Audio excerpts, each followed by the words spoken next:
Nightfall. Between two towering edifices, an ordinary bathroom door materialized upon the wall, emanating the voice of a man from within. "Brother, wait for me to use the restroom." As the words faded, the doorknob turned, and Yang Bo strode out, glimpsing the room behind him and the figure of Yang Tao standing within. Where is this?" With a bewildered expression, Yang Bo surveyed his surroundings. On either side loomed the imposing structures, with a wall ceiling off the left and an avenue leading to the right. "What the hell is this place? What's going on, brother?" As he turned around, the bathroom door that had appeared on the wall vanished before his eyes. He reached out in haste, only to feel the cold, damp surface of the wall. Instinctively, he took a whiff, and his face paled. Who lacks such decency to relieve themselves indiscriminately, and at such a height? Gazing at the shadow on the wall, a sense of dread engulfed him, prompting him to step back from the shocking sight. Yet, the overwhelming urge to relieve himself made him hesitate. How can a living person let themselves be tortured by nature's call? If others can, so can I. Forgetting his predicament, he glanced around, noting the absence of any onlookers, and succumbed to his primal instincts. After a moment's relief, he shook himself off. A screeching halt caught his attention, and he instinctively turned to see a black van halting at the alley's entrance. Two men emerged from the vehicle, striding directly towards him. Foreigners? Have I somehow crossed into another country? As a seasoned reader, well-versed in tales of time travel, the notion was all too familiar. Merely stepping into the restroom should not have led him here, unless he had indeed traversed dimensions. The two imposing figures approached him, their eyes devoid of warmth, silent as they drew nearer. "What's going on? Is it forbidden to relieve oneself here?" In his confusion, Yang Bo was seized without hesitation by the two men. "What are you doing?" He immediately began to struggle, but his strength paled in comparison to theirs. However, years of brawling had instilled a calmness within him. He focused on one man and swiftly stomped down hard on the other's foot. Yet, before he could make his escape, the man he had attacked swiftly produced a syringe and plunged it into his body. "Oh no, this is it." In mere moments, Yang Bo felt an overwhelming wave of drowsiness wash over him, his eyelids growing heavy and uncontrollable. The modern anesthetic was far too potent for an ordinary will to withstand. Time slipped away, and eventually, Yang Bo slowly opened his eyes, a sharp pain radiating through his arms. Looking up, he realized his hands were bound, suspended above what resembled a slaughterhouse assembly line. He was not alone, as numerous men and women hung around him in a similar state. Instinctively, he attempted to call for help, only to discover that his mouth was tightly bound with tape. In this situation, he was instantly calmed down. What nonsense. Damn it, doesn't this scene indicate that I am nothing but a slaughtered pig waiting for its fate? Am still a virgin, how can I simply perish like this? At that moment, footsteps echoed, and a figure emerged before him. He instinctively glanced up at the newcomer. The two locked eyes, each staring intensely at the other. The atmosphere became somewhat awkward. The other wore a red hoodie on top and blue jeans below, with short black hair that appeared quite sharp yet. Yang Bo couldn't shake the feeling that the person's complexion was somewhat pale, as if they had been drained for quite some time. "Hey Keller, we've got a food item awake here." A smile broke across the other's face as he called out to someone behind him. Suspended above, Yang Bo's view was obstructed by other food items, leaving him oblivious to whom the person was addressing. However, he soon spotted the individual named Keller. A quintessential Caucasian male approached, dressed similarly to the first, except in a black hoodie. "Where is it, buddy?" Once Keller arrived, he immediately inquired, his voice tinged with excitement. Even someone like Yang Bo, who was not particularly adept at reading social cues, could discern the happiness radiating from these two. "I can actually comprehend their conversation. Is this English? Could this be a perk of my transmigration?" Before his transition, his grasp of English was limited to rudimentary phrases such as come, go, yes, and no. However, the term food in their dialogue stirred a sense of unease within Yang Bo. It was evident that he was the food in question. Following the other person's guidance, Keller locked eyes with Yang Bo as well. "I never expected to find such an exquisite food item. This time, let's lower him and take him to the party." Keller gazed at Yang Bo, unable to conceal the grin on his face. Typically, a human injected with anesthetics would remain unconscious for at least 2 days. Yet this individual had awakened in just half a day. Regardless of the circumstances, he was deemed worthy of being sent to the blood party. With this thought, Keller could not help but lick his lips. Yangbo had no room for resistance and was directly taken to an underground ballroom. Upon entering, the deafening music drowned out any surrounding conversations, while vibrant figures swayed their graceful bodies on the dance floor. These scenes evoked a sense of familiarity within him, and combined with previous information, a few words suddenly sprang to Yangbo's mind. Vampires, Blade Runner, feeding on humans, coupled with the familiar ballroom atmosphere and the surrounding greedy gazes. Yangbo finally discerned the nature of his transmigration. With this realization, a sense of unwillingness filled his heart. If the surroundings were filled with ordinary people, he could seize the opportunity to strike, but facing such inhuman entities, Yangbo felt utterly powerless. Rilia, this one is yours. He is the delicacy for tonight. A provocatively dressed woman approached, and upon hearing Keller's words, she extended her hand to take Yangbo's, flashing a flirtatious smile as she remarked, "I never expected to gain such a delightful treasure this time." As she spoke, she gently caressed Yangbo's face, her eyes sparkling with mischief as she added, "Hee, today must certainly be an unforgettable day for you, handsome." The tape on Yangbo's face had loosened considerably after half a day's wear. With a subtle twist of his head, he freed himself from the adhesive, gazing calmly at the enchanting woman before him, and softly uttered a request. "Beautiful lady, before I meet my end, could you grant me the chance to shed my virginity?" Chapter 2. The ballroom incident. Regrettably, the alluring and seductive vampire did not acquiesce to Yangbo's request. The reason was rather simple. Much like humans would not indulge in the enticing aroma of a delectable dish laid before them, she was solely interested in Yangbo's blood. Whether or not he was a virgin held no significance for her. The music in the underground ballroom grew increasingly deafening, and the atmosphere gradually reached a fever pitch. Cast aside on the sofa, Yangbo coldly observed the crowd in the dance floor, momentarily ignoring the opportunistic female vampire beside him. "I wonder how many of these people are akin to me, mere prey?" At that moment, a strong scent of rust infiltrated Yangbo's nostrils, causing him to instinctively furrow his brow. A deluge of liquid cascaded from the ceiling of the ballroom, while the frenzied humans, engulfed in the dim ambience, remained oblivious to any anomalies, continuing to revel in their final moments of ecstasy. The taste of blood ignited the primal instincts of the camouflaged vampires, who could no longer restrain themselves and bared their fangs. "Here it comes." Yangbo cast a glance at the beautiful woman beside him, who also revealed her fangs, a flicker of madness dancing in his eyes. "My dear, how I loathe you." Of course, this was not a curse directed at her. Seizing the moment of distraction from the vampire, Relia, Yangbo sprang from the sofa, his head crashing forcefully into her face. The intense dizziness that ensued made him feel as though he might faint at any moment. Damn it, the physical prowess of vampires surpassed that of humans. Even with Yangbo's intent on mutual destruction, the result was merely to leave Relia with a nose akin to Voldemort's. With a thud, Yangbo was sent flying, a searing pain radiating from his abdomen as he was effortlessly propelled. He crashed to the ground with a resounding thump, his body feeling as though it had shattered. Warmth trickling from his forehead, he recognized it as his own blood. The sound of his fall, along with the screams from the dance floor, was entirely drowned out by the blaring music. The beautiful vampire. No, now she was the wrathful vampire. Relia leaped beside him, her face smeared with blood, eliciting a smirk from Yangbo. "You scoundrel! I shall drain every last drop of blood from you." "Oh, just blood? I happen to possess other fluids as well." Even in the face of imminent death, Yangbo could not resist teasing her. It was instinctual. After all, one who listens to comedic dialogues daily cannot let their words fall to the ground. "You." Relia raised her foot and mercilessly kicked him in the head. With a buzzing sound, darkness enveloped his vision, and the ensuing pain overwhelmed him. "Pray, you have truly angered me." Relia bent down, seizing Yangbo and lifting him from the ground, her gaze fixed intently upon him. "Quick, hurry, while it's still hot." Aware of his impending demise, Yangbo's eyes had grown vacant.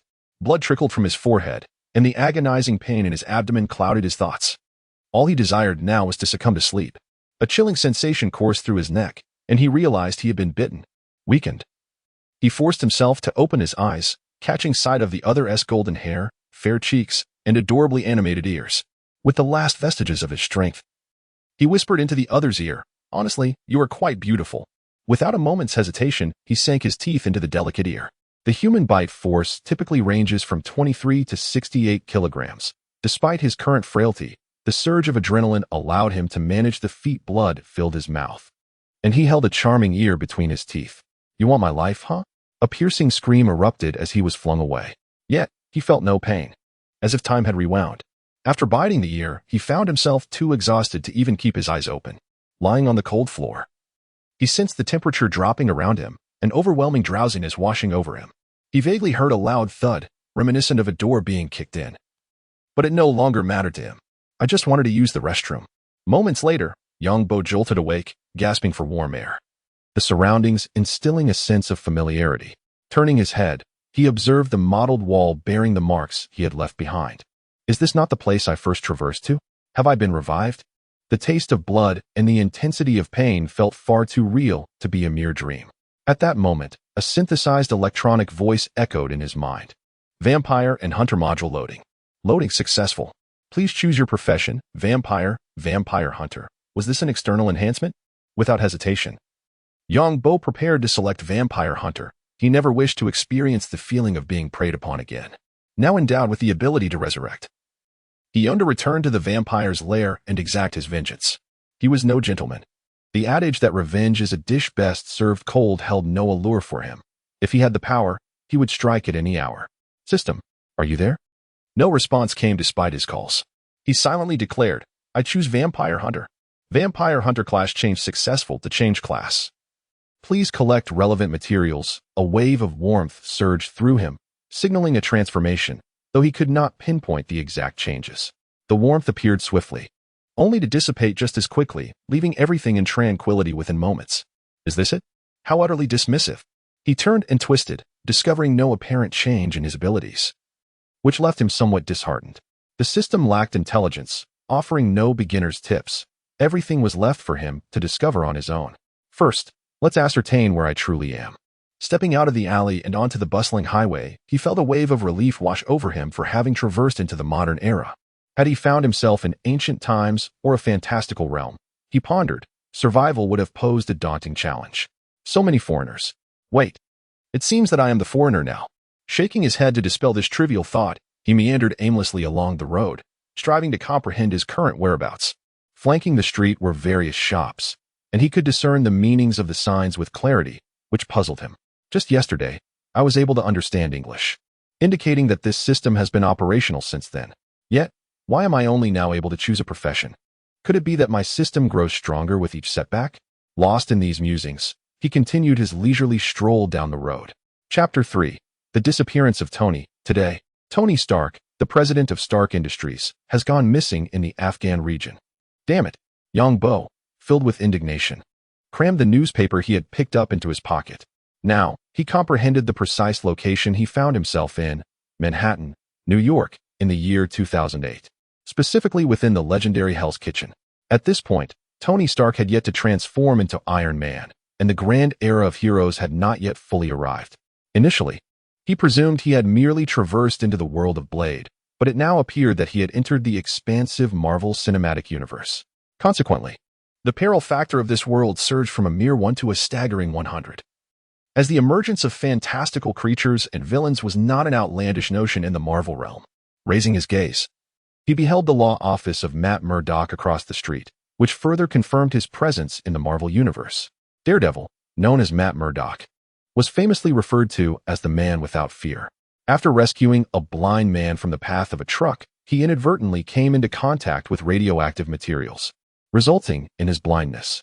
However, this unfortunate incident enhanced his other senses. Under the rigorous training of the blind martial arts master, Stick, Matt honed his heightened abilities and became a formidable warrior. By day, he served as a lawyer, and by night, he donned a mask to fight crime in Hell's Kitchen as Daredevil, village chief of the Newbie Village. Yang Bo couldn't help but mutter.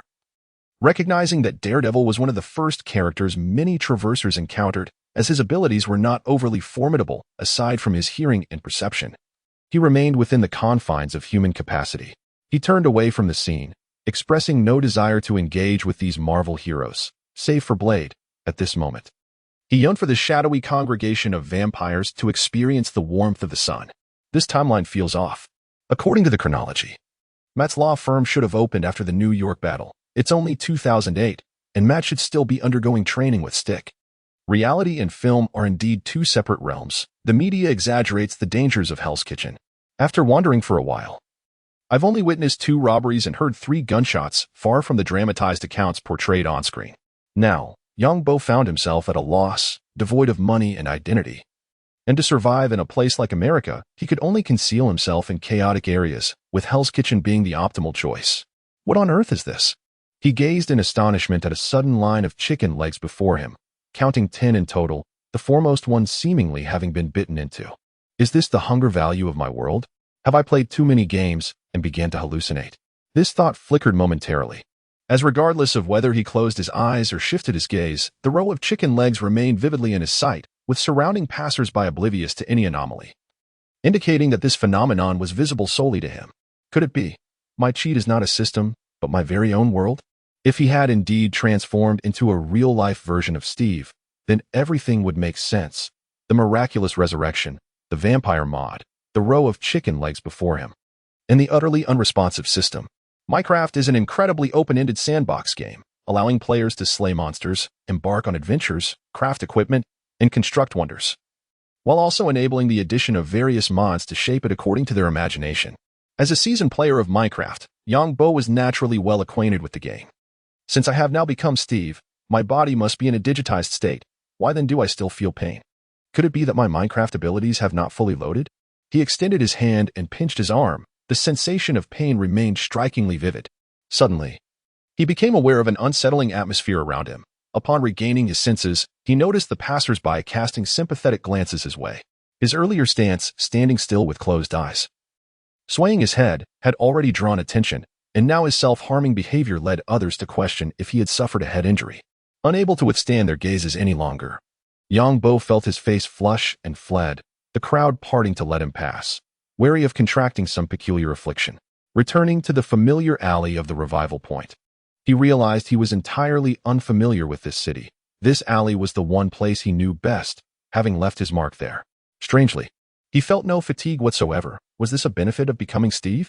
He had sprinted for over 10 minutes, and aside from a slight decrease in his hunger meter, he felt no exhaustion, not even a hint of breathlessness.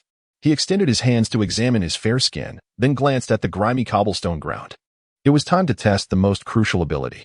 He gently tapped the ground, and black squares began to emerge on the gray stone surface, multiplying with each tap. An excited smile spread across Yang Bo's face. Indeed, this vital ability had been preserved. If he could not break blocks, then Minecraft would be incomplete. Suddenly, a crisp sound rang in his ears as the stones beneath his feet vanished, replaced by a miniature block that floated above the ground. Before he could process this, the block zipped into his body. What the heck? The abruptness startled Yang Bo, even though he had prepared himself to some extent. Witnessing a palm-sized block enter his body caught him off guard. Instinctively, he reached out to feel his body, discovering no issues, and he let out a sigh of relief. It seemed that this block was merely a decorative item. Otherwise, it wouldn't have been so easily obtained. Did it perhaps fly into his inventory? No sooner had this thought crossed his mind than a translucent window appeared before him, displaying an inventory akin to that in the game. With 4x9, 36 slots in total. Lying quietly within was a gray stone block, evidently the one he had just struck from the ground. At the top of the interface lies a 2x2 synthesis window, accompanied by 4 equipment slots on the left side. Unlike in the game, the spot where the player's avatar would typically appear is instead occupied by 3 buttons: full data mode, on, off, equipment display, on, off, revival permission, on, off. Among these 3 options, only revival permission is activated, while the other 2 remain deactivated. Upon observing the final option, Yang Bo could not help but comment. Could you possibly conceal the last option? I'm afraid I might inadvertently click on it. Chapter 4. The disappearance of trees as a sudden impulse surged through Yang Bo's mind.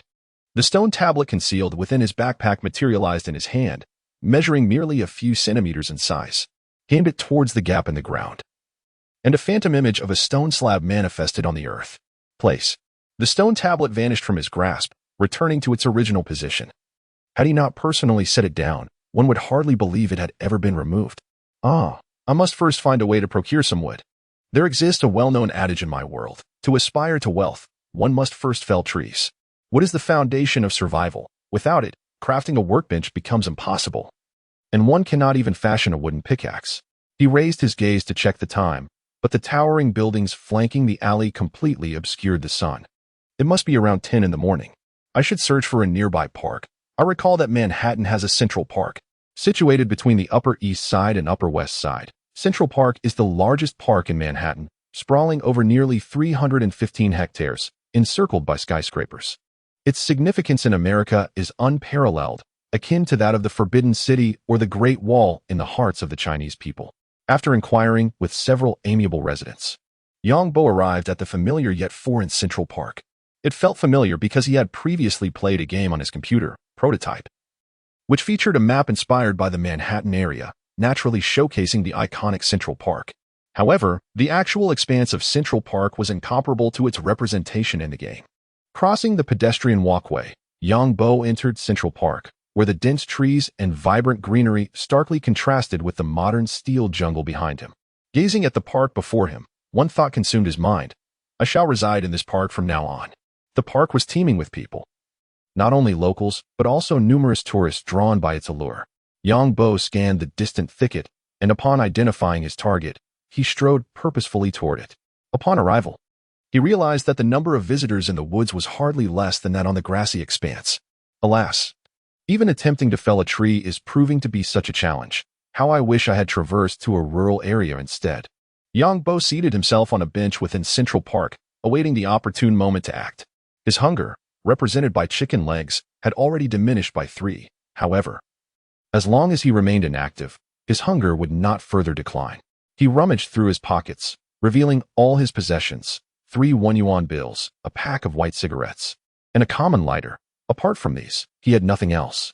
Opening the cigarette box, he counted 8 remaining sticks, withdrew 1, placed it between his lips, and ignited it, inhaling deeply to ease his taut nerves. Since I am here, I shall make the best of it. I wonder if my brother will be alarmed by my sudden disappearance. As time passed steadily, Yang Bo remained seated, enjoying the gentle breeze, while tourists flowed incessantly around him. However, he had nowhere else to go, allowing him to exhibit remarkable patience.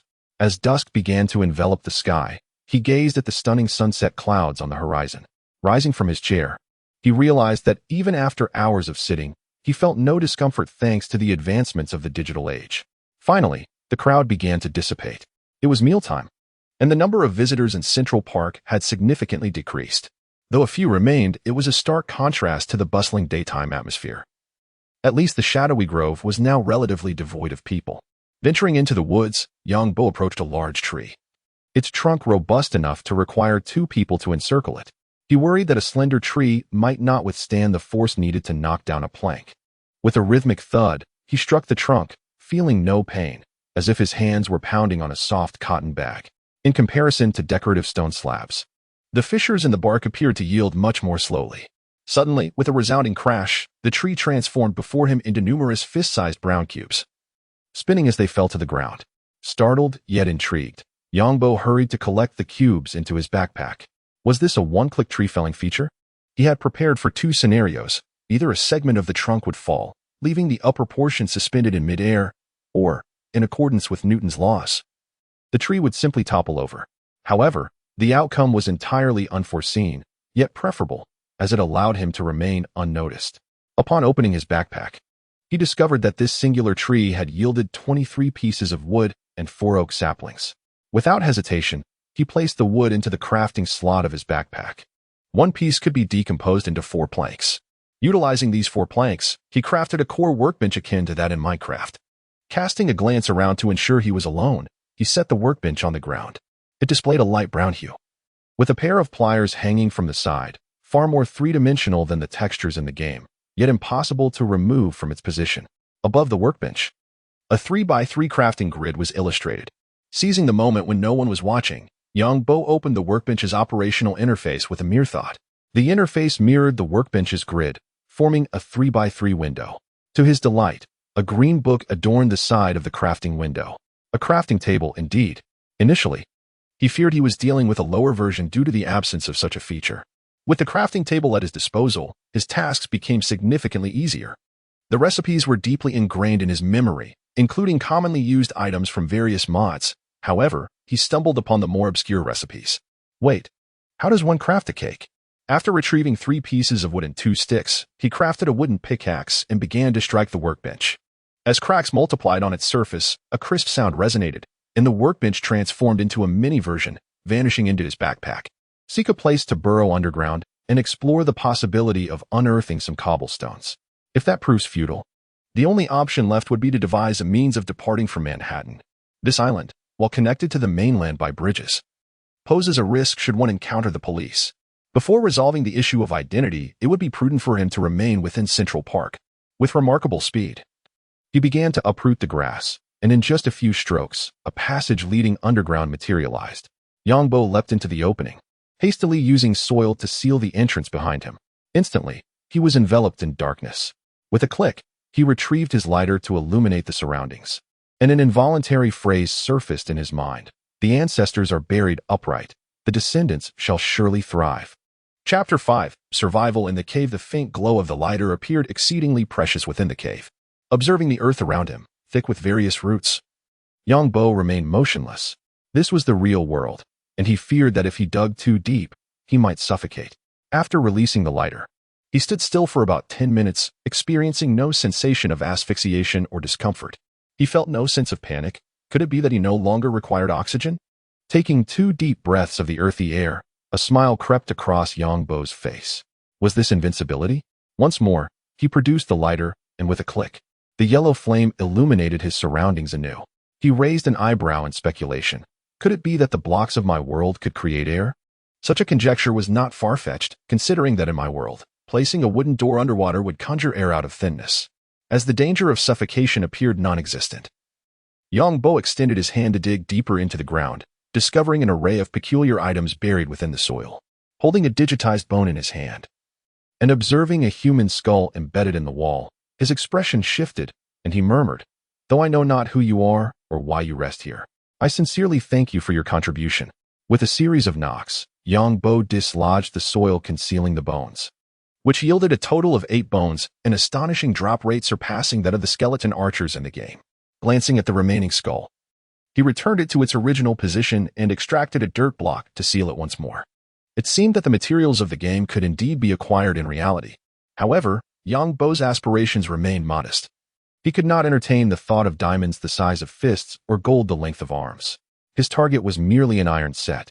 The soil layers, topsoil, subsoil, and bedrock, were rendered indistinguishable by the rules of my world, all transformed into dirt blocks. After excavating approximately 17 meters, he gazed at the gray ground beneath him, excitement surging within. He reached out to tap the surface above, which similarly displayed cracks, though the rate at which they spread was painfully slow. Yongbo halted his efforts, recognizing this as a sign of insufficient digging proficiency.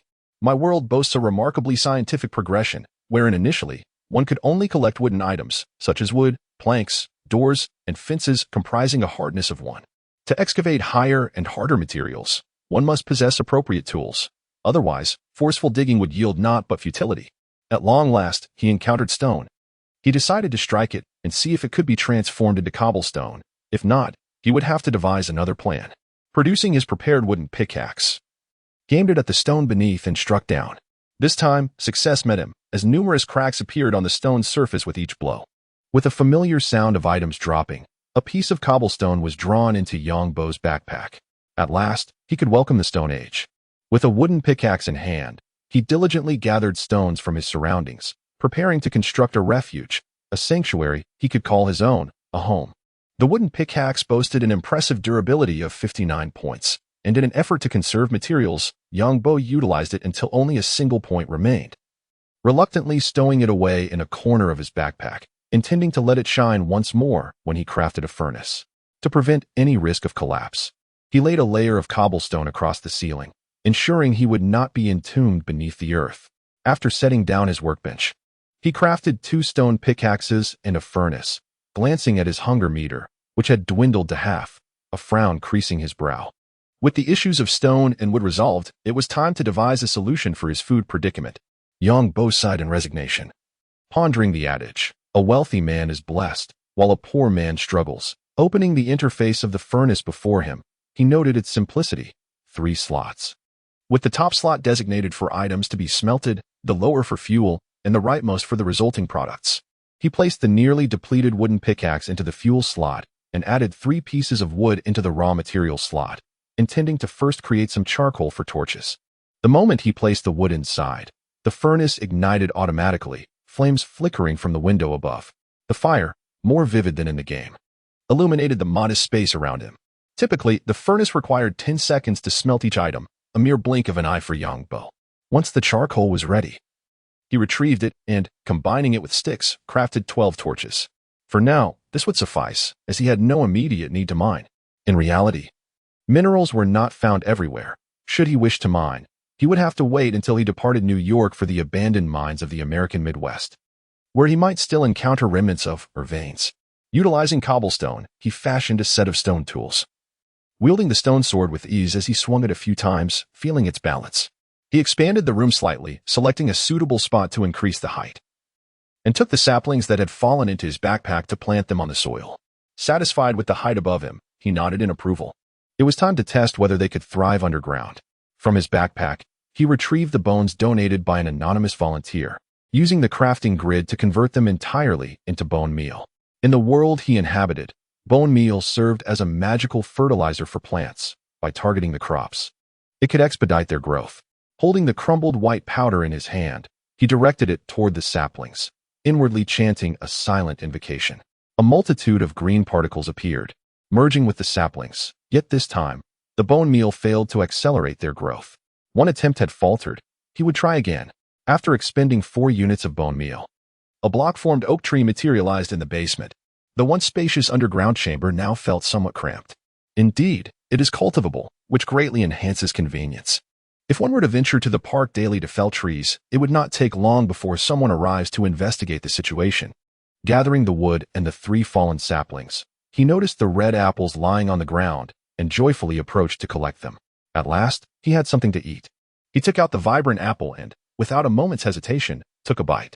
The crisp texture, combined with the delightful sweetness, made Yang Bo feel as though he had tasted the finest apple ever. First, he would examine the vampire mod, and then venture out to see if he could scavenge some scrap metal. If it could be transformed into iron ingots, it would be immensely convenient. Chapter 6. The time for the hunt has arrived. I must devise a way to procure some bones. Without bone meal, the growth of plants is agonizingly slow. I am utterly oblivious as to the whereabouts of this American bibation. Yang Bo sat upon a round stone, a cigarette clenched between his lips, slowly exhaling wisps of smoke. In his hand, he twirled a sharp stake, his gaze icy, his mind involuntarily drifting back to the scene from the previous night, where he witnessed the grotesque spectacle of beings being treated as mere sustenance. He remained uncertain of where this group of individuals was concealing themselves. If only he could encounter a blade warrior, it would at least provide him with some intelligence. He stowed away the stake and rose to his feet. The stake was a tool employed by hunters within the vampire module to combat vampires. Its synthesis was remarkably straightforward, requiring merely 2 wooden sticks and a plank. However, it significantly enhances the probability of obtaining vampire drops. When a vampire is slain with a stake, it yields both the vampire's soul and its blood. Furthermore, upon unlocking the skill ordinary usage of the stake, one could execute a vampire with less than 35 health in a single strike. Unlocking the skill true usage of the stake allows for the stealthy elimination of vampires with under 200 health from behind. Approaching the workbench, he retrieved the wooden sticks and crafted several wooden ladders, placing them in the passage leading to the ground. After a slow ascent, he deftly excavated the soil block above with a shovel, peering out cautiously to ensure the vicinity was devoid of any presence. Satisfied, he leaped from the hole and promptly sealed the entrance behind him. The night had fully enveloped the surroundings, particularly within the dense forest, where the visible tourist had vanished. Yet, faintly, the sound of a woman's scream echoed, indicating that matters were far from simple. Damn, how audacious to make such noise in the wilderness. Yang Bo was not one to revel in live performances. Although he occasionally received invitations to join in excursions, his principled nature compelled him to seek out a pristine, brand new vehicle for his travels, provided there was no imminent danger to his life. Listening intently, he veered in the opposite direction, albeit with a degree of caution. His hunger level had dwindled to a mere 8 points, equivalent to 4 chicken legs, and he feared that further running might render him unable to escape should danger arise. After more than 10 minutes of careful navigation, Yongbo finally re-entered modern society. The skyscrapers of Manhattan glimmered brightly against the night sky. Bustling pedestrians filled the streets. And it was under the cloak of darkness that the city truly revealed its allure.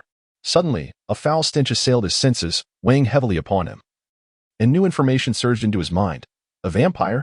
Narrowing his eyes, he turned his gaze towards the source of the odor.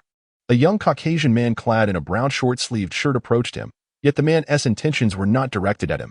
He merely passed by. A golden halo enveloped the man's form, and curiously, this aura did not hinder Yongbo's ability to discern the pallor of his face. Even with passers-by obstructing his view, he could perceive the golden outline surrounding the man's body. Is this vampire perception? Yongbo was taken aback. The effect before him evoked memories of the hunter class skill, Vampiric Sense, which allows players to detect nearby wild vampires and vampire players.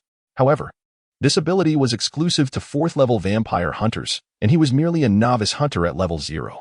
How could he possibly possess such a skill? He couldn't help but silently chant, "Open the Vampire Module skill bar." As soon as the thought crossed his mind, the Vampire Module skill bar materialized before him. Being a hunter, the bar displayed only hunter skills. In the center were several abilities, but aside from Vampiric Sense, all others appeared grayed out and unusable.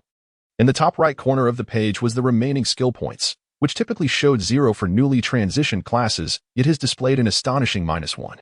Is this how we play? Can we negotiate for me to activate all skills first, and I promise to repay them after leveling up? Unfortunately, Yongbo had no system to fulfill his lofty aspirations. Naturally, he turned and followed the vampire, relying on his skill. He only needed to maintain a distance behind the figure. Through his testing, he learned that as long as the vampire remained within a 20-meter radius, the golden halo surrounding them would not fade. The nauseating scent emanating from the vampire lingered even when the figure disappeared from his sight, allowing him to track it through the remnants in the air. Unable to restrain himself, he licked his lips, his eyes gleaming with excitement, as if he were beholding a captivating beauty. That figure is strikingly tall, with an unmatched physique. A single ride would surely break my back. But where did they go? Distracted by the allure of the sinister presence, the vampire vanished in an instant. However, Yongbo was not overly concerned, for the scent in the air continued to guide him. He quickened his pace and soon spotted the vampire re-emerging in his line of sight. The number of pedestrians dwindled, and Yongbo sensed that the vampire had become aware of his pursuit. After all, he was no expert scout. The vampire glanced back at him, hands tucked into pockets, making their way toward a more deserted area. As he watched the figure enter a narrow alley, a playful smile crept across Yongbo's face. How audacious! His boldness stemmed from his ability to respawn, yet he wondered what emboldened the vampire so. Observing the vampire lurking around the corner, waiting for him, Yongbo gently shook his head. His expression grew cold, and the smile faded. A stone axe materialized in his hand as he crouched low, stealthily approaching the alley's entrance. Utilizing a skill akin to stealth in his world, allowing him to minimize the noise of his movements. At a distance of merely 2 steps from the alley, Yongbo came to a halt. Through the unique effects of his skill, he could distinctly see the vampire lurking in the corner, who was evidently prepared. The moment he dared to show his face, he would undoubtedly be yanked into the alley for a fervent kiss. Hiki, positioned on opposite sides of the wall. Yongtao raised the stone axe in his hand, knowing that if the vampire could no longer contain its impatience and revealed itself, he would certainly deliver a delightful surprise. As the sounds of footsteps faded, the vampire, clearly unable to maintain its composure, began to fidget restlessly, as if contemplating whether to take a glance. A minute later, the vampire could no longer hold back, cautiously peeking around the corner to assess the situation outside. Surprise! To the vampire's astonishment, as it turned its head, Yongbo leapt forth, striking its skull with the stone axe, resulting in a swift reduction of 13 points from its initial 28 health points. Chapter 7. The time to prosper. The vampire was struck down by Yongbo's axe. Yet, as the data mode had not been fully activated, the sharp stone axe became embedded in the creature's skull, resembling a grotesque Halloween ornament. A guttural roar escaped the vampire's lips, its hands bracing against the ground in a futile attempt to rise. As it lifted its head, it met Yongbo's chilling gaze, devoid of any compassion. Seize the opportunity. Take the life. Yongbo, adhering to the wisdom passed down from his ancestors, withdrew the stone axe and delivered another forceful blow to the vampire's head. With a resounding thud, the creature crumpled to the ground once more, its health points, which had already dwindled to 15, diminished further by 9. The remaining health points indicated the vampire's precarious physical state. Even with its aberrant resilience, it struggled to withstand 2 blows to the head. Observing the vampire's health reduced to a mere 6 points, Yang Bo's stone axe vanished, replaced by a wooden stake specially designed for hunting vampires. Without a shred of mercy, he raised the stake high and plunged it into the creature's back. The heart lies on the left, does it not? Yet, the sharp stake failed to penetrate the vampire's defenses. Glancing at the -1 that appeared above its head, Yang Bo felt a twinge of frustration. The vampire's health had not yet fallen below the critical threshold of 15, rendering his stake little more than a mere trinket, inflicting only a compulsory point of damage. Undeterred, he continued his assault, the speed of the stake strikes far surpassing that of the stone axe. As the vampire's health plummeted to 4 points, the stake sank into its flesh as easily as if it were thrust into sand. The vampire emitted a piercing scream, its body igniting from within, ultimately disintegrating into a heap of black ash. With a sense of surprise, Yang Bo gazed at the spoils that had fallen from the vampire's remains. His previously indifferent demeanor thawed instantly as he stepped forward, collecting all the dropped items into his backpack. So it can yield treasures. A glance around revealed that lights had flickered on in nearby windows, evidently drawn by the vampire's final anguished cries. He kicked at the ashes left behind, only to be astonished to discover numerous metallic objects scattered among them. Goodness, there are indeed remnants. However, upon reflection, it was not entirely unexpected. The natural heat of a vampire's demise could reduce clothing to cinders, but if it were capable of vaporizing metal as depicted in films, it would be less a vampire and more akin to a walking explosive truck. Picking up a glimmering golden necklace from the ground, he turned to leave, unable to suppress a disdainful spit. Miserable wretch. Weaving through the bustling streets, Yang Bo finally exhaled in relief. Though it was his first encounter with slaying a humanoid creature, he felt no discomfort. Rather, his spirit soared with exhilaration, his hands trembling slightly with uncontrollable excitement. Reaching a bench situated along the roadside, he settled himself comfortably and opened his backpack to inspect the spoils he had acquired. Vampire fangs, 1. Vampire blood, 1. Fortune smiled upon me, as the very first vampire I encountered yielded the coveted vampire blood. This substance serves as a vital ingredient in the crafting of blood potions, which bestow upon players no fewer than 3 distinct random status effects. Although the efficacy of these potions can be somewhat contingent upon luck, humanity possesses an enigmatic confidence in this realm, and I, Yang Bo, was no exception. After regaining my composure upon a bench, I rose once more and strolled along the path, knowing that I could sense the vampires in my vicinity and that they might drop valuable materials. It would be remiss not to seek out a solitary vampire and express my gratitude for having been spared as a meal. I bore little concern for the vampire's stronghold. At present, I was ill-equipped to confront multiple vampires simultaneously. Even if I were aware of their lair's location, my capabilities were insufficient for a direct assault. Thus, I refrained from inquiring about such intelligence from the previous vampire. After a leisurely 10-minute walk, a familiar scent wafted through the air once more, igniting a spark of excitement within me. A strikingly elegant black woman strolled along the path, her tall and alluring figure captivating the attention of the men around her. Unlike the previous pale vampire, her complexion bore no hint of pallor. Rather, her exposed skin glistened as though coated in a layer of lubricant, reflecting the ambient light in a manner that evoked an irresistible desire to reach out and explore the alluring smoothness of her form.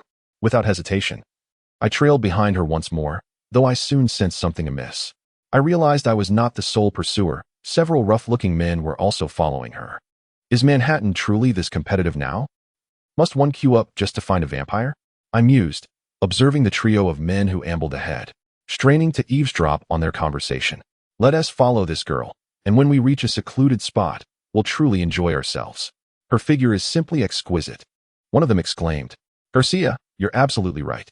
Oh, look at that ample dairy. I swear she could drain you dry. Their lewd banter left me speechless, and I regarded these 3 miscreants with a mixture of pity and disdain as we trailed behind the vampire. As night fell, vampires emerged from their hiding places in search of suitable prey. Not far ahead of me, the vampire Eva was also on the prowl, casually glancing back at the quartet trailing her, a satisfied smile gracing her lips. Food arrives at my doorstep every day. This is simply splendid, she remarked, instinctively licking her lips. With a catch already in her net, Eva began to sway her enticing hips toward a more secluded area. Observing this, I couldn't help but sarcastically remark, Do these vampires all come from the same school? Is this their only playbook? Despite the complaints, Yang Bo exhibited no hesitation as he trailed behind the trio of assailants. Observing the occasional glances cast by the vampire, the three men quickened their pace, encircling their target as the number of pedestrians dwindled.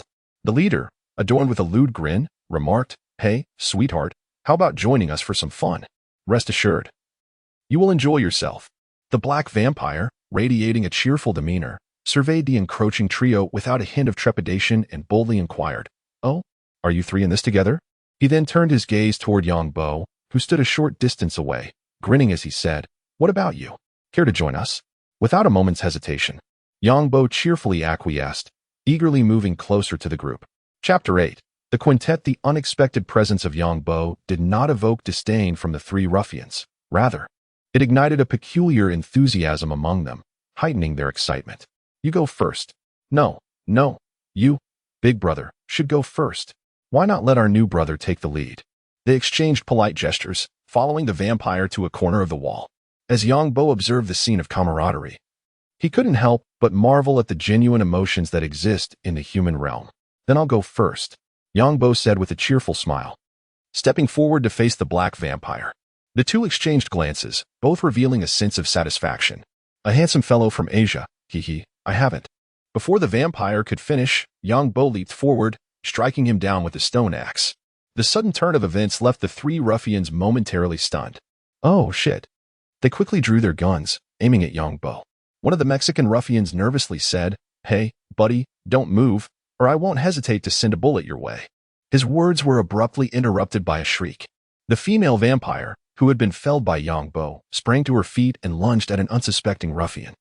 "Ah, help me," he cried in terror, while the remaining two swiftly directed their guns at the woman who had pounced upon him. "Damn it. What kind of monster is this?" They hesitated, contemplating whether to pull the trigger, but Yang Bo showed no signs of stopping. He wielded his axe again, striking the vampire, who was pushed back by an unseen force, just as she released her grip on the ruffian. However, this moment proved slightly too late, as the assailed ruffian had already been bitten, clutching his neck with trembling hands, blood seeping through his fingers. In a state of frenzy, he exclaimed, "She's gone mad. She actually bit me, damn it." He shakily raised his arm, gun in hand, and pulled the trigger, the bullet striking the vampire. "Carrie, are you insane?" the Mexican ruffian exclaimed in panic. Though armed, they were merely thugs, not terrorists, and would only resort to violence if absolutely necessary. "She's mad. She wants to kill me." The female vampire's cries echoed once more as she crouched on all fours, preparing to pounce on another victim. Yang Bo, of course, would not grant her that opportunity. "Watch out," he shouted, springing into action with a powerful leap, bringing his axe down once more. This vampire's strength was evidently superior to the one he had previously encountered, as evidenced by her higher health points. What kind of monster is this? It was clear that the three men were also encountering a vampire for the first time, struggling to comprehend how someone could still be alive and agile after being shot. The two remaining ruffians, now resolute, simultaneously squeezed their triggers. Bang, bang, bang. Each shot effortlessly diminished the vampire's vitality. It was evident that ordinary small-caliber bullets were merely a nuisance to the creature of the night. However, should they be replaced with silver bullets, the outcome would be markedly different. With Yang Bo's final strike, the vampire let out a piercing scream, its body igniting spontaneously. In mere seconds, the dark figure vanished, its belongings mysteriously drawn into his backpack. What sorcery is this? She has disappeared. The trio of ruffians were profoundly shaken. A living being had simply vanished before their eyes. Yang Bo gently stirred a small pile of black ash on the ground with his stone axe, curious if the female vampire might yield something of value. To his surprise, a few bullets clinked as they fell from the ashes, but no metallic treasures were found. How impoverished. Furrowing his brow, he turned his gaze toward the ruffian sprawled on the ground, preparing to assess his condition. Yet, this individual remained enigmatic and threatening to the trio, and as he moved, they instinctively raised their handguns at him. "Friend, what on earth is happening?" Yang Bo smiled. While he bore no fondness for these ruffians, they were, at the very least, human and did not see him as a meal. "Have you ever heard of vampires?" The trio paused in surprise, and the ruffian on the ground seized the opportunity to rise. Vampires? Indeed. They recalled the unscientific woman they had just encountered and the scene of her disintegration into ash, and their belief began to solidify. The leader's eyes instinctively darted to the bitten Carrie. They had heard tales of vampires since childhood, yet had always dismissed them as mere folklore. Noticing their realization, Yang Bo beamed with a radiant smile. Just as you suspect. If bitten by a vampire, as long as one is not drained completely, one will transform into a new vampire, at least, that's how it is portrayed in Blade. With Yang Bo's affirmation, the leader, clearly a man of loyalty, rushed to Carrie's side, forcefully pulling aside the hand covering the wound, revealing 2 gaping, bleeding punctures on his neck. His pupils dilated sharply as he hastily holstered his firearm, exclaiming, "Friend, you must have a way to save him, right?" Yang Bo shook his head slightly. In the game, one could use milk to counter the effects, but it was evident that he had neither a cow nor any means at present. Wait, I could send them to buy milk. There was indeed a solution, albeit one requiring copious amounts of milk, garlic, bread, and $500. Initially, the leader observed Yang Bo succumb to despair, but upon hearing the latter's subsequent words, a spark of hope ignited in his eyes. "All right, I will go buy it. Let us go together." The gunshot that rang out moments ago undoubtedly attracted the attention of those nearby. Though this place is relatively secluded and devoid of corpses, remaining here is certainly not a prudent choice. The young African-American man, Carrie, who had been bitten, finally came to his senses and anxiously inquired, Am I going to become one of those monsters?" Yang Bo cast a glance at him and replied with a reassuring smile, "Fear not, I shall redeem you." Internally, he added, "Even if you were to transform into a vampire. However, the means of redemption would undoubtedly differ."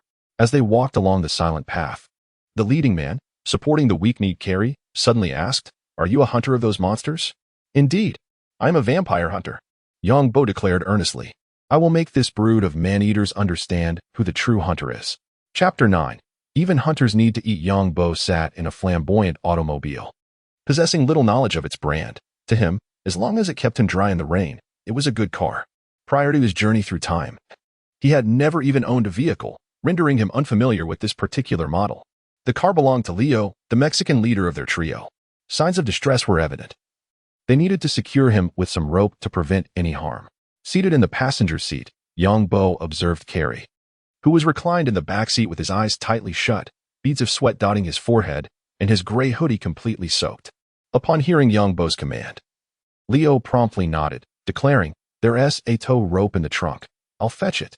With that, he hastily exited the car and soon returned with a rope about the thickness of 2 fingers, immediately binding Carrie without awaiting further instructions.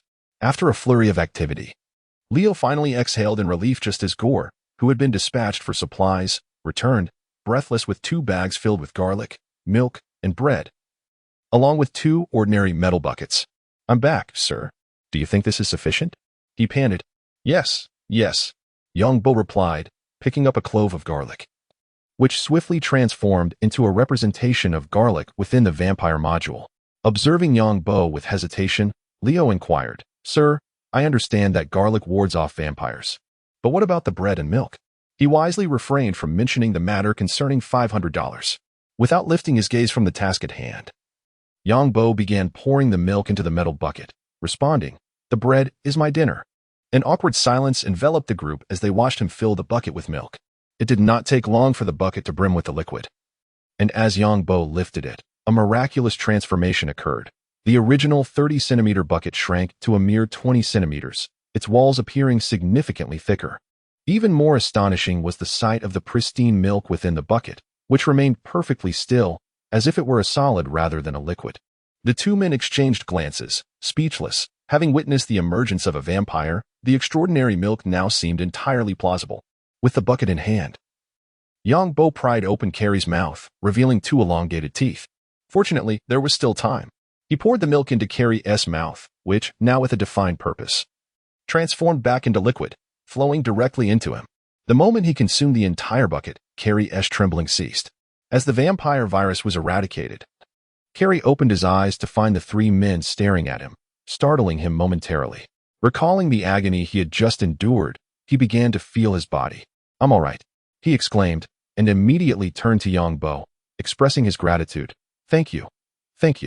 As Yang Bo observed that the other party had no further inquiries, a subtle smile graced his face. He turned to retrieve the bread from his bag, transforming it into the bread of his world, and began to indulge in it. While savoring his meal, he remarked, "No need to thank me. I, too, am receiving a reward." Contemplating the $500 nestled within his backpack, Yang Bo's smile blossomed even brighter. After a brief pause, he continued, "Would you be interested in joining me for a little venture?" Seated in the car, Yang Bo rolled down the window, his gaze fixated on the pedestrians outside. Notably, the number of passers-by had significantly dwindled, a clear indication of the late hour. A familiar scent wafted towards him, prompting Yang Bo to adopt a serious demeanor. He straightened his posture and said, "The gentleman in the black shirt ahead." Upon hearing his words, the individuals in the vehicle instantly perked up, following Yang Bo's pointed direction. They spotted a man in his 30s, clad in black trousers and a black shirt, adorned with a gleaming gold watch on his wrist, a quintessential image of a successful individual. Were it not for Yang Bo's assertion, the trio would never have believed that this man was a vampire, a creature that feasted upon human blood. Leo felt a twinge of anxiety, but upon seeing Yang Bo's calm expression, he found his own nerves settling. He opened the car door and, along with Carrie, approached the vampire as directed by Yang Bo. Meanwhile, Yang Bo and Gore retreated to a shadowy corner, awaiting the arrival of their adversary. Leo pulled out a folding knife from his pocket and pressed it against the vampire's waist, stating, "If you wish to live, follow me." The vampire was momentarily stunned, utterly unprepared for such an audacious act of robbery in broad daylight. The humiliation ignited a surge of anger within him. Yet with a scattering of onlookers nearby, he refrained from immediate retaliation. Furrowing his brow, he conceded, "Fine, do not make a move. I will accompany you. You insolent wretch. I shall turn you into a blood thrall and relish in tormenting you." He contemplated, already devising ways to exact vengeance upon Leo to alleviate his sense of humiliation. Vampires existed in a hierarchy, and he considered himself a successful member of their kind. Typically, he had no need to hunt for sustenance. His vehicle had merely encountered some issues, leading him to stroll the streets today. However, he never anticipated such a predicament. Upon entering the shadowy recess, he could no longer contain his fury and began to transform, his eyes turning a vivid crimson as he bared his sharp fangs. "You wretched fools, I shall ensure you suffer." But before he could finish, a stone axe loomed large in his vision, and with a resounding thud, he was struck down. Seeing Yang Bo take action, the other three wasted no time, drawing forth specially prepared silver knives and plunging them into the vampire's body. The potency of the silver weapons proved significantly more lethal than Yang Bo's stone axe. The skin surrounding the puncture wounds quickly darkened, resembling decay. Yang Bo watched in astonishment as the opponent's health points, once soaring above 100, dwindled to half in the blink of an eye. He raised his stone axe once more, striking the vampire squarely on the jaw, silencing its anguished cries. Drawing forth a wooden stake, he thrust it ferociously into the creature, leveraging the unique repelling properties of my world to deny it any chance of retaliation. "Hurry, let us act swiftly." Upon hearing this, the other three turned their attention to the vampire pinned against the wall by Yang Bo and eagerly began to rummage through the spoils. 2 minutes later, the four of them beheld the vampire as it ignited silently, transforming into ash that dissipated into the air. Thus, they hoped for a pleasant collaboration in the future. As Yang Bo gazed at the remnants of the vampire, a smile graced his face. Chapter 10. Harvest and Return. The dawn's light gently lifted the veil of night, revealing the harsh rays of morning and heralding the arrival of a new day. Yang Bo sat in the vehicle, a cigarette perched at the corner of his mouth, exhaling a wisp of smoke as he glanced at his companions in the car. "Let us proceed to Central Park. This group will not venture out during the day." In the Marvel Universe, ordinary vampires cannot withstand the sun's direct rays, and during daylight, they merely seek refuge in shadowy corners. After a night of relentless pursuit, they had dispatched a total of 7 vampires, far fewer than Yang Bo had anticipated. Upon hearing his words, the 3 individuals in the vehicle perked up, despite their excitement. The fatigue from a sleepless night weighed heavily upon them, instilling a longing to return home for a much-needed rest. With a flick of his wrist, Yang Bo discarded the cigarette butt, which arced gracefully to the pavement as the car made its way towards Central Park. Minutes later, the vehicle came to a steady halt beside the park. The driver, Leo, inquired, "Sir, will you return this evening?" Leo and his companions had tasted the fruits of their labor, having played a significant role in the demise of 6 vampires throughout the night. Yang Bo cast a glance at Leo, a smile gracing his lips as he replied, "Of course. Please take care of what you acquired last night, and come back to fetch me this evening. Also, find a way to procure a phone card for me." With that, he opened the car door and stepped out. heading into the depths of the park, while Leo and his companions drove away. The sun had just begun its ascent, and a chill lingered in the air of the park at dawn. Occasionally, nameless birds flitted across the sky. Yang Bo surveyed the lush green expanse around him. Had it not been for the dew that adorned the grass, he would have relished the opportunity to lie down and indulge in a peaceful slumber. Despite the night of wakefulness and the onset of data transformation, he felt no signs of fatigue. He retrieved a piece of bread from his backpack and savored its flavor. The aroma of wheat filling his mouth. A slight disappointment washed over him. Regardless of the type, all bread transformed into a generic variant upon data assimilation. Fortunately, the taste was delightful and could be stacked. Once his hunger was satiated, he ventured into the forest, heading toward home, when suddenly he noticed the dense underbrush around him. He wondered if cutting the grass would yield any seeds. If so, he would no longer need to fret about food in the future. Though he now possessed over $100, he was a pragmatic individual who refrained from frivolous spending. This money needed to be utilized wisely. With a clenched fist, he struck the grass beneath him, reducing a square meter of greenery to a mere 3 or 4 centimeters, as if it had been mowed. To his dismay, no seeds fell. He lifted his hand once more to clear the surrounding weeds, and soon a level patch of grass emerged. As he had anticipated, uprooting the weeds indeed yielded seeds. After clearing several hundred square meters, he collected a set of seeds. Navigating through the forest according to his memory, he arrived at his home's location. Observing a patch of earth that differed slightly in color from the surrounding grass, Yang Bo rubbed his forehead in mild frustration. Placing the exit here is rather conspicuous. Although the entire area is covered in grass, the color discrepancy is still somewhat noticeable. The clumps of earth from last night have now transformed into patches of grass. Yet the vibrant greenery stands in stark contrast to the surrounding dark green. After some contemplation, Yang Bo took out a shovel and excavated the grass block, revealing the passage beneath. He jumped in and swiftly sealed the entrance behind him. Today, he aims to expand his abode slightly and cultivate some wheat. He will ponder the entrance issue later. If necessary, he might simply dig a tunnel leading to the external sewer. After all, the residents of the New York sewer system are not likely to miss one more inhabitant. First, he chopped down the fully grown oak trees, thereby further enlarging the boundaries of his forest, alleviating any concerns regarding insufficient wood supplies. From his backpack, he retrieved a piece of I-beam steel, salvaged from a construction site he had passed. Regrettably, it could not be directly transformed into iron ingots. However, since it was now in his possession, there was no reason to return it. The issue of the iron ingots weighed on his mind. Did he truly have to commission them from a steel mill? Yang Bo scratched his head, feeling a headache brewing. The cost of purchasing steel was exorbitant, and the meager sum he had acquired from slaying vampires was far too scant. At that moment, the sound of footsteps reached his ears. He swiftly turned to see a hunter from the vampire module appearing at the edge of the forest, aimlessly wandering about. Dressed in a black tailcoat topped with a hat and sporting a dashing cape, he was unfortunately still a blocky figure. Upon sighting the hunter, Yang Bo's initial tension transformed into exhilaration as he dashed forward, gazing up at the vampire hunter, who stood approximately 6 feet tall.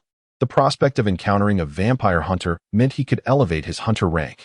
Before reaching level 5, upgrading as a hunter was remarkably straightforward. One merely needed to locate a newly spawned vampire hunter in the wild, engage in dialogue, and provide the items they required to enhance their professional level, thereby gaining skill points and new abilities. He opened the operation interface, which displayed a single slot along with a prominent line of text above it. To train, please submit 1 vial of vampire blood. Without hesitation, Yang Bo retrieved a vial of vampire blood from his backpack and placed it in the slot. Upon confirming the submission, the information changed. To proceed with your training, please pay 5 vials of vampire blood. Yang Bo glanced at the 2 remaining vials of vampire blood in his backpack and sighed in resignation. The drop rate for vampire blood required slaying vampires using stakes, and it was not guaranteed. Last night, he had defeated 7 vampires, yet only 3 vials had dropped. He needed to devise a strategy to locate a vampire gathering spot. Since upgrading was not feasible at the moment, Yang Bo decided to expand his home first and then venture out to seek materials that could be converted into iron ingots. After over an hour of labor, his home had undergone a remarkable transformation. The previously cramped and dim basement was now revamped into a 2-story layout, dispelling any remnants of gloom. Clapping his hands, Yang Bo beamed with satisfaction at his creation, nodding approvingly. First, I shall venture out to procure some essentials. Beginning with the purchase of a single bed, Otherwise, sitting upon the floor daily poses quite the predicament. Ascending the ladder with care. I listened intently but detected no other sounds. With determination, I excavated the grass blocks above the tunnel and leaped forth. Ah, solitude. Exhaling a sigh of relief, Yang Bo sealed the entrance and proceeded toward the outskirts of Central Park. It would be wiser to seek an alternative exit. Otherwise, this approach proves exceedingly cumbersome. Chapter 11. An encounter with Blade. Emerging from the bustling furniture store, Yang Bo's expression was decidedly grim, his lips moving in a continuous murmur. A double bed selling for $2,000? Your earnings outpace my theft. Initially, he had believed that the over $1,000 in his pocket would suffice for some furnishings. However, upon entering the store, he realized they could simply rob him blind while throwing in a few pieces of furniture for good measure. In that moment, he found himself at a loss. Unsure whether the capitalist should be hung on the lamppost or the vampire, feeling as though they were two distinct species with an identical heart. As he strolled along, he soon arrived at the bustling Times Square, surrounded by colossal billboards and thriving shops. The throngs of people left him somewhat overwhelmed. "Oh my heavens!" he exclaimed, embodying the wide-eyed wonder of a country bumpkin. Having lived in a third-tier city prior to his travels, he had never encountered such high society. He hadn't even ventured to Beijing, Shanghai, Guangzhou, or Shenzhen. It was the height of summer, and the surroundings were undeniably vibrant. Goodness, that woman clearly isn't virtuous. Yang Bo observed a passing woman, her attire revealing more than it concealed, as the wind tousled her clothing. In America, there was no concept of the evil safety pants. Without spending a dime on a betrothal gift, he felt he had already profited significantly from the view. It seems there is no such thing as a betrothal gift abroad. For a moment, he felt an inclination to linger, settling onto a bench and theatrically extracting a bottle of milk, remnants of what Gore had purchased the previous night. He gulped it down voraciously. Suddenly, his brow furrowed, detecting the scent of a vampire. Are vampires sunbathing in broad daylight? Following the scent, he spotted a young black man, clad entirely in black, with a matching trench coat and dark glasses. Thankfully, it was daytime. Had it been night, his attire would have rendered him the perfect embodiment of stealth. The moment Yang Bo laid eyes on him, he sprang to his feet, excitement coursing through him. Blade. As the saying goes, one may sow flowers unintentionally yet inadvertently cultivate willows. Blade, whose true name was Eric Brooks, was born of a tragic lineage. His mother, Miriam, had been bitten by the vampire Deacon Frost shortly before his birth, succumbing to her injuries thereafter. Thus, he bore a hybrid bloodline of both human and vampire, ultimately becoming a vampire hunter. In Yang Bo's mind, Blade equated to an endless supply of vampires, an infinite reservoir of vampire blood, and consequently, a wealth of resources and upgrades. Without a care for potential suspicion, he hastened toward Blade, closing the distance in mere strides. "Hey, handsome," he called out. The moment his voice rang out, a group of self-assured men turned in unison to look at him. Undeterred, Yang Bo approached Blade and said, "I wish to make your acquaintance and discuss matters regarding those monsters." The eyes beneath the Blade warrior's sunglasses narrowed slightly as he scrutinized Yang Bo. He was aware that Yang Bo likely knew certain things about him. However, the pressing question was how Yang Bo had acquired such knowledge. "Who are you?" he inquired. "As long as you engage in conversation, we can discuss matters further." Yang Bo responded with a faint smile, gesturing for the Blade warrior to observe their surroundings. "It's not very convenient to talk here. Perhaps we could find a CAF to converse?" Passers-by, drawn by the allure of the handsome figure, discreetly regarded the two. Noticing this, the Blade warrior nodded slightly, his curiosity piqued, eager to discern Yang Bo's intentions. While America may lack various shops, it certainly does not lack CAFs. The two soon arrived at the nearest establishment, locating a relatively secluded corner. "I am Yang Bo. It is a pleasure to meet you." With that, Yang Bo extended his hand, shaking hands with the Blade warrior, Eric Brooks. After stating his name, the Blade warrior settled comfortably into the sofa, awaiting Yang Bo's explanation. Sensing that Yang Bo had something to ask of him, Yang Bo regarded the Blade warrior, gently tapping his fingers on the table as he organized his thoughts. "I seek information about the lairs of those monsters.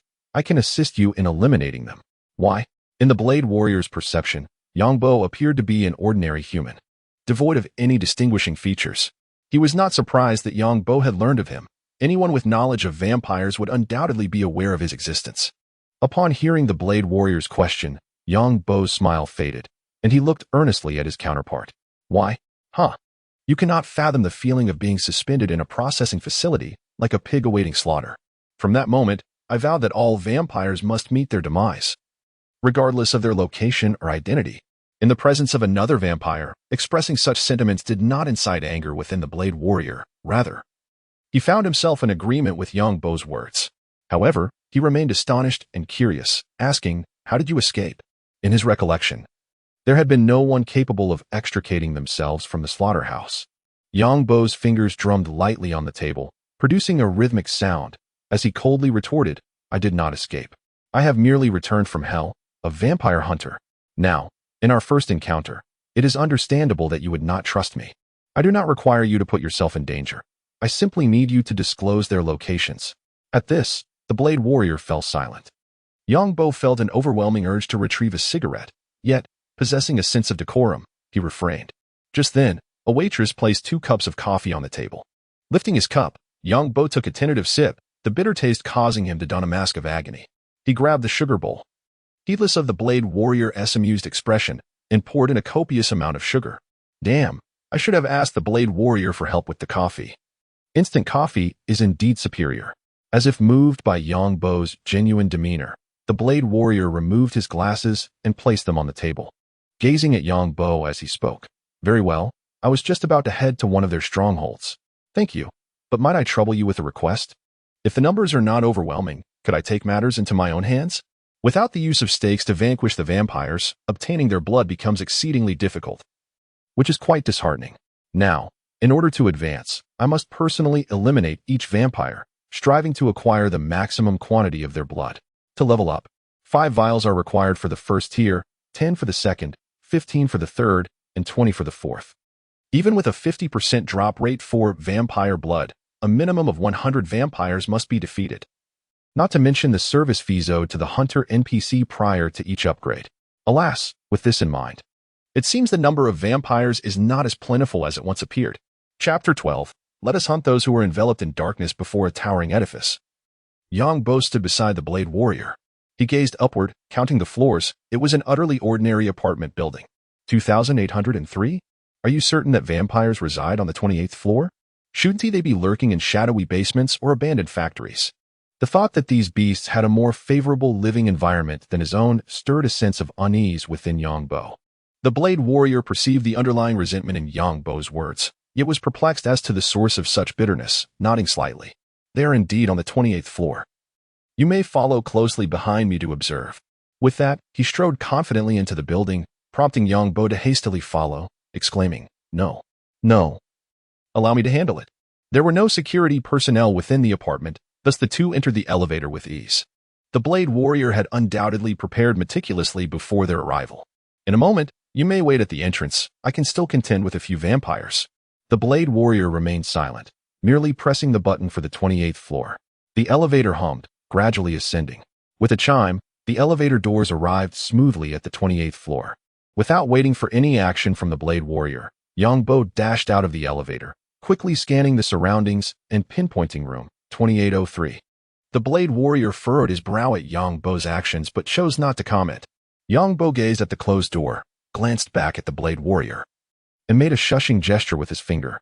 Suddenly, a stone pickaxe materialized in his hand, a sight that rendered the Blade Warrior's expression solemn. He was eager to inquire about the nature of Yang Bo's ability, yet the time was evidently not right. Crouching down, he watched curiously as Yang Bo began to strike the security door of 2803 with the pickaxe. Thud, thud. The sound of gentle tapping startled the Blade Warrior, and cracks began to proliferate across the door. With a peculiar sound, the sturdy security door vanished entirely. Simultaneously, he noticed a transformation in Yang Bo's demeanor. The face that usually bore a smile now appeared chillingly cold, devoid of hesitation as he stepped into the room. The Blade Warrior quickly followed, drawing forth a silver katana from his trench coat. Thanks to the system's abilities, Yang Bo could effortlessly discern the locations of the vampires within the room. 4. Rather few indeed. Upon entering, he found thick curtains blocking the sunlight from outside, casting the room into near-complete darkness. Yet, the light streaming in from the doorway allowed him to clearly observe the living room's condition. To his surprise, it was quite tidy. Evidently, these vampires did not favor living in squalor. Approaching the window, Yang Bo yanked aside the heavy curtains, allowing warm, blinding sunlight to flood into the living room. which had presumably not seen daylight in quite some time. The vampires within the room were roused by the sudden intrusion in Yang Bo's view. Two vampires stood behind the door, engaged in hushed discussion. Yang Bo paid no heed as he clenched the stone pickaxe in his hand. With a series of resounding thuds, he methodically collected the furniture and appliances in the living room, stowing them away in his backpack. The allure of free furnishings. Once he had secured the pickaxe, he wielded a stone axe in his right hand and a stake in his left, advancing steadily towards the bedroom door. With a forceful kick, he crashed his foot against the door, the sheer power behind it rendering the ordinary wooden barrier utterly ineffective as it splintered open. The unsuspecting vampire lurking by the entrance was caught off guard, slammed against the wall behind the door. Inside the room stood a male and a female vampire. The male was pinned behind the door, while the female glared at him with fury. "Who are you?" Clearly, the two had been resting. The woman was clad only in a simple black lace set. In response to her question, Yang Bo raised his stone axe and declared, "I am your father." Taking a light leap forward, he harbored no intentions of mercy, swinging the axe towards her form. The female vampire reacted swiftly, baring her sharp fangs and letting out a snarl as she retreated just in time to evade his blow. In an instant, she lunged forward with blinding speed. Yang Bo deftly countered, swinging the axe back to strike her thigh, eliciting a pained scream. Bound by the constraints of their kind, the vampire was forced to retreat even faster. Striding forward, he thrust the stake forcefully into her mouth. "Hold that properly," he commanded, lifting the axe once more to deliver a brutal blow to her skull. All transpired in the blink of an eye. The other vampire, previously pinned behind the door, finally regained his wits and rushed out, clawing fiercely at Yang Bo. With a sidestep, Yang Bo evaded the attack. Adhering to the principle that it is better to sever a single finger than to injure all 10, he swung the axe again at the female vampire, unleashing a flurry of strikes that reduced her health to below 15%. "You will be purified," Yang Bo uttered softly, recalling a line from the Night Hunter vein in League of Legends, feeling it perfectly suited the moment. The stake plunged into the female vampire's back, her throat, previously pierced by Yang Bo, stifled any cries of agony, and she transformed into ash, her expression a portrait of torment. The male vampire, clearly deeply connected to the deceased female, possibly even her lover, roared, "I will tear you apart." With rage fueling him, he charged forward, his speed noticeably heightened. Yang Bo maintained his composure, evading the attack as he seized the moment of the vampire's momentary rigidity to thrust the stake forward. His choice of weapon was simple, swift, compact, and capable of forcing the enemy back with each strike. Time was of the essence. The two vampires from the adjacent room were already rushing towards him, intent on joining the fray. With a resounding thud, the adversary's body collided uncontrollably against the wall. Yang Bo slightly leapt, bringing down his stone axe with force, triggering a critical strike. In the realm of Minecraft, critical hits are remarkably facile to execute. Merely leaping and striking an enemy before touching the ground yields a damage increase of 1.5 times. After spending considerable time in this world, one naturally develops the instinct to leap while attacking foes. "Fear not, I shall swiftly send you to her." Utilizing both hands, Yang Bo disregarded the intervals between attacks, continuously leaping and striking. The male vampire could only press against the wall, impotently raging, just as he attempted to advance. A forceful push sent him crashing back against the wall. At that moment, two barefoot male vampires rushed in, their bodies scantily clad in nothing but 2 pairs of underpants. As Yang Bo plunged a stake into one vampire's skull, depleting its health entirely, he turned to face the 2 incoming vampires. What? Vampires can also be gay? Chapter 13. I am proficient in cleanup within the confines of the apartment. An intense battle unfolded, punctuated by intermittent roars and the clashing of weapons. Yang Bo's countenance darkened. These 2 vampires, perhaps due to their peculiar bond, exhibited formidable strength and coordination. Despite wielding dual weapons, he found himself grazed by one of them, suffering 6 points of damage. It was crucial to note that his total health stood at a mere 20 points. At this rate, he could withstand only 4 more blows. One must remain cautious. Before the vampires could mount an offensive, Yang Bo charged forward, eschewing any attempts to leap. In midair, he had no means of support, rendering such actions perilous. "Do you require assistance?" The voice of the Blade Warrior resonated from the doorway, observing the peculiar expression on Yang Bo's face as he struggled against his foes. To the Blade Warrior, he believed that with the force behind Yang Bo's strange stone axe, a single strike to a vampire's head would surely be fatal. Yet, in reality, After enduring a blow from the axe, the vampire remained sprightly, the inflicted damage starkly contrasting with the might of the attack. This left the Blade Warrior perplexed, both by Yongbo's unique open-door ability and his current combat prowess. Without pausing in his assault, Yongbo retorted, "I must slay them myself." Engaged in battle. He offered no further explanation. The moment the vampires caught sight of the Blade Warrior, fear washed over their faces after all. The name of the Blade Warrior echoed like thunder among the vampires. Seize the opportunity. The stone axe struck one vampire squarely on the head. Although it lacked a critical weakness to amplify the damage, the blow was sufficient to leave the vampire momentarily dazed. Under the intimidation of the Blade Warrior, Yongbo managed to defeat both vampires with only a single instance of damage incurred.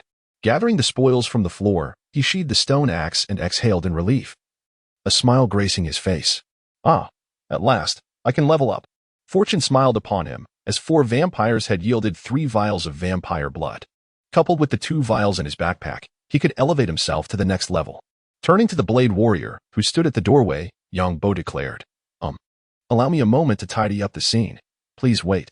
The Blade Warrior intended to remind Yongbo that the police would soon arrive. But as he observed Yongbo wielding the very stone axe that had felled the vampires, striking various pieces of furniture within the room, he was taken aback. In the blink of an eye, all the furniture had vanished. Astonished, he opened his mouth. Upon entering, he had found the living room oddly vacant. And now he understood the reason behind it. Witnessing the assortment of furniture in Yongbo's backpack, he approached the door and said, "All done. Shall we depart? Do you have any information about other vampires? Since I have the time today, I am more than willing to assist."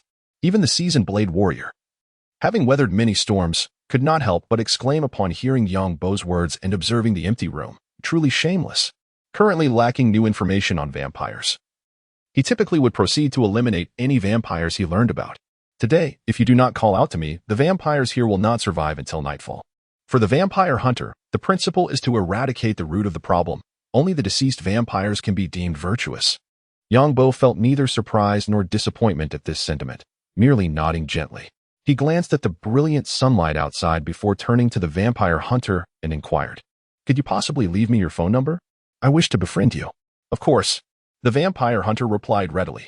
He bore no aversion to Yongbo, who shared his objectives. Rather, he was intrigued by Yongbo's unique abilities. Although they had only known each other for a day, he refrained from probing directly, as everyone harbors their own secrets. After the vampire hunter recited a string of numbers, Yongbo memorized them, and, having reinstalled the security door, they departed the premises. As they stepped outside, a police car, blaring its siren, halted in front of the apartment building. Their previous commotion had undoubtedly attracted the attention of nearby residents. Yongbo, walking alongside the vampire hunter, chuckled, "Thank goodness this is in America. Had it been in China, the neighbors would have rushed over to see the commotion." The vampire hunter paused momentarily before asking, "Are you of Chinese descent?" Yongbo shrugged, with nothing to conceal. "Indeed. By the way, Eric, I need to return home for a bit and cannot accompany you for now. I will call you later tonight after I purchase a new phone, and we can keep in touch then." His thoughts were consumed with the desire to elevate his hunter level and reorganize the items in his overstuffed backpack. With that, he produced a loaf of bread and cheerfully offered it to the vampire hunter. "Care for a piece?" "No, thank you." The vampire hunter had expended considerable energy during their earlier skirmish, and in this world, the more one exerts themselves, the faster their hunger depletes. After consuming 2 loaves to restore his hunger to full, Yongbo spotted a taxi approaching and waved it down, saying, "I shall take my leave now. See you tonight." A little over 10 minutes later, Yongbo returned home, brimming with spoils. He promptly emptied the chaotic contents of his backpack, organizing them into their rightful places. Goodness, these individuals were quite affluent, he exclaimed, wide-eyed as he retrieved a stack of cash from the nightstand, no less than $7,000 or $8,000. It was noteworthy that in this land, cash was seldom used. Credit cards were the norm, making such a sum a delightful surprise. The drawer also contained some jewelry, presumably belonging to the female vampire. After tidying up, he surveyed the disarray of clothing and bed linen strewn about, feeling somewhat exasperated. If only there were lava, he could simply toss it all in. Alternatively, a block of iron would suffice, enabling him to craft a flint to incinerate everything in one swift blaze. Speaking of fire, Yongbo's gaze drifted to the nearby furnace, and he suddenly recalled a steel rebar nestled within his backpack. since this object cannot be directly transformed. Could it be possible to smelt it in the furnace into iron particles or ingots? With this thought, Yang Bo felt a surge of excitement. If this method proved feasible, the future supply of iron ingots would no longer be a concern. Approaching the furnace, he opened the operational interface and, with a flutter of apprehension, placed the rebar from his backpack into the furnace. Watching the burning indicator light up, Yang Bo leapt with joy. It truly can be smelted. With this, crafting a set of iron equipment would undoubtedly enhance his strength significantly. Chapter 14. Exploiting capitalist gains. Gazing intently at the I-beams being forged in the furnace, 10 seconds slipped by in an instant. The I-beams that had been positioned in the upper grid vanished, replaced by 3 gleaming ingots of iron. Such a generous yield. No. I must devise a way to procure more. After some contemplation, Yang Bo decided to postpone his daytime visit to the construction site, especially since there were watchmen present. If he were to take too much, it would undoubtedly attract the attention of certain authorities. Lost in thought, an idea suddenly struck him. Is there not an abandoned subway station in New York? Perhaps I could retrieve some tracks. I shall wait for Leo and the others to arrive in the evening. Being locals, they might have better strategies. As for the 3 ruffians, he was not overly concerned about their return. In this world, everyone is driven by profit. And those 3, having tasted the sweetness of last night, would surely seek him out today. Being unfamiliar with New York, having these 3 individuals to guide him would undoubtedly make matters easier, especially since any issues solvable with money are hardly issues at all. First, he would fell all the oak trees that had grown, replanting saplings in their stead. The wheat in the planting area had grown considerably, yet was still unripe. Yang Bo merely cast a glance and dismissed it, hurrying over to the vampire hunter. He opened the hunter's upgrade interface, placing the 5 vials of vampire blood from his backpack onto the screen and clicking the training button. Was that it? Although he had mentally prepared himself, clicking the training button left him feeling unchanged, a twinge of disappointment lingering within him. At least grant me some special effects. I do not expect a cataclysm, but surely a flash of golden light would suffice. After a moment of grumbling, Yang Bo opened the hunter's skill panel to inspect it. To his astonishment, the skill points in the upper right corner had transformed from -1 to 1. He rubbed his eyes in disbelief. What? Gaining 2 skill points for leveling up? This is nothing short of invincibility. Normally, a hunter earns 1 skill point per level, with a maximum of 15 levels, totaling 15 skill points. Given that there are 25 skills available, hunters typically choose 1 or 2 skill paths. However, with Yang Bo's newfound ability to earn 2 skill points per level, reaching level 13 would allow him to activate all skills, transforming him into a versatile hunter. The first skill, basic use of stakes, enables the user to slay vampire creatures with less than 35 health in a single strike. After activating this skill with his skill points, Yang Bo nodded in satisfaction. This would certainly make the next encounter with vampires far more manageable. However, it appeared he would need 10 vials of vampire blood for the next endeavor. It seemed he had to work diligently.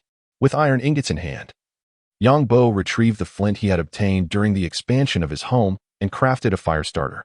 Approaching the garbage nearby, he aimed at the ground and silently chanted the incantation to activate it. With a sudden crack, a burst of flames ignited out of thin air, consuming all the debris that came into contact with it. Yang Bo was exceedingly pleased with this effect in his world. Flames and lava could efficiently eradicate the useless clutter of everyday life, all while being remarkably eco-friendly and leaving no trace. After organizing his belongings, he retrieved a map of New York purchased from a newsstand and pinpointed his current location. The nearest subway line lay to the north. Alas, he was uncertain of the actual distance, but he decided to dig and see for himself. Seizing the moment, Yang Bo resolved to excavate an exit leading to the subway tunnel. For one could never be too cautious against the possibility of being cornered at home by some deranged superhero or supervillain. Better to prepare in advance.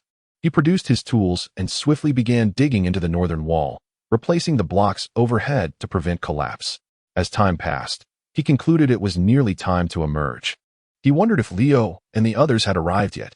Rising from his comfortable sofa, he stretched lazily, and after a productive afternoon's labor, his home could finally be deemed well-connected.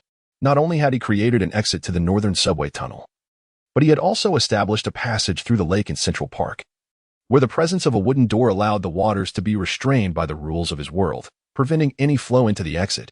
Navigating through the original tunnel, Yang Bo ascended into a thicket of tangled shrubs. a locale rarely frequented by others, significantly safer than his previous entrance. Upon exiting his home, he glanced at his wristwatch. It was already 8 in the evening. He took out a cigarette and, mimicking a crow, placed it between his lips, producing the kerosene lighter he had acquired earlier. He ignited it and made his way toward the spot where he had parted ways with the trio that morning. After walking for over 10 minutes, he spotted a flamboyant car parked at the park entrance, its ostentatious appearance clearly not meant for the ordinary driver. Leo, who had been vigilant about the situation, immediately opened the car door and stepped out upon seeing Yang Bo. "Sir, you have arrived." Yang Bo smiled and nodded, saying, "There is no need for such formality. Since you are willing to join me in confronting those creatures, we are friends now. You may call me by my name. No need for sir, it sounds rather odd. How was your day off? Everything all right for the evening?" As he settled into the car alongside Leo, he noticed the young man's excitement at the prospect of befriending someone with special abilities like Yang Bo. "We three took the day off, absolutely no problem. And we've prepared some specific items to deal with those monsters." Leo turned to the young black man seated in the back seat and said, "Carrie, bring out the baseball bat." Carrie immediately produced a wooden baseball bat from beneath his feet, albeit one adorned with silvery chains intricately intertwined upon its surface. Upon closer inspection, it became evident that these were crafted from an assemblage of silver necklaces, while the bat was further embellished with nails to secure the chains in place. Yang Bo, taken aback, received the bat and exclaimed in admiration, "Leo, you are truly a genius." Their objective was to subdue the vampires, facilitating the retrieval of the acquisition of spoils, hence the choice of a baseball bat. Had they intended to eliminate the vampires directly, a silver longsword would have undoubtedly been a more fitting weapon. Leo chuckled softly and replied, "We cannot afford custom silver bullets, but I have arranged for a supply of silver crossbow bolts, though they will require some time to procure." "You have done well," he continued. "Tonight, we must expand our search area or venture into locales with a higher population of vagrants. I sense that the yield there will be considerably greater." Yang Bo could not help but reflect on his own encounters. These vampires found their most suitable prey among the homeless, for the disappearance or demise of such individuals rarely elicited significant concern. Chapter 15. The Black Business Vehicle. Amidst the echoes of anguished cries, a vampire collapsed at the feet of the four companions. Compared to the initial tension and chaos, Yang Bo and his companions had grown remarkably adept at handling the situation. Through the trials of this evening, Yang Bo discerned that the elevation of his hunter rank not only granted him skill points but also expanded his perception range, though a mere 5 meters. It ignited his anticipation for reaching level 15, at which point he would become a veritable walking vampire radar. Yang Bo stooped to gather the fallen spoils, patting Leo on the shoulder as he declared, "Leo, let us conclude our endeavors for today. It is prudent to take a couple of days to rest. Given the number of vampires we have dispatched this evening, their attention will surely be drawn to us. Exercise caution." Leo, having pocketed the spoils he had scavenged from the vampire, nodded solemnly, "Rest assured, I shall remain vigilant. We will retreat to another city for a few days. Should you require our assistance, simply give us a call." Pleased with Leo's foresight, Yang Bo recognized the wisdom in retreating after inciting ire. "Very well. Let us be alert as we depart. Ensure your weapons are at the ready. Do you know of any abandoned subway stations or construction sites? I am in need of certain materials. Please escort me there." Upon hearing his request, Leo fell into contemplation, while Carrie interjected, "In Queens, I am aware of an abandoned construction site. It seems the developer encountered some unfortunate mishaps, leading to a halt in the project." Yang Bo's eyes brightened at this information. "Is there an abundance of I-beams and construction materials at that site?" Carrie paused, taken aback by Yang Bo's inquiry, then nodded. "The site has been entirely sealed off. But when I last observed it a week ago, the conditions were promising. However, I am uncertain of the current status. Take me there. I wish to see for myself." The group did not press Yang Bo for his intentions, recognizing Leo's intelligence. If Yang Bo deemed it necessary to share, he would do so in his own time. The group dispersed in pairs, returning to the vehicle parked at a distance. As they settled into the passenger seats, Yang Bo advised Leo, "It would be wise to acquire a different vehicle. Your current one is far too conspicuous. A dilapidated car would serve you better should issues arise. It would be of little consequence to abandon it." "Understood. I shall make arrangements." With Carrie's guidance, the group set forth toward the abandoned construction site in Queens. The clock had struck 3 in the morning, and a few pedestrians still lingered on the streets. At that moment, a sleek black business sedan passed by, capturing Yang Bo's attention instantly. "Leo, Exercise caution and follow that vehicle. In his heightened perception, he noted 3 vampires within the car, and he could not forget the distinctive model. If he was not mistaken, this vehicle appeared to be on the hunt for sustenance. Leo pressed the accelerator, gradually keeping pace with the car ahead. Yang Bo produced cigarettes, distributing them among the 3, while his mind pondered. Could it be that the underground ballroom was not the true opening scene of the Blade Warrior narrative? How audacious of the slaughterhouse, now devoid of life, to venture forth in pursuit of prey? Taking a deep drag from his cigarette, Yang Bo earnestly addressed the trio. There are 3 vampires in the car. Leo, find a secluded spot and devise a way to stop them. Let us resolve this swiftly. We shall not hold back this time nor take any of their supplies. Fear not. We know what to do. The 3 responded affirmatively. A few minutes later, the sleek black sedan turned down a less traveled road. Leo pressed the accelerator hard, bringing their vehicle parallel to the adversaries, and rolled down the window to make a provocative gesture. The vampires in the car appeared unfazed by the provocation, maintaining their indifferent demeanor as they continued to drive. Leo swiftly maneuvered their car in front of theirs and called out to the occupants, "Be careful, hold steady." With that, he slammed on the brakes, then rapidly accelerated again to avoid being rear-ended. After 3 such maneuvers, the speed of the following vehicle had significantly diminished. As the cars came to a halt, Carrie skillfully grabbed a baseball bat, opened the car door, and approached the rear luxury vehicle, raising the bat to strike it, producing a resounding thud. "Hey, get out. I'd like to borrow some money from you today," he shouted, striking the car once more. His confrontational demeanor was designed to provoke them into exiting the vehicle. Leo and the others followed suit, brandishing their baseball bats as they stepped out. Despite the vampires' generally good temper, they couldn't withstand repeated provocations. 3 burly thugs clad in suits emerged from their vehicle, dwarfing Yang Bo and his companions in stature. Did these 3 grow up eating from the same plate as Yao Ming? They're all so tall, Yang Bo thought to himself, unable to suppress his internal commentary. He had always considered his height of 185 centimeters quite commendable, yet these 3 were at least 10 centimeters taller. Their black suits, straining against their muscular frames, epitomized the archetype of enforcers. Vampires can have such elite figures too. The 3 vampires advanced towards Yang Bo and his companions with brisk strides, their demeanor suggesting they were not in the best of moods. "You're courting death," the leading vampire exclaimed, unable to contain his fury as he reached out towards Carrie. His sharp claws concealed in the dim light, making them difficult to detect. Suddenly, a gunshot rang out. Leo had drawn his pistol and aimed it at the vampire's head. Pulling the trigger, the assailants were momentarily taken aback that mere street thugs would dare to fire a weapon. A bullet found its mark, creating a gaping wound in the vampire's forehead. While vampires are physically superior to humans, a shot to the head proved fatal, and the wounded vampire collapsed, igniting in flames upon impact. Bang, bang, bang. A series of gunshots erupted as the other 2 pulled out their firearms and fired. The remaining vampires, upon hearing the gunfire, instinctively raised their arms to shield their heads. This moment showcased the vampire's formidable nature. While a human would have been incapacitated by such bullets, these 2 vampires, despite sustaining multiple hits, still attempted to charge forward. Upon witnessing the situation, Yang Bo did not hesitate. He drew his stone axe and struck with a powerful leap, delivering a critical blow. The health points above the adversary's head became visible. Of the 100-point maximum, only 72 remained. The damage inflicted by ordinary bullets upon the vampire was exceedingly minimal. "You handle that one. I shall take care of this one," Yang Bo exclaimed, skillfully engaging both adversaries before him, causing the vampire to wail in agony. Meanwhile, Leo fired to suppress the other vampire, while Carrie and his companion brandished baseball bats entwined with silver chains, stepping forward to deliver formidable blows.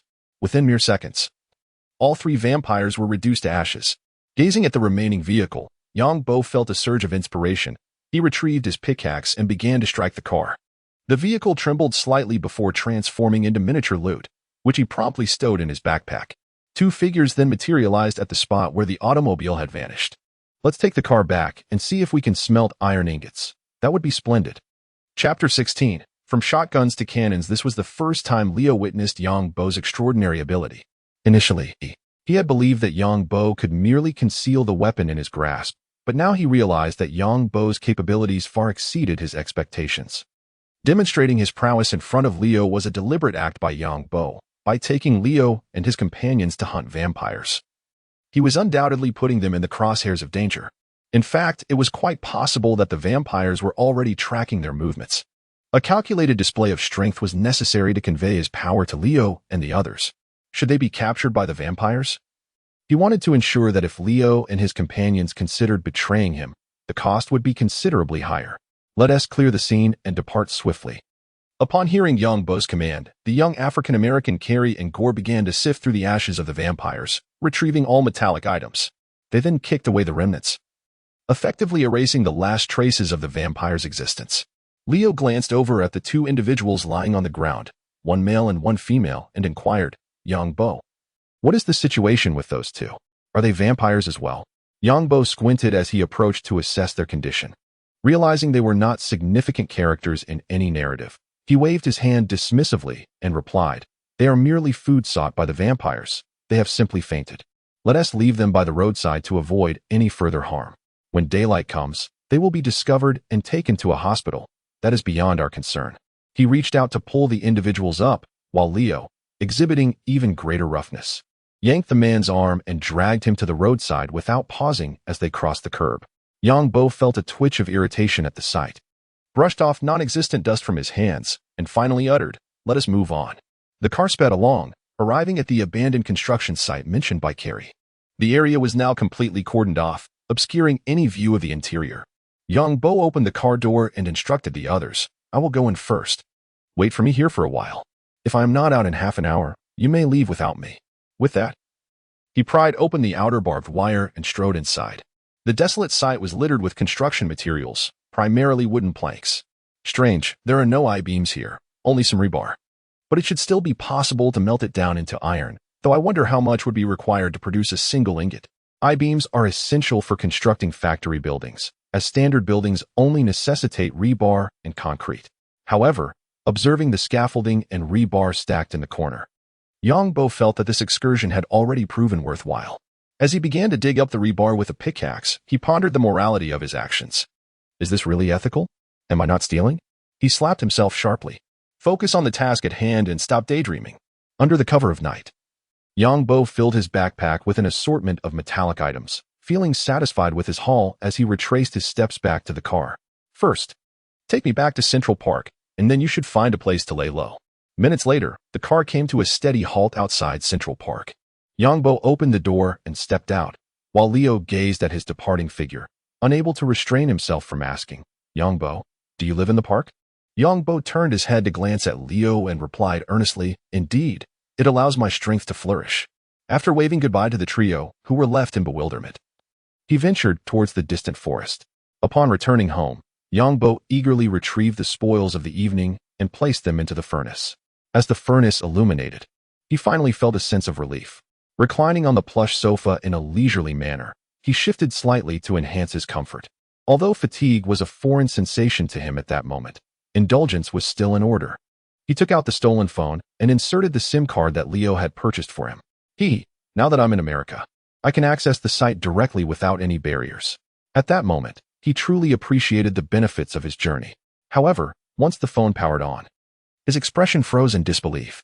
What the hell? No signal. Are American telecom companies incompetent? I'm in Manhattan.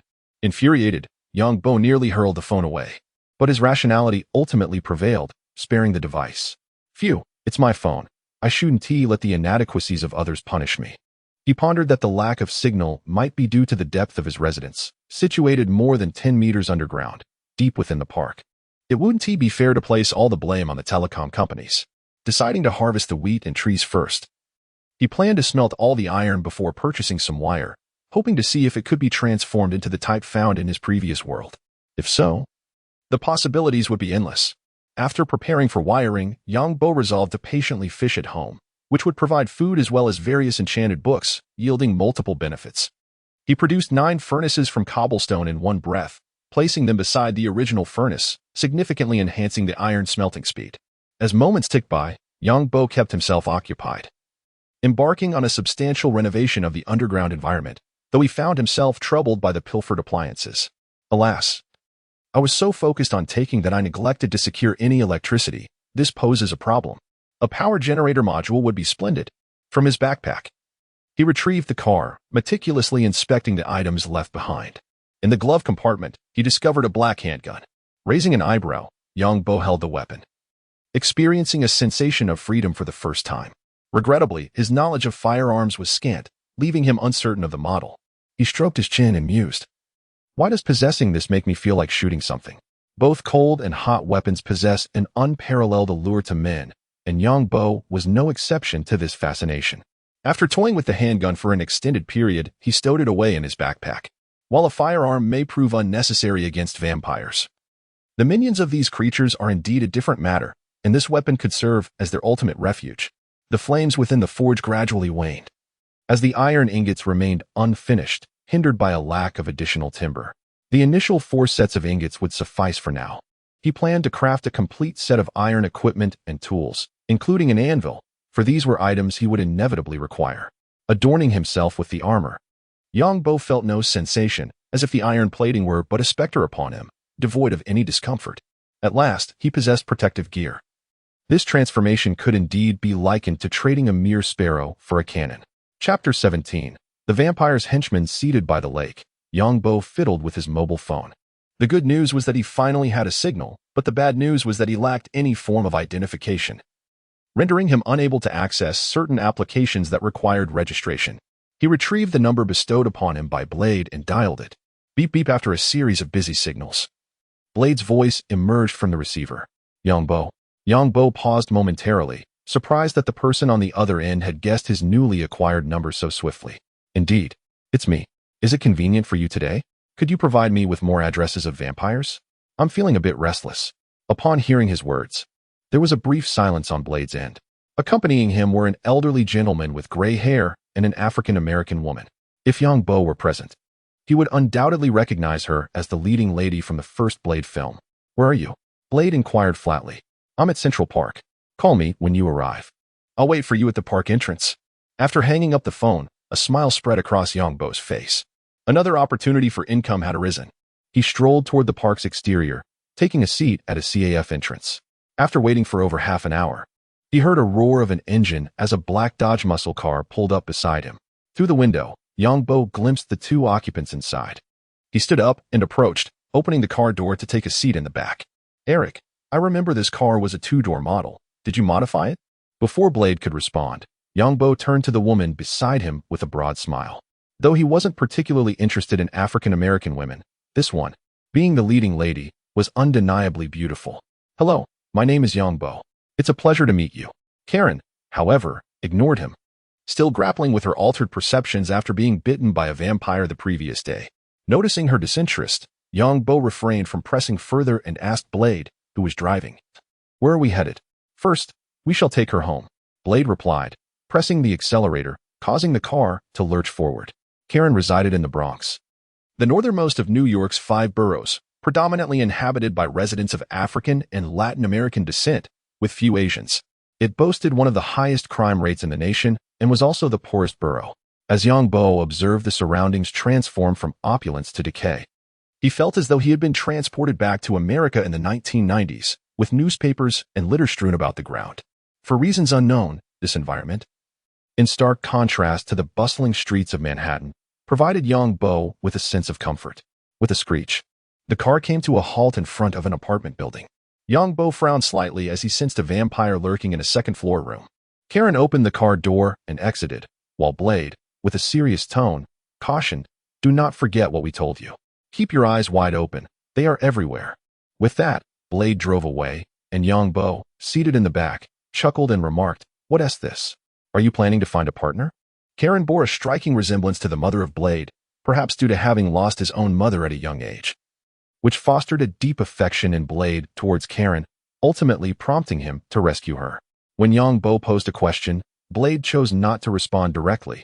Instead, he stated, "She has already caught the attention of those vampires' loyal minions. We must extract information about the vampires from those scoundrels." After circling the apartment complex, Blade once again brought the vehicle to a halt at the entrance.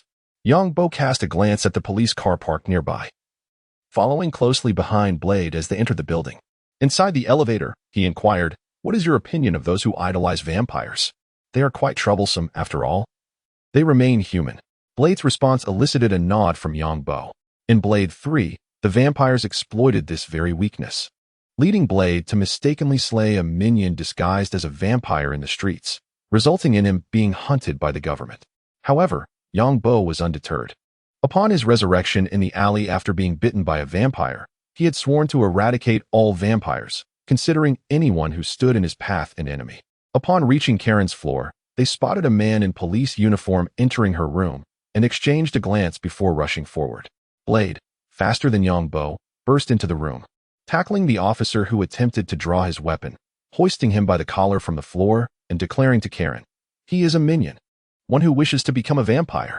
Each word from Blade was punctuated by a forceful strike.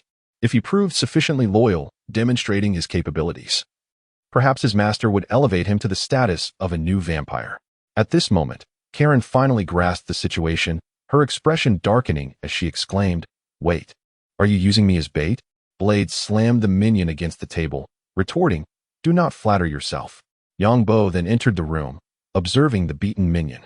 He produced a wooden stake. Had it not been for the necessity of the minion guiding them to a vampire bar, he would have brandished a newly forged iron axe instead.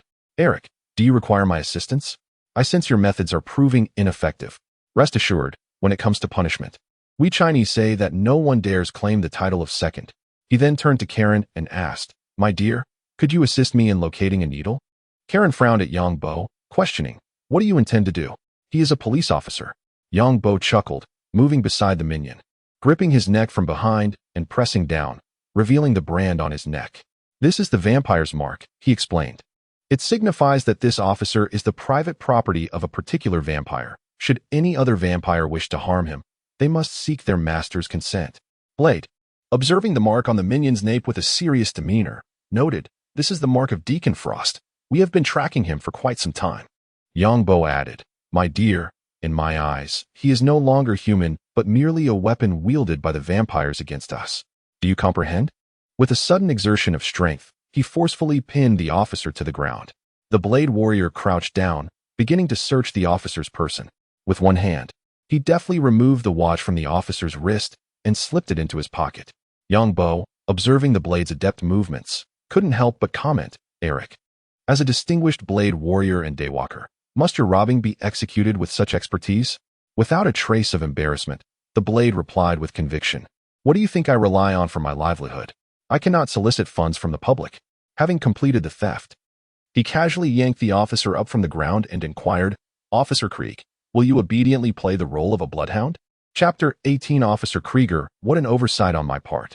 Yang Bo exhibited a look of regret as he stepped forward to explore, stealthily slipping the handgun from the waist of his opponent into his own pocket. Just because Blade dismissed it did not imply he shared the same sentiment. He was indifferent to whether it was a police firearm. Upon hearing Blade's words, Karen opened her mouth to retort but ultimately remained silent, as she found Blade's reasoning quite compelling. "Damn it, a counterfeit." Enraged, Blade delivered a powerful punch to Officer Krieger's face and hurled the watch onto him with disdain. Yang Bo merely chuckled without uttering a word, while Blade seized the collar of his adversary and proceeded toward the exit, with Karen closely following. Upon entering the elevator, Yang Bo pressed the button for the second floor. Blade, puzzled, inquired, "What's your business there?" "There's a vampire on the second floor." "I intend to deal with it," Yang Bo replied. Ding! The elevator doors slowly opened, and Yang Bo stepped out, utilizing the perception abilities of a vampire hunter. He peered through the walls and spotted the vampire hiding within the room. Hearing Yang Bo's assertion, Blade dragged Officer Krieger out of the elevator, frowning as he asked, "How do you know there's a vampire here?" From his backpack, Yang Bo retrieved a newly forged iron axe. While both the iron axe and the stone axe dealt the same damage of 9 points, the durability of the iron axe was significantly higher. To avoid the predicament of his weapon's durability plummeting during battle, he opted for the iron axe. Without turning his head, Yang Bo fixed his gaze on the vampire within the room and declared, "The stench emanating from these creatures is like a beacon in the night for me." He raised his foot and forcefully kicked the wooden door. The condition of this apartment was considerably worse than the previous one they had visited, and the flimsy wooden door could hardly withstand such an assault. With a resounding crash, the door flew open. A familiar scene unfolded before Yang Bo. The tightly drawn curtains allowed not a single ray of sunlight to penetrate, and the furnishings within the room exuded a vintage charm. One could only wonder how long this vampire had inhabited such a place. "Who are you?" A white male in his 40s, clad in gray pajamas, stood up from the sofa upon hearing the door's impact, glaring furiously at the unwelcome guest that was Yang Bo. Disregarding the inquiry, Yang Bo charged directly toward him. The vampire reacted swiftly, retrieving a handgun from beneath the sofa cushions and aimed it at Yang Bo, pulling the trigger without hesitation. With a resounding bang, a bullet raced toward Yang Bo's body. An invisible barrier materialized, momentarily mitigating the force of the projectile before it struck him, causing him to stumble backward uncontrollably. -2 Yang Bo's 10 hearts diminished by 1 at that instant.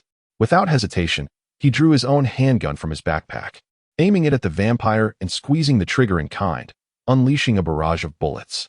Although he had never fired a gun before, he was nonetheless aware of the principles of a linear confrontation. A series of gunshots erupted, and the figure outside, known as Knife Edge, immediately dropped the police officer he had been grappling with, drawing his handgun and swiftly entering the room. A barrage of bullets was unleashed from Yang Bo's pistol, serendipitously striking the arm of his adversary, who was also armed. Seizing the moment, Yang Bo dashed forward, leaping onto the sofa, his handgun transforming into an iron axe, which he brought down upon his opponent's skull. At that instant, Knife Edge burst into the room, with a resounding bang. A silver bullet laced with concentrated garlic juice pierced the vampire's head. As he watched the vampire disintegrate into ashes, he turned to Knife Edge and remarked with resignation, "Should I commend your marksmanship or bemoan your usurpation of my kill?" Approaching the window, he drew back the curtains to let the sunlight pour in. Knife Edge holstered his pistol, a smile revealing his pearly whites as he replied, "It seems you are indeed resentful that I stole your prey. As a hunter, I naturally lament the loss of my quarry," Yang Bo retorted, glancing around the room's decor in search of potential funds for their endeavors. Just then, a voice from outside interrupted their thoughts. "That guy has escaped."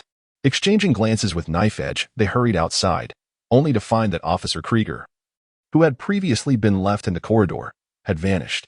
Karen, nearby, looked anxiously at the two of them. "We must pursue him." According to the narrative, Krieger would lead Knife Edge to a bar. If he managed to flee, locating a hidden bar in a sprawling metropolis would prove to be a formidable challenge. The trio promptly set off in pursuit, emerging from the door to see a police car, which had once been parked by the roadside, speeding away. In the blink of an eye, it vanished from sight. Yang Bo's expression darkened. This development would make it exceedingly difficult to find the bar that led to the vampire archives. The only certainty was that this bar lay somewhere within the vicinity. Turning to Karen, who was trailing behind, he inquired, "Do you happen to know of a bar run by Japanese proprietors in the Bronx?" Yang Bo's recollection of the storyline involving Knife Edge was hazy, yet he vividly remembered the animated vampires dancing in the bar. To his dismay, Karen admitted ignorance of such a bar, as her duties as a doctor left her with little time to frequent such establishments. The three of them returned to the vehicle, with Yang Bo occupying the front passenger seat while Karen settled into the back. "You should leave this city," he urged. "No, I must accompany you. It is the only way I can survive until I find the antidote." Knife Edge turned to Karen, his expression serious as he declared, "There is no antidote." His tone brooked no argument.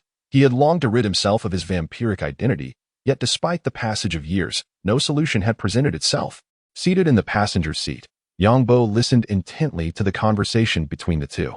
He adjusted his seat to find the most comfortable position and reclined, stating, "Blade, you are not truly a vampire at this moment, but rather a novel species altogether. Should an antidote for vampires indeed exist, it would hold no efficacy for you. I have not detected the foul stench typical of vampires emanating from you. However, the beauty in the back seat is beginning to exude an unpleasant odor. In my perception, this Blade warrior does not classify as a vampire. Although he possesses some vampiric abilities, he is unperturbed by sunlight, silver, or garlic. Apart from a lingering thirst for blood, he is entirely distinct from conventional vampires." Upon hearing Yang Bo's remarks, Blade remained silent as he maneuvered the car, pursuing the route taken by the police officer they had just encountered. Chapter 19. The Vampire Bar. The events unfolded far more smoothly than Yang Bo had anticipated. It did not take long for the group to arrive at the Vampire Bar. Dao Feng gestured to Yang Bo and Karen, directing their attention to a mark on the bar's exterior wall. "It appears we have struck gold. That is a vampire insignia." Yang Bo, who had been resting with his eyes closed, immediately perked up at Dao Feng's words, his eyes sparkling with excitement. "Gold? Where's the gold?" Dao Feng replied. "This mark indicates the presence of their safe house nearby, a place where they can hide when dawn breaks." Yang Bo gazed at the distant blue building, and images from a storyline flickered through his mind. It was still daytime, and no vampires were stationed outside the bar. He glanced at the surroundings. The walls of the filthy alley were plastered with various newspapers, fluttering in the breeze and falling to the ground. Thankfully, it was day, had it been night. Yangbo harbored the suspicion that a naked governor might emerge, as the atmosphere bore an uncanny resemblance to scenes from a Terminator movie. Sitting in the back seat, the young woman Karen inquired, "Are these vampires really so brazen as to operate a bar in broad daylight? This is nothing short of a nightmare." The police car from earlier was parked right outside the bar. Hearing Karen's words, Dao Feng opened the car door and stepped out, declaring, "Today, there will be something far more terrifying than vampires." Karen instinctively asked, "What is it?" "Me." Yang Bo also exited the vehicle, admiring Dao Feng's audacious demeanor, which he found wonderfully unashamed. Noticing the police car parked at the entrance, Yang Bo pulled out a cigarette and placed it between his lips, stating, "Let us go." I can hardly contain myself. Although it was daytime and the bar was not open, Yang Bo and Dao Feng were not there for drinks. Unfazed by the suspicious glances of passers-by, Dao Feng retrieved a handgun from his black trench coat and handed it to Karen, saying earnestly, "Remember, mercy towards vampires is cruelty towards oneself. It is as simple as pulling the trigger when facing their heads." Karen hesitated as she accepted the handgun, and Dao Feng continued, "Do not be misled by what movies depict. Holy water and crucifixes are utterly ineffective." Yang Bo interjected, "I must respectfully disagree. I possess holy water that can harm vampires, though I currently lack the means to produce it." He added, "As for crucifixes, those made of pure silver will suffice." Dao Feng turned to Yang Bo, his sunglasses obscuring his eyes, yet his expression was unmistakable. "Are you the reincarnation of a contrarian?" Though the words may not have been perfectly chosen, the sentiment was clear. The trio arrived at the bar's entrance, only to find the heavy doors firmly shut. It seemed they had arrived before the opening hours, which was to be expected. Even if this bar were not a vampire's safe haven, no establishment would operate in the morning. If there were, consider it as if I had said nothing. Through the thick walls, Yang Bo could discern the circumstances within, where a multitude of vampires congregated in the bar. This cluster of vampires remained motionless, seemingly still in repose. At that moment, Yang Bo felt his adrenaline surge. He mused, with so many vampires, even a mere 30% drop rate would suffice to elevate me to a level 2 hunter, thereby granting me 2 new skills. With this thought, he turned to his companion, Blade, and suggested, "Why not leave this to me? I can handle the cleanup alone." Blade, removing his sunglasses and stowing them in his jacket pocket, replied earnestly, "The number of vampires here is surely overwhelming. You cannot manage this alone." Unaware of Yang Bo's resurrection ability, he perceived Yang Bo's close combat prowess as average. While he could handle a couple of ordinary vampires, facing a dozen would be an insurmountable challenge. With a sigh, Yang Bo took a deep drag from his cigarette and said, "In that case, please leave as many vampires for me as possible. If I don't slay a few today, I'll feel utterly restless." Blade offered no verbal response but nodded silently, pushing against the bar's heavy door with a grim expression. The door was exceedingly weighty. Unless one employed a vehicle or explosives, entry was impossible. "Do not fret. We shall enter from the side. I have a plan." Yang Bo flashed an enticing smile. With the ability of his world, walls and doors held no significance for him. After surveying the distribution of vampires inside the bar, he led the two to a vampire-free area and produced a pickaxe, striking the blue wall of the bar. The sudden appearance of the pickaxe startled Karen, who was beside him, but she quickly acclimated. If legendary vampires could manifest, then Yang Bo conjuring a pickaxe seemed entirely reasonable. Thud, thud, bang. As cracks spread across the wall, Blade and Karen watched in astonishment as the walls seemingly vanished from their sight. "Do you possess such abilities as well?" Karen inquired curiously of Blade. Gazing at the excavated wall, Blade unsheathed his specially designed long knife, twirling it with flair, and declared, "My ability is to send vampires straight to hell." With that, he boldly strode into the bar. Yang Bo, likewise brandishing his iron axe, followed closely behind, continuously reminding Blade, "Do not slay these vampires outright. Just sever their limbs. I'll handle the rest." In the dimly lit hall of the bar, only a few vampires reclined on the sofas, oblivious to the entrance of the trio. Utilizing the vampire's night vision, Blade navigated the surrounding darkness with ease, advancing with his long knife in hand. However, Yang Bo found himself at a disadvantage in such a dimly lit environment. He could scarcely discern the specifics of the bar's interior. He was only able to identify the precise location of the vampires, but there were not only vampires present. There were also some of their human minions, who, for all intents and purposes, remained human.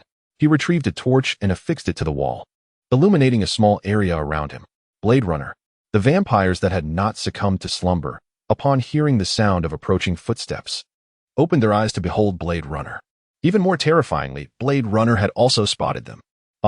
With a swift motion, Blade Runner severed the arm and thigh of one vampire, who let out a piercing scream, causing the entire bar to erupt in chaos. Yang Bo, witnessing the vampire writhing on the ground in agony, finally breathed a sigh of relief. He had been concerned that Blade Runner would single-handedly annihilate this group of vampires, as this fellow typically dispatched ordinary vampires in mere moments. Approaching, he plunged his slender stake into the body of the incapacitated vampire, whose blood level plummeted below 35% after losing an arm and a thigh, triggering the ordinary use of the stake, resulting in the vampire's immediate demise. Chapter 20. A bloodbath. Picking up a fallen bottle of vampire blood and a pair of vampire fangs from the ground, Yang Bo felt a surge of joy within. What a promising start. With an ample supply of vampire blood, he could elevate his hunter class level, thereby significantly enhancing his prowess. At this moment, Blade, the merciless warrior, was also on a rampage, although he could not perceive the golden outlines surrounding the vampires as Yang Bo could. His years of experience dealing with these creatures allowed him to distinctly sense their presence. Typically, he refrained from taking lethal action against vampire followers. But Yang Bo harbored no such reservations. Anyone bearing the vampire mark was met with a bullet to the forehead. Wickedness surpassed that of enemies only when it came to traitors. He collected the fallen human heart and pure salt, items dropped by the vampire followers. It was worth noting that such items were typically obtained by vanquishing wild hunters in the game. The drop of a human heart is one thing, but pure salt as well? Pure salt could be transformed into blessed salt, which, when processed at an alchemy station, became blessed salt water. This sacred water, when applied to the purification altar, would transmute into holy water, inflicting substantial damage upon vampires. The bar was filled with the anguished cries of vampires, and intermittently, one would ignite in flames.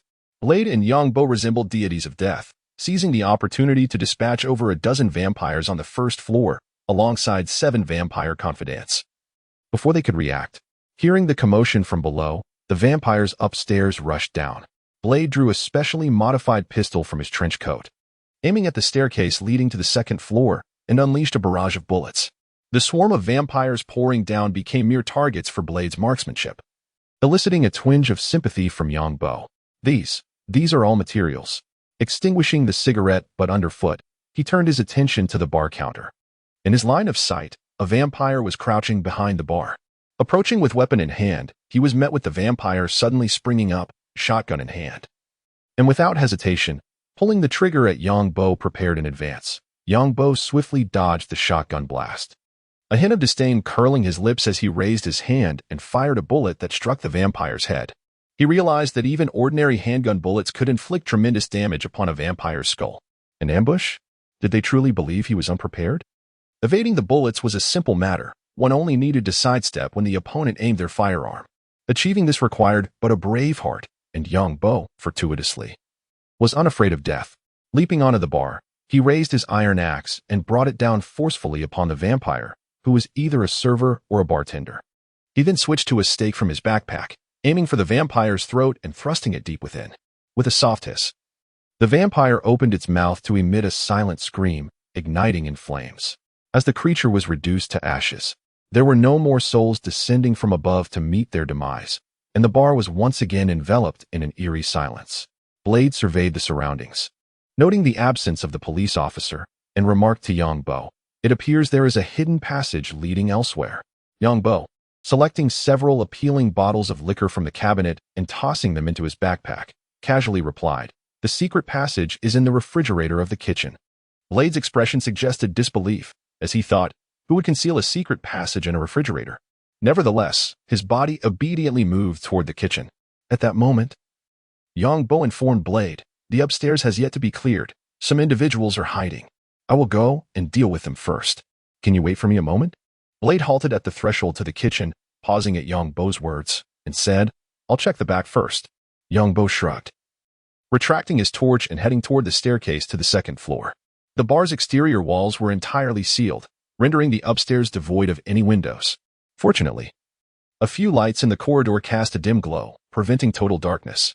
In the long corridor, guest rooms lined both sides, adorned with photographs exuding a certain artistic flair that left Yang Bo feeling parched. No wonder this bar is run by the Japanese. The artistic element is indeed high. He kicked open a door, adopting the demeanor of a cinematic villain, coldly assessing the room's contents. Before him lay a massive circular bed, upon which 3 young women and 1 vampire huddled together, devoid of clothing, clutching a blanket in terror, as if seeking warmth in their proximity. Quite the playful bunch. Upon noticing Yang Bo's entrance, the vampire immediately bellowed in anger and leapt from the bed, employing a crow-like maneuver to launch itself at him. Baka. Just as Yang Bo was about to draw his firearm, the familiar sound prompted him to sheath his pistol and brandish the silver-inlaid baseball bat left by Leo, swinging it toward the vampire's abdomen. With no garments to shield him, the silver bat corroded the vampire's flesh, leaving it a charred black. Yang Bo detached the silver chain from the bat, wrapping it around his hand, and spat onto the ground, declaring that was a matter of racial conflict. But now we have a personal vendetta, little demon. With a left hook, a right hook, and a jab, the vampire emitted a foul, acrid odor, the result of its body being corroded by silver. Blade had located the hidden passage leading underground and, concerned for Yang Bo's safety, ascended to the 2nd floor with Karen. Following the sounds, they found Yang Bo relentlessly pummeling the naked vampire before him. Upon witnessing the creature's corroded state, Blade immediately recognized it as a vampire. Yet Yang Bo's relentless demeanor suggested that this was no ordinary fiend.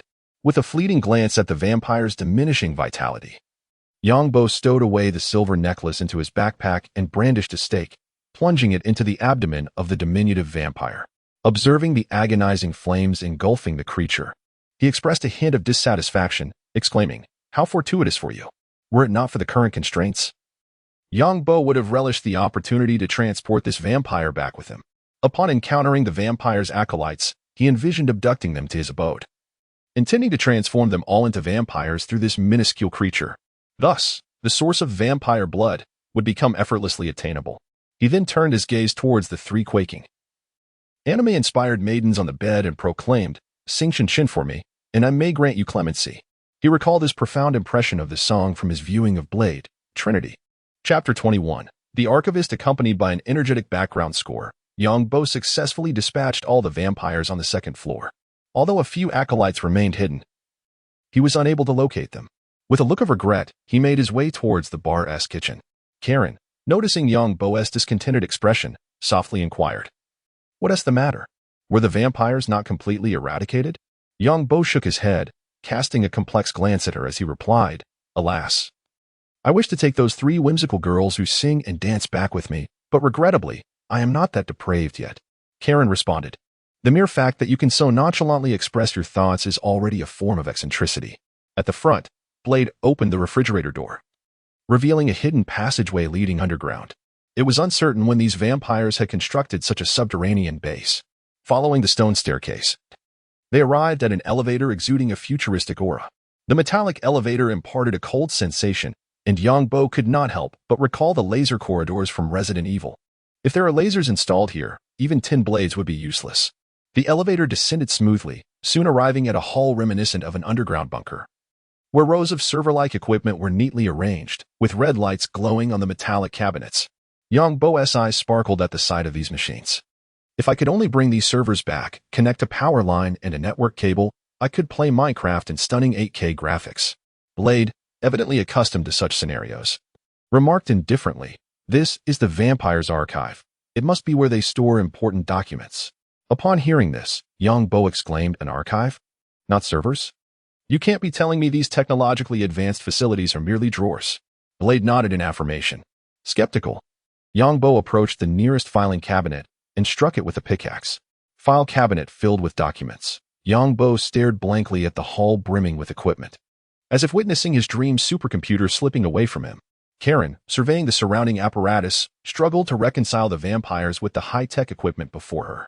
Uncertain, she murmured, This is far too advanced. Their acolytes are spread across various fields, politics, finance, real estate." Suddenly, a series of flatulent sounds echoed in the vast underground space, sharply piercing the silence. Instinctively, Yang Bo covered his nose, recalling that since activating his data mode, he could only detect the scent of vampires and none other. Thus lowering his hand. What is that sound? Karen frowned, clearly having experienced a biochemical attack.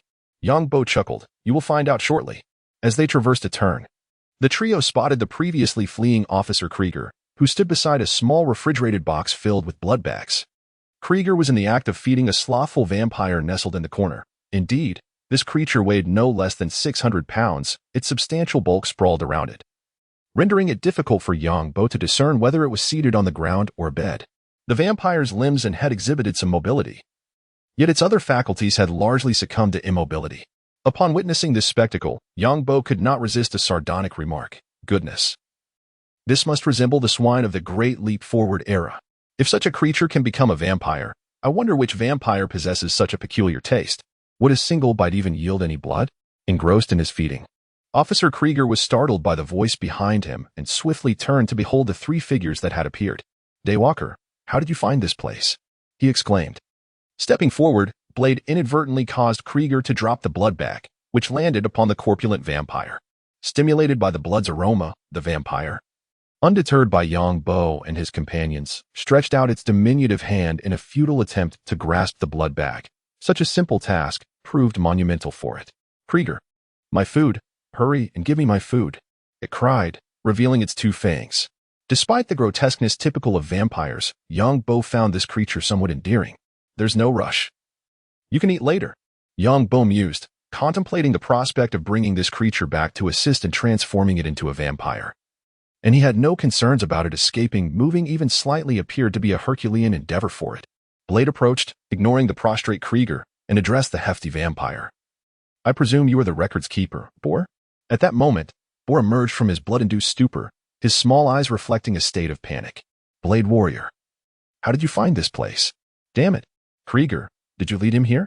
In his agitation, a series of gasps escaped him, prompting Blade to retreat a couple of steps, fully aware that a vampire's sense of smell far surpassed that of an ordinary human. Porker, tell me where Frost is. Blade inquired, producing a black bag from his trench coat, from which he extracted a flashlight. Boar, in a flurry, questioned, what is this? A UV lamp. Let us engage in a little game. I ask, you answer. Fail to respond adequately, and you shall become a roasted pig. Seeing the formidable device Blade had unveiled, Yang Bo hurriedly intervened, for he still desired Boar's assistance and could not bear the thought of losing him to such a fate. Wait, hold off. This fellow is of use to me. Blade, puzzled by Yang Bo's interjection, looked at him quizzically.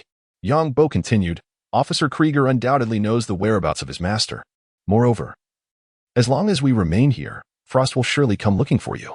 The Blade nodded in agreement with Yang Bo, acknowledging that he was not the only one in search of Frost, but that Frost was also seeking him.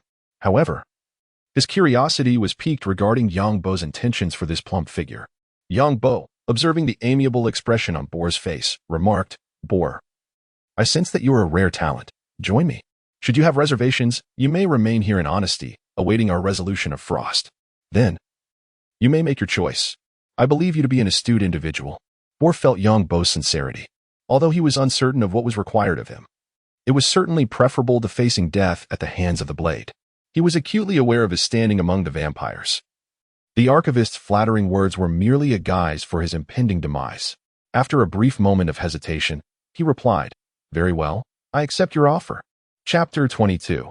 The Book of Elbows. Grasping the helpless Krieger, who was seated on the ground, Officer Krieger struggled incessantly, his panic evident as he attempted to free himself from Yang Bo's grasp. No. What are you doing? Let me go. Yang Bo regarded Krieger with a look of incredulity before raising his gaze toward Daofeng, inquiring, Has he always been this bold? Does he not consider how he managed to breach the bar and arrive here? His words rendered Daofeng speechless. Indeed, the intelligence of these vampire followers seemed rather questionable. If they were not so misguided, they would not have fallen into the worship of vampires. With a swift and merciless blow, Yang Bo struck Krieger upon the head, commanding, Silence. Did you not wish to become a vampire? I shall grant your wish now. Reeling from Yang Bo's punch, Krieger felt his cognitive faculties dimming, disoriented as he was dragged beside Boar. Hearing Yang Bo's proclamation, Daofeng furrowed his brow and remarked, You intend to transform him into a vampire? Isn't that a splendid notion? Isn't that precisely what he desires? Indeed, Yang Bo replied.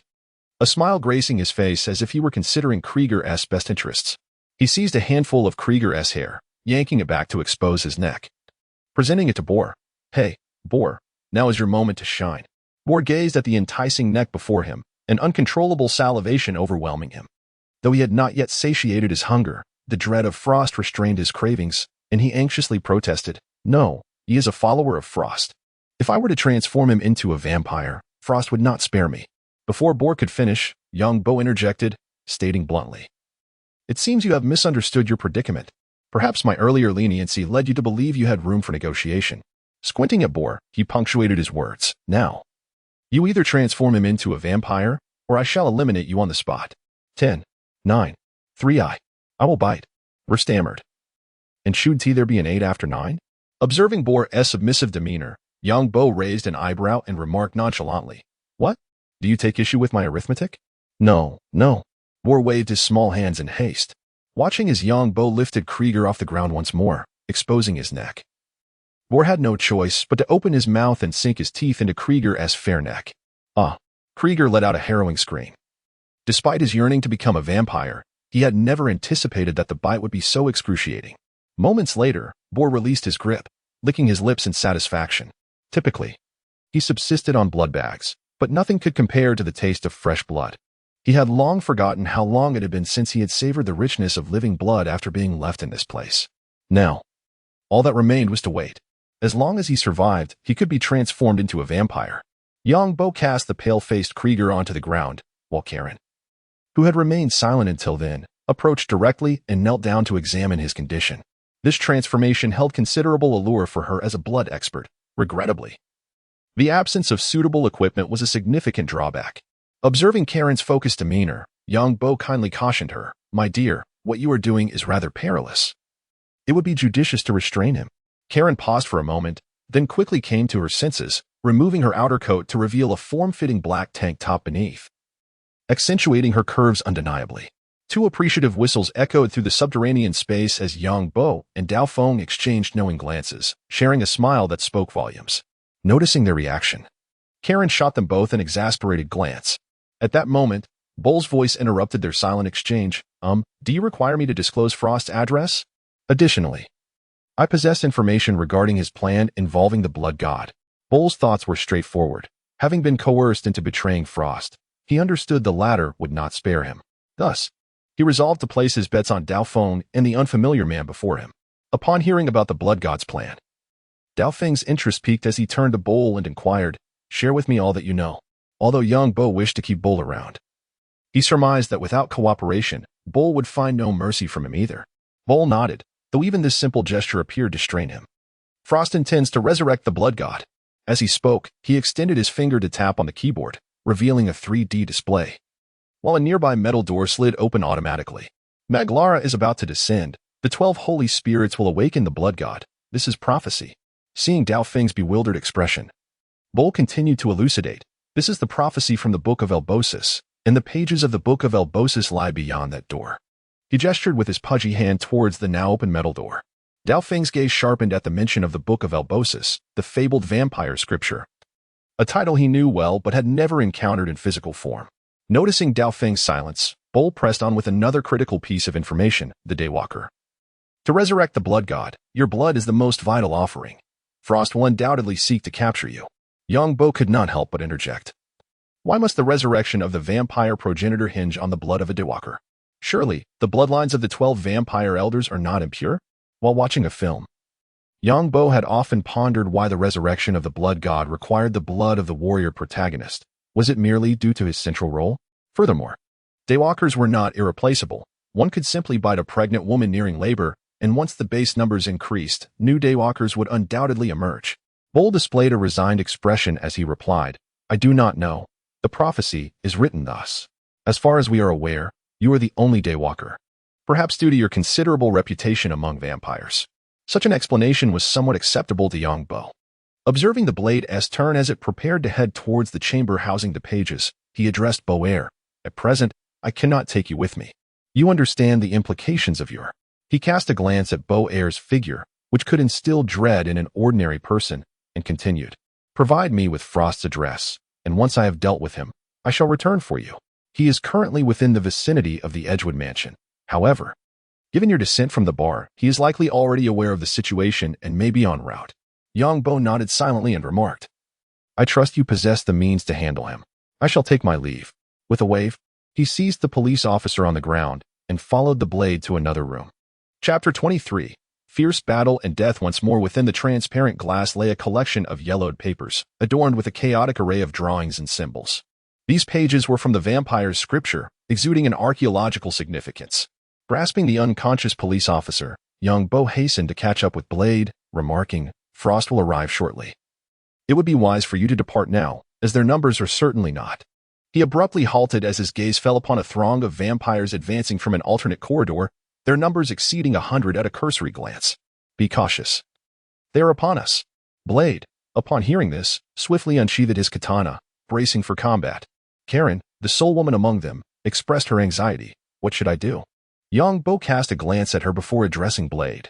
Given that the vampire's objective is you, a direct confrontation would be unwise. You and Karen should retreat the way we came. I will hold them off.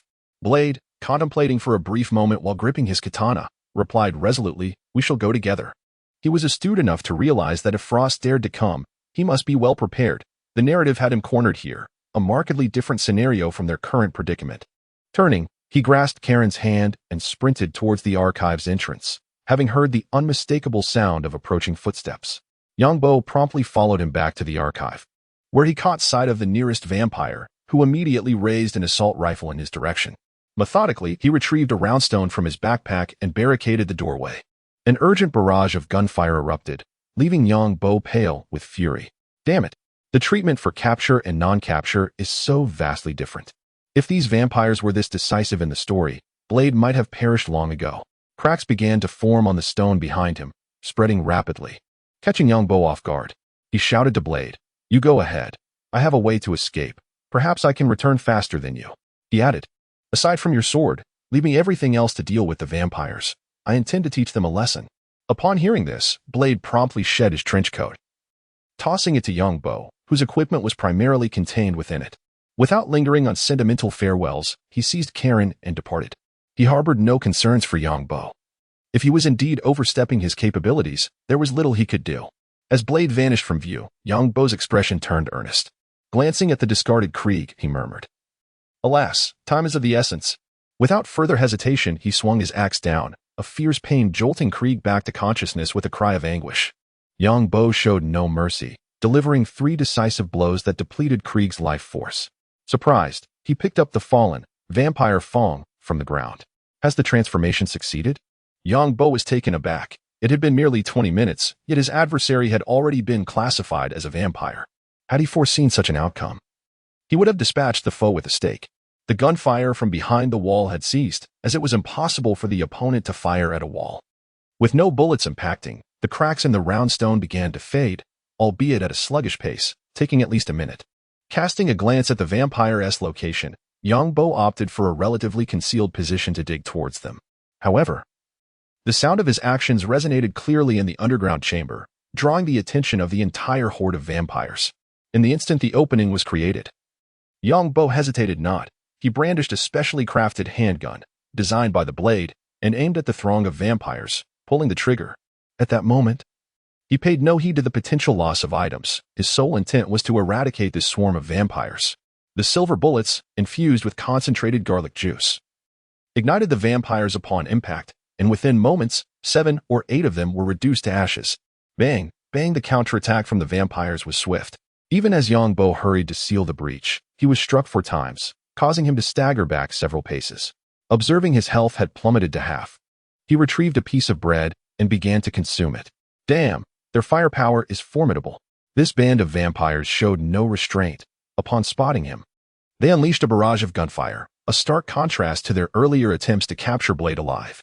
Before Yongbo could fully comprehend the situation, a thunderous explosion erupted as the round stone at the entrance shattered into countless fragments. A swarm of vampires surged in. Yes, over there. Eliminate that wretched being. Watch out for the Blade Warrior. Bang, bang, bang. Yongbo swiftly executed a roll, narrowly avoiding a hail of bullets that peppered his previous position. The vampires moved with remarkable agility, their firepower applying relentless pressure as they advanced, leaving Yang Bo no time to dig a pit for himself. Damn it. I'll fight back. With a quick sidestep, he pulled the trigger, unleashing a volley of specialized bullets that struck the fastest vampire, eliciting a chorus of anguished cries. Yet, he too suffered as several more bullets found their mark, reducing his health from 20 points to a mere 3. Once again, he took refuge behind a support pillar, his complexion turning a ghastly shade. Truth be told, he had underestimated the vampire's firepower and prowess. In the original narrative, they were ruthless yet timid, leading Yang Bo to perceive them as ineffectual. He realized that taking them down one by one was imperative, for their clustering made them exceedingly difficult to kill, and they yielded no materials. Suddenly, a green orb caught his eye, and at that moment, everything around him seemed to slow. Yang Bo's pupils dilated as he discerned every detail of the object, and he thought he could hear a phantom voice. Fire in the hole. Unable to restrain himself, he muttered a curse under his breath. Damn, they even have grenades. Boom. The overwhelming force obliterated Yang Bo's body. The awakening from death, Yang Bo felt a sudden darkness envelop him, and then he abruptly opened his eyes to behold the familiar stone ceiling of his home. It dawned on him that he was lying in bed. Had he just changed his respawn point? Could it be that even a bed within the game could record a respawn location? He would have to be more cautious while resting from now on. Rising from the bed, he retrieved a cigarette and lit it. A glance into his backpack revealed the vampire's blood, which he intended to use to elevate his hunter rank to level 2. The bounty of vampire's blood from his recent visit to the bar was more than sufficient for this upgrade, with some left over. Now that he was aware of the location of these creatures' lair, it would certainly make things much easier. Once he attained level 2, he could venture into the vampire's lair for a special dungeon exploration. Chapter 24. Upgrades and new skills with the recently acquired vampire blood. Yang Bo approached the vampire hunter and opened the upgrade interface. The text displayed had undergone a transformation. To train, please submit 2 vials of vampire blood. He smirked, retrieving 2 vials of vampire blood from his backpack and placing them in the designated slots below. Ascending to level 2 requires 12 vials, while level 3 demands 18 vials. Alas, the journey ahead is arduous. It would be prudent to refrain from excessively employing handguns to eliminate vampires, for while convenient, the lack of material drops poses a significant issue. By placing 10 vials of vampire blood, the hunter's level escalated from 2 to 3, thereby transforming Yang Bo's skill points from 0 to 2.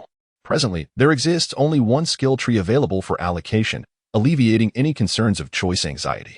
Increase attack speed. Cloaking.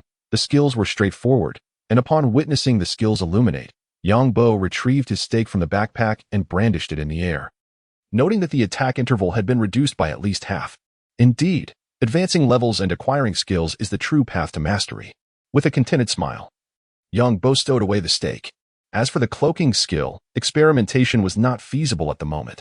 He recalled that upon activation, he would still be able to see himself. Cloaking allows the user to become invisible before monsters, making it challenging for them to detect the user. During the skill's effect, the user cannot engage in melee attacks, destroy blocks, place blocks, or consume food, yet may still utilize a crossbow for ranged attacks. Zombies and vampires can detect players from approximately 10 meters away, while skeletons and creepers remain oblivious. A gentleman's vengeance is never late. Yang Bo promptly took out his phone and dialed Blade's number, muttering, "Alas, I am but a petty person." "Hey, Yang Bo, you escaped?" As soon as the call connected, Blade's voice came through, interspersed with the roar of an engine. Yang Bo furrowed his brow and replied, "I am back home now. Are you being pursued? If convenient, please come to Central Park to pick me up." The usual place. Blade, racing down the street, found himself struggling to comprehend Yang Bo's words. He had only just exited the bar a few minutes prior. Yet Yang Bo informed him that he had traversed from the Bronx back to Manhattan and returned to Central Park. "Yang, are you certain you're not joking?" Yang Bo, with a hint of exasperation, replied, "What just is there in such matters? If it's convenient, please come to fetch me. If not, I shall take a cab myself. I will wait for you for half an hour." Blade hung up the phone, gripping the steering wheel tightly. At the next intersection, he executed a stylish drift, tires screeching against the pavement as he sped towards Manhattan. Ding ding. The phone rang once more. Blade glanced at the caller ID, his brow furrowing deeply, and his expression soured. Nevertheless, he answered the call. "Mr. Coulson, what brings you to call me?" The words of the Blade were laced with sarcasm as Coulson's amiable voice resonated over the phone. "Eric, didn't you used to call me Phil?" He jested before inquiring. What is the matter, Mr. Phil? Deep down, Blade was already aware of the reason for Coulson's call, yet he sought to discern S.H.I.E.L.D.'s true intentions. Eric's recent actions had been excessively severe. It was one thing to eliminate those wretched vampires. But the demise of over 10 followers, individuals who outwardly possessed ordinary identities, was quite another. Navigating through the congested streets, Blade maneuvered his vehicle with the agility of a nimble fish, deftly avoiding surrounding cars as he sped towards Central Park. Growing impatient with Coulson's inquiries, he retorted, "What is it that you want? If there is nothing pressing, I'll hang up. I have matters to attend to." Coulson, understanding Blade's demeanor, felt somewhat helpless. As a professional agent, he could only comply with directives from above. Seated in his office, he maintained a calm demeanor while asking, "Who is the man accompanying you?" "I have no idea," Blade bluntly replied, accelerating with determination. "We've only known each other for 2 days." His feelings towards S.H.I.E.L.D. were complex. As a member of an extrajudicial team, he was aware of the delicate balance established between S.H.I.E.L.D. and the vampires. The sound of Coulson tapping his desk resonated through the line. "You should advise him to be cautious. After all, those followers are still human." "Phil, I understand. Also, the vampires in New York have already breached the agreement." "I know. And I will inform the director. Stay safe. I'll come by for a drink when I have the chance." The vampire factions were vast and ancient. In comparison to their American counterparts, those in Europe held greater prominence. After Coulson ended the call, he observed young Bo's silhouette outside the bar on the screen. A faint smile creeping across his face. Another individual with special abilities? Half an hour later, young Bo, spotting a black muscular vehicle speeding towards him, waved his arm, catching Blade's attention. With a screech, the car came to a halt before him. He opened the back door and climbed in. "Blade, take me to the building where Frost is located," he remarked, almost in jest. "I have some scores to settle with him." Having just encountered a debacle where he hadn't even seen the boss, only to be dispatched by a group of inconsequential lackeys, he was determined to reclaim his standing with the newfound skills he had acquired.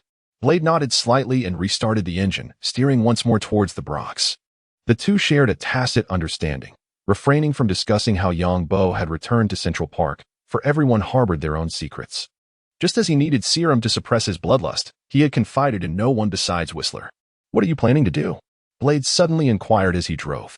Young Bo, gazing calmly out the window at the passing scenery, replied, "Approach them and eliminate them. It's that simple. If one can be slain, then let it be slain. If two can be vanquished, then let two be vanquished. While I cannot speak for other places, I fervently wish that in the city where I currently reside, there exists no trace of these loathsome individuals." Upon hearing Yang Bo's words, Dao Feng beamed with a radiant smile, his pearly whites glimmering like stars. "I am with you."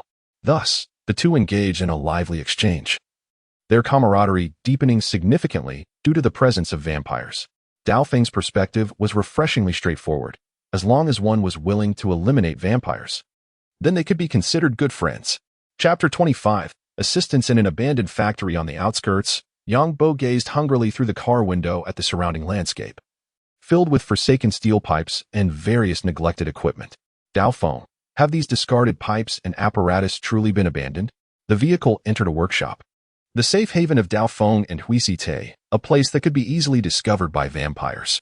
"I cannot say for certain, but I have been here for quite some time, and no one has come to clear away these remnants."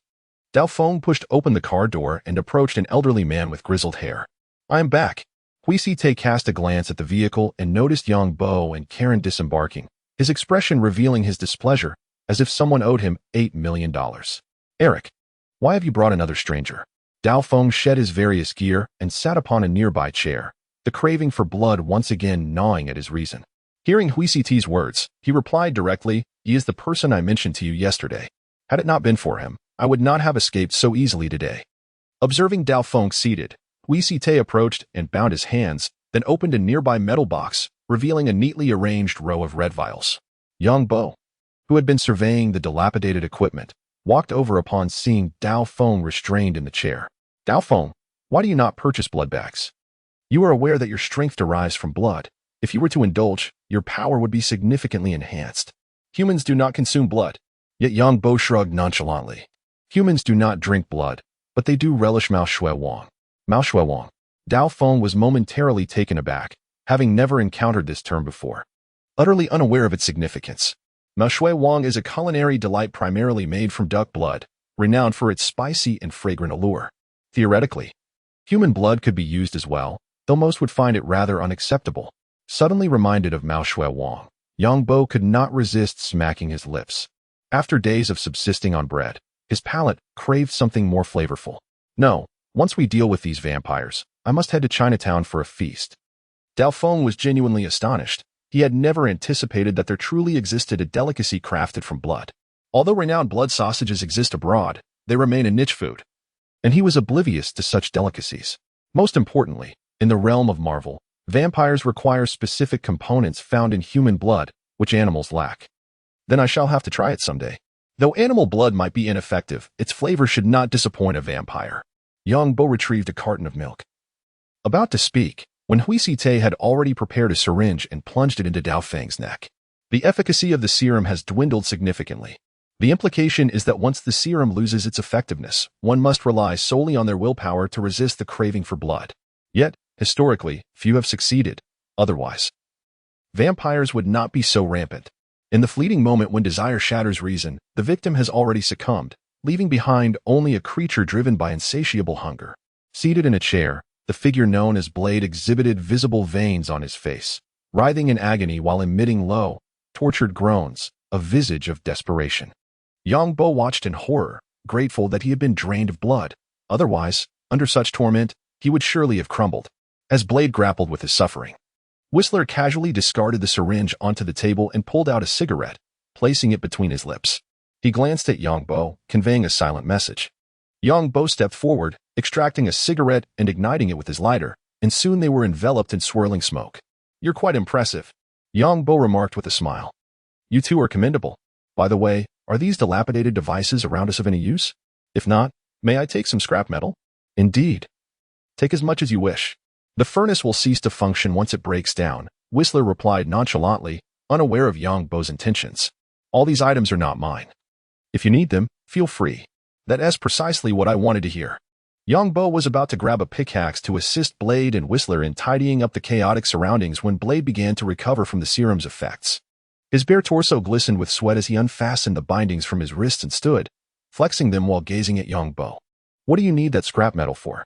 And did you just pull out a metal bucket?" "This is not mere scrap in my hands." Yang Bo responded with a grin, then retrieved a container of milk from his backpack, explaining, "This is a bucket of milk, but it possesses extraordinary properties." As he spoke, he tipped the bucket over. "See? This miraculous milk won't tea spill even when inverted." Blade, Whistler.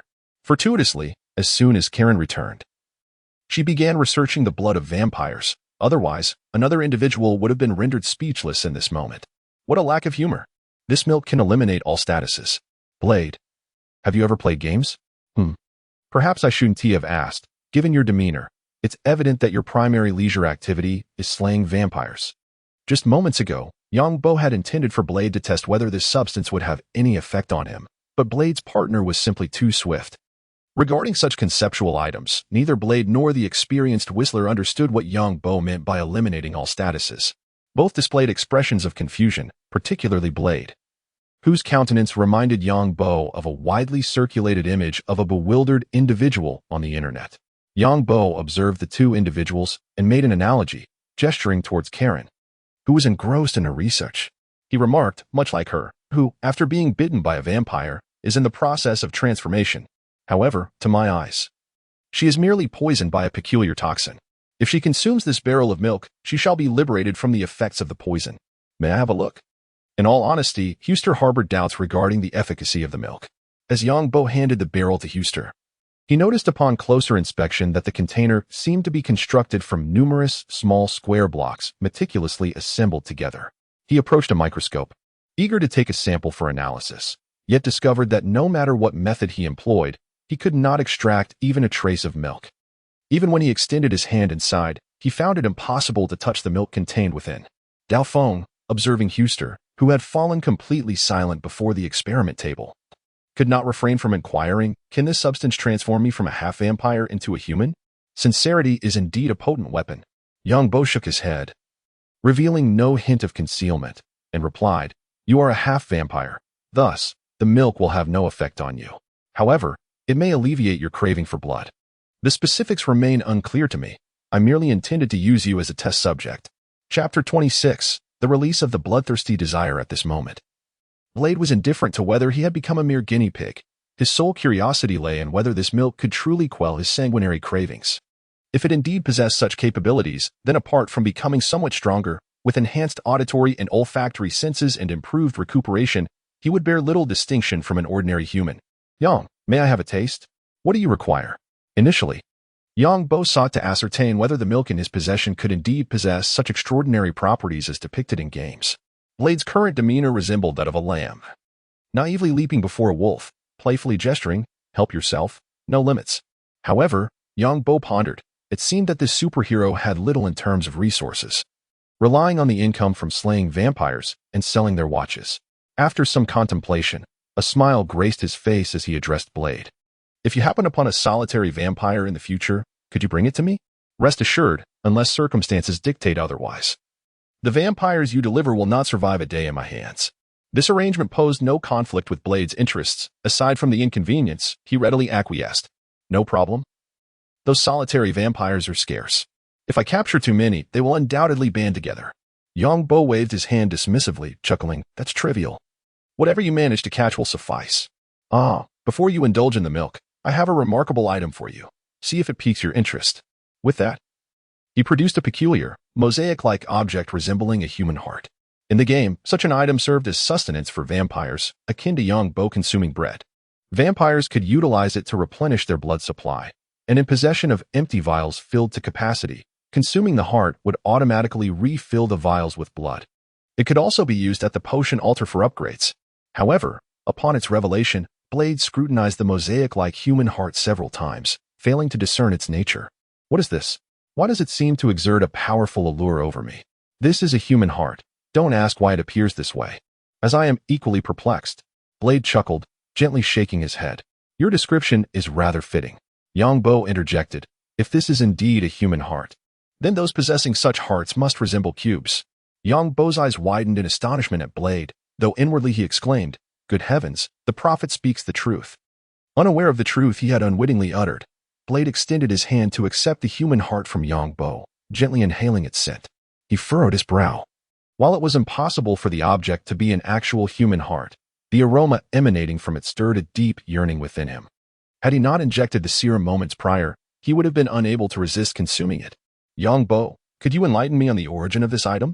Yang Bo gazed at the blade, contemplating whether to allow it to consume his heart in hopes of enhancing its power. Thus, he resolved to weave a benevolent falsehood. To be honest, you might find this hard to believe, but I chanced upon this. I possess a unique ability that grants me certain extraordinary items upon a vampire's demise, such as this vampire's heart. The blade accepted Yang Bo's words, which also elucidated why he had personally dispatched the vampire. However, it raised its gaze to Yang Bo and inquired, what do you gain from slaying the followers? Was it that obvious? Yang Bo fell silent once more. Indeed. As an ordinary individual, how could I possibly deceive someone like the blade, who grapples daily with the specter of death? Perhaps he has seen through many things, yet chooses to remain silent. With this thought, Yang Bo's expression cleared, shedding all chaotic notions. He spoke plainly. I confess, I lied. This is a drop from the followers. The vampires yield their fangs. I wish for you to taste this vampire's heart. I know you have not savored human blood for quite some time, and your true potential remains untapped. Soon, we shall confront a multitude of vampires. They may arrive by nightfall. You do not believe your base is well concealed, do you? Perhaps you could escape, but what of him? As he spoke, Yang Bo pointed towards Whistler, attempting to warm the milk barrel. He then produced another container of milk and offered it to the blade. You may drink this milk first and contemplate my proposal. Only when your strength is enhanced can you vanquish more vampires and other monstrous threats to humanity. Indeed, sincerity proved to be the ultimate weapon. Confronted with Yang Bo's stark reality, the blade examined the heart and milk in his hands, his expression shifting to one of complexity. He had always thought himself decisive, yet confronted with a choice, he found himself wavering. Whistler was not merely his partner. He was also his mentor and guardian, having taken him in during his youth and imparted various survival skills. The prospect of Whistler facing misfortune was a burden he could not bear. After a deep glance at Yang Bo, he raised the milk to his lips. The liquid, which previously seemed inert, appeared to come alive as it flowed into his mouth. The blade felt his body suddenly lighten, the oppressive weight on his spirit lifted, inducing a euphoric sensation that compelled him to exclaim, "Shit." Whistler and Karen, engrossed in their research, were startled by the blade's unexpected outburst, but upon seeing he was unharmed, they resumed their studies. The blade regarded the now empty tin with a smile, revealing a row of pristine, orderly teeth. "Thank you. I have never felt this relaxed before." Then he gazed upon the human heart in his hand, and the peculiar allure had vanished. Nevertheless, he still felt a pang of hunger. Accepting the empty bucket handed back by Dao Feng, Yang Bo observed him without urging, silently awaiting his decision. 2 minutes later, Dao Feng returned the heart to Yang Bo, smiling as he said, "I shall not partake. I understand your intentions for both myself and Huisi, but this is not the optimal choice. I realize this is not a genuine human heart, yet its aroma is indistinguishable from the scent of blood I am familiar with. Even if I cannot become human, I refuse to be a vampire governed by desire." Hearing Dao Feng's words, Yang Bo felt no disappointment. Perhaps he had known all along that Dao Feng would not forsake his principles. "Very well, I shall not press you. Perhaps in the future, when you find a wife, you might occasionally flirt with danger, and your strength will naturally increase." Chapter 27. As night falls, what is the connection between finding a girlfriend and running a red light? When it comes to girlfriends, the first person that flashes through Blade's mind is the dark-skinned beauty, Karen. He then recalls that Karen is currently undergoing a transformation into a vampire. Although a special serum suppresses the process, it merely delays the inevitable. "Yang, does the milk I used earlier truly have the potential to resolve Karen's predicament?" Upon hearing Blade's inquiry, Yang turned to glance at Karen, who was bent over testing blood samples, and chuckled lightly. "It's quite simple. Isn't there's still a barrel of milk with Whistler? You can let Karen drink it, and the results will speak for themselves." Blade cast a sidelong glance at Whistler and nodded gently. Since Blade had no desire to consume a heart, there was nothing else to occupy his time. He merely needed to wait until nightfall to see if the vampires would come to launch a surprise attack. If they did not, he would go on the offensive. "You'd best be prepared," he warned Blade. "I have a strong premonition that the vampires may indeed strike tonight. Also, I plan to venture out to gather a bit of scrap metal, just a smidgen." Blade's expression grew solemn at the mention of scrap metal, but he paid little heed to Yang's comment, merely grunting in acknowledgement as he turned toward Whistler. Yang wore a knowing smile, watching Blade's retreating figure, thinking to himself, "Take a good look around while you still can." Stepping out of the workshop into the open air, he found himself enveloped in a desolate landscape, where various discarded equipment lay strewn about, and twisted metal pipes snaked through the surroundings. In Yang's eyes, these were all glimmering ingots of iron. He still needed to ask Blade to procure some coal. Relying solely on wood was far too wasteful. Fortunately, they had traversed into a modern society where virtually everything one required could be acquired. He retrieved a workbench from his backpack and set it on the ground, then crafted 3 furnaces from cobblestones and placed them beside him. Armed with a pickaxe, he began to clear the surrounding equipment, the sound of clanging metal ringing incessantly in the air. Time flies swiftly when one is enjoying themselves. As the sky gradually darkened, Yang sat contentedly before the furnaces, gazing at the ingots of iron nestled within a nearby chest. He had ingeniously transformed the furnaces into fully automated systems using funnels. By simply placing various iron items into the upper chamber, a continuous flow of iron ingots could be obtained. Just as he was preparing to venture further afield to chop some trees, Blade's voice echoed from the workshop entrance. "Yang, it's time to eat."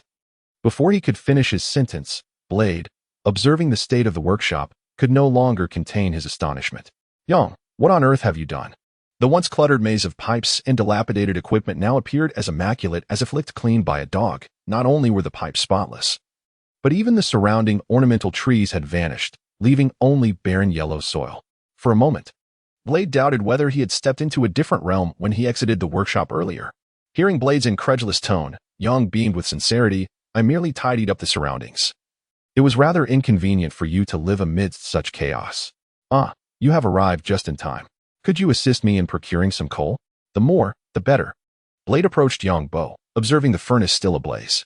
Yet, regardless of his scrutiny, he could not discern what was being consumed within. Strangely, even standing merely a meter from the furnace, he felt no heat emanating from the flames, only the faint sound of crackling combustion. "What is this? A furnace? For burning things." There was no need for further elaboration. It was simply too cumbersome. Yang Bo feared that if he explained, Blade would pose even more inquiries. "Did you come to eat?" Blade nodded. Noticing Yang Bo's reluctance to engage in discussion, he glanced around, feeling a slight heaviness in his chest, reminding himself, "What I have promised must be fulfilled, even if it brings me to tears." As Yang Bo was about to return to the workshop with Blade, the distant roar of approaching vehicles caught his attention. Instinctively, he turned to look, seeing numerous cars racing towards them. With a smile, he remarked to Blade, "It seems we shall not be dining today." Blade stared in bemusement at Yang Bo, who was nibbling on bread to stave off hunger, unsure how to respond. Gazing at the illuminated headlights in the distance, Yang Bo said to Blade, "Since we are here, let us make ourselves comfortable." Through a peculiar talent of translation, Blade interpreted this to mean, "Since they have dared to come here, let them rest in peace." Furrowing his brow, he inquired, "What do you mean by that?" With a light chuckle, Yang Bo explained, "I mean, since they have the audacity to arrive, let us ensure they find their eternal rest here." Without a backward glance, he strode towards the workshop where Karen and Whistler awaited. Although Whistler was Blade's mentor, time had not been kind, and his age was quite advanced. Yang Bo intended to construct a steel safety shelter, placing the two within. No questions asked, his backpack contained several sets of iron blocks, a meter-thick steel, and he had little faith that these vampires could claw their way in. "Whistler, Karen, the enemies are approaching. Come quickly." In the face of Yang Bo's urgent call, Whistler, with disbelief etched on his features, hastily retrieved a double-barreled shotgun and Blade's long knife from the nearby workbench. As Blade dashed towards him, Whistler threw the knife directly. Catching the long knife, Blade revealed his signature smile, knowing too well the unpredictability of life and death. The roar of the vehicles was now alarmingly close. Karen had already made her way into the safety shelter, her expression calm rather than frantic. As she gratefully looked at Yang Bo and said, Thank you for your milk." Yang Bo waved his hand dismissively, saying, "No need for thanks. I may have more matters to trouble you with in the future, so do not decline." Karen was no mere ornament. This young lady possessed an astonishing talent and capability regarding blood genetics. The special serum she developed could effortlessly deal with vampires, proving far more potent than concentrated garlic extract, silver, or ultraviolet light. Even the final boss, Blood God, from Blade Warrior 1 was utterly obliterated before a mere few syringes. After uttering these words, Yang Bo gestured to Huisi Te, saying, "Hurry up. Leave this to me and Blade. At your age, it's best to stay back and command from a safe distance." Huisi Te shot a fierce glare at Yang Bo, yet he was acutely aware of his own physical condition. Remaining outside would only cause Blade to hesitate. Moreover, he was deeply intrigued by the house that Yang Bo had crafted. Sealing the entrance with an iron door, the horde of vampires had already infiltrated the workshop. As Yang Bo observed the multitude of vampires pouring in, a smile crept across his face. Disguise. No sooner had he spoken than he vanished into thin air. Chapter 28. Frost compromise. A sudden gunshot echoed, followed by a chorus of anguished cries that startled Frost among the vampires. He turned to see Yang Bo, who had vanished moments before, had reappeared behind them. Bang, bang, bang. A rapid succession of gunfire erupted, and several vampires fell to the ground, turning to ash. It was only now, caught off guard, that the vampires began to retaliate. Yang Bo, observing Frost amidst the chaos, smiled faintly before vanishing from their sight again. Frost couldn't help but shout, "Find him! Kill him!" At that moment, he recalled the man who had mysteriously disappeared in the archives. It was undoubtedly this very individual. Panic engulfed Frost as he realized that Yang Bo's disguise skill had significant limitations, such as the inability to attack with weapons other than a crossbow or the automatic failure of invisibility within a 10-meter radius, easily detectable by the simplest electronic sensing devices. To him, an adversary capable of vanishing at what was far more formidable than any blade. He wondered, during his slumber, if he might find his throat slit. Suppressing his inner fury, he aimed at the spot where Yang Bo had last been seen and pulled the trigger, fully aware that his opponent would not remain stationary. Yang Bo, spying Frost cowering in a corner, grinned. "This fellow might just meet the criteria for a level 1 vampire baron. I must eliminate him with a stake." The vampire baron, a remnant of the old royal bloodline, harbored intense hatred for all and would not hesitate to attack anyone crossing into their territory, even fellow vampires. In the game, they spawned in the vampire forest and dropped pure blood, with the purity level corresponding to the baron's rank. A level 1 baron, upon being slain, would yield level 1 pure blood, and so forth.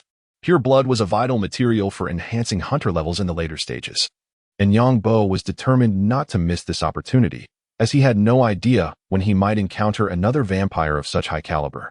Bang! Bang! Bang! He pulled the trigger once more, and his figure reappeared amidst the throng. This time, the vampires reacted swiftly, unleashing a barrage of bullets that struck him. The disguise skill could not be activated while under attack, and Yang Bo leapt behind some cover, fortunate that the workshop was cluttered with debris. He dashed forward. Upon hearing the command, a throng of vampires, seemingly bereft of reason, lunged toward Yang Bo's hidden location. Another series of gunshots rang out, reminding Frost and his companions that their target, the Blade Warrior, was still present. Swiftly moving, the Blade Warrior wielded guns in both hands, unleashing a storm of gunfire that captured the attention of all the vampires. Seizing the moment, Yang Bo approached one vampire rapidly, brandishing a silver long knife. In a fluid motion, he severed the opponent's arm along with a portion of their thigh before they could utter a scream. Without delay, the stake in Yang Bo's other hand pierced the vampire's throat. The utilization of silver weaponry can swiftly diminish the vampire's vitality to below 45%. Thereafter, a mere gentle prod with a stake is sufficient to extinguish the vampire's existence, as the stake wields an extraordinary power. In a surreal moment, Yang Bo braved the onslaught of bullets, forcefully vanquishing 7 or 8 vampires. However, as a bullet struck his body, darkness enveloped him. Had he vanished? What transpired? This time, the vampires were genuinely unsettled. Unlike before, Yang Bo had confronted their attack and disappeared before their very eyes. This was far beyond mere invisibility. Frost's light brown pupils dilated in shock, a chill coursing through him. For an adversary capable of invisibility and teleportation was akin to a nightmare from which one could not awaken. Quickly, disregard everything else. Capture the Daywalker at all costs. His only hope of survival lay in capturing the blade, completing the awakening ritual, and becoming the blood god. At this moment, Yang Bo opened his eyes. Greeted once more by a shroud of darkness, albeit one that bore a curvature. Extending his hand, he remarked, "Pardon me, could you please step aside?" Karen gasped, her body springing from the bed like a coiled spring, clutching her backside and turning to gaze incredulously at Yang Bo, who lay on the bed. You weren't outside?" Whistler, observing the situation through the iron door, heard Karen's exclamation. He swiftly turned with his double-barreled shotgun, startled by Yang Bo's presence, and promptly lowered his weapon. "How did you return?" Though the angle prevented him from witnessing Yang Bo's battle, the cacophony of gunfire and the vampire's furious roars were unmistakable. Yang Bo sat up in bed, stretching his limbs and offering a slight smile as he replied, "Just some minor tactics." "Whistler, step aside. I shall first venture out to play with those little darlings." He placed a stone button on the wall and instructed the two within the room, "Whatever you do, do not press this button." Just before exiting, Yang Bo turned to Karen with a mischievous grin, saying, "My dear, the feel is quite delightful." Upon pressing the button, the iron door swung open with a resounding bang, and Yang Bo strode out, leaving Karen blushing with indignation and Whistler deep in contemplation. The vampires outside, upon catching sight of Yang Bo, ceased their reckless bravado, raising their weapons to aim at him, yet this time, they refrained from pulling the trigger. Frost approached, his expression a mix of complexity, stating, "Stranger, this is our grievance with the blade. We bear no intention of making you our foe. As long as you do not interfere, I can provide you with what you desire, be it wealth, power, or even prolonged life." In that moment, he was compelled to concede. No one wished to confront an enemy endowed with such formidable capabilities. Yang Bo regarded Frost with calmness. To be honest, the vampire race, aside from their fear of sunlight, was rather commendable. Bloodsucking? That posed no issue, akin to how humans require sustenance. The most significant aspect was the vampire's enduring lifespan. Should they choose to utilize their prolonged existence to explore solutions for genetic deficiencies, thereby potentially becoming a race of immortals, it is not entirely implausible. However, they must never, under any circumstances, consider themselves as sustenance. The silver blade he wielded glided gently across the ground. "A long life? Huh." Yang Bo chuckled softly, remarking, "Savor the final moments of your life, Frost." With that, disregarding Frost's grotesque expression, his figure vanished once more before them. Chapter 29. The car accident. The disappearance of Yang Bo signified the collapse of negotiations, and the conditions presented by Frost merely elicited a bemused smile from him. The Marvel Universe was on the brink of an epical transformation, and it was laughable that mere vampires dared to speak of power, setting aside the myriad superheroes and supervillains. Even the Inhumans residing on the moon were not entities that the vampire clan could contend with at present. Retreat. Frost lamented his decision to venture here. realizing that the Daywalkers were not limited to Blade alone. Although the other Daywalkers operated discreetly, they would not encounter foes of Yongbo's caliber. The vampires surrounding Frost, upon hearing his command, rushed towards the exit as if granted amnesty. But a scene that filled them with dread unfolded. Yongbo appeared beside their vehicle, wielding a white mineral pickaxe. With a few gentle taps against their car, it vanished into thin air. Cursed be this creature. What manner of monster is he? We must eliminate him. As Yongbo observed the group raise their weapons in defiance, he activated his disguise skill, vanishing from their sight. Frost, witnessing Yongbo's disappearance, immediately instructed, "Forget him for now. We must leave." At his words, the vampires snapped out of their fury, realizing that they could perish here if they continued. Yongbo, recognizing the futility of further concealment, understood that the vampires' speed was too formidable. Once they left the workshop, if they scattered, he would be at a loss. Brandishing his longsword, he aimed for the last vampire, careful to avoid critical strikes, for Silver's potency against vampires was exceedingly strong, and one misstep could result in a lethal blow. The group of vampires chasing Blade soon noticed the unfolding events, seeing Frost fleeing in confusion. Weren't we here to capture Blade? Why does it seem like our leader is in retreat? As they shifted their focus towards Yongbo, the pursuing vampires charged at him. Furrowing his brow, Yongbo deftly dodged a bullet that whizzed past him. Watching Frost grow increasingly distant, he felt a pang of frustration. The ordinary vampires posed little challenge for him to track down, but Frost was different. The title of Vampire Baron emblazoned above his head signified significant importance. Regardless of his rank, bang, bang, the bullet struck the debris around Yongbo, creating a cacophony of noise. A stray bullet fortuitously ricocheted off and struck Yongbo, causing him to lose some health. What dreadful luck! Hearing the footsteps drawing ever closer, Yongbo prepared to confront some vampires when Blade, who had been pursued for quite some time, arrived, brandishing a submachine gun and firing mercilessly. Indeed, two are far superior to one. Yongbo emerged from his hideout, devouring a piece of bread, and swiftly charged towards the vampires, clutching a stake. He was determined to eliminate any vampire whose health dipped below 45%. In that fleeting moment, he was struck by 4 or 5 bullets. Fortunately, he was clad in iron armor, which reduced the bullet's damage to a mere 2 points, while the submachine gun inflicted only 3. Grasping one vampire to shield himself, he witnessed its health plummet from 70 to a mere 20 in the blink of an eye. Grateful that its weapon did not employ silver bullets. Dragging this vampire with him, he surged towards the next victim, disregarding the terror etched on the creature's face. He dispatched the vampire in his grip and swiftly swapped it for a new meat shield. Something was amiss. Despite being hit multiple times, this vampire seemed unaffected. The leader had already fled. They needed to retreat quickly. The vampires, now in a state of panic, realized why Frost had abruptly departed. Yet, Yongbo was not one to relinquish such easy prey. With his makeshift shield, he charged at them, his stake transforming into a lethal instrument. At that moment, Dao Feng caught up, assisting Yongbo in eliminating the remaining vampires. "Yang, how are you? Are you all right?" Yongbo glanced at the unscathed Dao Feng and rolled his eyes. "Damn it, I must take down Frost today. I've already died once." All because they needed to capture the Daywalker, and not a single bullet was fired at him. "Dao Feng, go fetch the car. We must pursue Frost." Upon hearing Yongbo's words, Dao Feng assessed the fleeing vampires, nodded, and dashed towards his vehicle. Yongbo retrieved another piece of bread from his backpack, his displeasure evident as he shoved it into his mouth, his hunger also lingering due to his incomplete health. After dispatching the last vampire that had failed to escape the workshop, he collected the spoils of battle. This time, his gains were substantial. The upgraded level 3 vampire blood was sufficient. Once he returned to the vampire hunters, he could upgrade and acquire 2 skill points, unlocking the hunter's weapon station to craft another iconic weapon of the hunters, the crossbow. With the appropriate bolts, Yongbo would not have to endure the current chaos. From a distance, he could effortlessly eliminate these vampires, who scarcely had 100 health points. The rumble of the engine reverberated as Dao Feng pulled up in his black car, promptly opening the door and sliding into the seat beside Yongbo, visibly invigorated by the prospect of their cooperation tonight. With a screech of tires against the ground, the car surged forward like a released arrow. While the vampires were swift, they could not match the speed of the automobile, and soon Yongbo spotted the fleeing creatures. "Dao Feng, ignore them. We must find Frost.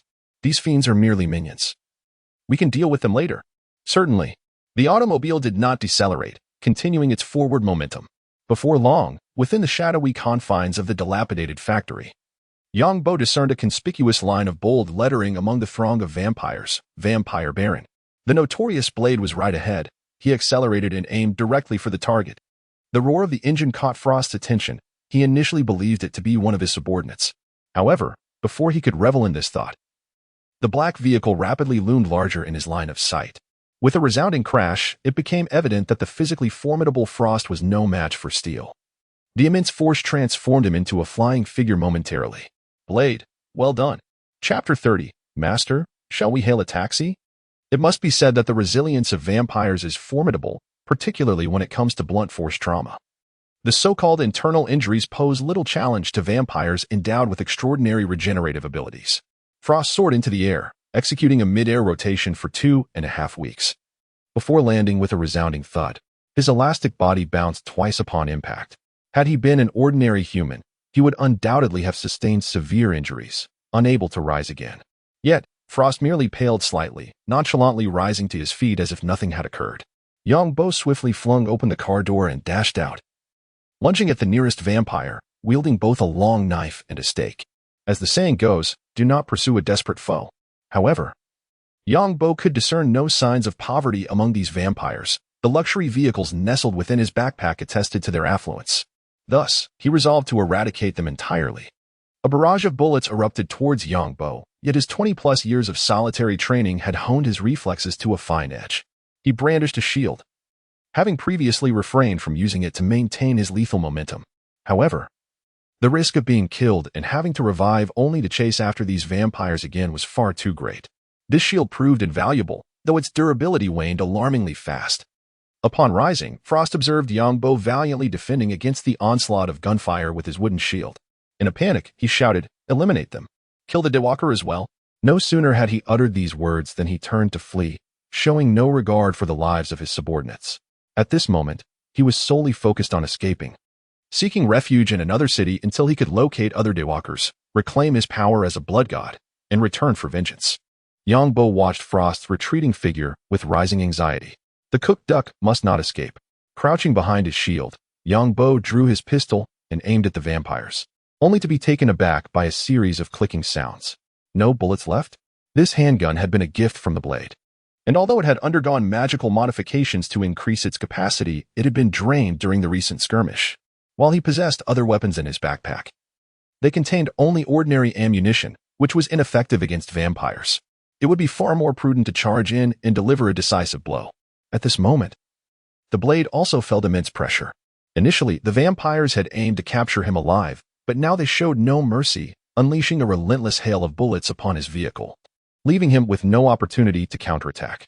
Yang Bo furrowed his brow, realizing that this situation was untenable. He quickly retrieved a round stone from his possession, encircling himself with it, and drew a shovel to dig into the ground. Thanks to his vampire detection skills, he could discern the movements of the adversaries above him with clarity. In the midst of an authentic battle, I found myself reflecting upon the wisdom of my predecessors. I stumbled upon an unfortunate soul, swiftly unearthing the ground beneath him. With a startled cry, the vampire fell before Yang Bo, who bore a sinister grin that sent the creature scrambling backward in panic. Surprised indeed? Astonished, perhaps? With a swift thrust, the long knife and stake pierced the vampire's body, and as Yang Bo collected the fallen debris, he eagerly dug toward his next victim. The cloak of night enveloped the surroundings, shrouded in darkness save for the sparse starlight above. The vampire, still preoccupied with the fight, remained oblivious to the earth beneath him, which began to mercilessly devour his brethren. As the gunfire dwindled in the vicinity, the remaining vampires sensed the encroaching peril and turned to survey their surroundings, only to be gripped by terror upon realizing that out of the initial throng, only a mere dozen remained. An inexplicable atmosphere of dread permeated the group of vampires. A piercing scream shattered the night, as one of their own plummeted into the gaping maw of the earth. The sudden appearance of a square opening was swiftly sealed, silencing the unfortunate soul below. "Cursed be it, the enemy lies beneath us," one vampire exclaimed, pulling the trigger against the ground, though it proved futile. Another vampire vanished into thin air, deepening the panic. The remaining vampires, consumed by fear, abandoned their resistance and scattered in all directions. Yang Bo, having profited immensely from this engagement, emerged from the depths as the enemies fled. He returned to the battered vehicle, casting a glance at the door riddled with bullet holes, and inquired, "How is it? Can the car still be driven?" Upon his question, Yang Bo noticed the tires on the side of the vehicle were completely deflated. Even with a functioning engine, it would be of no use. As Dao Feng yanked the door of the driver's cabin, it creaked ominously and fell away entirely. With a grim expression, Dao Feng lamented the loss of a vehicle that had been his companion for several years, now facing an untimely demise. He slid into the driver's seat and turned the key, only to find that the engine refused to respond. Observing Yang Bo outside, Dao Feng shook his head in defeat. "It's no use. The car is ruined." Frustrated, he slammed his hand against the steering wheel, for this was the closest he had ever been to vanquishing Frost. Yet, Yang Bo remained unperturbed. "Do not fret. I have the vehicles that the vampires drove here. I will search for one that still has the keys." Internally, he hoped for the laziness of some vampire who had forgotten to remove their keys. After rummaging through the third vehicle, he finally discovered one with the keys still in place and excitedly called to Dao Feng, "This one has the keys. Come quickly." Dao Feng dashed over, flung open the car door, and expertly started the vehicle. "Get in." Yang Bo settled into the passenger seat, and the car sped away. Familiar with the terrain, Dao Feng swiftly navigated to the main road, where they spotted Frost attempting to hail a passing vehicle. As they drove past, Yang Bo leaned out of the window, clapped the door, and cheerfully called out, "Master, need a ride?" Frost collapsed to the ground upon hearing Yang Bo's voice, devoid of any thought of escape. The arrival of Knife Edge and Yang Bo could only signify one inevitable conclusion: his subordinates were doomed. With a sharp screech, the car came to a halt before Frost. Without uttering a word, Knife Edge leapt from the driver's seat and unleashed a powerful punch upon Frost's face. Grasping Frost by the hair, he yanked him up from the ground. "Frost, I have finally found you." Upon witnessing Frost's condition, Yang Bo was suddenly reminded that Knife Edge's mother had been bitten by Frost. Furthermore, after giving birth to Knife Edge, she did not perish but instead transformed into a vampire, subsequently aligning herself with Frost. If one were to forcefully argue, it could be said that Frost was, in a twisted sense, Knife Edge's stepfather, a notion that left one pondering how to seek justice. Contemplating this, Yang Bo cast a complex glance at Knife Edge, remaining silent, merely observing as he relentlessly unleashed a barrage of fists upon Frost's face. Chapter 31. Torment Stop. "Please, do not strike him any further." Upon uttering these words, Yang Bo instinctively lifted his gaze to the heavens, fearing the impending rain. Knife Edge, having heard him, ceased his actions. Yang Bo continued, "He holds great significance for me. I must personally eliminate him, and you are aware of the reasons." "Very well." Knife Edge hesitated for but a fleeting moment before readily acquiescing. He understood that without Yang Bo's intervention, not only would this counterattack against the vampires be futile, but he would also be unable to safeguard West. He was not one to forget kindness. Casting a cold glance at the now voiceless Frost, he tossed him aside and turned to Yang Bo, stating, "I merely hope his demise is not swift." However, Knife Edge's demand presented Yang Bo with a dilemma. If only he had an alchemy station at that moment. He could concoct some healing potions. He had confidence that he could make it exceedingly difficult for this fellow to meet his end. Yet, presently, he found himself utterly impoverished, lacking not only healing potions but even a single gold ingot. Observing the gradual restoration of Frost's health, Yang Bo sighed and said, "Let us return for now." With that, he hoisted the unconscious Frost and proceeded to the vehicle, opening the door and unceremoniously tossing him into the back seat. He then took a seat himself, brandishing an iron sword, and kept a watchful eye on Frost's health bar, ready to inflict several stabs as soon as it reached 20, reducing it to 10. Upon arriving at Knife Edge's base, Yang Bo flung Frost towards Knife Edge, declaring, "Hang him up for now." Throughout their journey, Knife Edge had witnessed Yang Bo repeatedly thrusting a sword composed of blocks into Frost in a fit of rage. Most notably, he was perplexed by the fact that such a massive and lengthy weapon failed to leave any wounds. Had Frost not succumbed to unconsciousness, his body would have involuntarily convulsed from pain, prompting Knife Edge to suspect that the sword was merely an illusion. Suddenly, he felt as if Yang Bo had awakened within him a peculiar fascination. Yang Bo, I find I do not despise him as much anymore. Perhaps you should simply kill him. There is a distinct difference between relishing the hunt of vampires and deriving pleasure from their torment." As Yang Bo prepared to release the two individuals confined within the iron blocks, he heard Knife Edge's words and replied coolly, "Your mother is alive. She remains at his residence, having completely transformed into his likeness. Do you have anything else to say?" He had previously mentioned that once transformed into a vampire, one could not resist the insatiable thirst for blood, ultimately succumbing to monstrosity and complete ideological assimilation. Knife Edge stood frozen, grappling with the weight of Yang Bo's revelation. His eyes clouded with confusion. A series of knocks echoed, disrupting his thoughts, as he beheld West and Karen emerging from the White Room, their expressions darkening considerably. He turned to Yang Bo and implored, "Yang Bo, may I borrow your longsword for a moment?" As soon as the words fell, a steel sword spun and embedded itself beside him. Yang Bo did not cease his task of dismantling the iron pieces. He merely remarked nonchalantly, at most 7 strikes. By the 8th, he shall undoubtedly meet his demise. I intend to conduct some experiments on him shortly. Before Yang Bo could finish speaking, the blade picked up the iron sword and plunged it into Frost's body. Karen, gazing at Frost suspended in the air, furrowed her brow and asked with mild curiosity, "Who is he?" Before Yang Bo could provide an introduction, Wister interjected softly, "Dakin Frost is one of the higher echelons of the New York vampires. Little does he know that he has become the sole leader of the New York vampires, having placed the other elders under house arrest to serve as offerings for the summoning of the blood god." After a brief pause, Wister continued, "After years of investigation, he is also the murderer of Blade's mother." Initially perceiving Blade's actions as somewhat cruel, Karen immediately reconsidered upon hearing this revelation, realizing there was nothing amiss in Blade's conduct. However, noticing the slight anguish etched on Blade's face, it was evident he was recalling his mother. She stepped forward and gently grasped Blade's arm, speaking softly, "Eric, let us pause for now. He is already unconscious. I shall find a way to awaken him shortly, then you can proceed." Upon hearing Karen's words, Yang Bo couldn't help but exclaim, "I've seen many a saint, but this living Yama is a first for me." His gaze toward Karen carried a hint of admiration. Such a woman, clear in her sense of justice, decisive in action, exceptionally capable, and striking in form, is a rarity. Typically, women would either protest about the cruelty or behave in a more understanding manner. Before long, Yang Bo stowed away all the iron pieces he had previously gathered into his backpack. Wister, positioned behind Blade, was naturally also a researcher, and his curiosity about Yang Bo had reached its zenith.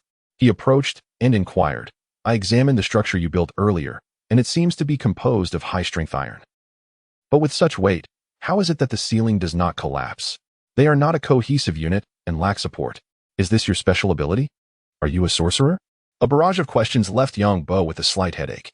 With a resigned shrug, he replied with a wry smile, "Just consider me a sorcerer." He patted Wister's shoulder earnestly, adding, "Trust me, don't ponder my affairs too deeply. It will serve you well." As he spoke, he produced a cigarette and offered one to Wister, then retrieved a lighter from his pocket to ignite both their cigarettes. Taking a deep breath, he approached Frost, who had already endured several strikes from Blade. Despite still being very angry, Blade refrained from continuing his assault, remembering Yang Bo's advice. If he were to kill him, it would not only leave Yang Bo without an explanation but would also reflect poorly on himself. Yang Bo glanced at Blade and assured him, "Rest assured. Leave it to me. I will ensure that his death is truly worthwhile." Frost's rate of health regeneration was diminishing, likely due to the depletion of the unique energy within his body. Yang Bo retrieved a human heart from his backpack and forcefully stuffed it into Frost's mouth. Upon consuming the heart, Frost's health began to restore at an extraordinarily alarming pace. The wounds inflicted by the blade visibly healed before one's eyes. Within mere seconds, his health had surged back to 80%, yet Frost remained with his eyes tightly shut. Pretending to be unconscious, are we?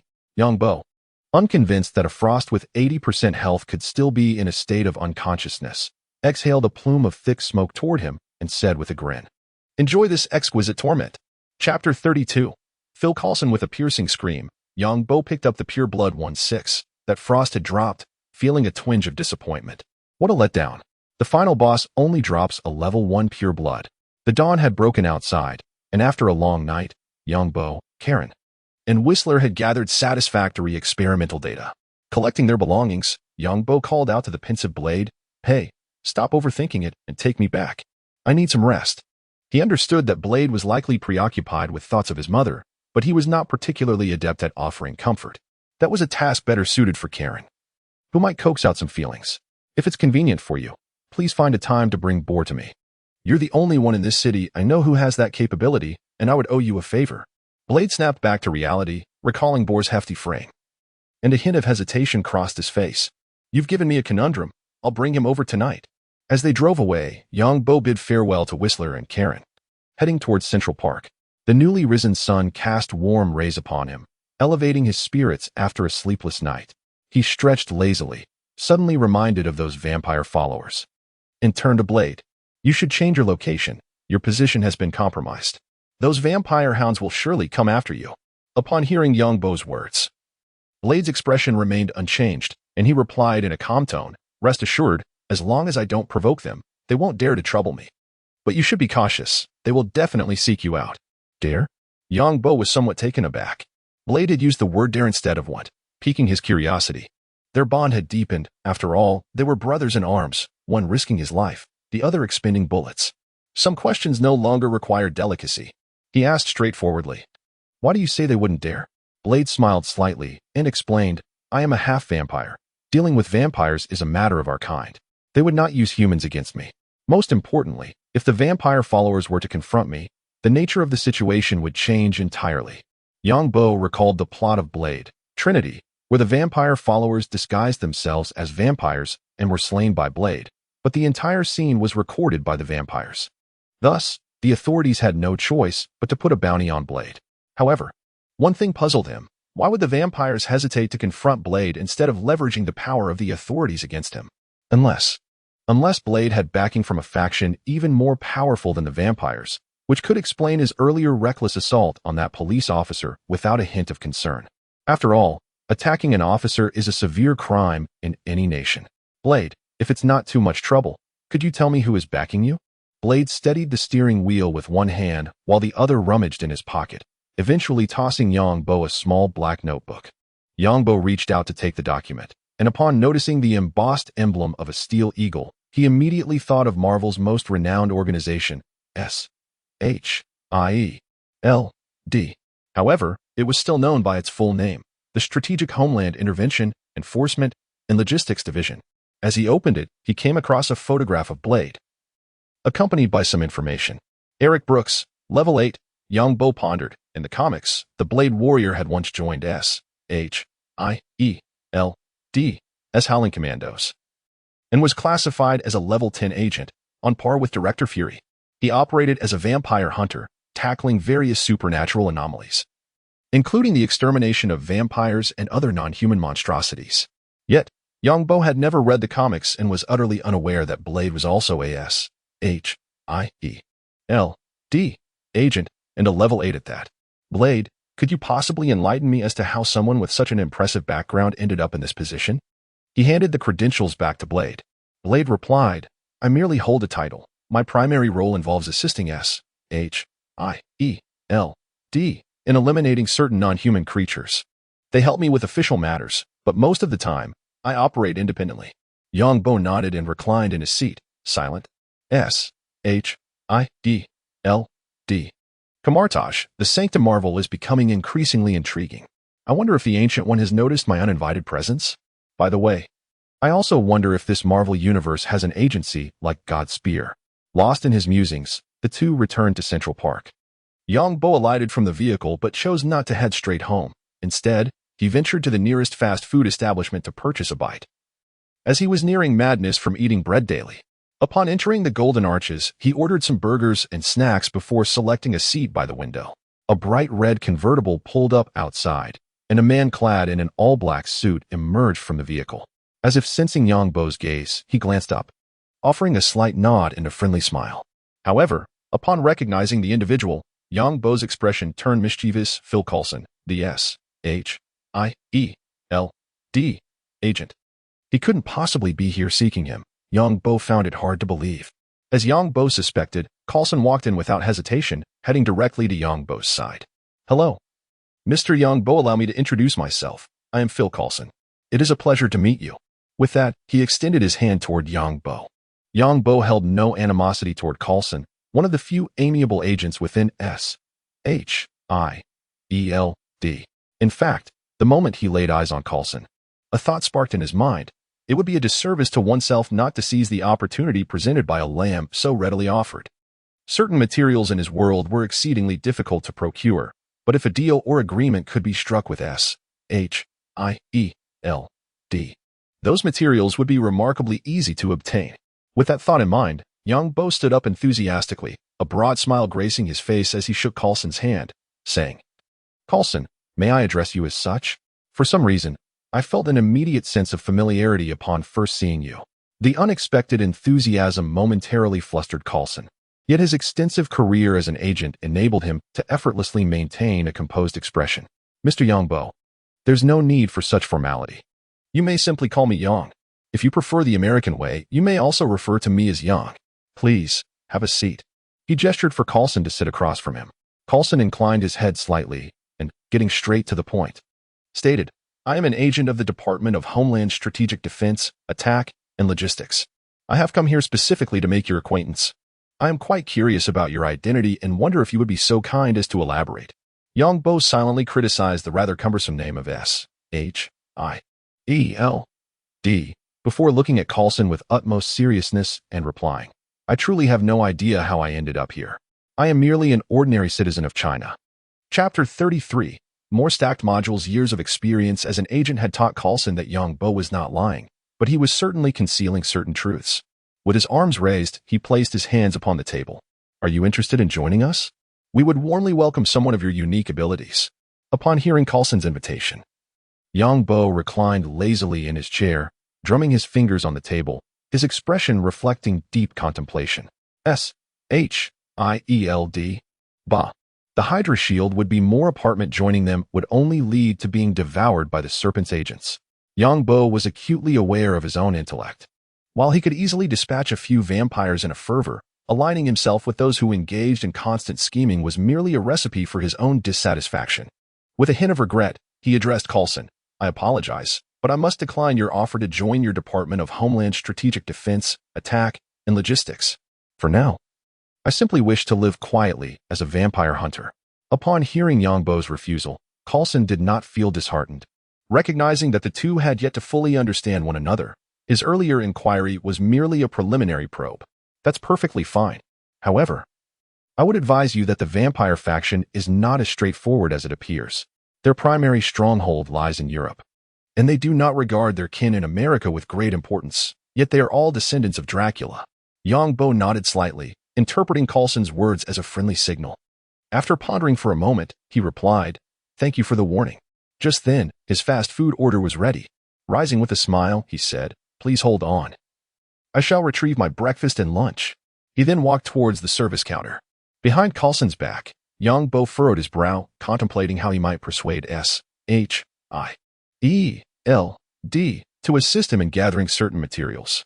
Presently, however, he had nothing of value to offer in return, only some bits of information.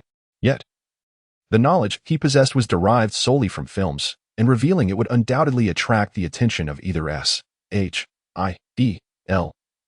or Hydra. Returning to his seat with the tray in hand, Coulson observed Yang Bo's troubled expression and kindly inquired, "Yang, you seem to be preoccupied with something. Feel free to share. Perhaps I can assist you." Yang Bo regarded Coulson's amiable demeanor. Though he was aware of Coulson's role as an agent, which was his profession, he found himself genuinely warmed by the interaction.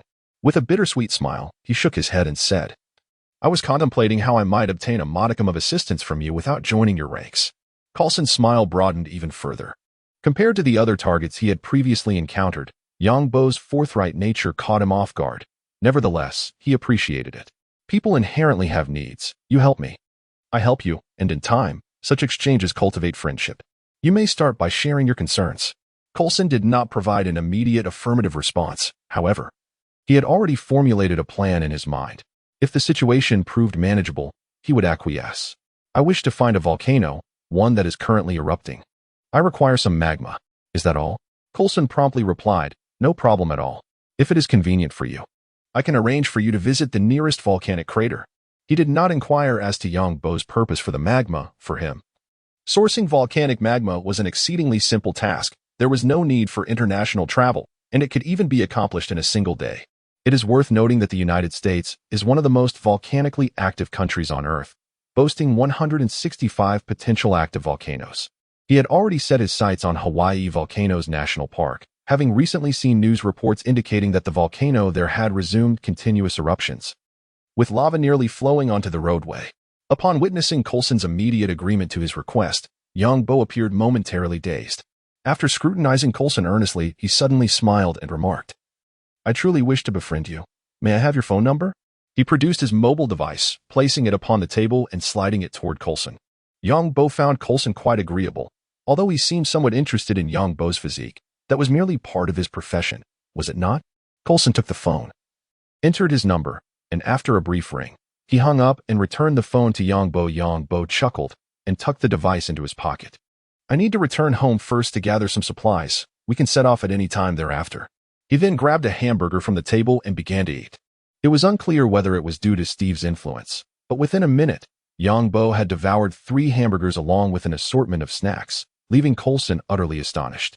He jokingly remarked, "Yang, thank goodness you did not join us. Otherwise, the director would surely have to dismiss me." Yang Bo laughed and inquired, "Shall I return home first? Or will you wait for me here?" After a moment's contemplation, Coulson replied with a smile, "If it won't take too long, I can wait here. I happen to be a bit hungry myself. It would not consume an excessive amount of time." With that, Yang Bo rose and made his way towards Central Park, returning home to tidy up his belongings and produce a substantial quantity of iron buckets. Suddenly, a new notification flashed before his eyes. More stacking modules activated. Wow. Yang Bo was startled by the unexpected message, his face lighting up with excitement. "You little rascal, always introducing me to new surprises." The more stacking modules feature allowed previously non-stackable items to be combined, such as magma buckets, water buckets, potions, and so forth. Just moments ago, he had been contemplating how to ensure he brought back an adequate amount of magma from the volcano. Now, everything seemed splendidly favorable. He intended to collect some magma from the volcanic crater, aspiring to forge a portal to see if it might lead to the netherworld. Unfortunately, he lacked a diamond pickaxe. Otherwise, he could have crafted an enchanting table. First, he would enhance his hunter level, and then seek out Coulson for their expedition to the volcano. After careful planning, Yang Bo approached the vampire hunter. Despite the passage of 3 days, the vampire hunter remained unchanged, retaining his rigid form. Opening the interface, Yang Bo placed the harvested vampire blood into the designated slots on the screen, silently murmuring confirm. 15 vials of vampire blood were consumed, leaving Yang Bo feeling a pang of regret. Indeed, earning money is arduous and expenses are burdensome. These 15 vials required the defeat of at least 30 vampires, and with just a light tap here, they are gone. This experience evoked a sensation akin to spending money in a game, where a mere click could deplete one's resources while simultaneously enhancing one's prowess. Chapter 34. Hunter's exclusive weapon. Eagerly, Yang Bo opened the hunter's skill panel, noticing that his skill points had increased from 0 to 2. Without much hesitation, he selected the most practical skills, Hunter's Weapon Table and Swift as the Wind. The Hunter's Weapon Table allows for the crafting of exclusive weapons. Although creating large equipment such as battle axes, crossbows, and armor would consume an entire bucket of magma, simpler items like crossbow bolts and pitchforks, however, would require 1/5 of that amount. This was precisely why Yang Bo was so impatient to have Coulson assist him in locating magma, even if it meant owing a favor. Swift as the Wind further enhanced Yang Bo's attack speed, resulting in increasingly rapid strikes and escalating damage output within the same time frame. As he made his way towards the exit, he paused, glancing down at his familiar legs in mild confusion, murmuring to himself, "Have I become extraordinarily fast? Could it be that leveling up has improved my movement speed?" Without dwelling too much on it, lacking any point of reference to measure his speed, he concluded that as long as he wasn't moving slower, that was sufficient. Upon exiting Central Park, he found Coulson still seated in the same spot, now indulging in a hamburger. In contrast to Yang Bo, Coulson appeared rather refined. Noticing Yang Bo's gaze, he smiled and nodded through the window, hastening his meal. By the time Yang Bo approached the restaurant, Coulson had already finished the hamburger and was rising to greet him. "Your arrangements have been made. You simply need to accompany me to the airport." "Thank you very much." Coulson personally opened the car door for Yang Bo, an act motivated not by courtesy, but by his affection for his prized possession, the red convertible he affectionately named Laura. Gently closing the car door, he felt a pang of regret, silently vowing, "Next time, I must ensure to drive the vehicles within the mission. My poor Laura." As the car cruised down the road, Yang Bo finally experienced a sensation of stability. Despite being a sports car, Coulson drove it with the demeanor of a vintage vehicle. Nevertheless, Yang Bo was in no rush and sat quietly, avoiding the attention of this fervent wife enthusiast. The journey to the airport was somewhat tedious, and Yang Bo engaged in light banter with Coulson, which took an hour before they arrived at New York Airport. Yang Bo mused if Blade were driving. It would have taken no more than half an hour. After parking, Coulson led Yang Bo to a tarmac where a sleek, black Quinjet, gleaming with a metallic sheen, awaited them. It was brimming with technological sophistication, as if emblazoned with the words black technology across its fuselage. Is it true that S.H.I.E.L.D. possesses Quinjet technology this early? Indeed, S.H.I.E.L.D. is truly a formidable global organization. While its technology may not rival that of Wakanda, it undoubtedly possesses numerous innovations that could eclipse modern advancements. The passengers aboard the aircraft were ready. As Yang Bo and Coulson boarded, the boarding gate was swiftly closed. The turbine engines, resembling electric fans, began to spin rapidly, and the plane ascended quickly, heading towards Hawaii. Yang Bo and the country bumpkin gazed in awe at the interior decor of the aircraft, and soon they found themselves in a lounge. As they settled into their seats, Coulson grinned and asked, "So what do you think? Do you like it? Once you join us, you'll have the opportunity to fly on this plane regularly." Yang Bo rolled his eyes at Coulson and quipped, "I prefer beautiful women. Do you offer those too?" To his surprise, Coulson nodded affirmatively. "Our organization is replete with exceptional female members selected from various countries. As the saying goes, the first to arrive at the waterside gets the moon. If you join us, I can arrange for you to have a stunning female partner. Of course, the rest will depend on your own capabilities." Yang Bo's mouth fell slightly agape. It was no wonder S.H.I.E.L.D. was so formidable. With such an approach, they need not resort to coercion but rather entice with advantages. He wondered if others enjoyed the same perks. Upon asking this question, he instantly regretted it, realizing it was a redundant inquiry. If everyone received the same treatment, S.H.I.E.L.D. would hardly need to operate. Coulson chuckled and replied, "Certainly not. Typically, agents must undergo rigorous selection processes to join our Department of Homeland Strategic Defense, Attack, and Logistics. Generally, only those with special abilities receive a series of privileges." He paused, gazing earnestly at Yang Bo. "But you are different. We are friends. Are we not? I will ensure you receive the best treatment." Hearing Coulson's words stirred something within Yang Bo. At that moment, he truly felt that Coulson was quite commendable. It was no surprise that he was regarded as an exceptional agent of S.H.I.E.L.D. His eloquence and efficiency were impressive. It was often said online that without Coulson, the Avengers would have long since fallen apart. He reached into his backpack for a cigarette, but upon remembering that he was on a plane, he reluctantly returned it to his pocket. Observing this, Coulson smiled and said, "Could you spare me one? I haven't smoked in ages. A little relaxation wouldn't hurt." He then pressed a button on the wall, and a faint sound of ventilation echoed, likely from the lounge's exhaust system. "Wow, I can't take it anymore. Being around Coulson is just so comfortable. Perhaps I should find a way to recruit him for my own team." Yang Bo mused. The current state of S.H.I.E.L.D.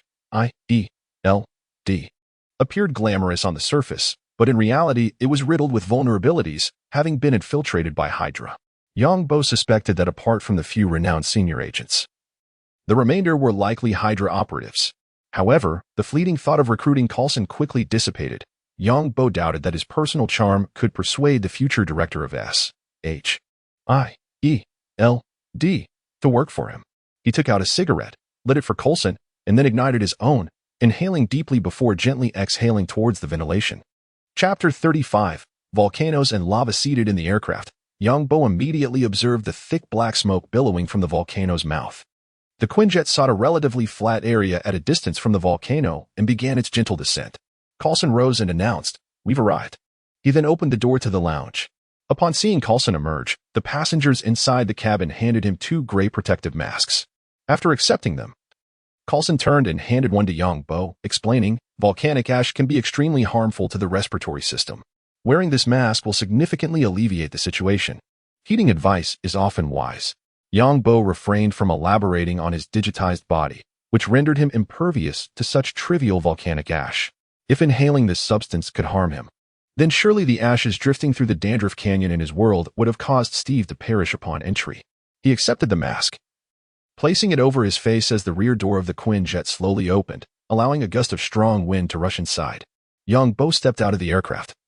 followed closely by Coulson. I can manage on my own, Yang Bo stated.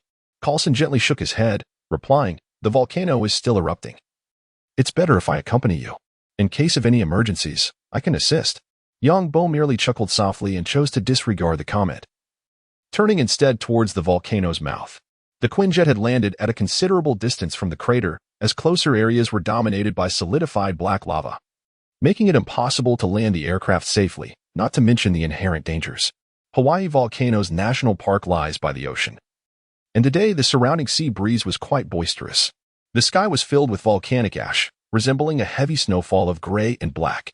As Yang Bo stepped onto the solidified lava, he felt a gentle warmth beneath his feet. He retrieved a bucket from his backpack, aiming to scoop some of the black lava to test its consistency. Oh, not even a moment of respite. The warm solidified lava remained unyielding, prompting Yang Bo to display a resigned expression. He glanced at the distant flowing molten lava, realizing he had no choice but to press onward.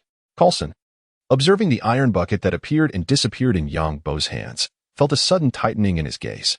Although he had learned through monitoring and other means of Yang Bo's spatial storage abilities, witnessing it firsthand was still a shocking revelation. In the Marvel Cinematic Universe of 2008, the chaotic events of later years had not yet unfolded. Even as a senior agent of S.H.I.E.L.D., Coulson had encountered only a handful of superhuman phenomena during this period. However, in the times to come, various super events would keep Coulson exceedingly busy. As they approached the lava, the surrounding temperature escalated dramatically. Suddenly, a charred odor wafted through the air. Yang Bo sniffed and turned toward the source of the smell, noticing that a faint white smoke was emanating from Coulson's leather shoes. Unable to suppress a laugh, he teased, Coulson, you might want to stop moving.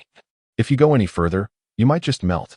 Yang Bo casually lifted his foot to inspect his travel shoes, discovering no signs of damage. The attire he wore had been digitized, rendering it impervious to harm. He had realized this during an earlier incident involving gunfire. Feeling the warmth beneath his feet, Coulson glanced at the unaffected Yang Bo and offered a wry smile, saying, I had hoped to accompany you, but it seems that will not be possible. Please take care. Nodding in acknowledgement, Yang Bo, unencumbered by Coulson's presence, quickened his pace, swiftly making his way toward the flowing river of lava. It did not take long for him to reach the molten stream, still in motion. Producing an iron bucket, he aimed it at the vibrant lava, confirming his hypothesis as he easily filled the container with the fiery substance. Well then, thank you for the hospitality, he exclaimed. Utilizing a bucket that could traditionally hold only 64 units, he promptly collected the lava, effectively severing the entire river with ease. With his bounty in hand, Yang Bo glanced at the darkened ground, contemplating his next move before retrieving a pickaxe to excavate the solidified lava beneath him. As the sound of items dropping resonated, he gathered the fallen blocks, realizing in that moment that this material was certainly not obsidian. Otherwise, it would not yield to his iron pickaxe. Solidified volcanic lava, one. Of no use whatsoever, it had not transformed into any material from his world. He grimaced, closed his backpack, and began retracing his steps. Were Coulson not accompanying him, he would have leaped into the lava to return home swiftly, avoiding any delays along the way. Should he share Captain America's message with Coulson ahead of time? As a form of compensation? Holding a debt of gratitude could pose a problem. Although Yang Bo was not inherently virtuous, he found it difficult to treat others' assistance as a mere given. From a distance, he spotted Coulson waiting patiently and approached him. Coulson smiled and inquired, Have you completed your task? Yang Bo nodded, observing Coulson's gas mask while contemplating the words he wished to share. Coulson, I want to express my gratitude for your assistance this time. No need for thanks. This matter was quite simple for me. You need not dwell on it, Coulson replied, his tone remaining calm and unchanged. The two walked side by side toward the aircraft.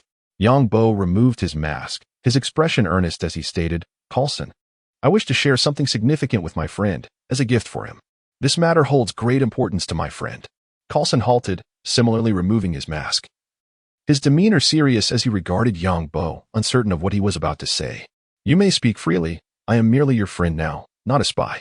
Yang Bo pointed to Coulson's earpiece, and Coulson immediately understood, pressing a button on the device before retrieving a small black gadget from his jacket pocket, promptly shutting it down.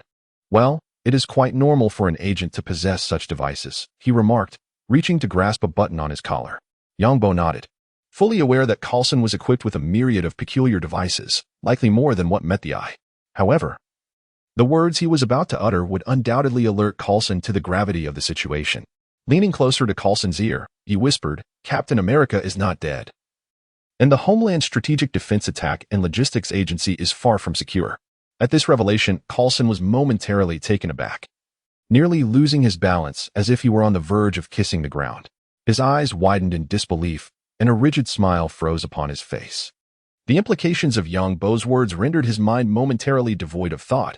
It took him several seconds to process the information, a feat that seemed impossible for an agent of his caliber. Coulson suddenly felt parched, unsure if it was due to the oppressive atmosphere or the alarming news he had just received.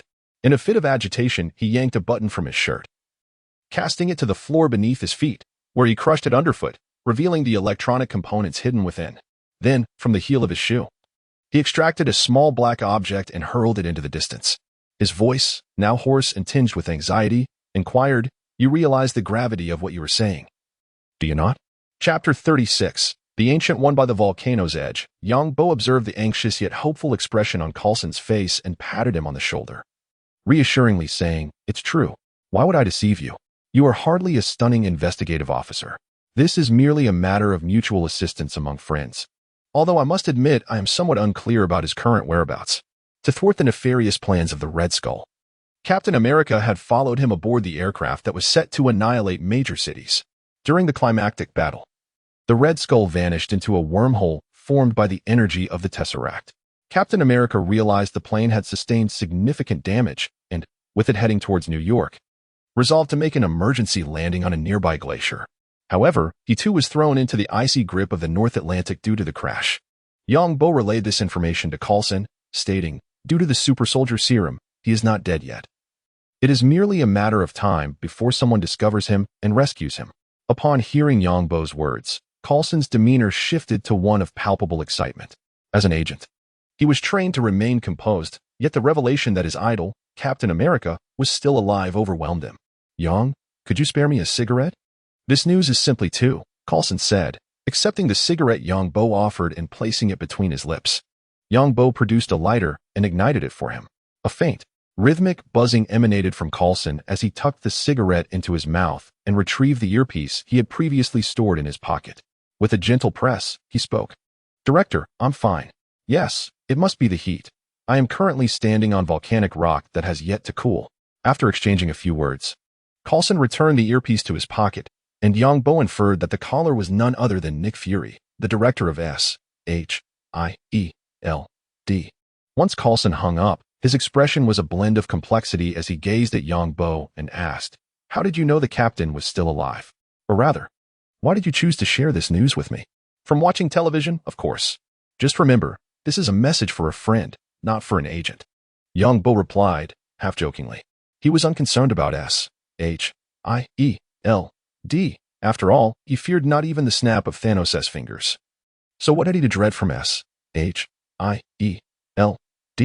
Worst case scenario, he could dig straight to the Earth's core. Did they intend to blow up the planet? Coulson took a deep drag from his cigarette and tossed the butt aside, his tone serious as he said, "I know what to do. I believe it is time for us to depart. I am eager to find my idol." After a brief pause, he continued, "As for the pressure from the vampire cultists, I will devise a plan for you.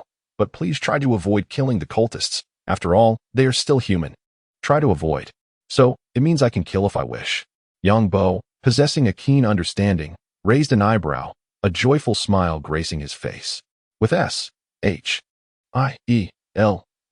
covering for him, he felt emboldened to be more audacious in dealing with vampires.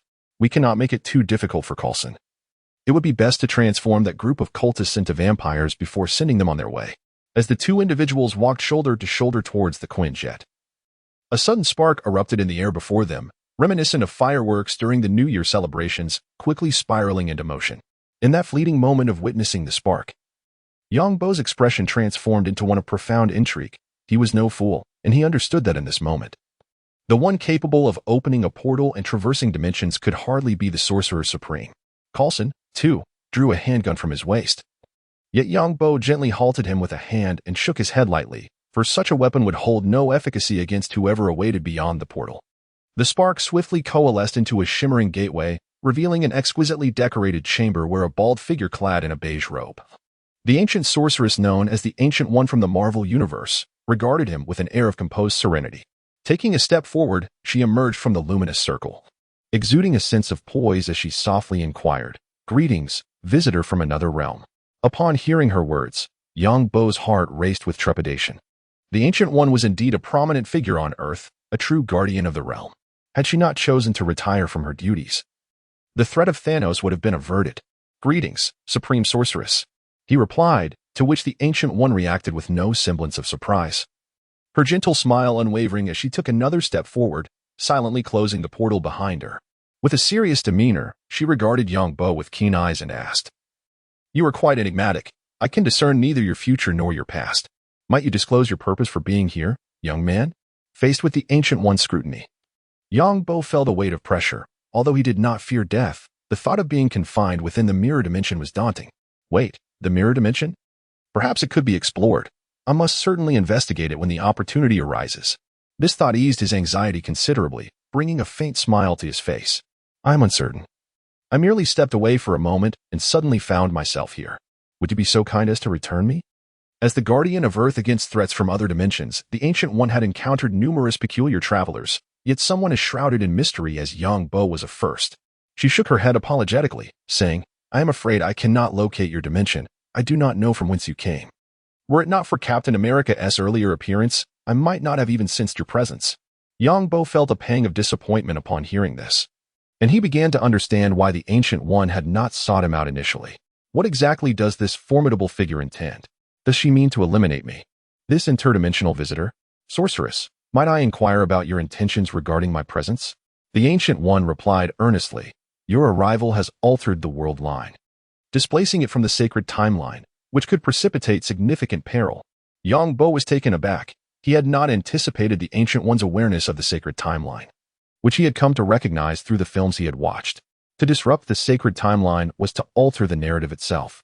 However, Yang Bo was acutely aware that the current timeline had long since descended into chaos.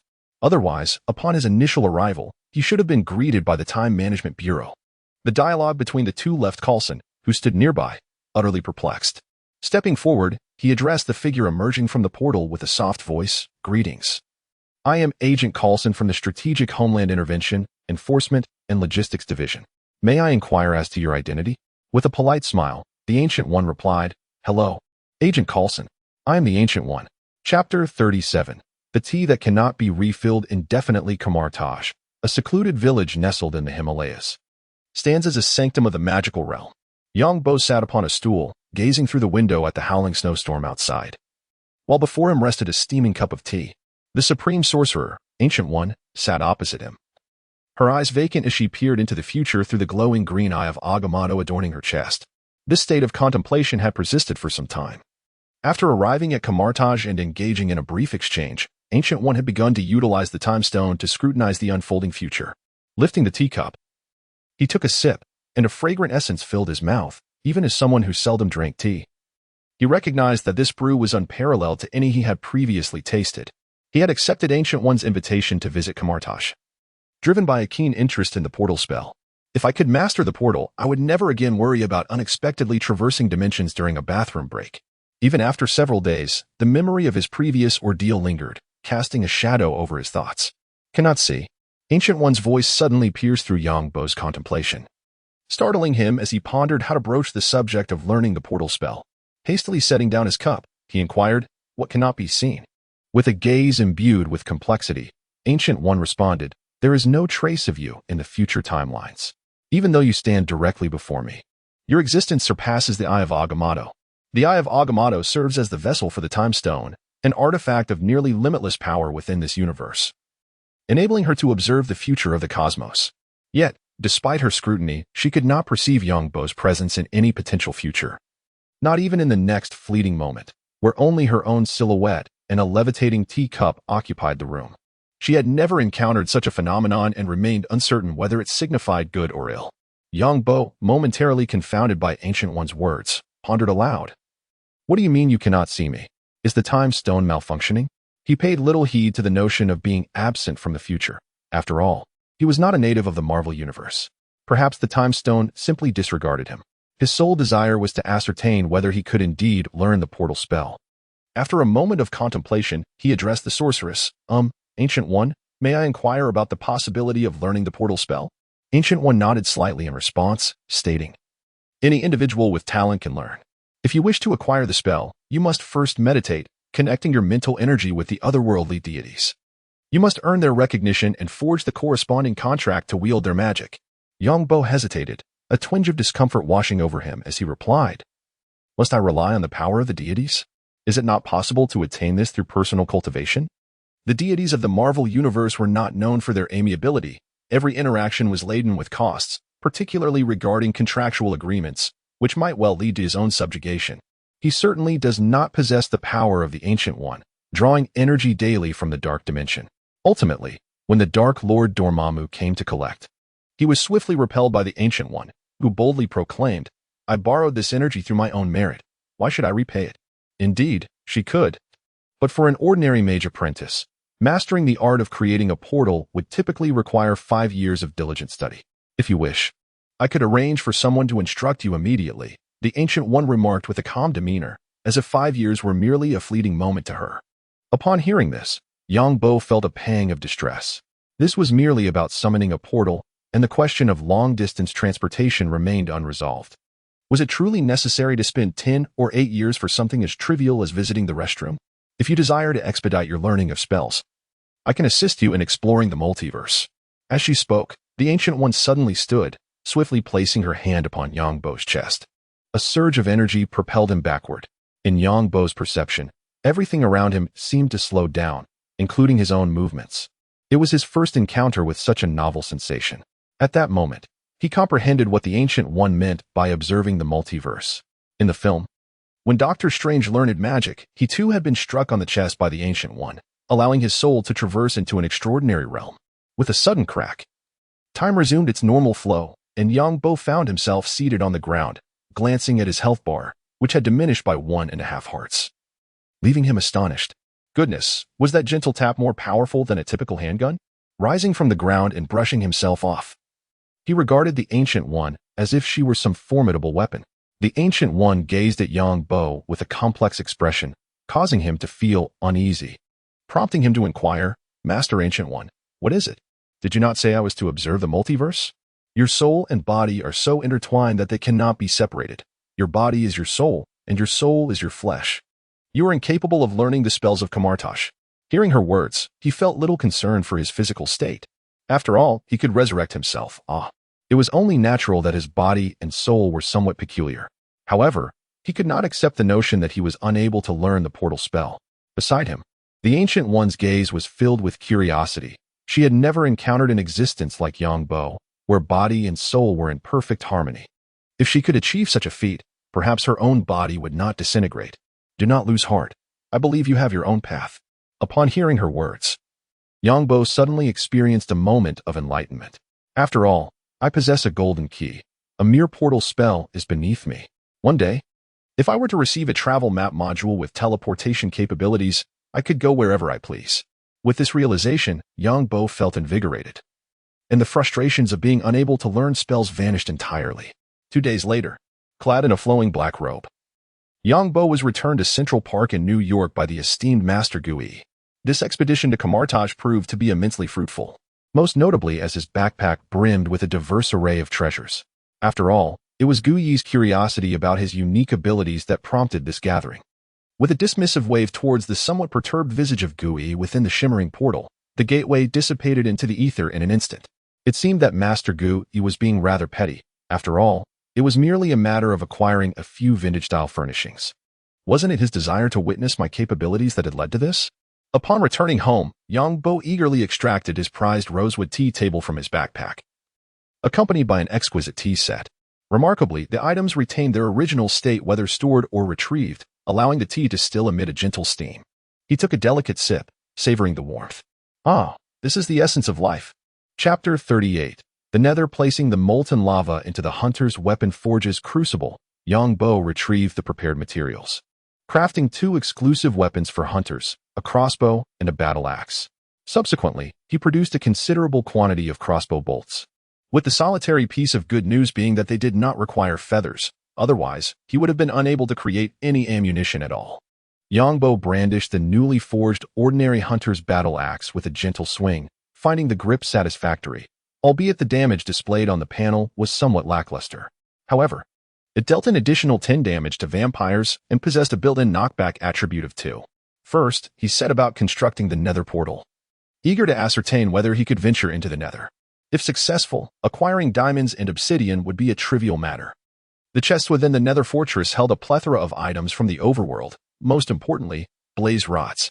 Once he crafted a brewing stand, he could bid farewell to the days of relying on self-inflicted wounds to regain health. Armed with a bucket of water and lava, Yongbo retreated to a corner of the room, sealing off the surroundings with cobblestone, leaving only a one-person-wide passageway. He placed water above the portal frame, then retrieved an iron bucket filled with lava from his backpack, utilizing the mechanism through which lava source blocks interacted with water to create obsidian. He spent a brief moment crafting a 2-3 nether portal. Gazing upon the deep purple obsidian frame, Yongbo found himself fervently praying, "May Notch bless me. The portal must open." He produced the flint and steel he had crafted, aimed it at the obsidian frame, and silently invoked its use. With a crisp snap, a fleeting flame ignited, and within the previously empty frame emerged a swirling vortex of purple. Listening closely, he could discern faint, eerie whispers and other unsettling sounds emanating from the portal, accompanied by a particle effect reminiscent of purple snowflakes, as if unseen entities were seeping forth from the portal. With excitement illuminating his face, Yongbo thought to himself, "This is my moment. Diamonds, nether alloys, ender pearls, I shall claim them all." Without a moment's hesitation, he stepped through the nether portal. As he stood within the portal, the world around him seemed to be cloaked in a purple filter, and the whispers grew clearer. Suddenly, Yongbo felt the surroundings begin to distort and sway. Moments later, the scene before him shifted, revealing his figure amidst a forest dominated by deep blues and greens.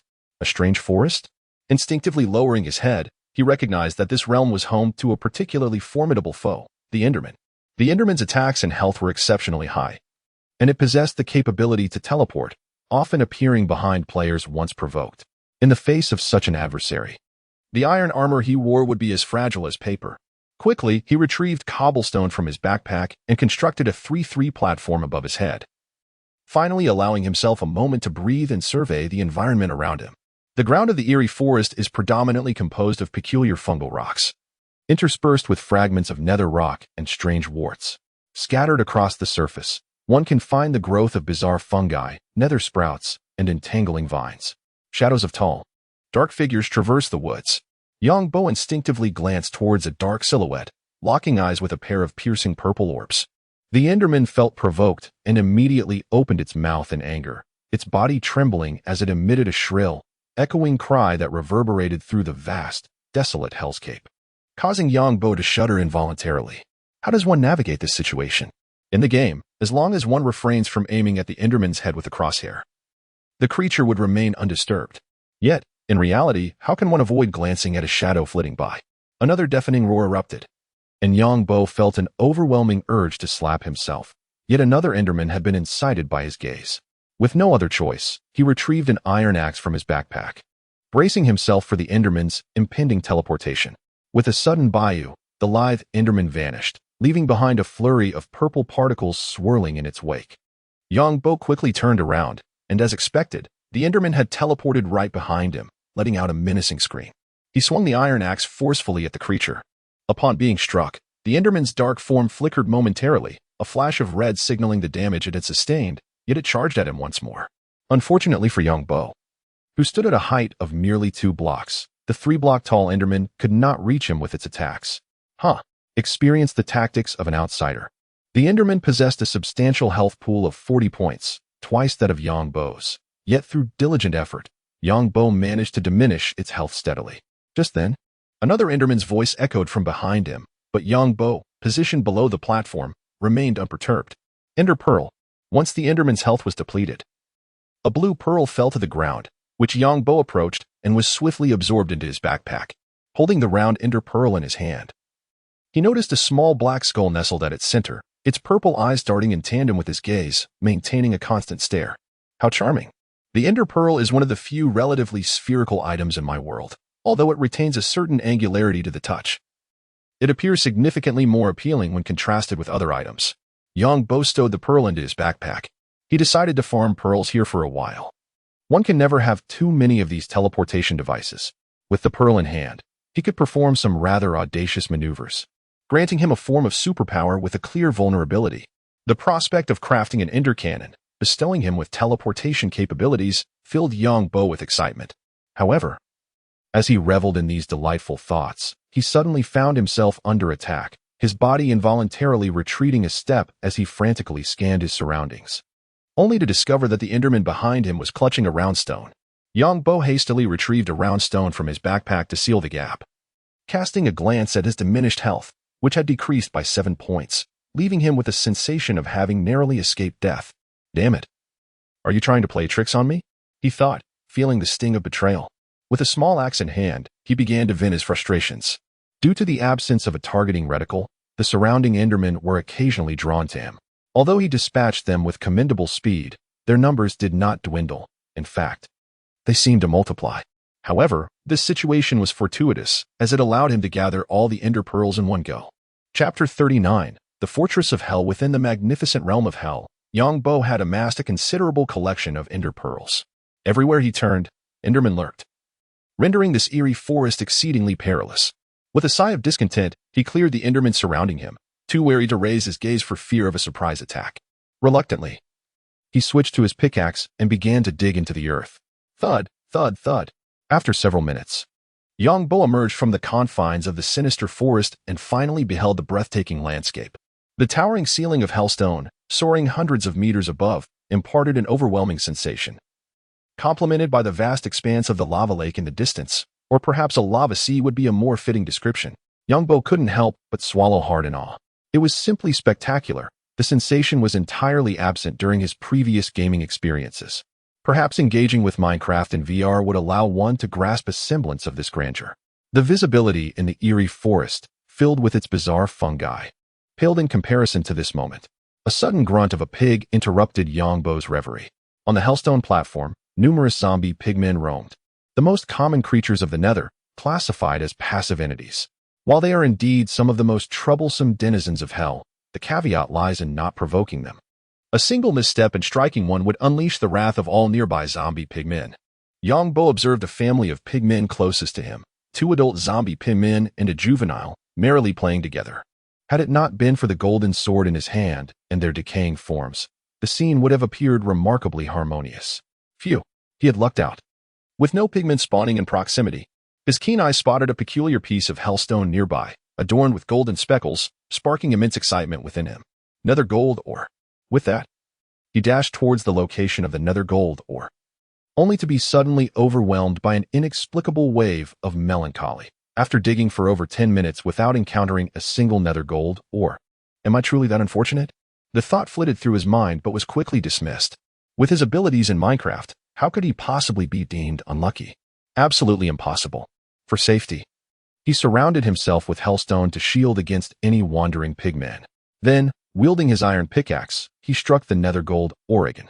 As cracks began to appear, with a resounding pop, the block shattered, releasing 3 teardrop-shaped gold nuggets and some colorful experience orbs, which he swiftly absorbed into his being. When destroyed, Nether gold ore yields 2 to 6 gold nuggets. Utilizing a pickaxe with the looting attribute can increase the drop rate. An intriguing tidbit: using a pickaxe with the Silk Touch attribute allows for the acquisition of the intact Nether gold ore, which can be smelted in a furnace to yield a complete gold ingot. However, prior to his traversal, Yang Bo had never encountered anyone deliberately utilizing a precise pickaxe to excavate Nether gold ore and subsequently smelt it, whether in gameplay or while watching videos. In this particular area, the quantity of gold ore was rather limited, amounting to merely 5 blocks. Yet, despite this, he could hardly suppress the smile that graced his face. Upon returning, he planned to inquire with Coulson or Blade about any acquaintances who might deal in gold, alleviating his financial concerns. In the modern society he found himself in, possessing wealth could resolve over 99% of one's troubles. He had gathered a total of 15 gold nuggets, insufficient to forge even 2 gold ingots. Peeking out from his hiding spot, he surveyed his surroundings and quickly spotted several exposed gold ores. Yang Bo seized the moment to dash towards another gold ore vein. Yet his actions caught the attention of a nearby Hell Piglin. With a swift whoosh, a crossbow bolt whizzed past his scalp, startling him into a reflexive flinch. Utilizing his agile movements, he swiftly took refuge behind a zombie piglin. The not-so-bright piglin, showing no hesitation, aimed and fired a crossbow bolt towards Yang Bo's location. At that moment, time appeared to slow. Yang Bo watched in awe as the bolt traced a graceful arc before striking the zombie piglin before him. A flash of red light erupted. The surrounding zombie piglins erupted in chaos, synchronously charging towards the offending piglin, who was subsequently torn apart by the horde, dissipating into a cloud of smoke. Indeed, they were surface brethren. Though they belonged to different species, they exhibited a facade of harmony, only to descend into relentless fury upon being provoked. With a sense of satisfaction, Yang Bo approached the nearby gold ore, extracting his pickaxe to commence mining.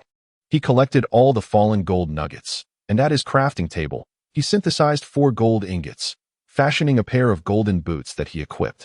Now, he need not fear being attacked by piglins. It seemed the piglins harbored an almost pathological affinity for gold, as long as players donned gear crafted from gold. Ordinary piglins would not initiate an assault. Thus, he continued to gather gold while seeking the site of another fortress. Fortune favored the diligent. And after spending over an hour, a dark crimson architectural complex materialized before him. He had initially thought the Nether was impressive. However, the Nether fortress was equally striking. With towering support pillars rising amidst a sea of lava, standing at heights of 50 to 60 meters, surpassing even a 12-story building in reality. He produced some nether bricks and swiftly constructed a path toward the Nether fortress, eager to reach it as quickly as possible, surrounded by the searing lava that bubbled ominously. Silently praying, he implored, "Please do not spawn any ghasts. Please do not spawn any ghasts." Yet, reality often presents what one fears most, without warning. A chilling scream pierced his ears, sending a shiver down his spine. Truly, one tends to encounter what they dread. And was not this game merely a simple building simulator? The ghast whale could undoubtedly be classified as terrifying within a horror game. Casting a glance around, he indeed spotted the spectral figure hovering in the air, accompanied by an oncoming fireball.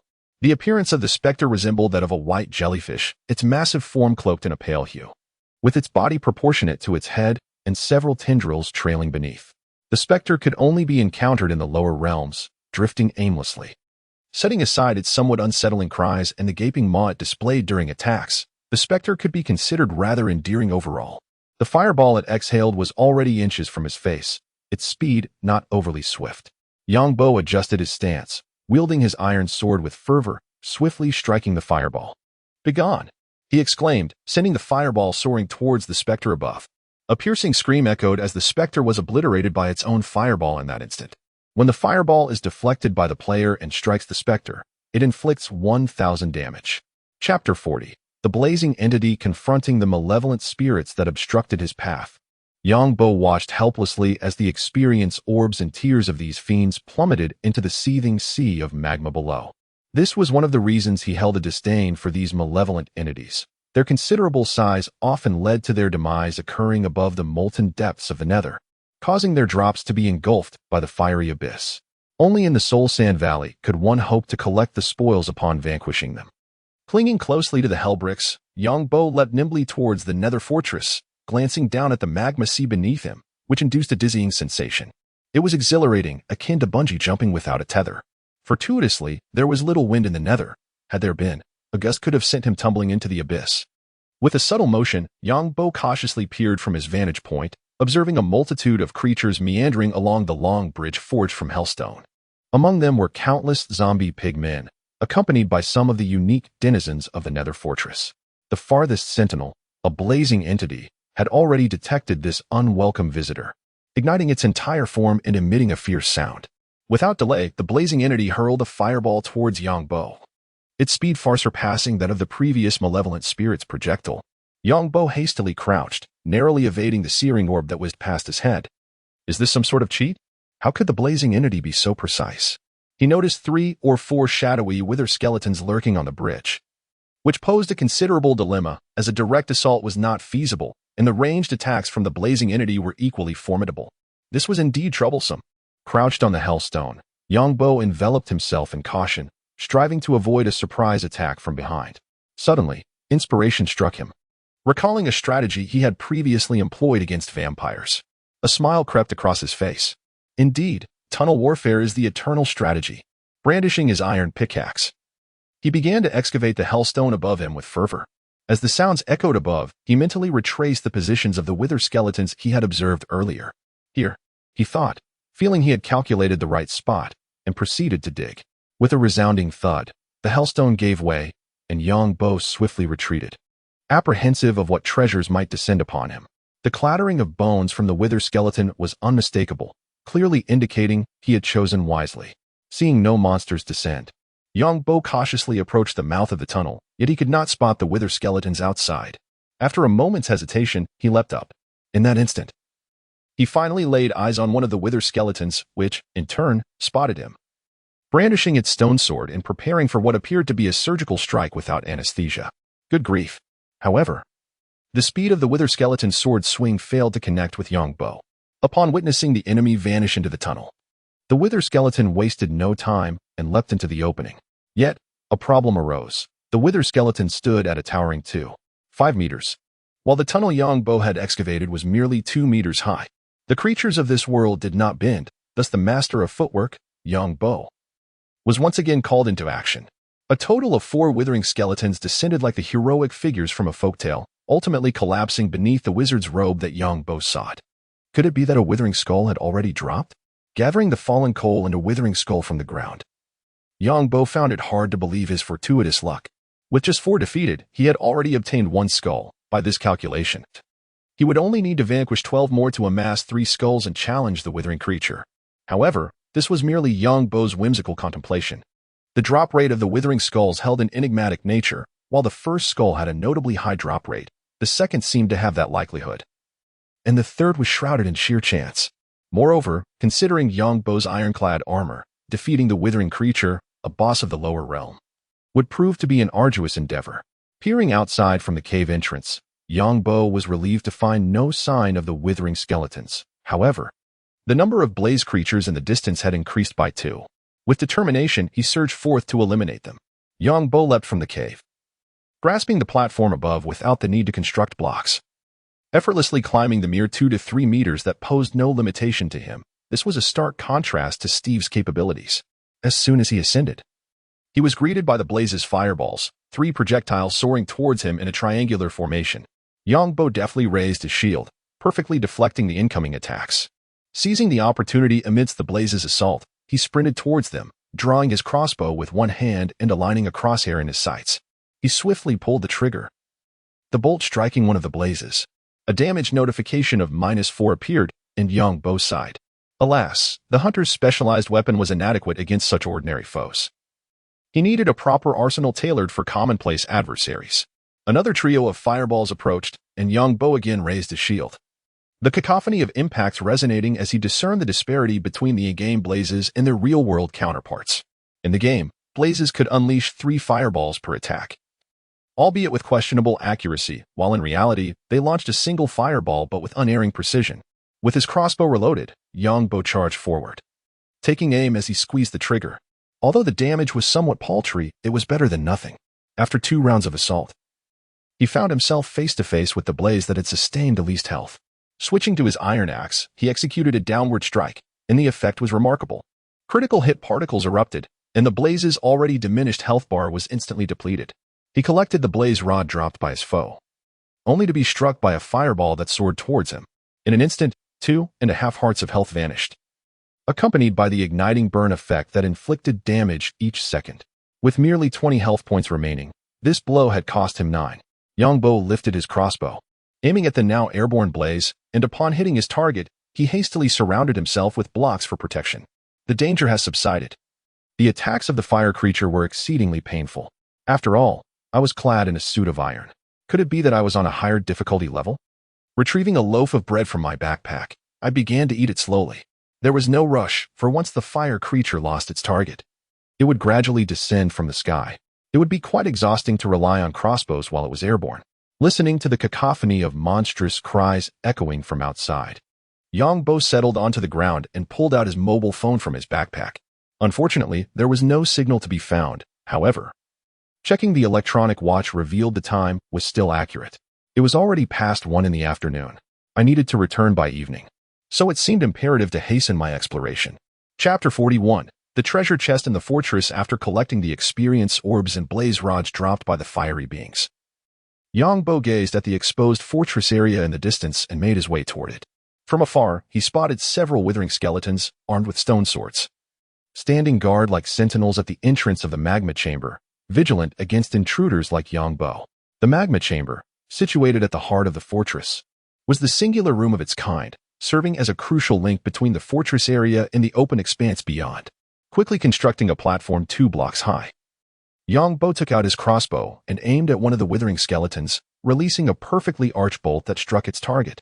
The attacked skeleton immediately locked onto Yang Bo's position and, with its long black legs, rushed toward him with a clattering sound. Standing beneath the platform, Yang Bo felt a sense of safety. The 2.5 block high skeleton could not reach him, proving easier to deal with than the Enderman, as their health was lower and they lacked the special ability to lift blocks. With a swift and decisive strike, he dispatched the skeleton, though it did not drop a skull this time. Gathering the coal from the ground, he casually tossed a stone sword into the magma lake below. Let's open the chest. With no more obstacles in his path, Yang Bo sprinted toward the fortress area. Upon entering the spacious chamber, he found only a single magma well in the center, emitting a bright glow along with bubbling sounds. He quickly placed a piece of netherrack over the well to prevent any accidental leaps into the molten depths. Instantly, the room, constructed of hellish bricks, grew dim. Pulling out a torch, he ventured deeper into the fortress, hearing the sounds of blaze entities and zombified piglins nearby. It appeared there were numerous monsters within. Yang Bo steeled himself, keeping a watchful eye on the corner ahead, occasionally placing a torch against the wall. Soon, he arrived at a crossroads. Cautiously, he sealed off one of the paths with netherrack at the 3rd block, ensuring that even if other routes had withering skeletons, he would remain untroubled. Holding his shield aloft, he heard a sudden thud as a fireball struck it. What the? The unexpected attack startled Yang Bo. A blaze stood at the intersection, seemingly lying in wait to ambush him. After neutralizing the blaze, he surveyed the area, noting that aside from the zombified piglins, no other foes were present. His sharp eyes caught sight of a staircase leading downward, and without hesitation, he made his way toward it. The chest. Upon descending to the lower level of the fortress and turning a corner, he spotted the brownish-yellow chest nestled in a distant corner. Filled with excitement, Yang Bo rushed toward it. With a creak, he lifted the lid, revealing its modest contents: obsidian, diamond horse armor, gold ingots, and nether wart. Although there were no diamonds, Yang Bo felt that opening chests was indeed the most lucrative method of fortune-seeking in this realm. After stuffing everything into his backpack, Yang Bo drew out his axe and chopped down the chest. Now he found himself utterly destitute, yet the chest was still a valuable treasure to him. Continuing his exploration, it wasn't long before he stumbled upon another chest. Upon opening it, he was filled with ecstatic delight at the sight of the blue diamonds within. It seemed he had indeed smuggled himself into Europe. Although the chest contained only 2 diamonds, combined with the obsidian he had extracted, he was now capable of crafting an enchanting table. In the Marvel Universe, within the archives beneath the vampire bar, Blade gazed at the slumped figure of Paul on the floor, a headache brewing. Hey, how on earth did you become so corpulent? Paul, greedily consuming the blood bags, looked up with innocent eyes at Blade's mildly reproachful inquiry. I was once a sumo wrestler. After becoming a vampire, I was abandoned here and have only grown fatter. Blade felt a twinge of frustration. Yang Bo had indeed posed a significant dilemma. Paul could potentially be moved with great effort, but the issue remained. He could not exit through the door above, let alone take the elevator, unless he blew up the adjacent wall, as his investigation revealed that the other side led to the subway. He pulled out his phone from his pocket and dialed Yang Bo's number, but only heard a series of beeps, leading him to hang up in resignation. Why is there still no signal? Where has Yang Bo gone? Just then, after finishing the blood bag, Paul suddenly remarked to Blade, Hey, after you killed Daywalker Frost, a new vampire clan has arrived in New York. You need to be cautious. A flicker of surprise crossed Blade's indifferent face. He had not anticipated Paul would voluntarily relay such information. With a slight chuckle, revealing his white teeth, he replied, Fear not, for we shall face whatever comes our way. He then turned and walked towards the wall, occasionally tapping the hilt of his knife against it. Having exhausted his options, he resolved to use explosives to make their escape with Paul. Half an hour later, Yang Bo stood on the bridge of the Nether Fortress, gazing at the sea of fiery magma below. He removed his gear and took a deep breath. All is permissible, all is void. With that, He closed his eyes and leapt from the high bridge of the Nether Fortress, feeling the rush of wind around him, a true experience of bungee jumping, though without a cord. He executed 2.5 flips in the air and landed perfectly in the magma, causing not a ripple. In an instant, Yang Bo's health plummeted like a dam bursting, unable to last even 5 seconds before he exploded into a cloud of smoke at the bottom of the magma lake, vanishing into the nether. Back at his home in Central Park, Yang Bo calmly opened his eyes. Indeed, the death return method proved beneficial. He quickly sat up, eager to organize the spoils of his excursion to the nether, totaling 5 diamonds, an extraordinary stroke of luck, especially considering it was a fortress. He took some round stones and placed them into the furnace to smelt some stone, which would enable him to craft a brewing stand. However, the process of smelting the stone would require some time. Yang Bo then reclined on the nearby sofa. Finally, it seemed he was on the right track. Soon, he planned to visit the bookstore to purchase some books and also acquire some sugarcane to cultivate. This would be useful for enchanting books in the future. He retrieved his phone from his backpack, and in an instant, it seemed to convulse with a cacophony of notifications. What on earth was happening? A multitude of missed calls and messages flooded in, prompting Yang Bo to scrutinize the screen. What was going on with Blade and Coulson? Had something gone awry? Chapter 42. Is something the matter? Of course, see Coulson, a small delivery truck crawled along the highway in New York. Perhaps due to the driver's unfamiliarity with the vehicle, making it impossible for Blade to unleash his wild side. As he gazed at the traffic jam before him, resembling an elongated train, even Blade's typically composed demeanor began to fray. The incessant honking filled the air, a cacophony of frustration. He rolled down the window, only to be assaulted by the clamor of horns. "Damn it," he exclaimed, slamming his hands against the steering wheel. Fortunately, the wheel was sturdy enough to withstand his extraordinary strength, or it might have succumbed to his frustration. Suddenly, his phone rang. Glancing at the caller ID, he paused momentarily before a smile crept across his face. He answered the call, and Yang Bo's voice resonated from the other end. "Eric, what's up? I went on an adventure today, and there was no cell signal out there." With a hint of reproach in his tone, Blade replied, "You finally returned my call. You have no idea how much effort it took to drag that guy, Boar, out of the archives. I practically blew up an entire wall." On the other end, Yang Bo was taken aback, muttering in confusion, "Boar?" His voice was laced with uncertainty. A sense of foreboding washed over Blade. "Yang Bo, you haven't forgotten about Boar, have you?" "Huh, how could I forget? Isn't Boar that immensely overweight vampire? I've had a lot on my plate lately. How could I possibly forget?" Yang Bo's tone lacked conviction.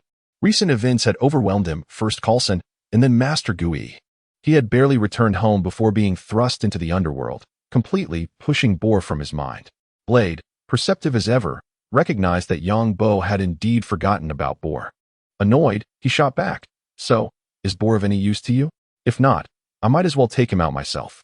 Boar, cramped in the back of the truck, shivered involuntarily, his muscles trembling. Why did his back feel so cold? The confined space was stifling, and the truck's stop-and-go motion made him queasy. If not for his vampire constitution, he would have succumbed to nausea long ago. Yang Bo, hearing Blade's remark, quickly interjected, Wait, it's my fault. Boar is quite useful, just hold on to him for now." "Where is he?" "I'll come find you." "Stuck on the bridge heading to Manhattan," Yang Bo replied. "Then I'll wait for you at Central Park." With a sense of resignation, he hung up. For him, transporting the car was a simple task, but bringing Boar back would prove to be quite the challenge. It was better to let Blade endure the traffic. Meanwhile, the stones were sufficiently heated, and Yang Bo approached to retrieve them, leaving the remaining ones in the furnace for future use. He intended to construct the alchemy station. While he couldn't refine elixirs just yet, the ability to brew potions was still a significant advantage. As Yang Bo pondered the art of alchemy, he was suddenly reminded of the cultivation mod in his world. A thought stirred within him. How splendid it would be to acquire the cultivation mod. Although its representation in the game is rather lackluster, it is, after all, about cultivating immortality. I wonder how one can obtain new mods. There seems to be no discernible pattern.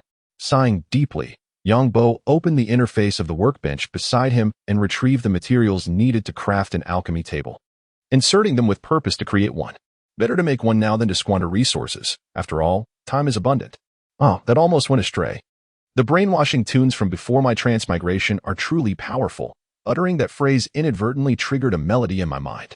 Placing the alchemy table atop the furnace, Yang Bo realized he lacked the materials for potion making, so he retrieved some borrowed cash from the chest and departed his home.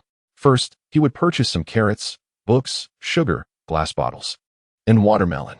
He had never considered how many items he needed until now. Honestly, if he were in his previous life, acquiring these would take hardly any time at all. The convenience of the local convenience store would cover 70% of his needs, and the rest could be ordered online with a mere tap on his phone. However, he was now in America, specifically in 2008. Yang Bo contemplated and decided he needed to contact Carlson. He pulled out his phone, located Carlson's number, and dialed. The call connected swiftly, and Carlson's slightly excited voice resonated through the receiver. Yang, is that you back? Yes, I've returned. Where are you now? Is it convenient to talk? Carlson hesitated momentarily. An unusual occurrence for him. I'm currently in the recovery room. We located the captain and are in the process of thawing him. You know, he looked no different from the frozen fish in a supermarket when we extracted him from the ice. Upon hearing Carlson's words, Yang Bo couldn't help but burst into laughter, standing up as he exclaimed, "Aha! Are you sure the captain is your idol? I can't shake the feeling that you're a bit of a closet hater." Yang Bo refrained from further banter and, after a brief exchange, got straight to the point, clearing his throat. "Carlson, I need your assistance with a few matters." "Not a problem. Go ahead." Carlson's response was unequivocal, devoid of hesitation. His years of experience as an agent had taught him that Yang Bo was straightforward and adhered to the principle of equivalent exchange when dealing with unfamiliar individuals. He knew that once he requested assistance, he would ensure that his benefactor would not go unrewarded. "I require several items: glass bottles, pufferfish, gunpowder, sand. Perhaps I should prepare a list for you. Also, I possess a small amount of gold. Could you assist in processing it? Rest assured, I will offer you a 5% commission." Carlson chuckled on the other end. "No problem. Are you currently near Central Park? It seems the captain won't be waking up anytime soon. I'm not too far from you. Let us meet and discuss." "Sounds good. I am at the very spot where we last met." Yang Bo hung up the phone, recalling the plot of Captain America, the First Avenger. After the captain awoke and escaped from the building, he made his way to Times Square, which is merely 3 or 4 streets away from his current location. Sure enough, as he walked from his home to the entrance of the square, a black car parked by the roadside honked its horn, and Carlson, with a smile upon his face, emerged from the vehicle. "Thank you for the information." Carlson approached Yang Bo, extending his hand with genuine sincerity. "No need for gratitude. It is your competence that made this possible. While I knew his whereabouts, locating him on my own would have been nearly impossible. Were it not for you, he would have remained forever encased in ice like a frozen fish," Yang Bo replied, shaking Carlson's hand with a cheerful demeanor. He then gestured towards a bench in Central Park, saying, "Let us wait over there for a moment. Blade is to bring me something shortly." Chapter 43. No spoilers. It's truly unbearable on a park bench. Yang Bo and Carlson sat together, attracting the curious glances of passers-by who found this peculiar pairing intriguing. Yang Bo retrieved a cigarette from his pocket and offered one to Carlson, lighting one for himself as well. "Carlson, when you visit me next time, could you perhaps don some casual attire? Your black suit is rather conspicuous. One might assume you are filming for Men in Black." Carlson, upon receiving the cigarette, paused momentarily, glancing down at his black suit before surveying the surrounding tourists. "All right, I'll make sure to change beforehand next time. By the way, what did you say you needed?" "I primarily require some sand. Glass bottles would also suffice. I'll compile a list of other items later, though they are not particularly rare. It's just that I find it tedious."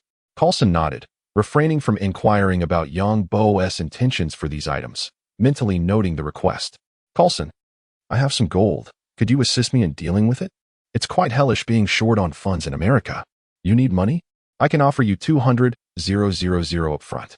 Carlson did not directly acquiesce to Yang Bo's request, but rather proposed to gift him 200,000, not as a loan, but as a present. Hearing Carlson's words, Yang Bo shook his head, responding, "I'm not desperately in need of cash. I simply lack avenues to sell gold here." He then produced a gold nugget from his backpack, tossing it playfully in his hand. The shimmering golden hue immediately captivated Carlson's attention. The nugget, roughly the size of an infant's fist, left Carlson momentarily stunned, not due to its quantity, but rather Yang Bo's nonchalant demeanor towards the precious metal. "This is gold?" Yang Bo nodded, tossing the nugget to Carlson while casually remarking, "I don't have much of this, only a few hundred pieces." He anticipated a look of astonishment from Carlson, yet was met with a grave expression instead as Carlson inquired, "You can conjure gold?" Suddenly, Carlson's mind was filled with thoughts of alchemy and the fabled ability to turn stone into gold. The proliferation of gold could serve as an insidious weapon, capable of dismantling a nation's financial system, especially in countries adhering to the gold standard. Well, it's not quite that. I unearthed all of this through hard labor. Carlson recalled the effortless way Yang Bo had breached the walls on surveillance footage, nodding slightly while feeling a sense of relief. However, he remained unaware of the true nature of the world from which Yang Bo extracted the gold. Had he known, his composure would surely have faltered. Carlson suddenly recalled Yang Bo's words during their time in Hawaii and quietly asked, "Yang, what did you mean when you said that the Homeland Strategic Defense and Logistics Bureau is not secure?" Given Yang Bo's knowledge of Captain America, Carlson placed great importance on his other remarks, particularly those concerning S-H-I-E-L-D. Upon hearing Carlson's words, Yang Bo raised an eyebrow, a knowing smile gracing his face. He was eager to divulge the secrets he held, akin to the thrill of a spoiler, which brought an unusual sense of satisfaction that was easily addictive. Yet, considering the current state of S-H-I-E-L-D, Yang Bo shook his head. There were far too many infiltrators within the organization. No, rather, there were far too few within the so-called Serpent Shield. He was aware of a select few, the likes of Nick Fury, Black Widow, Natasha Romanoff, Hawkeye, and Maria Hill. It was not yet the opportune moment, Carlson. When the time comes for me to share my insights, when I wish to inform you, I shall do so willingly. Otherwise, I fear you might suddenly make the ultimate sacrifice for the organization. Yang Bo shrugged nonchalantly, but Carlson felt a weight in his chest.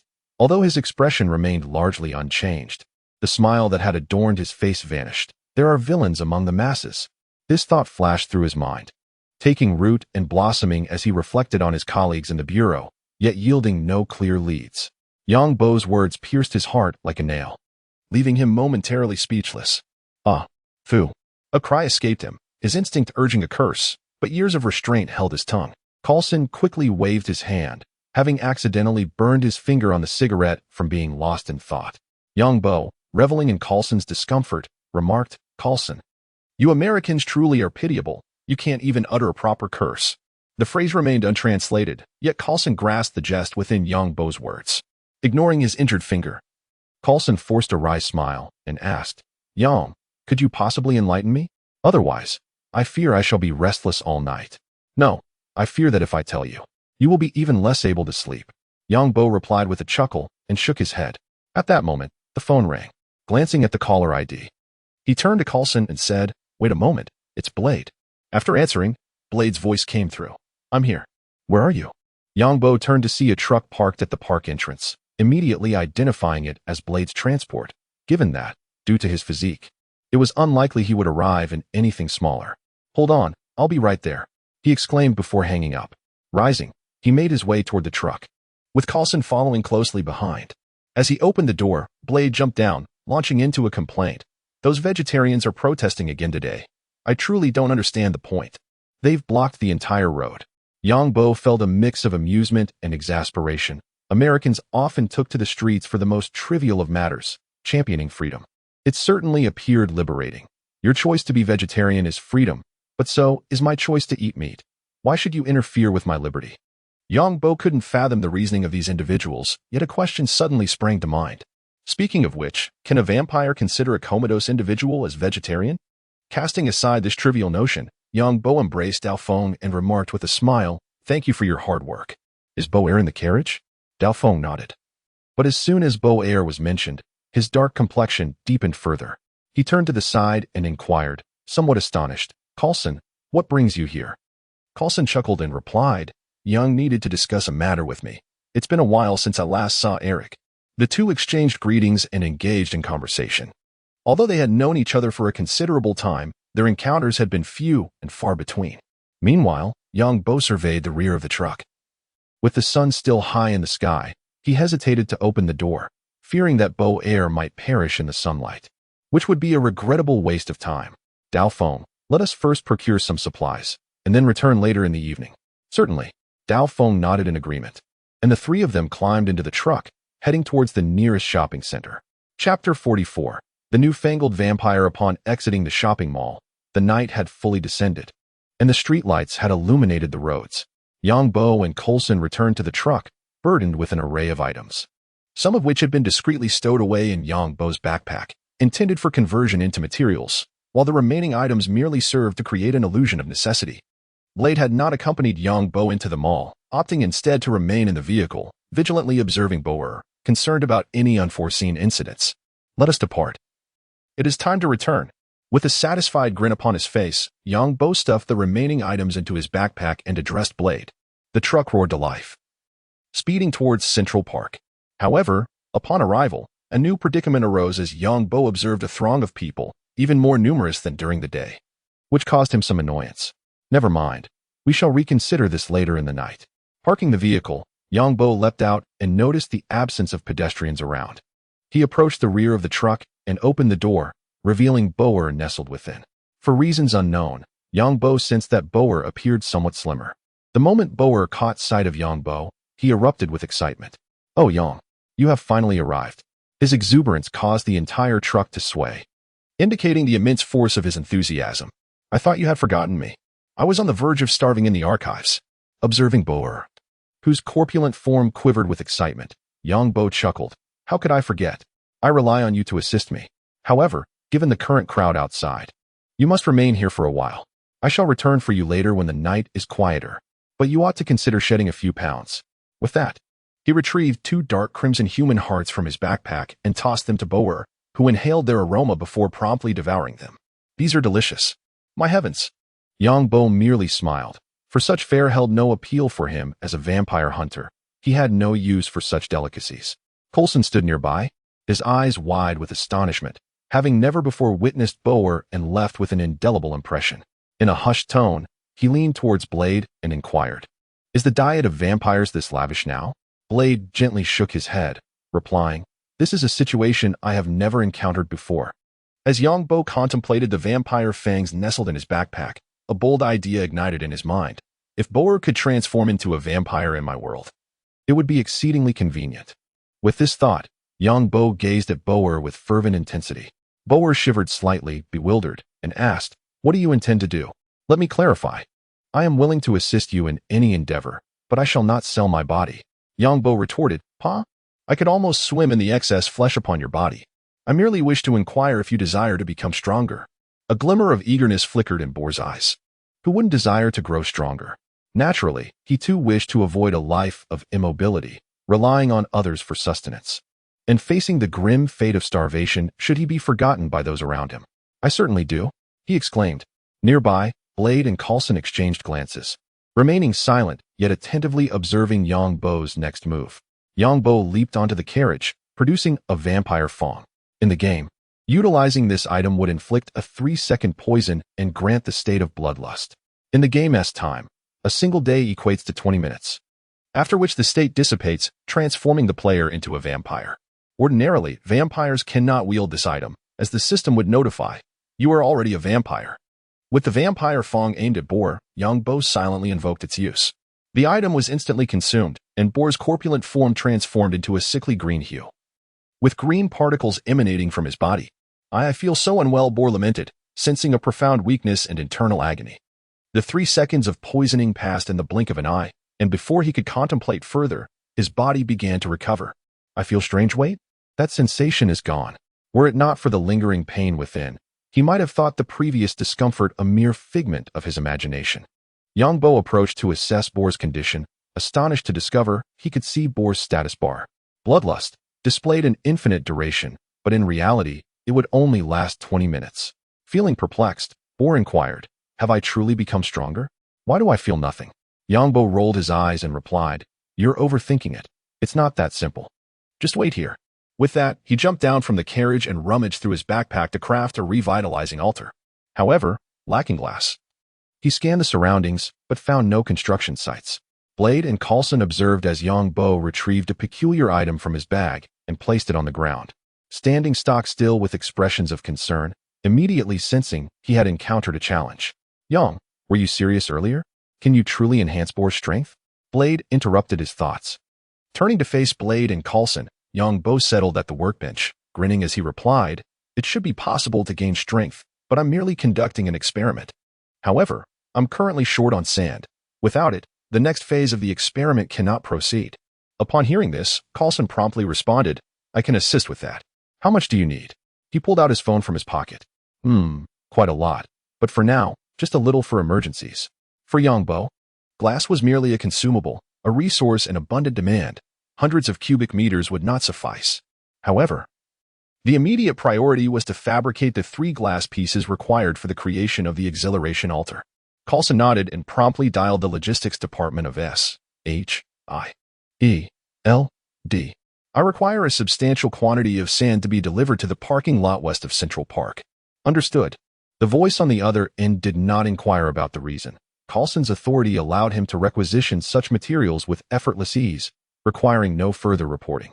After concluding the call, Coulson, with a smile upon his face, turned to Yongbo and said, "It seems we shall have to wait for a while." Yongbo nodded enviously. He too desired the ability to summon anything with a mere phone call. With nothing else to occupy his time, he retrieved a watermelon from his backpack. Instead of converting it directly into the version found in his world, he sliced it into pieces, thus significantly increasing the number of watermelon slices obtained through this transformation. Indeed, I am quite the resourceful man. Chapter 45. The Vampire Hunters. Vampire Coulson and Blade appeared as if they were rustic folk venturing into the city, their eyes glued to Yongbo's actions, brimming with curiosity. Gold and watermelon were placed upon the block known as the workbench, and to their astonishment, they fused into a radiant slice of watermelon. "Yong, what purpose does this serve?" Coulson inquired, pointing at the gleaming watermelon slice in Yongbo's hand. It seemed utterly unscientific, yet upon reflection, Yongbo's unique abilities defied the explanations of modern science. "You mean this shimmering watermelon slice? It is merely an alchemical ingredient, used to concoct healing potions," Yongbo replied. "Observe." He retrieved materials from his backpack and fashioned a new alchemy station, placing it upon the workbench. Coulson and Blade leaned in with intrigue, attentively watching Yongbo's subsequent actions. He excavated a block from the ground, filled a bucket with water, and transformed the purchased glass bottles into those from his world, filling 3 of them at the water source block. First, he inserted blaze powder into the alchemy station as fuel, followed by placing the 3 water bottles into the designated slots. The next step involved retrieving the nether wart and glowstone obtained from the nether. After several moments of diligent work, 3 bottles of pink healing potions emerged. Though Coulson and Blade witnessed Yongbo's series of operations in disbelief, they were left questioning whether they were ensnared in an illusion. A mere 10 minutes of activity seemed to promise a lifetime of healing. Impossible. How can this be?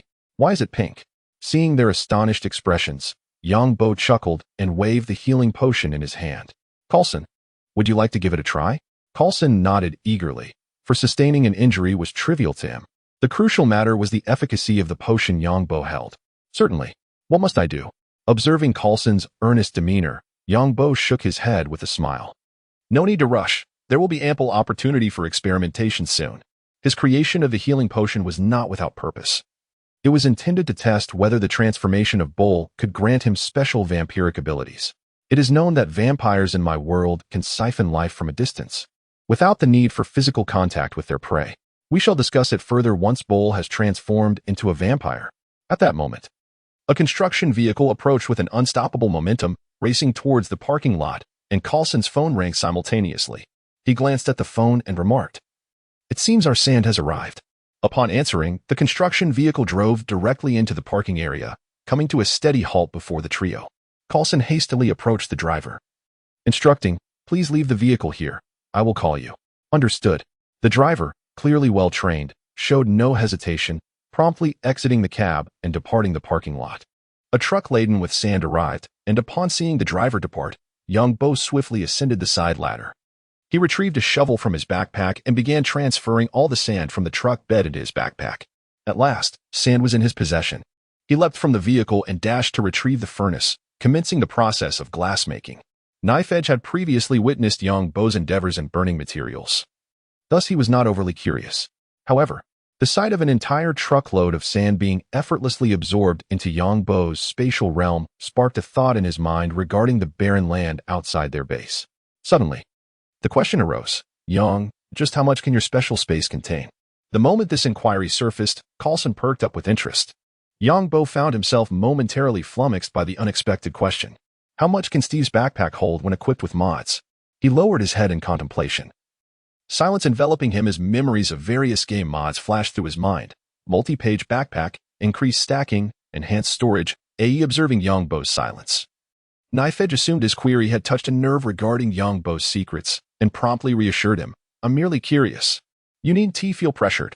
Yongbo, roused from his reverie by Knife Edge's words, managed a wry smile and replied, It's nothing to hide. I'm just as curious about my own capacity. He shrugged with a chuckle, addressing both men, calculating it as simply impossible. A gentle breeze swept through, alleviating the momentary awkwardness. Suddenly, Boar's voice resonated from the truck bed. Yong, are you still there? I feel like something within me has changed. Yongbo immediately approached, leaping into the truck bed to inquire Boar, who now appeared devoid of blood-related ailments. Can you see the red heart above my head? A red heart? Boar's large face contorted in confusion as he stared at Yongbo's head, shaking it in disbelief. No, how could there be a red heart? Yongbo observed Boar's health bar displaying 110 points. It seems Boar has not fully been datafied. Then try mentioning the backpack. Despite his confusion, Boar complied with Yongbo's request and uttered the word backpack. Yongbo scrutinized Boar's expression closely, but saw no change, which left him feeling vexed. Does this count as a successful transformation? Boar, perceiving Yongbo's troubled demeanor, grew anxious, fearing he might no longer hold any value. With Frost now deceased, the other vampires would hardly care for him. If Yongbo abandoned him, he could only face starvation given his current physique. Boar trembled slightly, his small eyes fixated on Yongbo, awaiting judgment. Yongbo, regarding Boar, inquired, Do you sense any special abilities you may have acquired? Test it on me. Boar immediately recalled the ability that had surged through his mind moments ago, instinctively exclaiming like a chick pecking at grain. Yes, yes, yes. With a hint of hesitation, he extended his hand and nervously suggested, It seems to be a vampiric ability. Perhaps we should seek out a vampire. I feel as though I can drain its blood. Yongbo, a vampire hunter by identity, though a vampire himself, was no fool and would never allow Boar to approach a human on the streets. Yongbo raised an eyebrow, a smile playing on his lips as he remarked, Your idea is quite intriguing. Given the chance, I could let you hunt a vampire yourself. For now, however, let's see if you can try it on me. Upon hearing this, Boar refrained from further comment and aimed his hand at Yongbo, a significant amount of blood manifesting in his palm. Simultaneously, a multitude of red particles enveloped Yongbo as his health began to dwindle rapidly. Capture it, Yongbo instructed, tossing Boar an empty glass vial. As Boar caught the vial, crimson liquid inexplicably materialized within. Chapter 46. Boar struck by lightning in a small parking lot on the west side of Central Park. Yongbo called out, All right, Boar, wait for me a moment. As he observed Boar filling the blood vials, Yongbo waved his hand for him to pause, then leapt out of the vehicle. While munching on some bread from his backpack to replenish his depleted hunger, he approached the furnace to retrieve the glass that had been crafted within. He proceeded to create a vitality altar, essential for the vampire upgrades. This altar served a purpose akin to that of a vampire hunter, albeit specifically for facilitating the enhancement of vampires. The construction required 3 pieces of glass, a gold ingot, and 3 iron ingots. Clutching the completed vitality altar, Yongbo walked towards Boar, attempting to place the altar inside the vehicle. To his astonishment, it was as effortless as setting it on the ground. It could be positioned seamlessly. This revelation filled Yongbo with excitement. If this were the case, then future beacons and tide surge cores could also be installed on special devices for easy transport. His mind wandered to the airborne mothership with an S-H-I-E-L-D, and he immediately concocted a plan. Although the craft had its shortcomings, it was capable of flight and possessed commendable speed. Taking one during the turmoil with an S-H-I-E-L-D would be quite advantageous. Otherwise, it would be wasted if destroyed. However, he thought, I should first gather some crew and subordinates. Am I expected to pilot a carrier alone? Lost in thought, he then addressed Boar, Hand me the blood vials. He rummaged through his backpack and tossed a few empty vials to Boar, instructing, Fill these up and stop when I say so. Boar obediently accepted the vials, feeling a significant enhancement in his power from this singular blood-sucking ability. No longer did he have to remain stationary, awaiting demise. He now felt capable of freely siphoning the blood of any creature within a 3-meter radius. Once more, the crimson glow emanated from his hands as Yongbo's recently restored health points began to plummet rapidly. Within mere seconds, he urgently called, Stop. Boar immediately ceased his blood-sucking. Yongbo took the vials from Boar and poured their contents into the vitality altar. The initial levels of vampire upgrades, from 1 to 4, were remarkably straightforward. One merely needed to infuse blood into the altar. In reality, there was no right click. He simply had to will it into action. He jumped out of the vehicle and pulled the curious blade and Coulson away from the altar, shouting towards the vehicle, "Bull, concentrate on the altar and envision its use."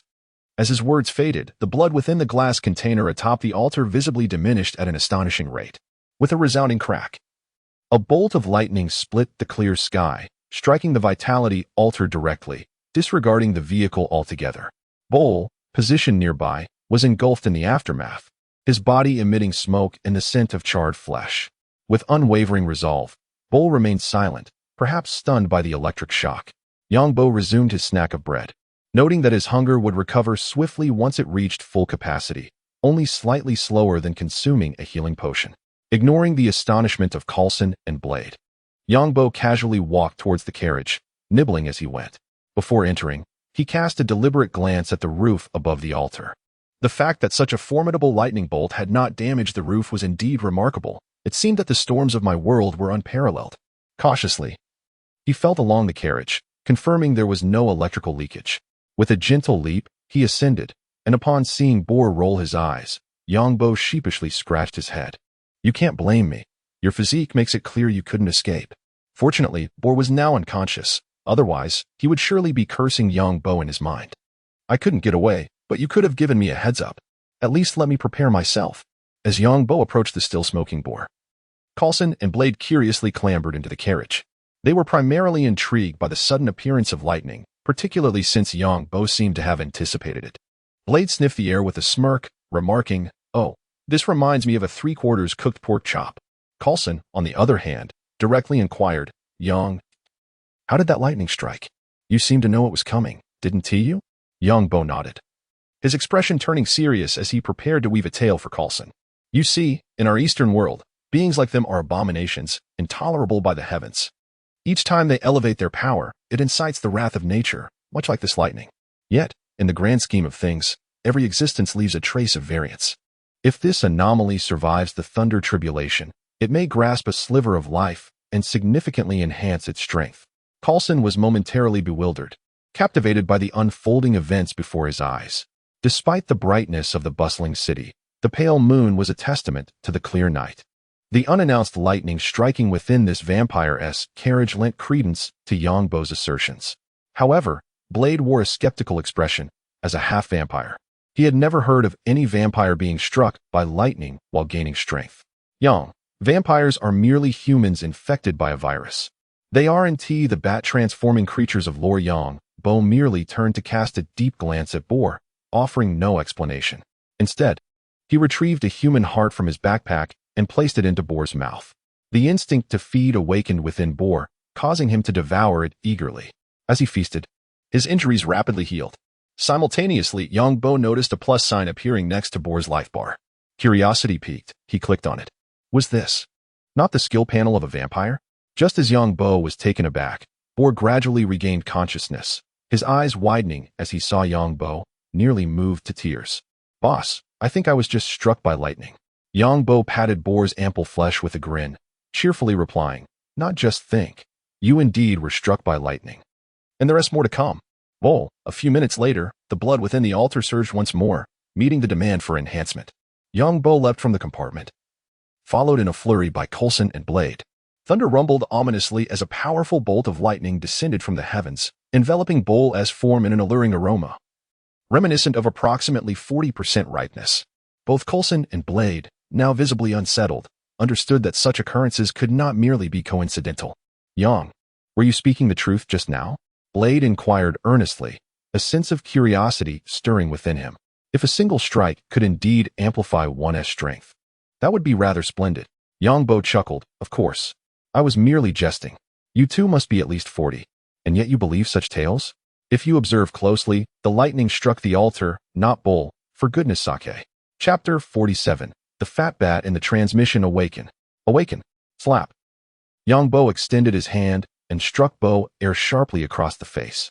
As expected, he received the treatment he so dearly loved. Bo Air slowly came to, gazing at Yangbo with a look of bewilderment. "Where am I?" Yangbo remained silent. A few moments passed before Bo Air regained his senses. taking the heart from Yang Bo's hand and laboriously putting it into his mouth. Observing Bo-Er as he consumed the food, Yang Bo pondered. Could it be that being struck by lightning can lead to weight loss? I have a strange feeling that Bo-Er has slimmed down. However, upon glancing at the layers of excessive flesh on Bo-Er's body, Yang Bo swiftly quelled that thought before it could blossom. How do you feel? Any changes? Bo-Er, attuned to the sensations of his body, responded honestly. It seems like I have grown a bit stronger, but beyond that, I don't feel much different. Now, try to silently invoke your skills. After a few moments, Bo-Er shook his head. I feel nothing at all. Yang Bo observed the plus sign next to Bo-Er's health bar, his mind racing with thoughts. Could it be that only I can enhance his skills? If that's the case, it would be exceedingly convenient. I won't have to worry about Bo-Er harboring any rebellious thoughts. I'll elevate him to level 3 first, and then assess his performance. With this thought, a smile of joy blossomed on Yang Bo's face as he opened Bo-Er's skill menu with a mere thought. Bo-Er, there may be changes shortly, so do not be alarmed. Seeing Bo-Er nod, Yang Bo examined the skill points in the menu, noting that, like him, Bo-Er would gain 2 skill points upon leveling up. The first skill available for the vampire was Night Vision, a highly practical ability since vampires are predominantly nocturnal. Without hesitation, he allocated the points. Bo-Er's expression shifted from surprise to incredulity as his mouth gaped open. Everything around him transformed into a bright daylight scene. However, recalling Yang Bo's earlier words, he remained silent, his gaze towards Yang Bo becoming increasingly respectful. Next was the Regeneration skill, an active ability that granted the user 19 seconds of life recovery and 19 seconds of Bloodthirst 3. Bloodthirst resembles the effects of hunger, accelerating the consumption of satiation. However, much like hunger, if one remains still, there is virtually no depletion.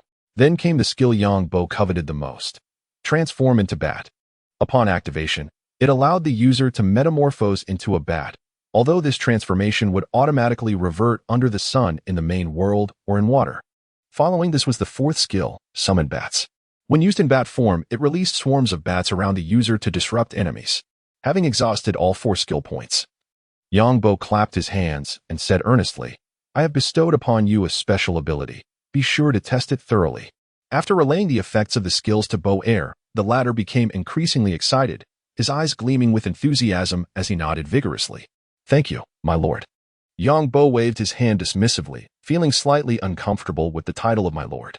After all, he was a promising youth nurtured under the red flag, not a feudal lord of a bygone era. Or, from now on, you may call me Yang Bo. Your acknowledgement means more to me than anything else. Well, transform into a bat for me to see.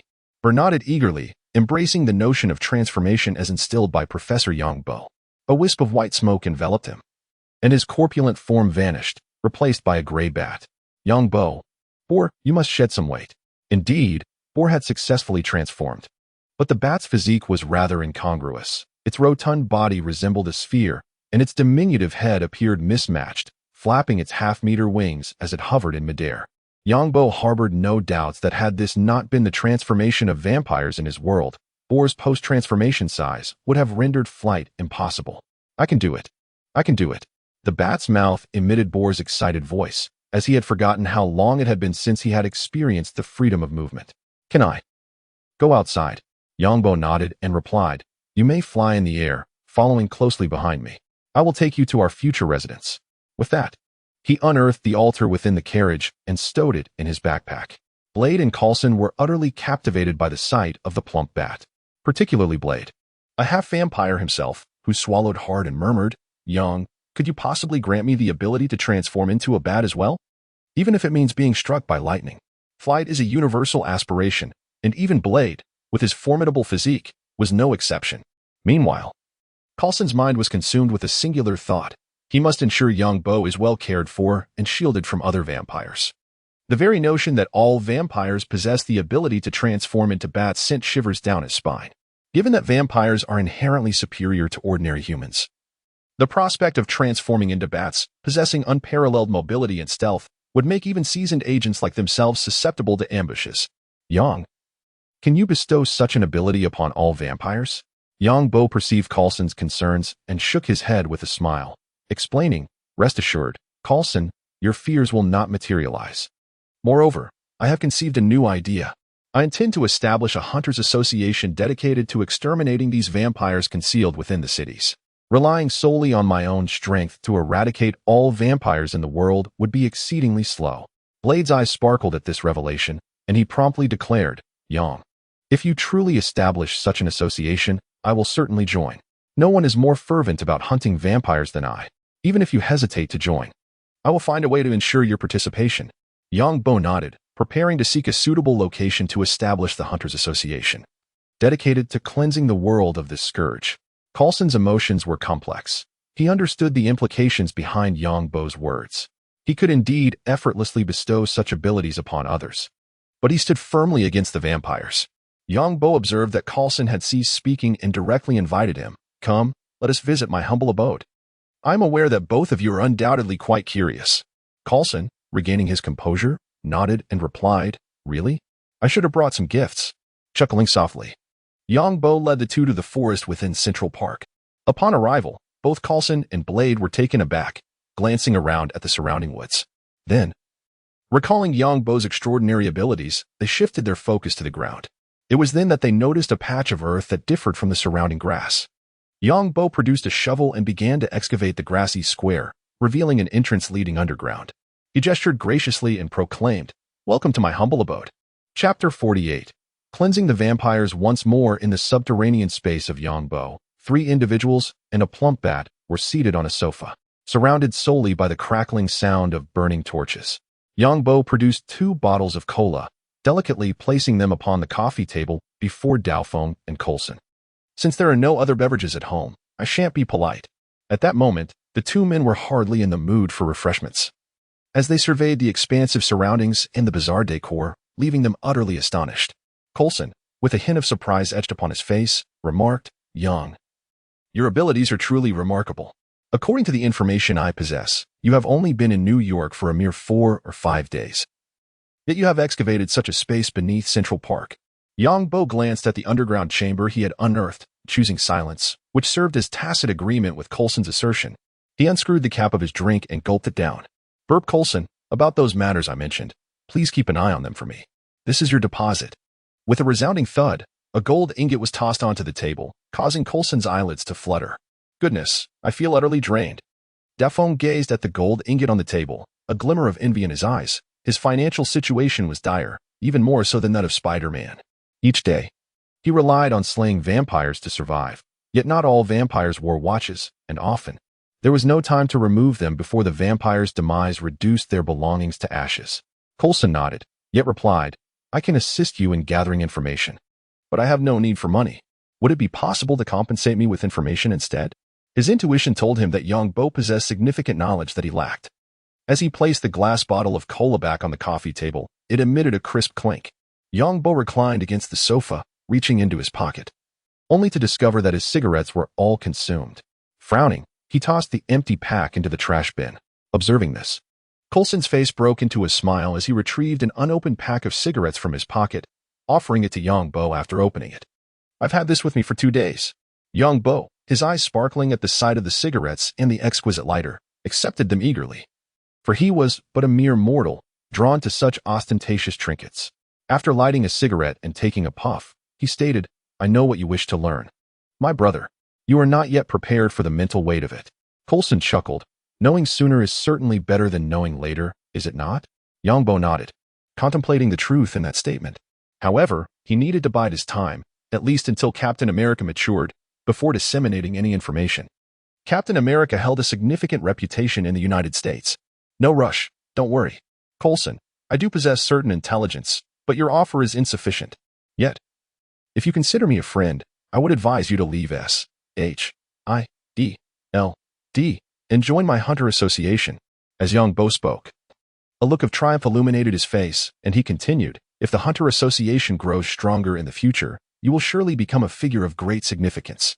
Coulson felt as though he were a dedicated civil servant suddenly asked to abandon his stable job for the indignity of collecting refuse. Although he recognized that Yang Bo's organization might flourish, the disparity between it and a global entity like SHIELD was undeniably vast. The pressing matter at hand was how to eliminate the vampires. Casting a discreet glance at the plump bat lounging on the sofa, Yang Bo continued. We want to need many people at the outset. A dozen or so will suffice. First, we must eradicate all the vampires in New York. Should any vampires from other regions attempt to extend their influence here, we shall deal with them swiftly. Blade concurred with Yang Bo's assessment. Acknowledging that the vampires in New York were currently disorganized, reduced to a mere collection of insignificant minions. After deliberating on a detailed plan, Coulson remained a silent observer. An hour later, the intense solo debate concluded, and it was evident from Blade's frequent nods that Yang Bo had effectively swayed him, altering some of his perspectives.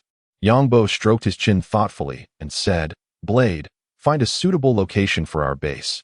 It need not be conspicuous. Leave that to me. Blade flashed a bright smile. As if a light had shone through, and through his discussions with Yang Bo, he finally glimpsed the possibility of completely obliterating the vampire menace. He had also witnessed Yang Bo's impressive financial backing, exuding an aura of determination that suggested he would spare no expense in annihilating the vampires. How wonderful it is to have wealth. This sentiment encapsulated Blade's truest thoughts that night.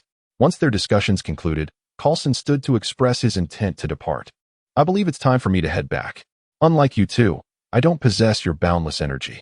Rogers should awaken tomorrow, and I wish to be there to monitor the situation. With that, the trio, along with the Bat, exited Yang Bo's subterranean mansion.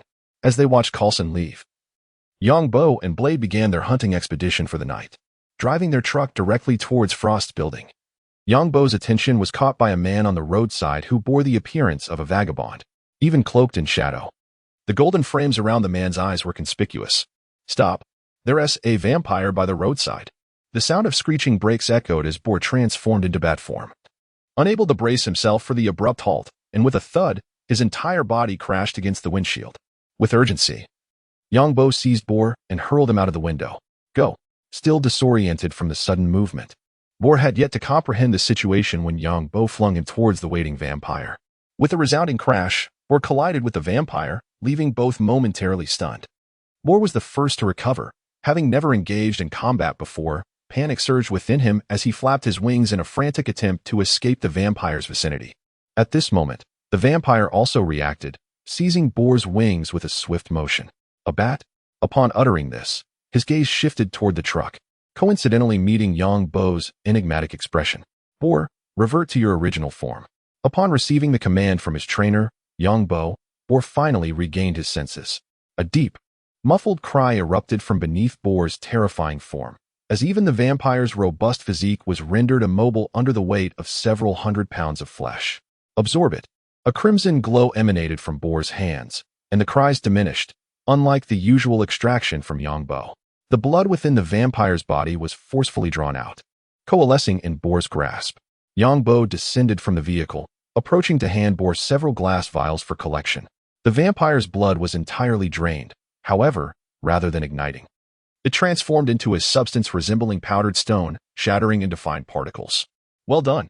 Praised for his efforts, and being his first endeavor, Boar was enveloped in a fervent state, his small eyes radiating eagerness, yearning for another vampire to test his prowess.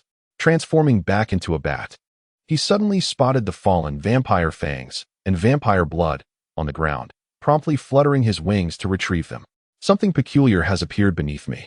Yang Bo extended his palm, accepting the items Boar had gathered, a hint of astonishment gracing his features.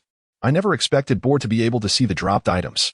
Typically, the spoils from defeated monsters were visible solely to him, unless he picked them up and retrieved them from his backpack, at which point others could also see them.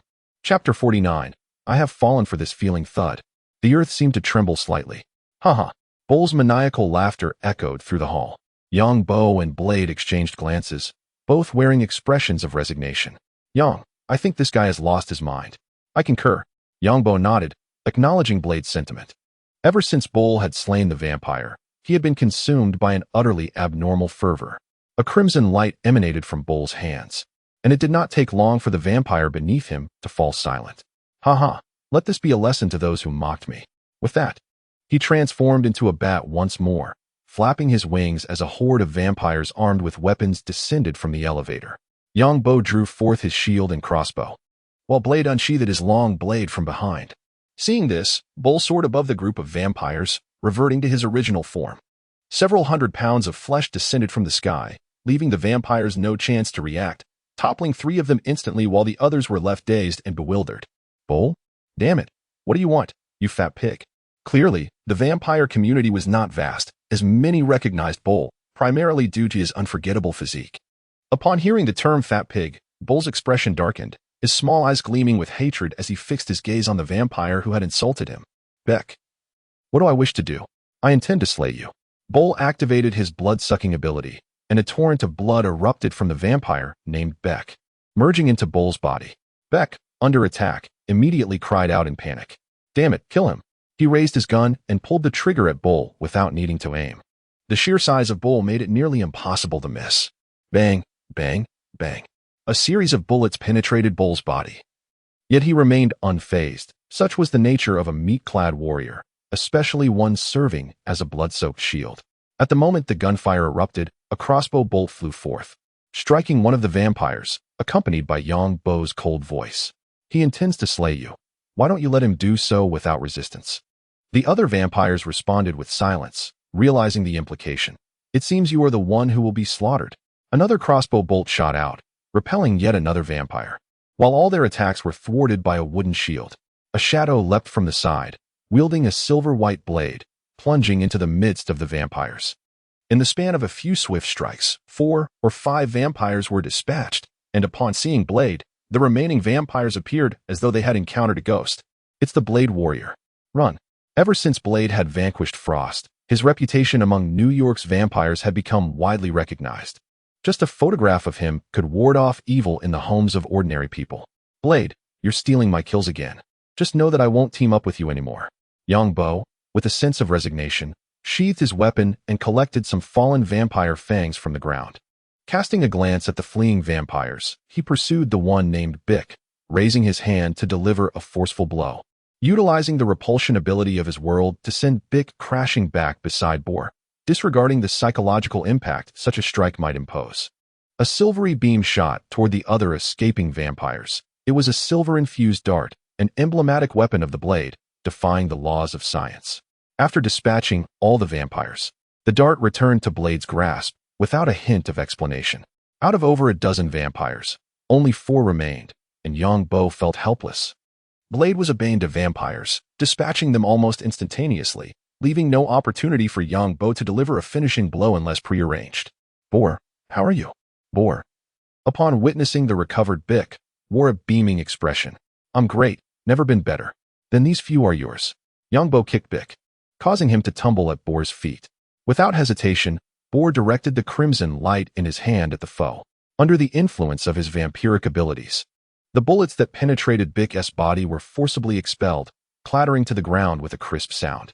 Yang Bo ignored Boar and approached Blade, speaking with a hint of melancholy. Blade, weren't we quite the team last time? Blade, strikingly handsome, sheathed his long sword and glanced at Boar, expressing his concern. I was worried that the one I painstakingly brought to you might perish here. After a pause, he continued, it seems my concerns were unfounded. Didn't he expect you to care for him? Yang Bo chuckled, making his way toward the elevator, preparing to cleanse the upper floors of vampires. Blade's voice echoed from behind. I simply don't wish to squander half a day for nothing in the elevator, Yang Bo, leveraging his abilities. Discern the vampires still alive within the building and quietly press the button for the 3rd floor, calling out to Boar at the entrance, Boar, wait downstairs. And be careful not to get killed. The elevator doors slowly closed, and the hum of machinery filled the air as it ascended. Yang Bo readied his shield, for he spotted several vampires lined up at the elevator entrance to greet him. Meanwhile, at the S.H.I.E.L.D. Special Recovery Center, despite the late hour, numerous busy figures occupied a special room. Coulson stood before a massive glass wall, visibly excited as he gazed at the handsome man lying within a specialized container. Phil, what is the situation? Upon hearing the voice, Coulson turned to see Nick Fury, the current director of S.H.I.E.L.D. with his egg-shaped head adorned by a pirate-like black eye patch covering one eye, approaching the glass wall to observe Captain America in the infirmary. Director, Steve Rogers is making excellent progress in his recovery. Based on his current condition, he is expected to awaken in just 2 days. Fury nodded thoughtfully before turning to Coulson.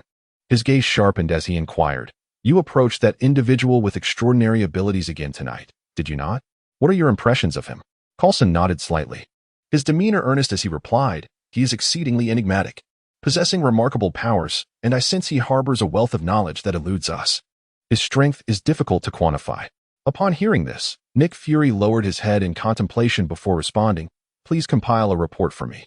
With that, he redirected his attention to Captain America, the notion of assembling a specialized team growing increasingly compelling in his mind. Chapter 50. The American Curves the following day. The bright sunlight bathed Yongbo in warmth, rendering him exceedingly comfortable. Even after a night of work, he felt no fatigue. Instead, the gentle rays coaxed a desire for sleep from him. By the lakeside in Central Park, Yongbo sat languidly on a sofa, clutching a pitifully inadequate fishing rod.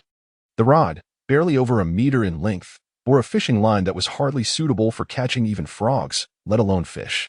Yet, Yongbo remained unfazed, exuding an air of nonchalance.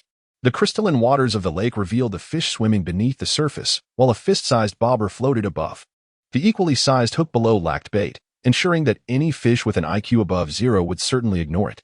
The reality of lapis lazuli was painfully apparent. At over $20 per gram, one could only wonder how many grams it would take to acquire a single stone. Yongbo idly browsed online for lapis lazuli, the exorbitant prices causing him a pang of dismay. It wasn't that he couldn't afford it. He had enough gold to sustain himself. If all else failed, he would resort to fishing for a living. Fishing could yield enchanted books, although it required effort. With time, he was certain he could catch the books he desired. Just then, the placid surface of the lake rippled, suggesting a fish was swiftly approaching the bobber. Yongbo's spirits lifted as he focused intently. It was happening. As the bobber dipped beneath the water, he yanked hard, and a rod identical to his own sword from the depths, landing in his backpack. A fishing rod? Yongbo quickly unzipped his backpack to investigate, his jaw dropping in disbelief as a fervent light ignited in his eyes. What the hell? Bait of the CS favor. Experience repair, my divine rod. He could hardly contain his excitement, standing up to admire the rod in his hands. Although he had acquired countless such rods in the game, this was a tangible reality. This rod was just shy of possessing a durability 3 attribute, making it nearly the strongest rod in the original game. With a fickle heart, Yongbo cast aside his original rod, now clutching the newly acquired 3 attribute enchanted fishing rod as he resumed his fishing. The new rod proved exceptionally effective within moments. The water's surface rippled again, and with a vigorous tug, a pair of leather boots erupted from the lake. Thud. A dull sound echoed as Yongbo was propelled uncontrollably into the water. Damn it. He instinctively dove beneath the surface, heading straight for the lake's bottom. From his backpack, he retrieved a wooden door and positioned it on the lake bed, the powerful force of the rules expelling all water from within its confines. Who the hell did this? Yongbo fumed, glancing at his health bar in disbelief. Even clad in iron armor, he had lost half of his health. It must have been a heavy sniper rifle. Who wished to see him dead? Could it be a vampire? If indeed it were a vampire's envoy, only those self-proclaimed denizens of the underworld would dare to act in broad daylight. However, Yongbo harbored doubts about the existence of vampires. If they truly wished to utilize their followers for nefarious deeds, summoning the police would undoubtedly be the most prudent course of action.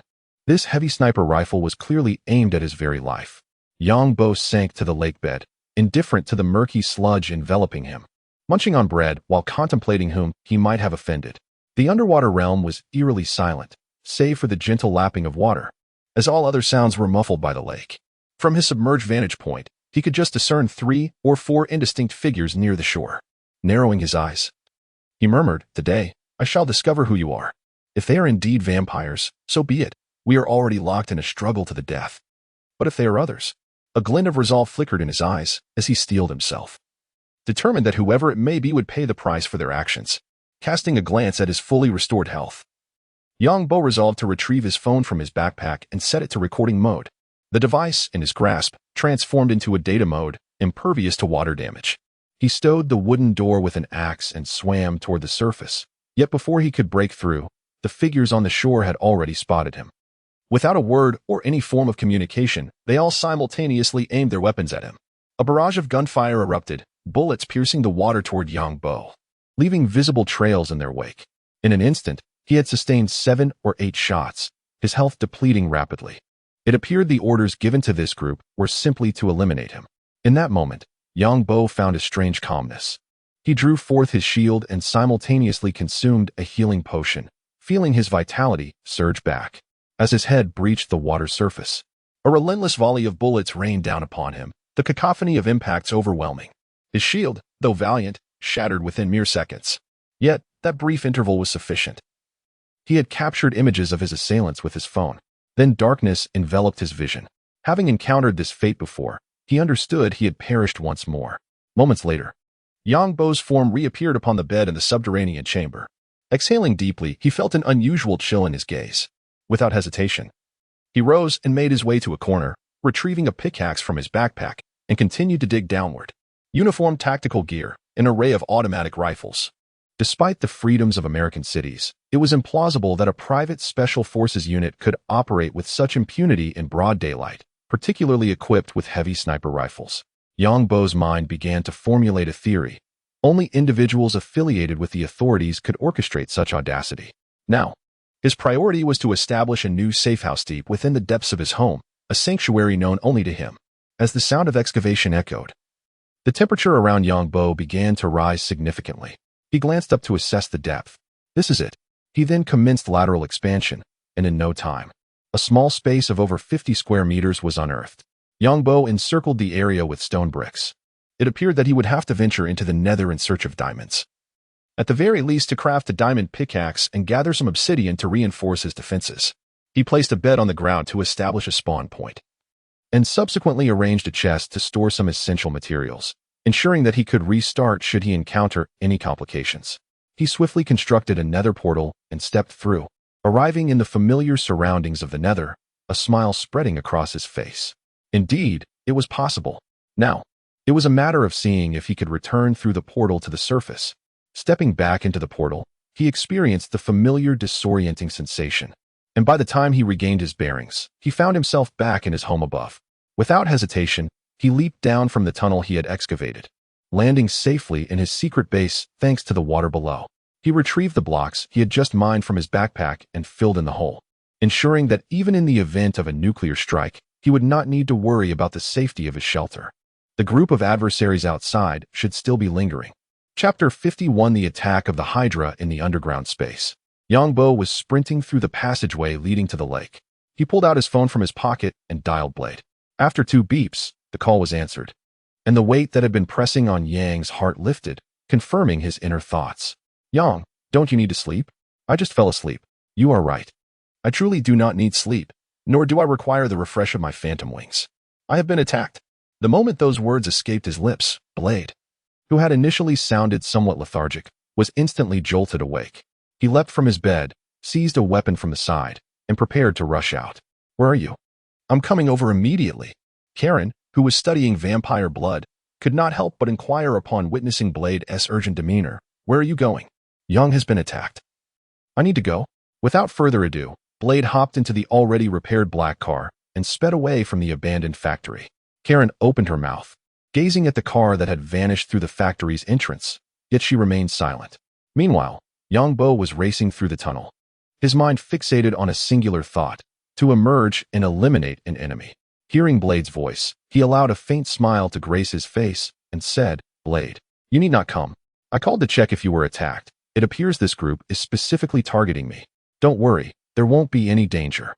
If these were indeed individuals arranged by the vampires, Blade would undoubtedly also find himself under threat, for Yang's reputation among the vampires paled in comparison to Blade's. Where are you? Blade disregarded Yang's reassurances and continued to press for his current location. Yang, wishing to spare Blade from danger, knew full well that the adversaries wielded heavy sniper rifles. Even with Blade's formidable physique, should he be struck, he would be reduced to mere pulp, regardless of how strong he was. I am en route to Washington. You and team make it in time. If I require your assistance, I will certainly call you. Yang fibbed, aware that if he mentioned being at home, Blade would inevitably rush over. Before Blade could inquire further, Yang abruptly terminated the call. He stowed his phone in his backpack and deftly retrieved the submachine gun he had taken from the vampires. As for the remnants of this group, Yang's only desire was to eliminate them. Soon, he reached the end of the tunnel, where a wooden door stood before him. Beyond it lay the lake, seemingly barred by a mysterious force. With a splash, he plunged into the water, not immediately swimming towards the shore, as he realized he was somewhat distant from his earlier fishing spot.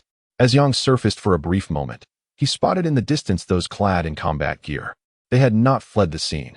It appeared they believed he had merely hidden in the water.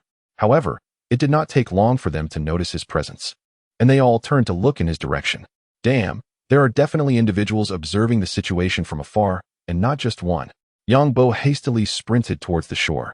For being trapped in the water would spell trouble, as the vastness of the surroundings would render him an easy target. Seeking refuge behind a large tree, he finally exhaled in relief. The enemy's observers in the forest had seemingly lost their efficacy. Given the opportunity, he was determined to take down at least one or two of them. As for more, he harbored no lofty expectations. After all, they were trained professionals, while he was merely an unemployed youth, relying on his audacity and shield to confront them. With his newly crafted shield in hand, Yang Bo listened intently to the distant footsteps. Though he lacked the supernatural ability to perceive like a vampire hunter, his profession had significantly enhanced his auditory senses. Unbeknownst to him, the Special Forces members, equipped with thermal imaging, approached the very tree where he was concealed without a trace of hesitation. Suddenly, a metallic clatter echoed as a green, round grenade rolled perilously close to him. A grenade? With little time to spare, he raised his shield defensively, just as a tremendous explosion erupted. Before he could fully comprehend the situation, a barrage of gunfire erupted from behind the tree. Realizing he had been compromised, he could no longer feign ignorance. It was not merely a lack of experience. He braced himself, raising his submachine gun, and aimed at the assailants. Pulling the trigger without taking the time to aim precisely, his shots were entirely a matter of chance. Perhaps fate smiled upon him that day, as he inadvertently struck two unfortunate souls after emptying his magazine. Yang Bo's counterattack tempered the audacity of his adversaries, forcing them to seek cover behind trees, occasionally peeking out to fire a few shots. Their coordination was remarkably tight, leaving him momentarily overwhelmed, unsure of whom to target. It's harder to hit the living. Best to finish off those two on the ground. The two fallen foes remained blissfully unaware that they had already drawn the short straw against death. Swapping for a new weapon, Yang Bo aimed once more at the incapacitated figures and squeezed the trigger. Their bulletproof vests offered little protection against the relentless barrage of ammunition, and the sheer force effortlessly ushered them into the afterlife. Witnessing their health bar deplete, Yang Bo, shield held high, charged forward. The gunfire erupted again, accompanied by some of the more cunning foes hurling grenades. However, these attacks could not breach the defense of his shield. Upon reaching the two corpses, he grasped their clothing and stowed them away in his backpack. Success. It seems I can indeed carry bodies. He had previously attempted to store blades and other vampires or humans in his backpack, but without the proper modules, he could not accommodate living beings. Yet corpses posed no issue. Bang! A familiar, dull gunshot rang out from behind him, propelling Yang Bo forward once more. Another sniper. Turning his head, he caught sight of a figure prone in the distance, but the range was too great to discern any details. Having achieved his objective, Yang Bo raised his hand towards the sniper, extending his middle finger. Fuck! He opened his mouth, aware that the adversary would undoubtedly recognize the gesture, a subtle smirk playing at the corners of his lips. Bang! A faint flash of light erupted as another bullet struck his body. With his health depleted, he collapsed to the ground, dissipating into white smoke, vanishing from the spot. Deep within a secret underground base, 100 meters below the surface, Yang Bo climbed out of bed and discarded the enemy's corpse from his backpack. Gazing at the metallic eagle emblem on the uniform, a knowing expression emerged on his face. He snapped a photograph of the body before stowing it back into his backpack. He then called Blade again, informing him that the matter had been resolved to alleviate any concerns. With that, he turned and stepped into the portal to the lower realm. He intended to gather more mushrooms down below to create fermented spider eyes. Now that he was aware of who his enemies were, there was no need to venture above and risk his life. The Hydra. How fortuitous, as I still lack an excuse to borrow something from you, he mused, feeling his philanthropic impulses surge once more. Chapter 52. Spider Eyes and Invisibility Potion. The metallic lighter flickered to life, and Yang Bo lit the cigarette held between his fingers. As he gazed at the lighter, memories of Coulson flooded his mind, which inevitably led him to recall the group of individuals from earlier that day. Having returned to the Marvel Universe with a substantial bounty, 10 hours had elapsed since the attack. Yet Yang Bo felt no inclination to check whether that group still lingered above. Being shot down in a chaotic barrage was hardly a pleasant experience. 3 fortresses had yielded a mere 7 diamonds. Such impoverishment was truly disheartening. After crafting a diamond pickaxe, Yang Bo meticulously organized his belongings from the backpack into a chest. ensuring he had all the necessary materials for brewing an invisibility potion before making his way towards the exit leading to the park. Despite the passage of time, Yang Bo remained perplexed as to why Hydra had opted for his assassination. Could it be due to Captain America? Or had they forged some agreement with the vampires? Logically, one would expect seduction and bribery to precede such drastic measures. His resolve was not beyond wavering. He spat disdainfully at the ground, his ire intensifying. The tunnel was eerily silent, save for the flickering torches and the sound of his own footsteps. He retrieved his phone from the depths of his backpack, contemplating Coulson's number before dialing. The phone rang, and after a brief pause, Coulson answered. Without waiting for pleasantries, Yang Bo exclaimed, "Coulson, I've been attacked." Coulson's brow furrowed, his expression one of considerable concern. Yang S.H.I.E.L.D. has an agreement with the vampires. A full-scale conflict is ill-advised. However, I can provide you with some new gear, specialized weapons designed to combat those fiends. A smile crept across Yang Bo's face as he recognized Coulson's misunderstanding. He clarified. I was attacked by S.H.I.E.L.D. agents while fishing in Central Park, a highly trained armed squad, complete with snipers and observers. What do you have to say about that, Coulson? At hearing Yang Bo's words, Coulson was momentarily rendered speechless. The earlier warning about S.H.I.E.L.D.'s safety echoed in his mind, sending a chill down his spine. If Yang Bo's claims were true, the internal dynamics of S.H.I.E.L.D. were far more perilous than he had previously imagined. Yang, what is your current status? I'm fine for now, but if I'm unharmed, others may not be. Coulson, I need your assistance. I'll be waiting for you at Times Square. As Yang Bo strolled leisurely through the tunnel, he appeared almost as if he were out for a casual day of shopping. Understood. Upon hearing Coulson's response, Yang Bo ended the call. Coulson, having hung up, wore a complex expression. He had been responsible for liaising with Yang Bo, having only this morning organized and uploaded his information to the headquarters database. He hoped fervently that this was merely a misunderstanding. Coulson dared not dwell on the implications. If there were indeed issues within S.H.I.E.L.D., the ramifications could be dire. It seemed that his day off was destined to be anything but restful. Dressed in a suit, Coulson departed from his home, driving towards Times Square in his Laura. Meanwhile, Yang Bo did not hurry there. Instead, he searched for the spider's silhouette in the dimly lit sewers. Was the New York sewer truly this clean?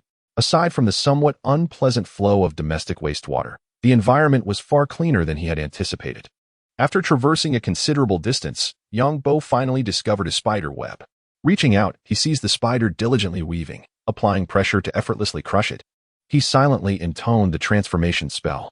What was once a spider the size of a fingertip instantaneously morphed into a red-eyed creature the size of an infant's fist, shifting from a normal appearance to one reminiscent of Lovecraftian horror.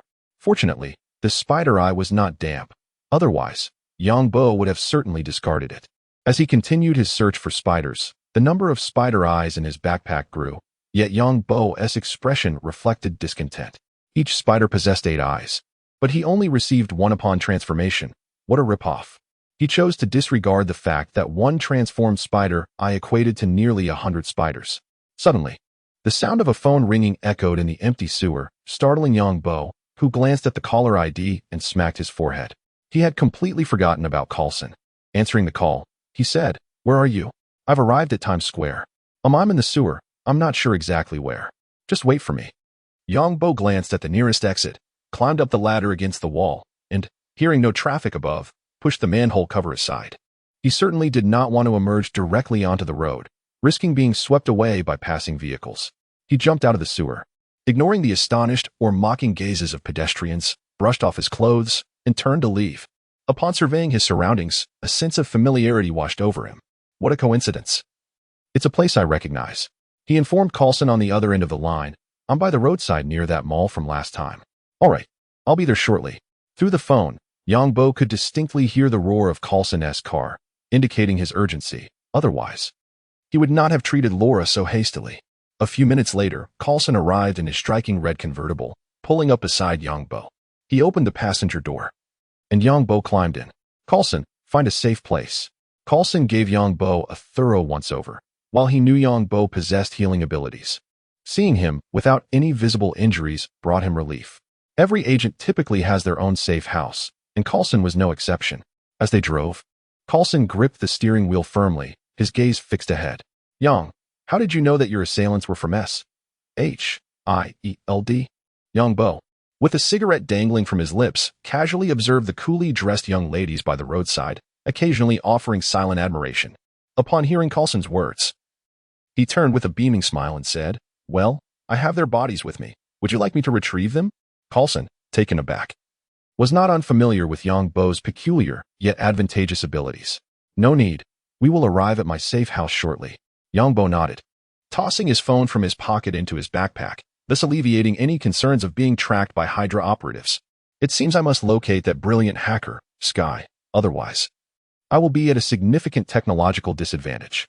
With Sky's assistance, his pursuit of Hydra would be greatly facilitated. Glancing at the milk in his backpack, memories of the brainwashed Hydra members surfaced, prompting a cold smirk to form on Young Bo's face. Chapter 53. Are you joking with me? Soon, the towering skyscrapers around them diminished, as Coulson guided Young Bo into a residential area of New York. Although they had departed from the bustling heart of the city, the environment here evoked a sense of tranquility in Young Bo, far superior to that of life amidst the steel jungle. Coulson maneuvered the vehicle into a quaint three-story villa, and before the car even reached the garage, the pristine white garage door automatically ascended. The garage was quite ordinary in American style, neatly organized with an array of tools. To be frank, Young Bo found the style of the house quite appealing. Glancing at Coulson, a teasing smile appeared on his face as he remarked, Coulson, this place is perfect for a hidden romance. Have you ever brought a woman here for some fun? Young Bo's words struck Coulson like a bolt, and he chuckled wryly, shaking his head. If it weren't for his good temperament, he might have tossed Young Bo out. He didn't even have a girlfriend, let alone a hidden romance. Young, let us not joke around. The priority now is to identify the assailants targeting you. All right, fine, Young Bo replied, opening the car door and stepping out. He glanced at the cramped garage and asked, Are we going to discuss things here? Follow me. Coulson beckoned, leading Young Bo towards the staircase to the second floor. But instead of ascending, they approached a small room beneath the stairs. Much like Harry Potter's abode at his Uncle S. Coulson opened a small door and produced a remote control, pressing a button that caused the floor of the compartment to unfold, revealing a passage leading underground. Young Bo chuckled from behind. As expected, no one can escape the fate of dwelling underground. At this, Coulson recalled Young Bo's home and nodded slightly, agreeing with his sentiment. The underground space was modest, hardly comparable to Young Bo's home, roughly the size of a living room. Young Bo stepped into the center, retrieving 2 corpses from his backpack and discarding them onto the floor. Coulson immediately crouched down to inspect them. As he examined them, his expression grew increasingly grave, and finally, he removed their masks, his face mirroring that of Nick Fury. Young, they are members of S.H.I.E.L.D.'s Special Forces. I recognize them. Given the vast number of personnel in S.H.I.E.L.D., divided into numerous departments, remembering nameless foot soldiers from a fleeting encounter spoke volumes of his formidable memory. Looking up at Young Bo, who was busy concocting potions, he said, I have no knowledge of their operations. I understand this doesn't concern you, but I am curious, where is S.H.I.E.L.D.'s headquarters? What do you need the address of S.H.I.E.L.D.'s headquarters for? Young Bo replied nonchalantly, just for some revenge. Coulson was taken aback. He felt utterly unable to keep pace with Young Bo's line of thinking, primarily because he had never entertained the notion that someone might impulsively seek retribution at S.H.I.E.L.D.'s headquarters. Shouldn't a rational person be hiding instead of trying to be found by S.H.I.E.L.D.? Do not rush. I will return to investigate.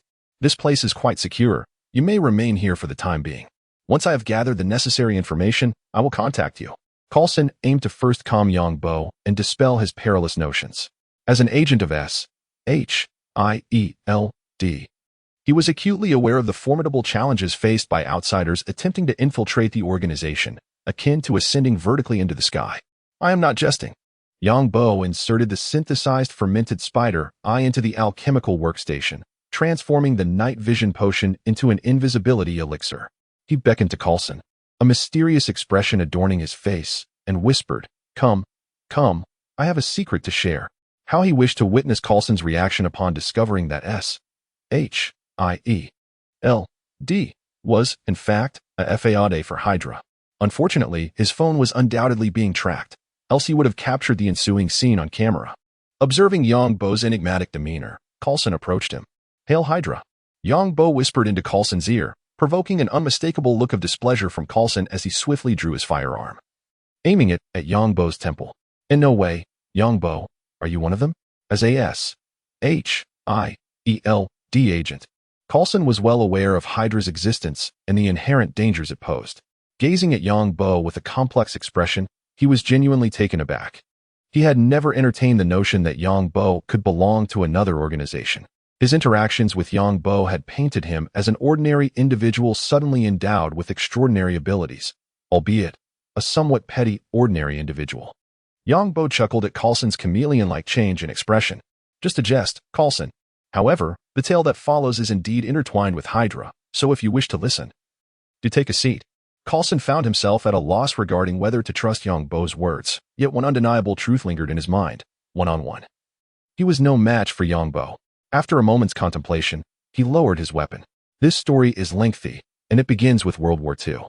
Yang Bo adopted the demeanor of a storyteller, yet his subsequent revelation caught Coulson entirely off guard. I tend to avoid complications, so I shall be succinct. Following Germany's defeat in World War II, Hydra, under the command of the Red Skull, was dismantled. However, during that period, the precursor to S-H-I-E-L-D, the Strategic Scientific Reserve, was just beginning and, due to a lack of personnel, fully integrated the scientists left behind by Hydra. But Hydra's motto is to sever one head and two shall arise in its place. At this juncture, Yang Bo shrugged playfully, adding, "However, I can confirm that Hydra agents can indeed be shot and will perish. They do not sprout two heads." Those loyal to Hydra's ideology seized the opportunity to infiltrate S-H-I-E-L-D, leveraging its protection to flourish until the present day. Yang Bo approached the two corpses, nudging them with his foot as he remarked, "These are Hydra's agents." Coulson's mind surged with tumultuous thoughts, his mouth slightly agape. He realized that while he knew Yang Bo might possess certain secrets, he had never anticipated such a staggering revelation.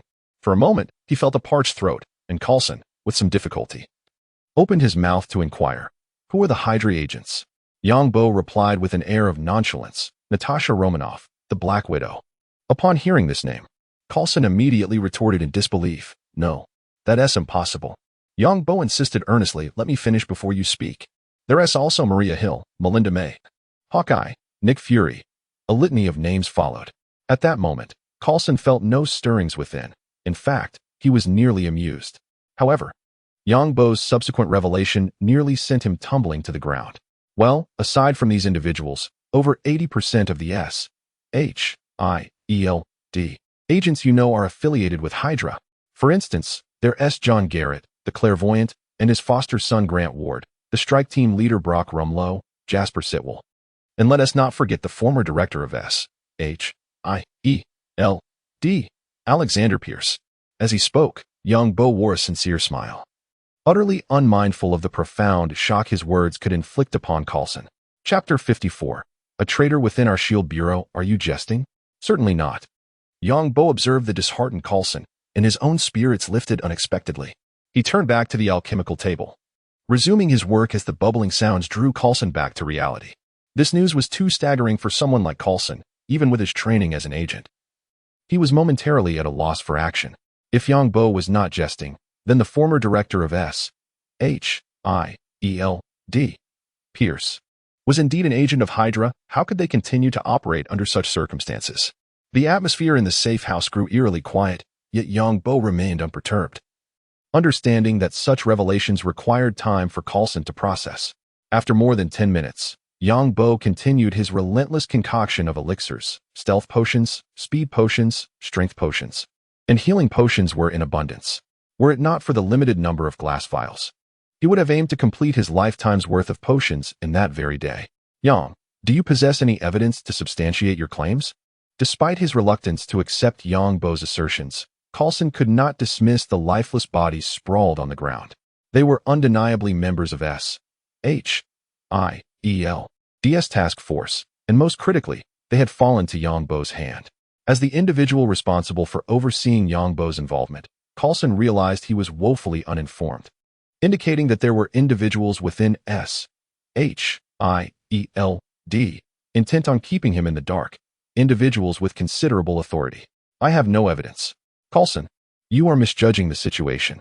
I am merely an ordinary citizen attacked by SHIELD. My only course of action now is to retaliate. Evidence holds no significance for me. SHIELD is beyond salvation rather than SHIELD. It is more aptly referred to as Hydra Shield. I share this information with you solely because I consider you a friend, nothing more. Now, I wish to know the location of the hub. Of course, I will not force you if it is inconvenient. I can search for it myself. The hub is one of the 3 primary bases of SHIELD,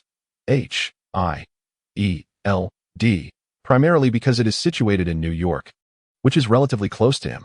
Yongbo maintained a nonchalant demeanor, fully aware that Coulson would be compelled to uncover the truth rather than remain passive.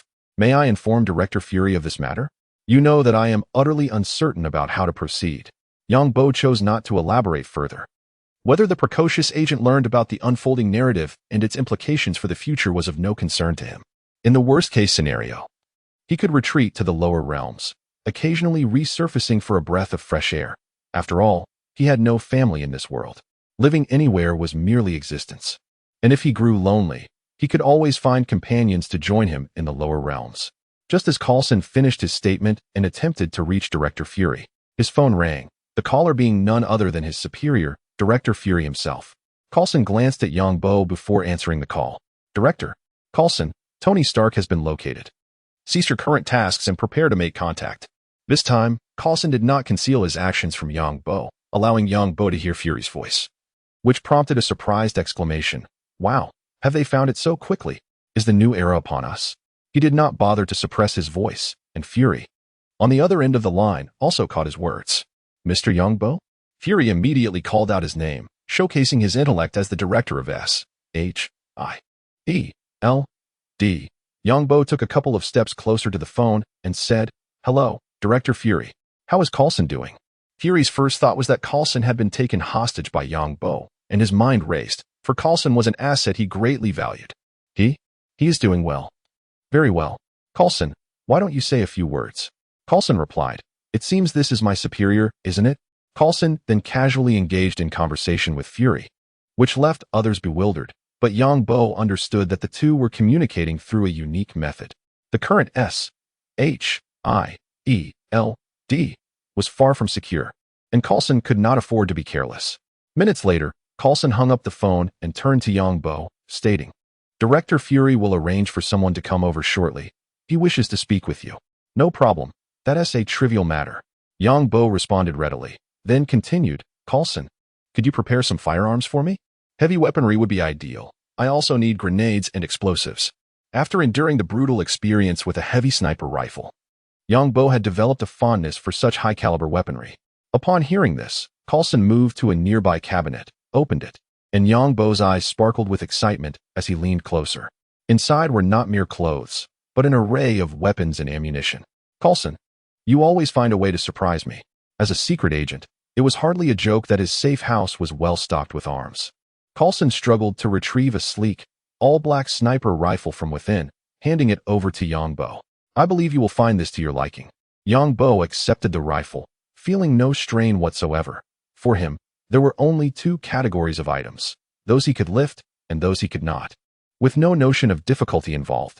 Observing the satisfaction radiating from Yongbo's face, Coulson smiled and introduced, This is the AS-50 anti-material long-range sniper rifle, specially designed by the British International Precision Company for the U.S. Special Forces, specifically for the Navy SEALs. It uses BMG 12, 7mm x 99mm caliber ammunition. It possesses formidable power. This is a personal collection of mine, and I believe it will meet your expectations. Yongbo nodded vigorously, his face beaming with satisfaction. If he were displeased with this rifle, there would be no weapon capable of satisfying him.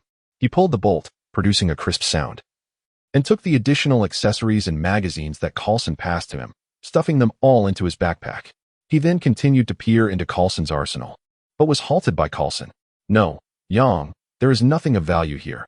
However, you might seek out Director Fury. I believe he would be quite generous. Yang Bo cast a glance at the stingy Coulson, then turned towards the alchemy station to stow the item in his backpack. After organizing everything and retrieving the body from the ground, the two ascended from the underground safe space. Soon, the boiled egg provided Yang Bo with new instructions. And under Coulson's guidance, they arrived at an uninhabited clearing on the outskirts.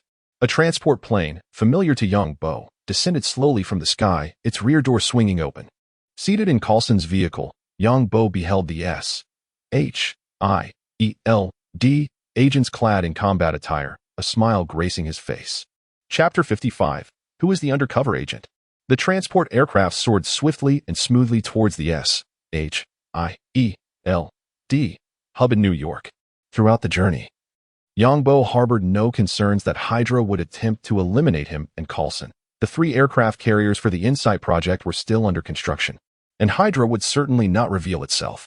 Under Coulson's guidance, Yang Bo finally entered Director Fury's office, where he beheld the gleaming bald head of Fury. Perhaps due to the realities of the world, Fury's head appeared even shinier than in the films, and its texture seemed more appealing. "Hello, Director Fury," Yang Bo greeted, unfazed by Fury's piercing gaze, extending his hand with a cheerful smile. Fury, with a countenance resembling someone owed $8 million, scrutinized Yang Bo with an appraising look while extending his own hand. "Mr. Yang, this is your first appearance in Hell's Kitchen, according to the information I have received." Noticing Fury's intent to pressure him, Yang Bo promptly interrupted. "Enough with the briefing. It serves no purpose. You wouldn't want to find yourself suddenly eliminated, would you?" Upon hearing Yang Bo's blunt remark, Fury's expression darkened further. After a brief pause, he opened his mouth to speak. "You are not the only one in possession of." "Enough with the prattle. I am well aware of the current situation. Dr. Banner, the Inhumans, extraterrestrials, and your last resort, Carol Danvers. By the way, you should try the pager she left you. If it fails at a critical moment, you won't have time to lament. You." Fury finally lost his composure. While the other matters were manageable, the issue of Captain Marvel's pager was known only to him and Danvers. If Yang Bo was privy to such information, then Hydra's intelligence was certainly credible. "The last time I placed my trust in someone, I lost an eye. Director, how can you dare utter such words? Are you certain you trust a person and not merely a cat?" Yang Bo's taunts persisted, leaving Coulson utterly bewildered. "Who am I? Where am I? What am I supposed to do? Is this really something I should be privy to? Did Fury's eyes get scratched out by a cat? Good heavens. I feel as though I might be silenced." Fury, upon hearing this, forced a smile, fearing Yang Bo would utter something perilous. He cast a threatening glance toward Coulson. "Mr. Yang, what are your intentions?" Humanity is always filled with trepidation towards the unknown, and Yang Bo's revelations had already shattered Fury's defenses. At this moment, he no longer regarded Yang Bo as a mere pushover. Upon hearing Fury's inquiry, Yang Bo raised an eyebrow and replied, "You ask me? Well, I currently wish to unlock the door, step outside, and eliminate every S.H.I.E.L.D. member I can see. I doubt any of your subordinates can withstand a .50 caliber bullet." As the AS-50 anti-material sniper rifle materialized in Yang Bo's hands, Fury's smile froze in place. Simple, brutal, and lawless. This is the most genuine thought within Fury's heart. At that moment, he suddenly comprehended why Hydra had ceased to recruit Yang Bo. If one were to recruit such a subordinate, it would be a matter of conflicting loyalties. Moreover, Yang Bo had no family, rendering him devoid of threats and allowing him to act with reckless abandon. "Let us deliberate further." Fury, glancing at the sniper rifle, hastily spoke up. Upon hearing this, Yang Bo immediately stowed the weapon away, adopting an expression as if nothing had transpired. "Fury, Mr. Yang Bo, could you kindly reveal the source of your information?" Yang Bo cast a surprised glance at Fury and, with a hint of incredulity, replied, "Isn't this an intelligence agency?" "Director Fury, when did agents require evidence? If my recollection serves me correctly, you should possess the ability to compel honesty, such as through a system of interrogation." Fury found himself at a loss for words. Ever since Yang Bo had entered the office, he had lost the upper hand in the conversation. S.H.I.E.L.D. was beyond redemption. What he needed to do now was to extract the last flicker of light and warmth from S.H.I.E.L.D., dragging Hydra's operatives into the abyss alongside them.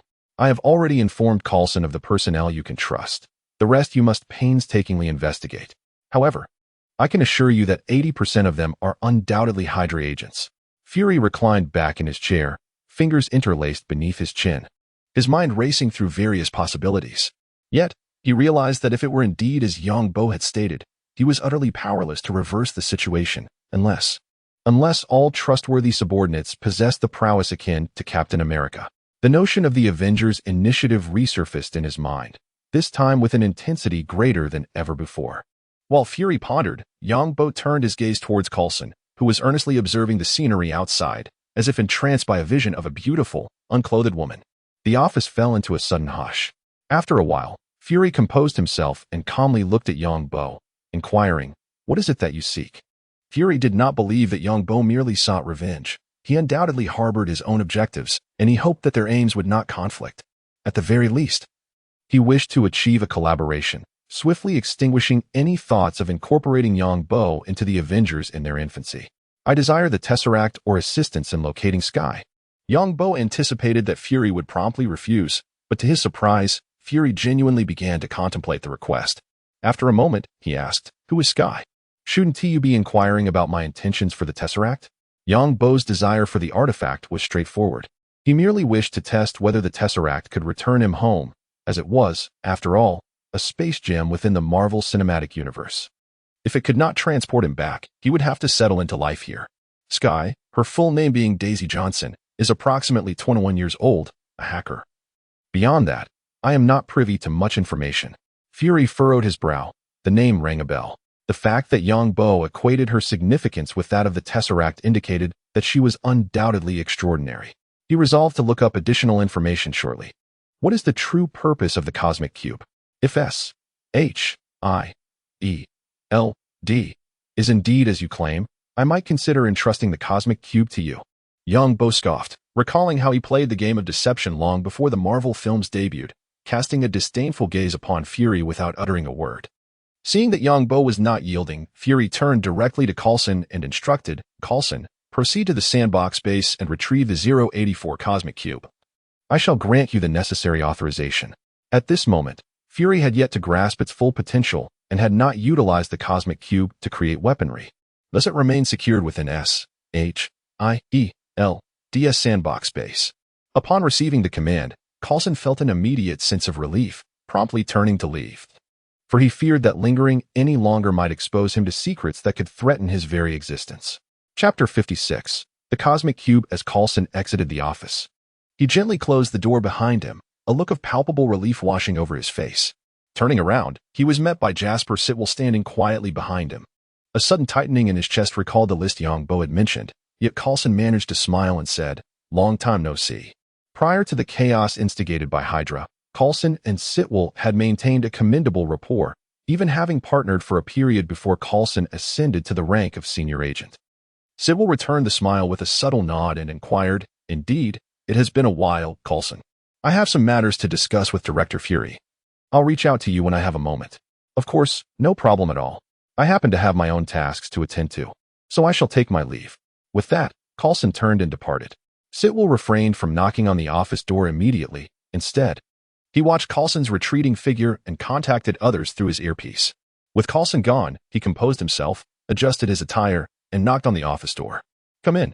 Sitwell entered the office, casting a discreet glance at Yang Bo before proceeding directly to Fury's desk, placing the documents he held atop it.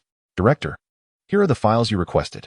Fury, noticing the enigmatic expression on Yang Bo's face, nodded towards Sitwell, saying, "Leave them here. You may return to your duties." Sitwell turned and exited without lingering. Aware that Fury's office was one of the few places Hydra could not monitor, his visit was merely a cursory one. As the door clicked shut, Yang Bo pulled his chair closer to Fury's desk and remarked meaningfully, "Sitwell presents a valuable opportunity for us." Fury, however, shifted the conversation, asking, "Now, are you able to divulge the purpose of the Cosmic Cube?" Upon hearing Fury's change of subject, Yang Bo sighed, reclining lazily in his chair. He produced a cigarette and tossed one to Fury. The Cosmic Cube is a box, and simultaneously, the key to unlocking intergalactic warfare. Once activated, it opens a portal and alerts all races capable of detecting its energy to the existence of Earth. A box? Fury quickly seized upon the critical point.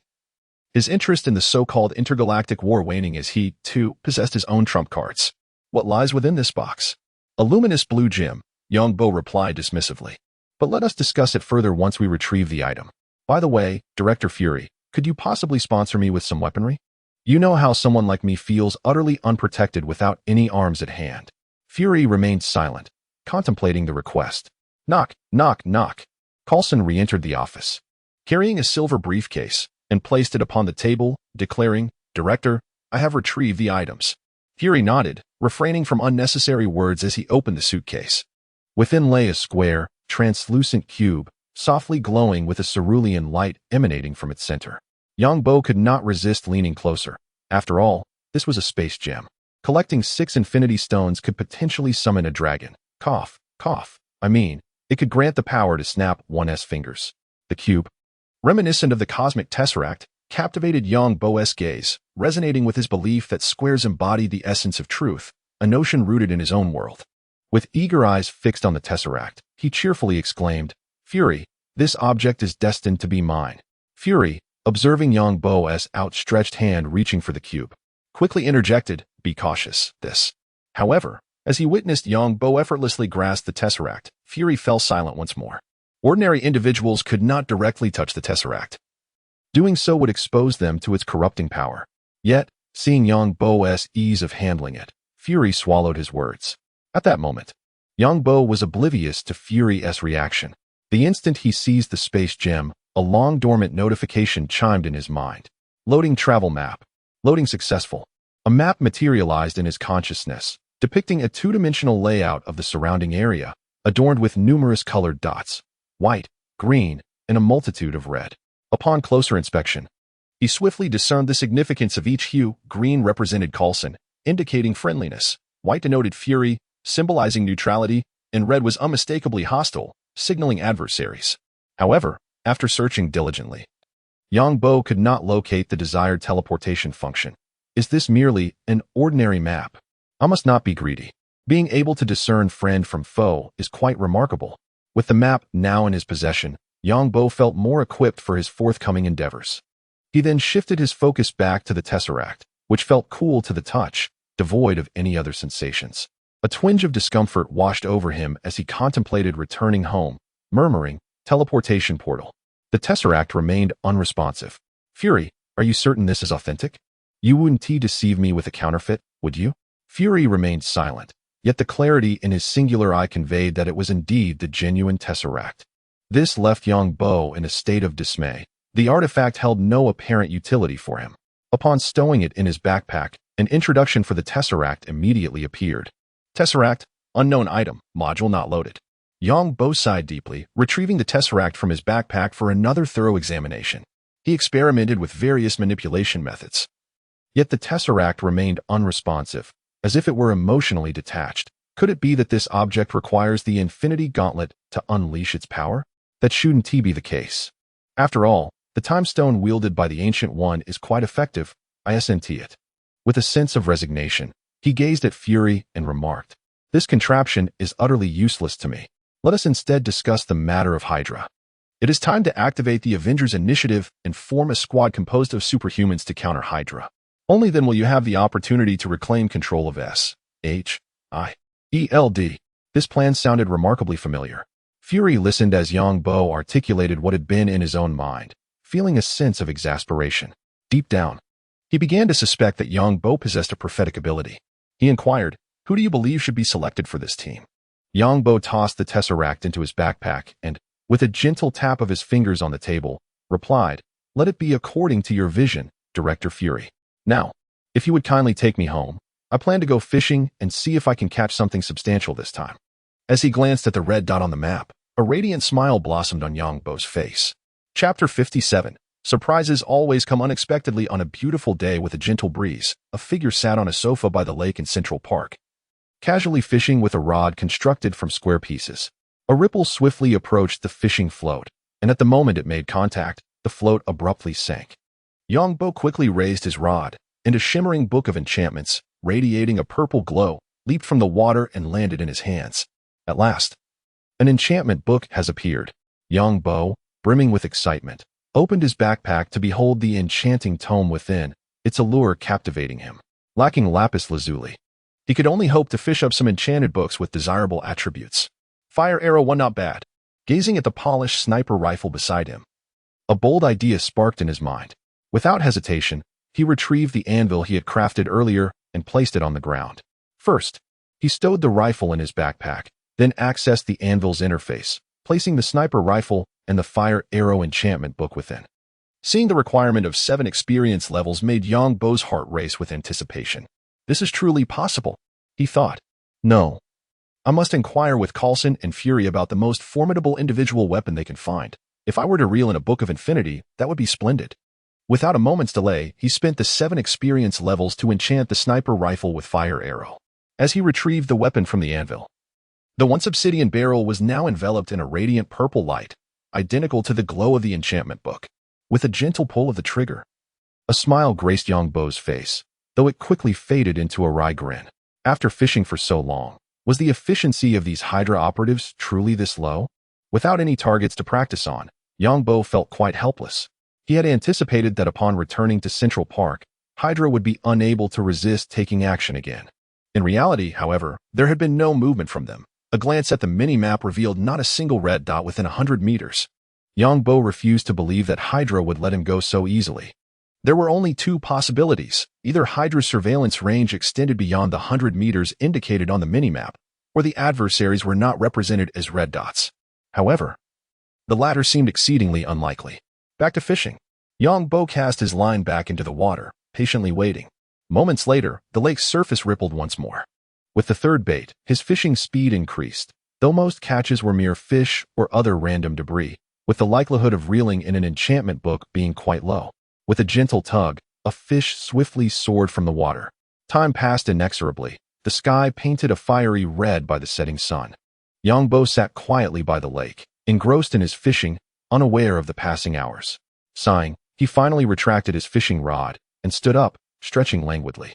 Glancing up at the sky, he murmured, "My backpack is full again." With so many miscellaneous items caught, it was time to head home. With a pat on his backside, Yongbo was relieved that he had activated the data mode. Otherwise, had a common person been in his place, sitting for an entire day would surely have left him with a numb posterior. Once more, he glanced at the small map, still devoid of any red dots. Discontent, he pouted and leapt into the crystalline waters of the lake, swimming toward the entrance of his home. Upon returning, he organized the day's fishing haul into the chest. The quantity of enchanting books was woefully inadequate, barely filling a box in a day. Alas, he retrieved 2 books of Power 4 and, through the anvil, combined them into a single tome of Power V, augmenting it with the infinite enchantment before applying it to his sniper rifle. A broad smile graced Yongbo's face as he lovingly caressed the weapon, as if it were a woman. "Yong, you are finally back." Boreal fluttered over with his grand wings, yet Yongbo chose not to disclose the recent attack. "It's already evening. Shouldn't we venture out for some hunting?" Upon mentioning the hunt, Boreal's wing beats quickened noticeably. "All right, let me organize my things first, and then we shall depart." Yongbo decided to enchant his diamond sword, dismissing the idea of enchanting his iron armor, deeming it unworthy. After some time, he acquired a sharpness V, unbreaking 3, looting 3 diamond sword, and a fortune 3. Efficiency 4, mending diamond pickaxe. He needed to find more mending books. This time, his strength had seen a remarkable enhancement. As he prepared to leave with Boreal, he instinctively glanced at the small map, only to discover several red dots appearing above him. These red dots were scattered, and Yongbo squinted, pondering that this group of hostile entities was evidently searching for his location. "I have a tracker on me," this thought surged through his mind, prompting him to check his body. Soon, he found an inconspicuous sticker-like object on his lower back. Just as he was about to tuck it into his backpack, he reconsidered and beckoned Boreal. "Come here, Boreal." He then affixed the tracker onto Boreal, instructing, "Fly towards the tunnel leading to the lake." Boreal, astute as he was, glanced at the object on himself and immediately took off toward the tunnel. Yongbo intently monitored the red dots on the map, and, as anticipated, they all came to a halt. Subsequently, most of them began to follow Boreal's trajectory toward the lakeside, though 2 remained behind. Having noticed that Yongbo had lingered in that spot for quite some time, just as I was eager to test the gun, you all show up. Passing through the tunnel, they emerged onto the surface. Yang Bo pulled out an invisibility potion from his backpack and consumed it, carefully digging through the grass blocks above while keeping an eye on the positions of the two remaining enemies. The effect of the invisibility potion proved to be stronger than in the game. In reality, not only did Yang Bo become invisible, but the weapon in his grasp vanished as well.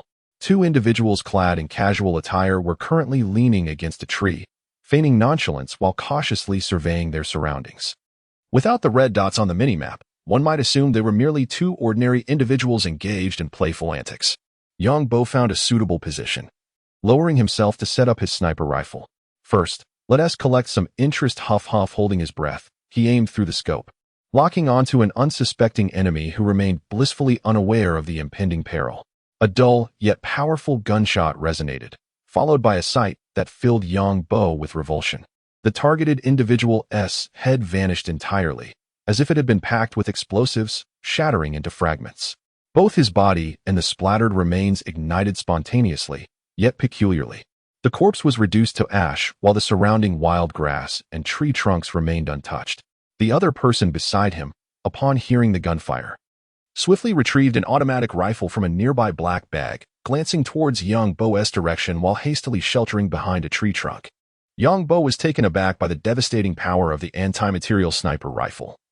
His complexion paling as he witnessed such a gruesome scene for the first time, the raw reality of a sniper rifle striking an ordinary person. Goodness. The force of this weapon, I shudder to think. Even a shot to the thigh, and the chances of survival would be slim.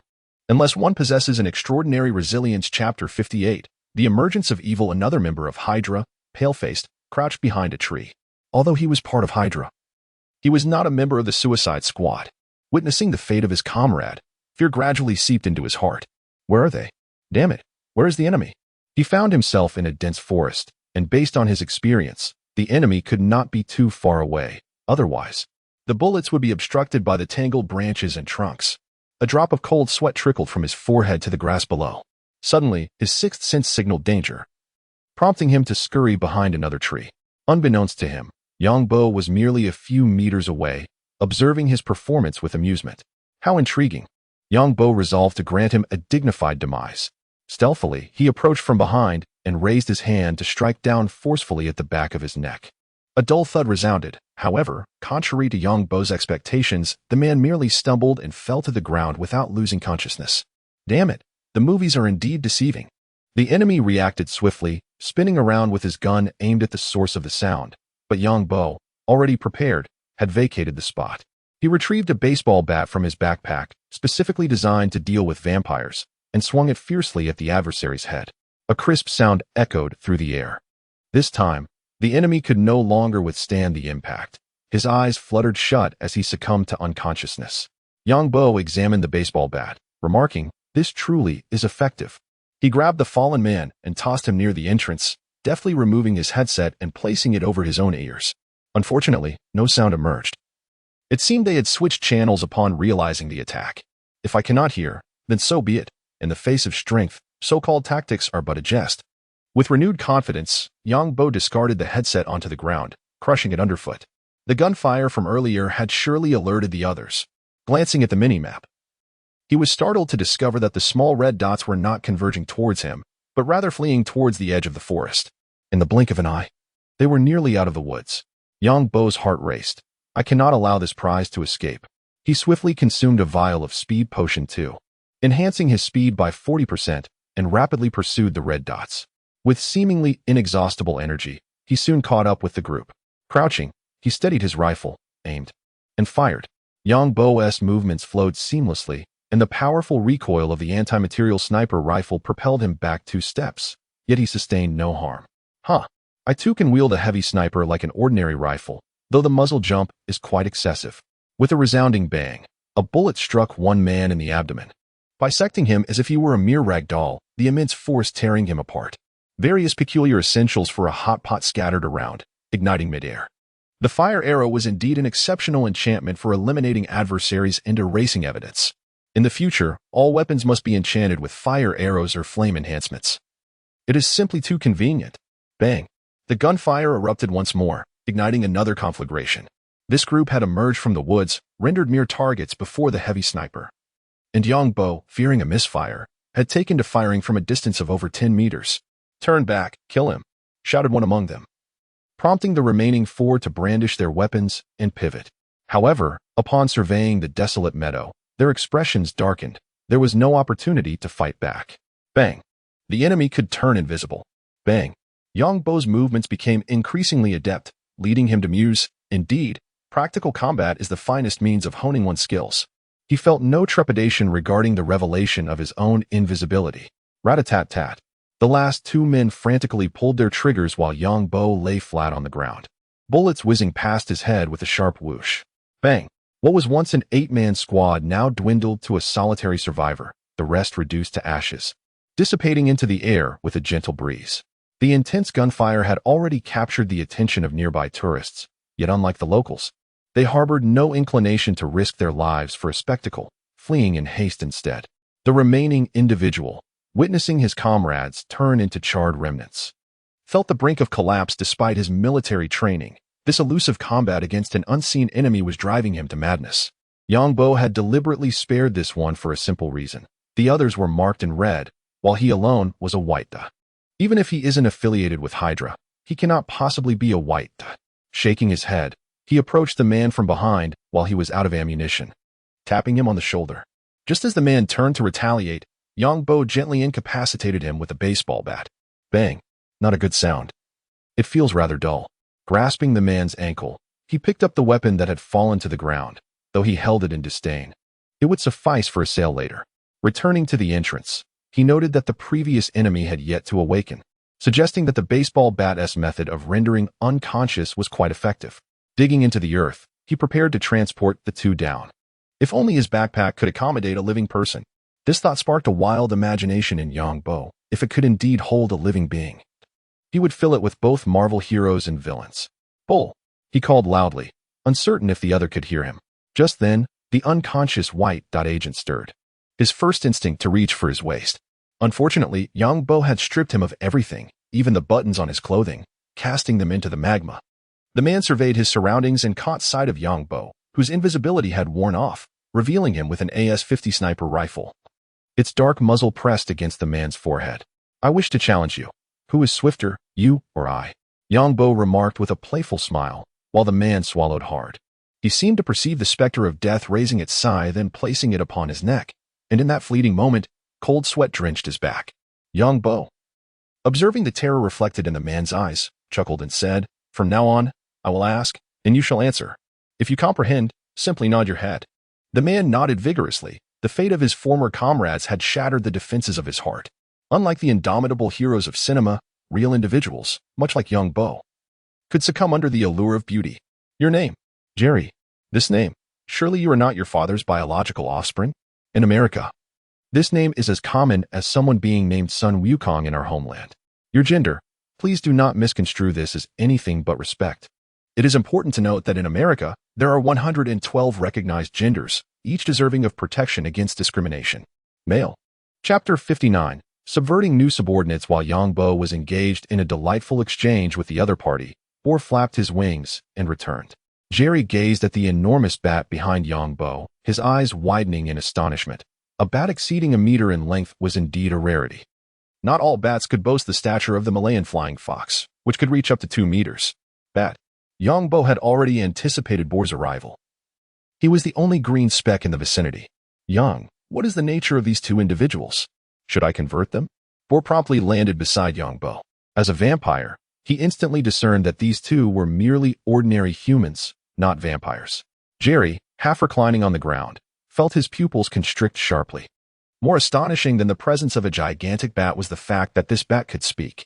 Yang Bo pointed to the man still unconscious on the ground and addressed Boar. "He is an undercover agent planted by Hydra within S-H-I-E-L-D. And he has also attacked me. Boar, I leave him in your hands. Convert him into a vampire. Oh, and check if he has any poison in his mouth. I would not wish for him to die so easily." Yang Bo's remarks were also directed at Jerry. From their earlier conversation, he had gathered that Jerry was not the type to be overly zealous. If he were truly one of Hydra's agents, he should be shouting "Hail Hydra!" and perishing before their eyes. "Hail Hydra!" The agent, who had been lying on the ground, suddenly opened his eyes and shouted. It was unclear when he had regained consciousness. His previously pallid complexion swiftly turned a shade of green, unmistakably indicating poisoning. Yang Bo hastily produced some milk, his expression tense as he chose to administer it. "Do you wish to die? Have you consulted me first?" He pinched the man's mouth and poured the milk inside. The effect was immediate. The man's greenish hue began to dissipate. However, the milk could only alleviate the symptoms and could not heal the damage caused by the potent toxin. The man appeared to suffer even more than before, but as long as he was alive, that was a relief. "Boar, he is entrusted to you." With a thud, Boar reverted from his transformed state, his massive form landing on the ground, a look of exhilaration gracing his face. His small hands rubbed together incessantly, indicating he had indeed lost some weight. Previously, his hands could not meet. With a sheepish grin, he remarked, "Boss, could you toss him to me?" Yang Bo. Bending down, he seized the agent by the collar and directly tossed him to Boar. Without hesitation, Boar sank his fangs into the man's neck. A feeble, pitiful scream escaped the man's lips, which only served to heighten Boar's excitement. In his commitment to waste nothing, Boar fed with remarkable cleanliness. The scene was strikingly harmonious, devoid of any gruesomeness. In less than a minute, Boar discarded the man to the side. Licking his lips, he looked at Jerry with a glint of anticipation, saying, "Boss. He is currently undergoing the transformation process. Whether it succeeds depends on him. Does he require conversion as well?" He pointed a finger at Jerry, causing Jerry to shiver involuntarily. Yang Bo observed the figure sprawled on the ground and approached, producing a vial of healing elixir which he poured into the individual's mouth. If this did not suffice to revive him, there would be little else to be done. "Bull, I still have use for you." Bull nodded in response, transforming once more into a bat with a soft flutter, relishing this form far more than his immobile original state. Yang Bo then turned and strode towards Jerry, the sound of his footsteps echoing heavily against the ground, instilling a sense of dread in Jerry. "Jerry, let us continue our previous game. Did you visit this place the day before yesterday?" At that moment, Jerry felt his mind swirling in confusion. The events of the day had overwhelmed him, rendering him incapable of processing them. "I did come." Yang Bo nodded gently. "Are you affiliated with Hydra?" Jerry hesitated briefly before shaking his head vigorously. "I have no idea what Hydra is." Yang Bo was hardly surprised by this reply. Had Jerry claimed he was not associated with Hydra, it would have raised suspicion. Hydra had long vanished from the public eye, and ordinary agents were entirely unaware of its existence, especially those who had recently transitioned from military service. "Very well, Jerry. Logically, you came to eliminate me, and under normal circumstances, I should eliminate you. However, I sense you are merely a pawn in this game, utterly oblivious to the larger scheme, which is why I have spared you. Now, I pose to you one final question. Are you willing to become my subordinate?" Jerry glanced at his trembling comrade lying on the ground, then recalled the individuals Yang Bo had dispatched. He felt ensnared in a vast conspiracy and forced himself to regain his composure, meeting Yang Bo's bright gaze and asking, "I wish to understand what Hydra truly is." Yang Bo proceeded to elucidate the nature of Hydra, presenting an impartial account devoid of embellishment or vilification. Jerry fell into deep contemplation, especially chilled upon hearing that S-H-I-E-L-D had been overtaken by Hydra.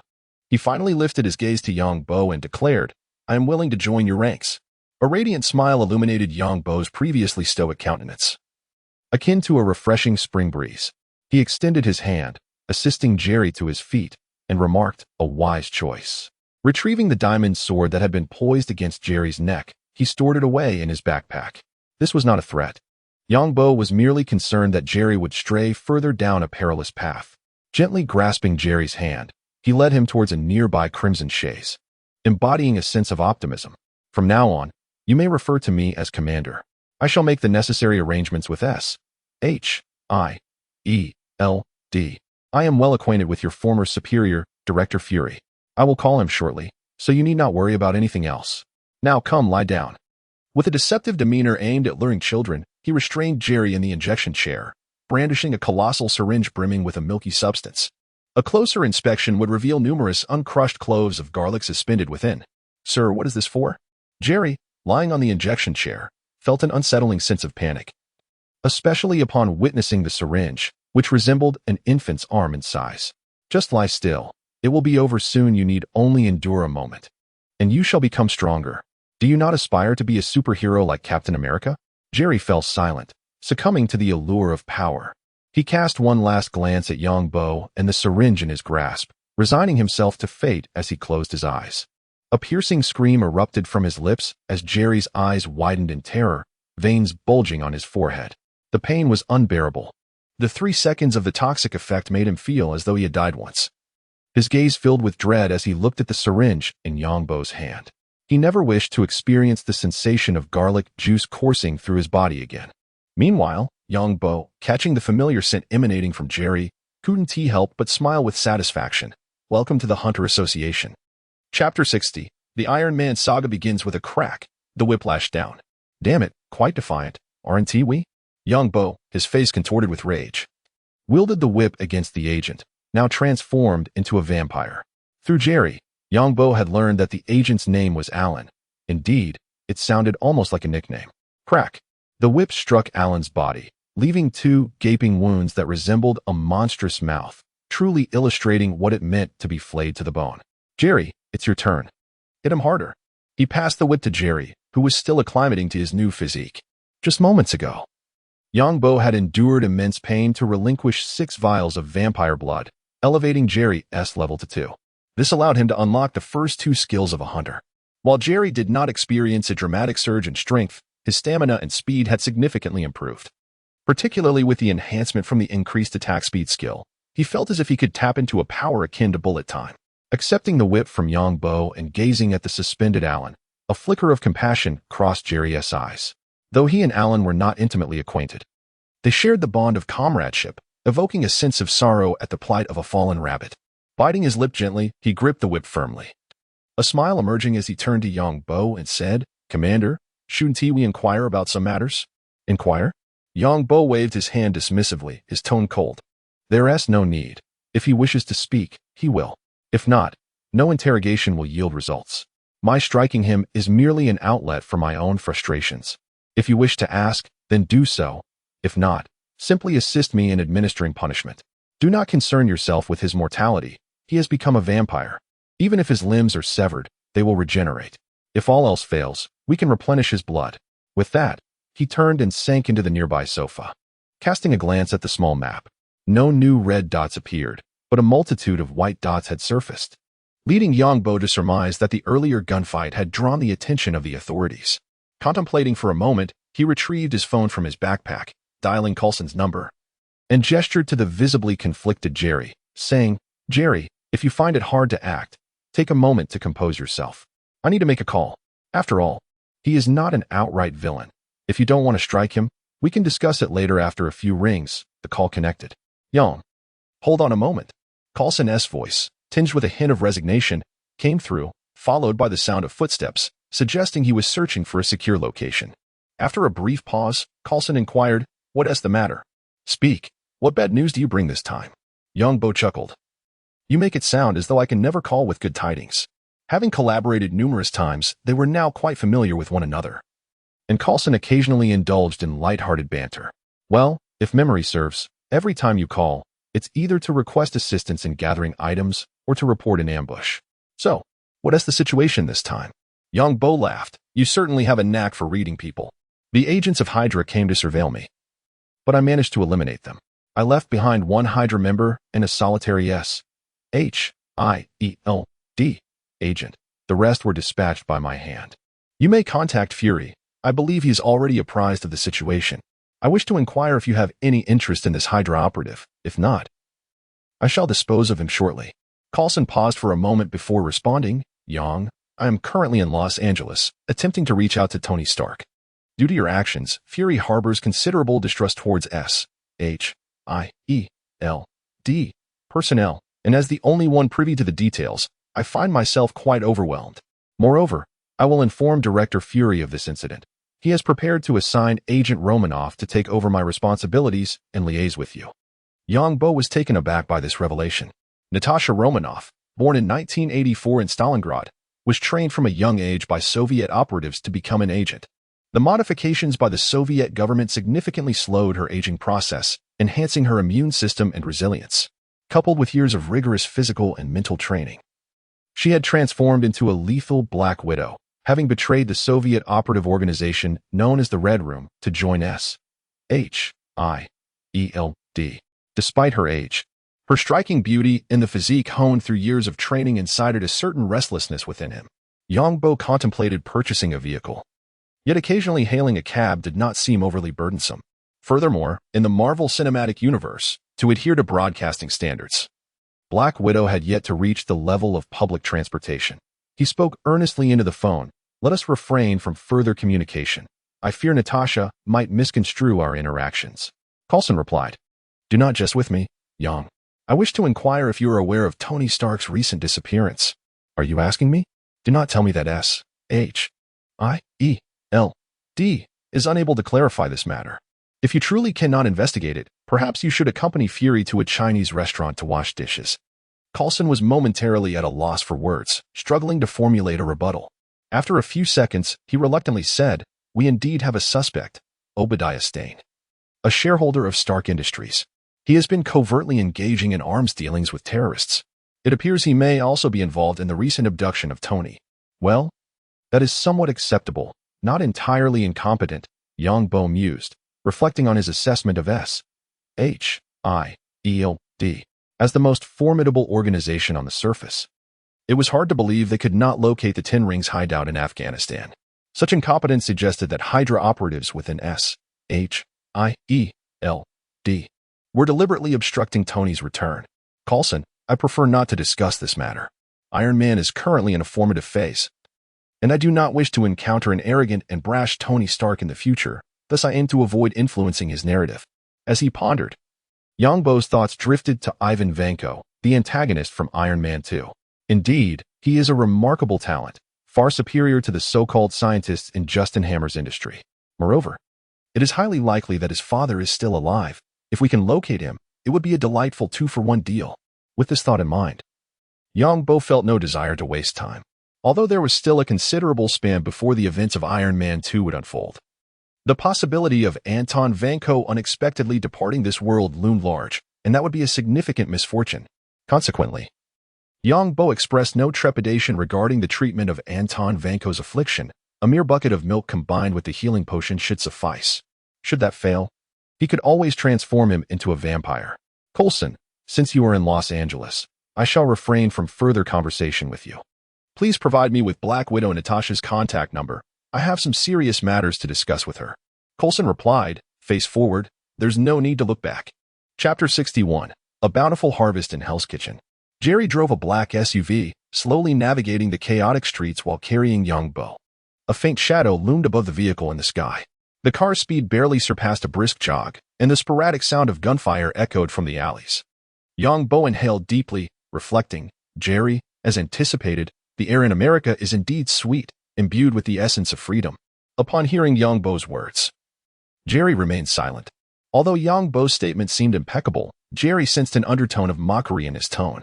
At that moment, a somewhat dilapidated motorcycle surged from behind, its engine roaring. The rider, a black man, abruptly slammed the brakes next to the driver's window, leaving a long, dark skid mark on the pavement. Hey, hand over your money. Don't move. One man brandished a pistol at Jerry's head, while the other leapt off the motorcycle and aimed his gun at Yongbo. If you don't want a hole in your head, hurry up and give me the cash. The assailant spoke while scanning the surroundings, his body restless and fidgeting. Sigh. Indeed, it is Hell's Kitchen. Before he could finish his lament, the robust figure of Paul descended from above, crashing onto the motorcycle rider. Seizing the moment when the other assailant was momentarily stunned, Yongbo reached out and grasped the man's arm, twisting forcefully. With a sharp crack, a pained scream erupted, and Yongbo caught the falling handgun, tossing it onto the back seat. The rear was cluttered with at least 20 to 30 various weapons. Yongbo opened the car door and collided with the assailant, stepping on his chest without hesitation.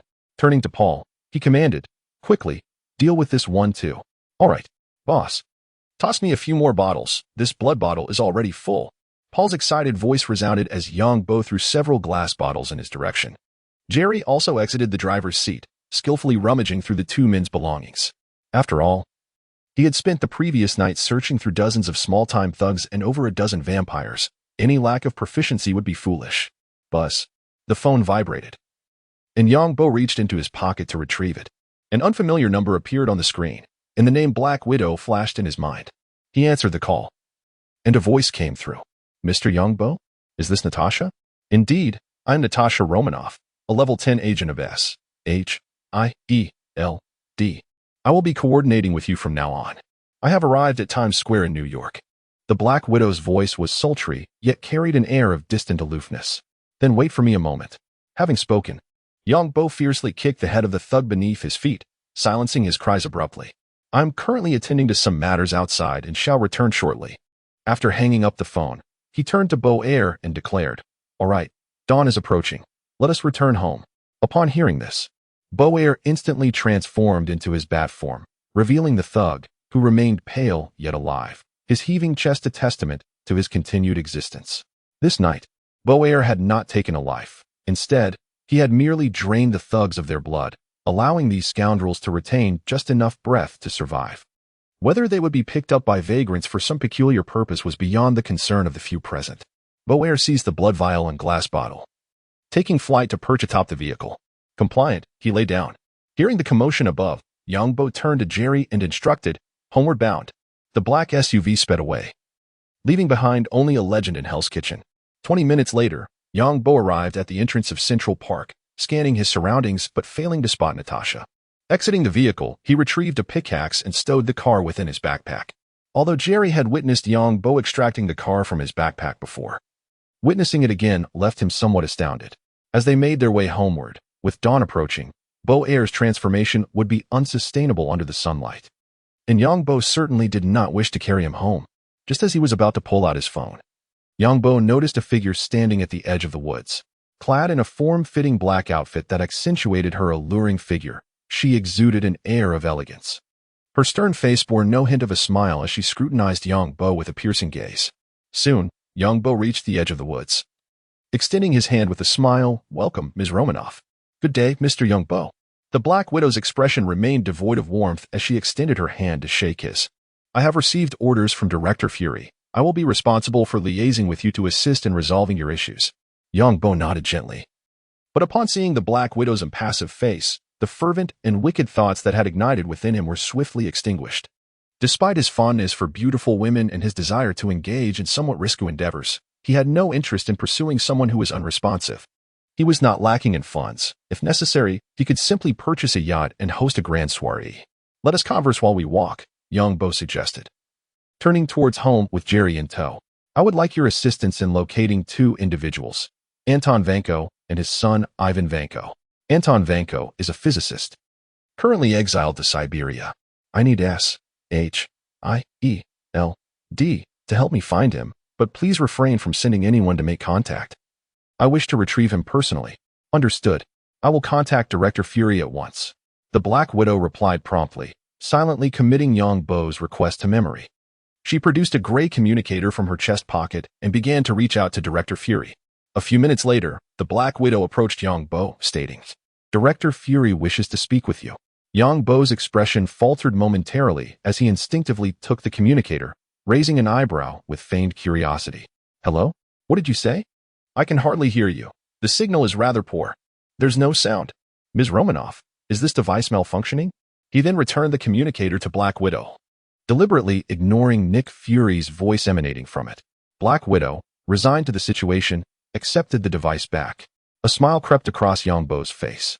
Ever since he had stowed the Tesseract in his backpack, the bumbling director had been incessantly eager to retrieve it. He had even blocked Fury's number. Yet the man still lingered in his thoughts. How could he possibly expect to reclaim the Tesseract now that it was firmly in his possession? At S.H.I.E.L.D.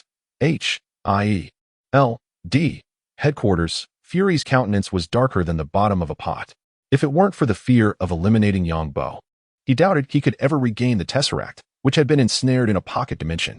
He was almost tempted to dispose of Yong-bo entirely.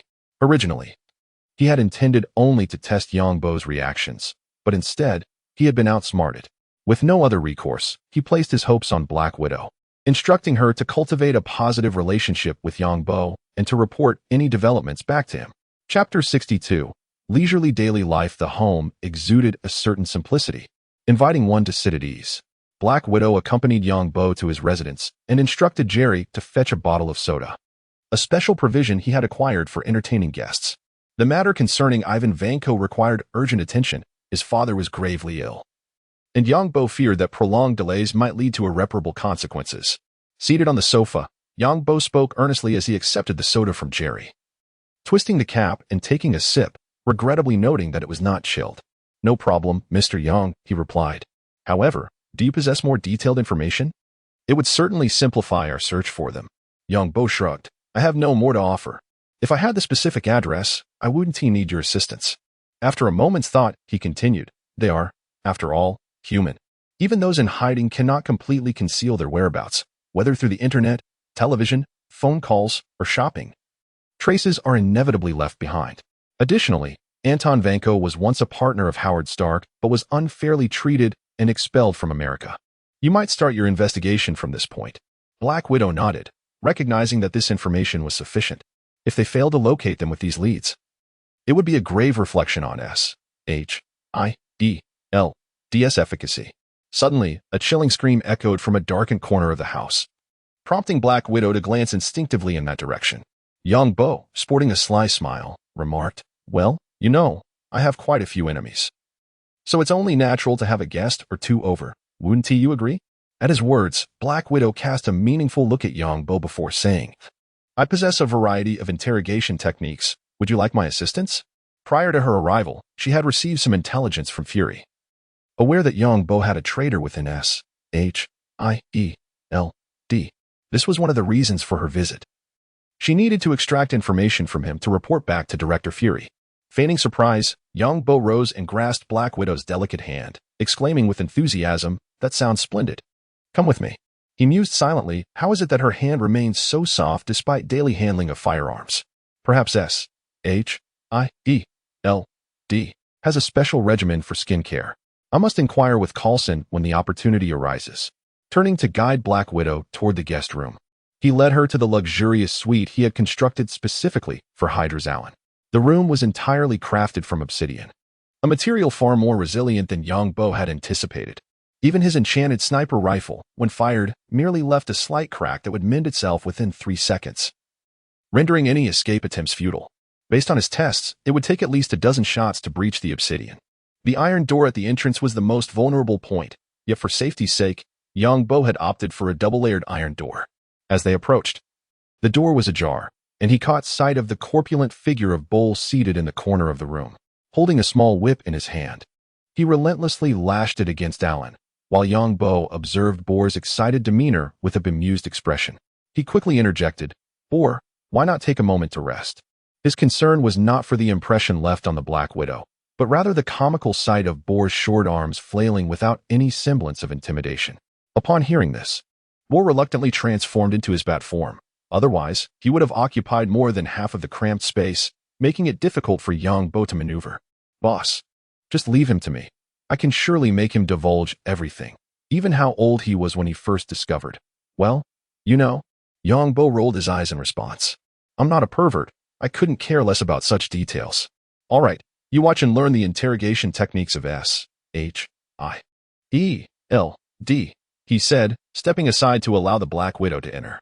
She first reached out to caress the slightly warm obsidian wall before her gaze settled on Allen, who was suspended against the wall.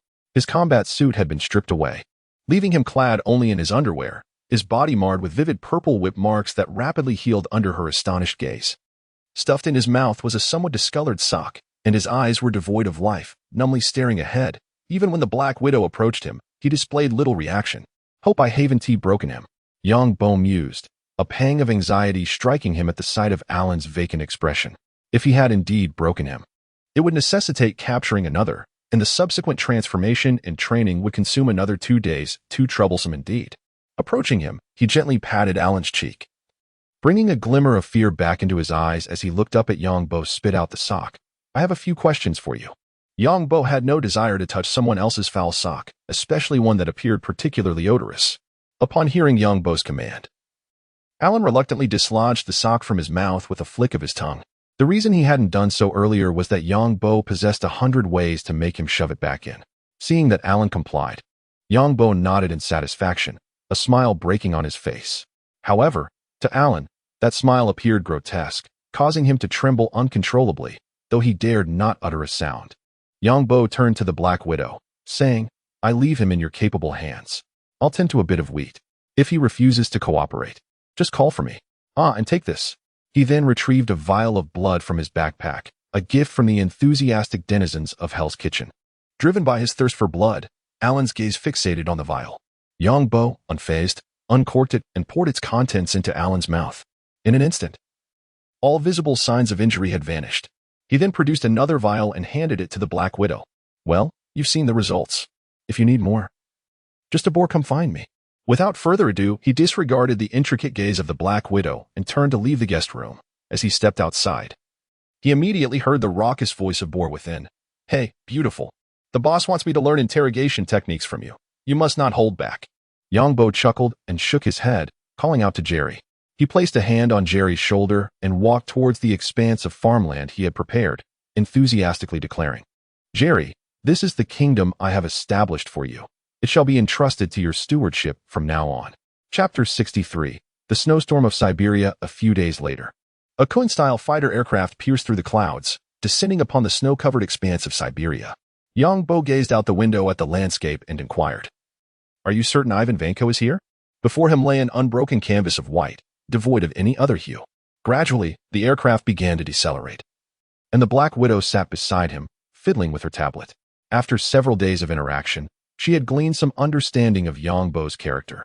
He was vengeful, almost frenzied, with an obsessive fascination for vampires. Every night, he felt compelled to venture out in search of them. Moreover, it was evident he possessed lustful thoughts but lacked the courage to act upon them. She noticed his restless hand linger just a couple of fingers away from her thigh. Yet he did not dare to venture closer. This observation elicited a subtle smile from the Black Widow, for as a professional operative, she could easily discern the inner workings of Yongbo's mind. Upon hearing Yongbo's question, she tapped her tablet, replying, Indeed. Our investigations have confirmed that Ivan Vanko is here. Yongbo's heart raced at her words. Ivan Vanko was exceedingly important. With his assistance, the reactor could be developed, alleviating his concerns about the refrigerator's power supply.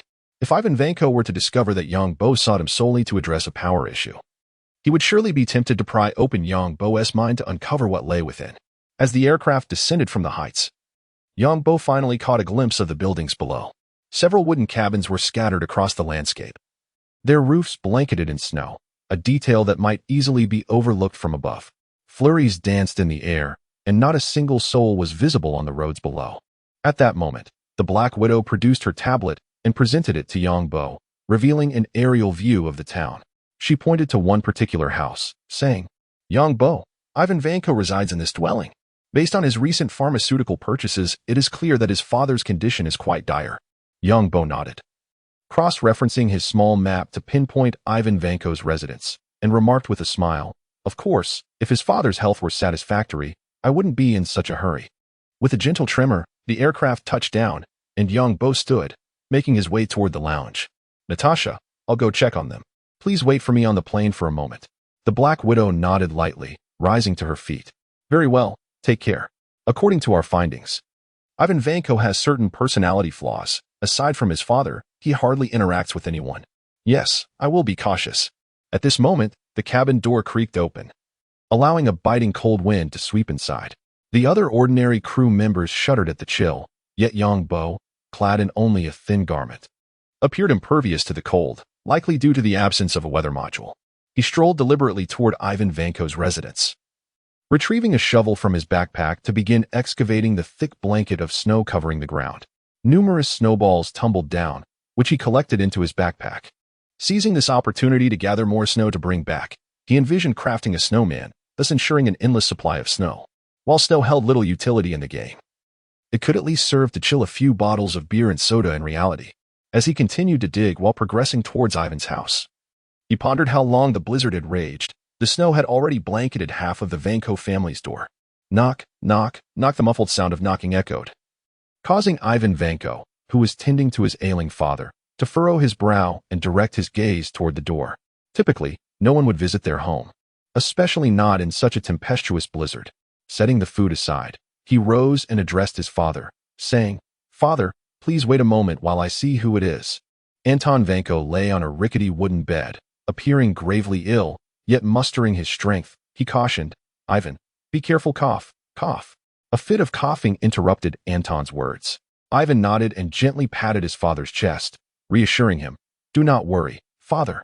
Standing at the door, Yang Bo gazed quizzically at the white dot on his mini-map and knocked twice more. What is going on? Are the two of them asleep at home?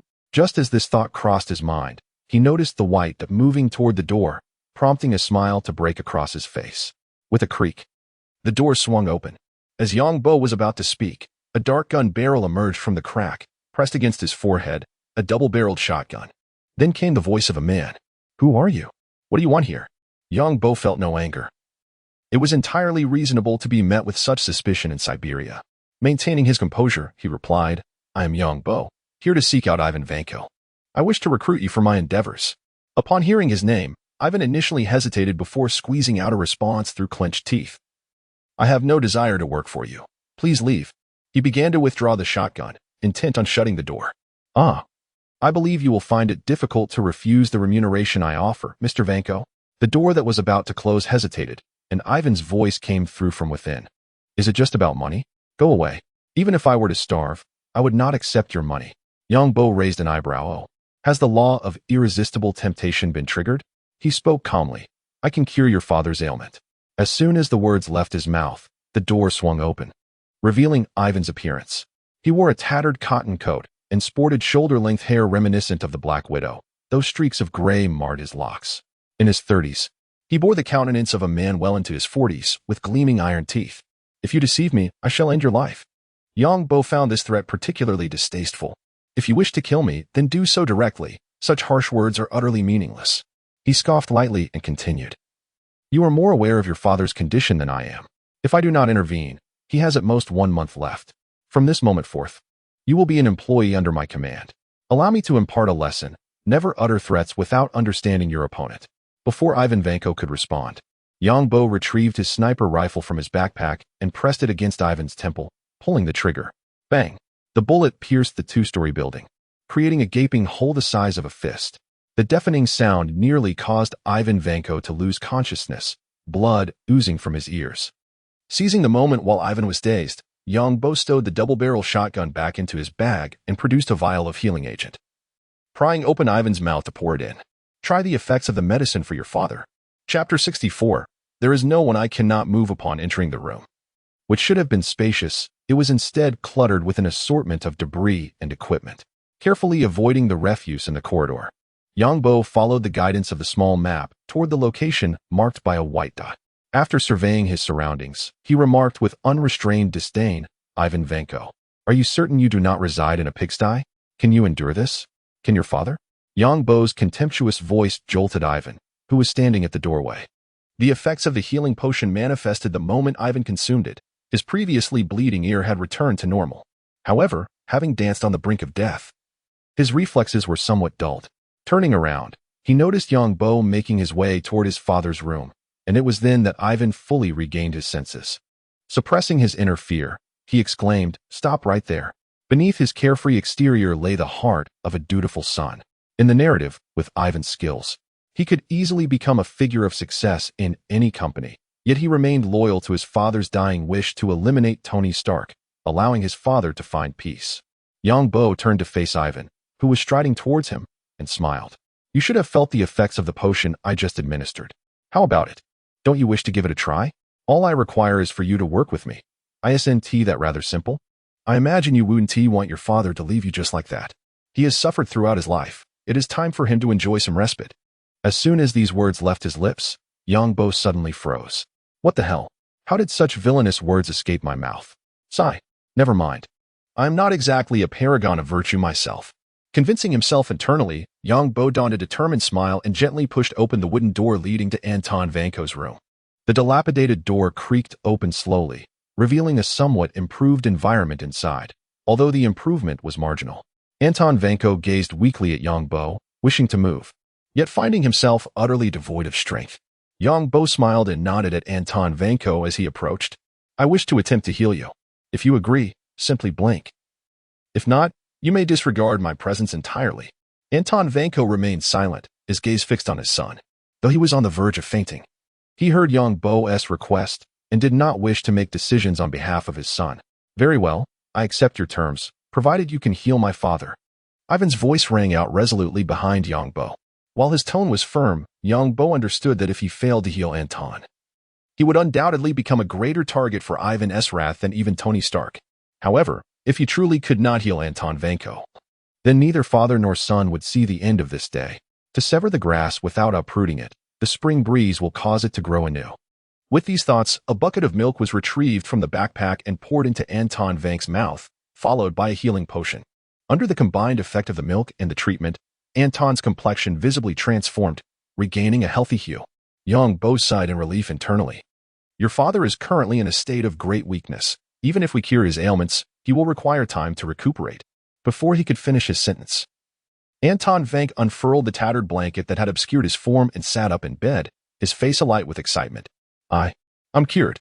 As he felt the pain within him dissipate, it seemed as if all previous suffering had been but a mirage. Ivan, upon witnessing his father rise, nearly dropped his jaw in disbelief and rushed forward to embrace him. Father. The two shared a heartfelt embrace. There is nothing more heartwarming than extending a hand to someone in despair. Anton released his son and, with his somewhat clouded gaze, turned to Yang Bo, finally able to scrutinize him earnestly, gratitude evident on his face. Thank you, regardless of what you seek from us. I am deeply grateful for your rescue from the depths of hell. Yang Bo waved his hand with a smile. I have already stated my terms. This is merely a transaction, so there is no need for such courtesy. He moved toward a wall adorned with photographs and magazine covers of Tony, tearing one down and turning to address the father and son. What is it? Do you seek vengeance? Even if you were to kill him, Anton, your honor would never return, and your son would spend a lifetime in prison. Now is the time to demonstrate sincerity. If sincerity fails to move others, it surely indicates a lack of it. He casually discarded Tony's photograph. Anton, all you leave your son are knowledge and hatred. Work for me. I can provide the wealth you require. He produced a gold ingot from his backpack and placed it upon the ground. As scientists, the Vank duo instantly recognized its significance. Honor. He struck the television, which emitted a resounding thud, displaying an interview about Tony. I can help you acquire everything you desire. Come with me. Observing the white dots on the mini-map that represented the two, Yang Bo felt no disappointment. He did not possess the domineering aura that commanded immediate submission. There is no rush. We will train them gradually. After all, this father and son duo simply need to develop the miniaturized reactor. Ivan reached out to touch the gold that Yang Bo had produced, his expression a complex blend of emotions. Though he was not particularly concerned with money, the establishment of a laboratory and the procurement of materials necessitated financial resources. Money may not be paramount, yet life teaches that many aspects require it. Yang Bo glanced at the various blueprints and equipment scattered across the table and said, Organize your things and come with me to New York. We will reside there from now on. Ivan Vank and Anton Vank exchanged a glance, after which Anton spoke first, saying, Ivan, from now on, he shall be your superior. Let us proceed to America and reclaim the honor that belongs to the Vank family. Assisting the father and son in packing all essential items from the room into their backpacks, primarily consisting of blueprints and books, and ensuring that nothing was overlooked. Yang Bo led the two back to the Cohen-style fighter jet. Upon seeing Yang Bo return at the boarding gate, Black Widow inquired, Have you completed the task? Indeed. I truly appreciate your assistance this time. Please inform Fury that I owe him a favor. After earnestly expressing this sentiment, Yang Bo guided the Vank father and son towards the lounge aboard the aircraft. Chapter 64, Talent in Hand. The world at my feet in a fast food establishment in New York, Ivan found himself filled with regret. He felt that he had hastily acquiesced to Yang Bo's conditions. Initially, he had assumed that Yang Bo's imposing demeanor and grandiose claims were backed by significant power, at least rivaling Stark Industries. However, upon arriving in New York, he realized that Yang Bo was devoid of any resources. Even the plane that brought them back was borrowed. They lacked not only a professional laboratory, but even a suitable factory space. Glancing at Yang Bo, who was distractedly observing a leggy beauty by the roadside, Ivan let out a deep sigh, feeling as though he had stumbled into a pit. Were it not for the solid gold bars Yang Bo had previously presented, he might have considered returning to Siberia with his father to cultivate potatoes. Boss, what are our next steps? Ivan's voice interrupted Yang Bo's daydreaming. Wiping the corner of his mouth, where saliva had nearly escaped, Yang Bo turned with a serious expression and replied, Rest assured, I have enlisted the help of SHIELD to secure a workshop in New York. The laboratory you desire is currently being established.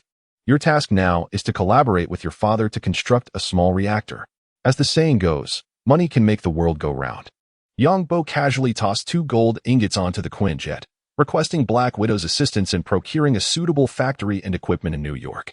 If funds proved insufficient, he instructed her to call him. Ivan nodded in acknowledgement of Yang Bo's approach. Just as Tony Stark had managed to create a reactor in a cave with rudimentary tools, he too could do the same.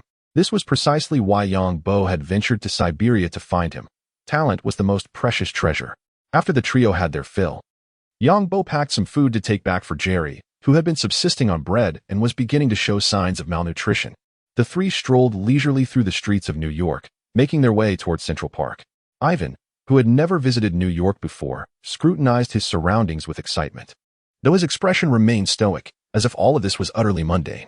His father, Anton Vanko, reflected nostalgically, "Oh, the changes here are immense. When I was last in this city, there were hardly as many cars on the road, and not nearly as much chocolate." Fortunately, his voice was not loud. Otherwise, those around them might have rushed over to remind him of the nuances of political correctness. Occasionally glancing at a map, Yang Bo suddenly noticed a red dot appearing on it. He halted, directing his gaze toward the source of the dot as a car sped past him. Inside was a man in his 30s who did not spare him even a glance. Yang Bo's intuition began to solidify. Hydra operatives, he thought, not overly concerned. The presence of Hydra was pervasive, especially in a metropolis like New York, where individuals from all walks of life could be concealing affiliations with the organization. Ivan, observing Yang Bo's sudden stop and his focus on the departing vehicle, inquired with curiosity, "What is the matter with that car?" Yang Bo shook his head with a smile and said, "It's nothing, just suddenly reminded of some matters." With that, he continued his walk towards the park. He spoke truthfully. Upon encountering the Hydra agents, certain thoughts indeed resurfaced in his mind. Stroking his chin, he pondered, "It seems that Hydra has a company called Cybertech. I could take advantage of the opportunity to procure some equipment. Some advanced devices were simply unattainable for purchase, and Yang Bo had no means to borrow them directly from the enemy. As a patriot, he firmly upheld the belief that without weapons or artillery, the enemy had no right to impose upon them this harsh reality." After a brief walk, he entered Central Park and ventured deeper into the forest. At that moment, Ivan surveyed the lush surroundings and couldn't help but inquire, "What are we doing here?" "Home," Yang Bo replied. "We may be residing here for some time." Ivan's expression darkened, internally grumbling, "Living here? Are we really going to pitch tents?" It was only when Yang Bo unearthed the ground to reveal an entrance leading underground that Ivan ceased his wild imaginings, instead feeling an intense curiosity about Yang Bo's capabilities. "Boss, what exactly is your special ability? Is it supernatural or technological? May I study it?" Yang Bo cast a sidelong glance at Ivan and replied, "My abilities run deep. You are still young. Take my advice, focus on your reactor research instead." He genuinely wished for Ivan's well-being, as he himself was uncertain about the nature of his powers. If Ivan became engrossed in studying Yang Bo's abilities, it would be a futile endeavor. With that, he pointed to the passage beneath and said, "You all go down first. I will seal the entrance." Since Ivan was eager to conduct research, he could discuss it further once he had created what Yang Bo needed. Ivan did not press the matter further and crawled down the tunnel, closely followed by the Vank father and son, while Yang Bo lingered behind to cover the hole with soil. Upon returning home, Yang Bo suddenly felt a sense of belonging, akin to a wanderer returning home. As a natural introvert, he preferred not to venture out unless absolutely necessary. The slumbering boar awoke at the sound, swiftly rousing and landing on the sofa beside Yang Bo. "Boss, you're back. Is this your prey for me?" Boar's attitude towards Yang Bo had grown increasingly respectful, his eyes gleaming as he gazed at the Vank father and son who had returned with Yang Bo. The Vank duo, equally intrigued, were both physicists. Yet the sight of a talking bat before them ignited their curiosity for research. Yang Bo, observing their reactions, felt a mix of amusement and exasperation. He retrieved a cigarette from his pocket, lit it, and took a puff before saying, "You all need to rein in your thoughts."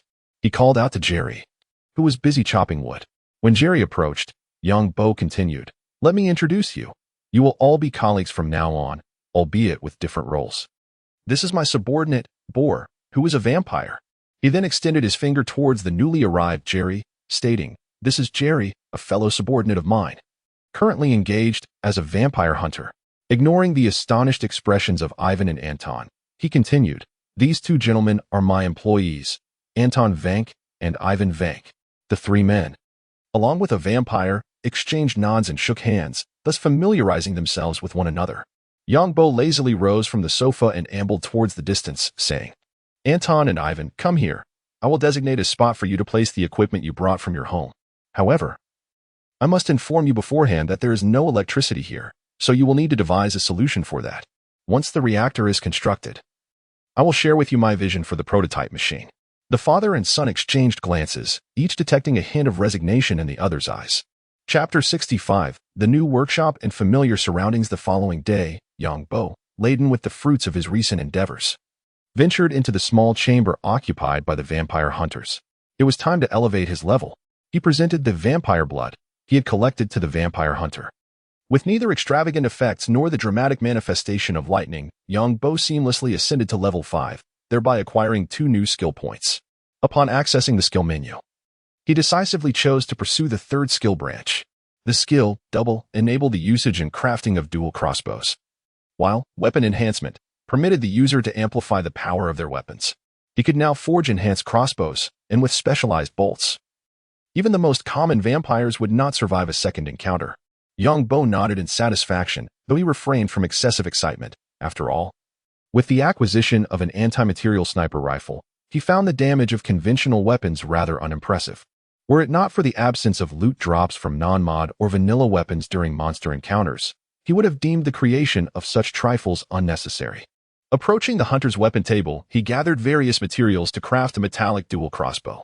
After toying with it for a moment, he stowed it in his backpack. Buzz. The phone rang. The workshop had been purchased, nestled within the suburban industrial zone. As he answered, the voice of Black Widow emerged from the line. A satisfied smile crept across Yongbo's face. Black Widow's efficiency was truly remarkable. Having just returned from Siberia the previous day, she had already resolved the workshop matters today. If only the agents of SHIELD exhibited such high efficiency. Perhaps I could seize an advantage during the Hydra uprising, he mused, planting a seed of thought in his mind. He responded to the phone, "Great. I will head over immediately." Silently noting the address Black Widow had provided, Yongbo felt an odd sense of familiarity with the location, though he dismissed it and hung up. He then sought out the 2 gentlemen who were engrossed in their reactor research. "Hold on a moment. We have acquired the new workshop. Let us go and inspect it." The Vank duo nodded slightly and set aside their blueprints. "Jerry, please drive us there." Yongbo called to Jerry, who was currently tending to the wheat. Although Yongbo had spent some time in New York, apart from Central Park, he was unfamiliar with the rest of the city. Having wandered aimlessly at night without a definitive destination, the quartet arrived at the location mentioned by Black Widow. Yongbo stared incredulously at the workshop before him, glancing at the desolate surroundings that appeared as if they had been licked by a dog, remnants of his past exploits. Damn, no wonder this address felt somewhat familiar. Just a short distance away lay the home of Blade, with the 2 workshops separated by little more than 100 meters. At that moment, the sound of high heels clicking against the concrete floor resonated from within the workshop, and a sultry figure emerged, instantly capturing Yongbo's attention with her attire. A quintessential urban office lady dons a fitted black blazer, complemented by a crisp white shirt beneath. Her lower attire consists of a form-fitting black pencil skirt, approximately 30 centimeters in length, evoking the impression that a wider stride would reveal enchanting vistas. Yet, based on Yongbo's extensive experience browsing the internet over the years, he could confidently assert that this was a pair of trousers masquerading as a skirt. Black stockings envelop her long, elegant legs, while her feet are adorned with black high-heeled shoes featuring striking red soles that accentuate her poise. Approaching him is none other than the Black Widow, her visage obscured by stylish black-rimmed glasses, a document folder in hand, as she strides directly towards Yongbo. With a gulp, Yongbo swallowed hard, uncertain if it was merely a figment of his imagination, but he could have sworn he heard echoes of multiple swallowing sounds emanating from nearby. His mind raced, formulating a singular question. A beauty trap? Is my vulnerability so glaringly obvious? However, before he could utter a word, the Black Widow stated matter-of-factly, "Here are the land acquisition proof and transfer agreement." Yongbo, somewhat absent-minded, accepted the documents and carelessly tossed them into his backpack. "Thank you for your trouble," he exclaimed. Having only exchanged some gold with the Black Widow, without her assistance, he was uncertain how long it would take him to procure a factory building. He gestured towards the distant factory where the Edge resided, inquiring about its status. Clearly, The Black Widow had conducted her own research and was aware of the situation concerning the Edge. Adjusting her glasses, which lacked lenses, she replied, "The place where the Edge resides is rented." Upon receiving this information, Yang Bo felt no surprise.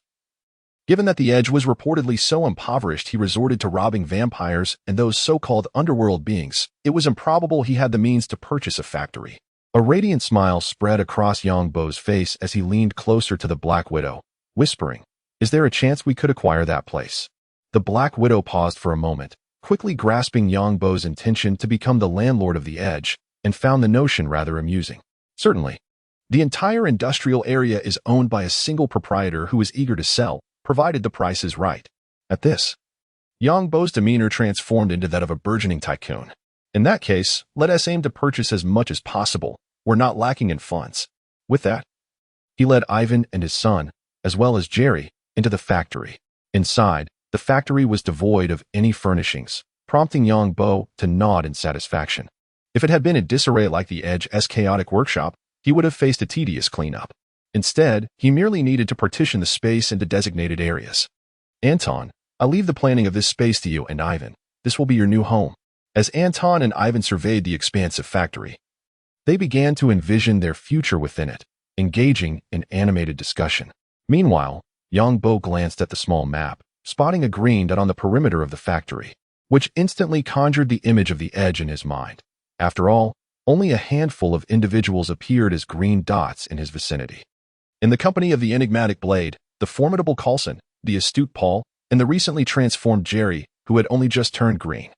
Coulson was in Los Angeles attempting to recruit Tony. Meanwhile, Paul was resting at home during the day, leaving only Blade to appear at the periphery of the factory. As anticipated, Blade's silhouette leapt through the opened window, striding towards the group with a look of astonishment. He addressed Yang Bo, saying, "Yang, what brings you here?" His gaze then shifted, filled with curiosity, towards the Black Widow. Instinctively, he sensed that this woman was extraordinary. Although he was a member of S.H.I.E.L.D.,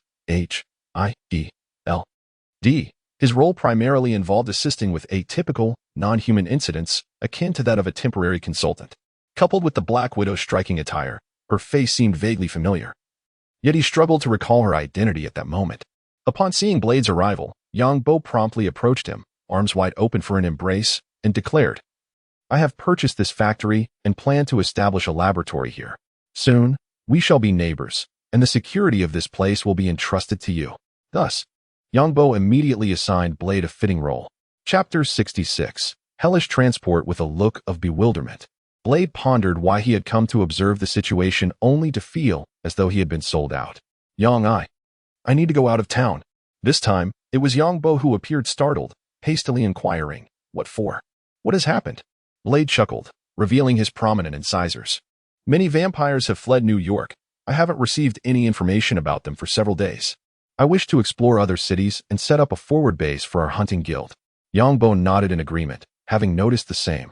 Even with the assistance of a small map and his dual perception abilities, locating vampires had become increasingly arduous. It was only upon hearing Blade's words that he realized the vampires in New York had indeed vanished. "Very well, you should investigate other cities. Call me anytime. I will gather a team to support you.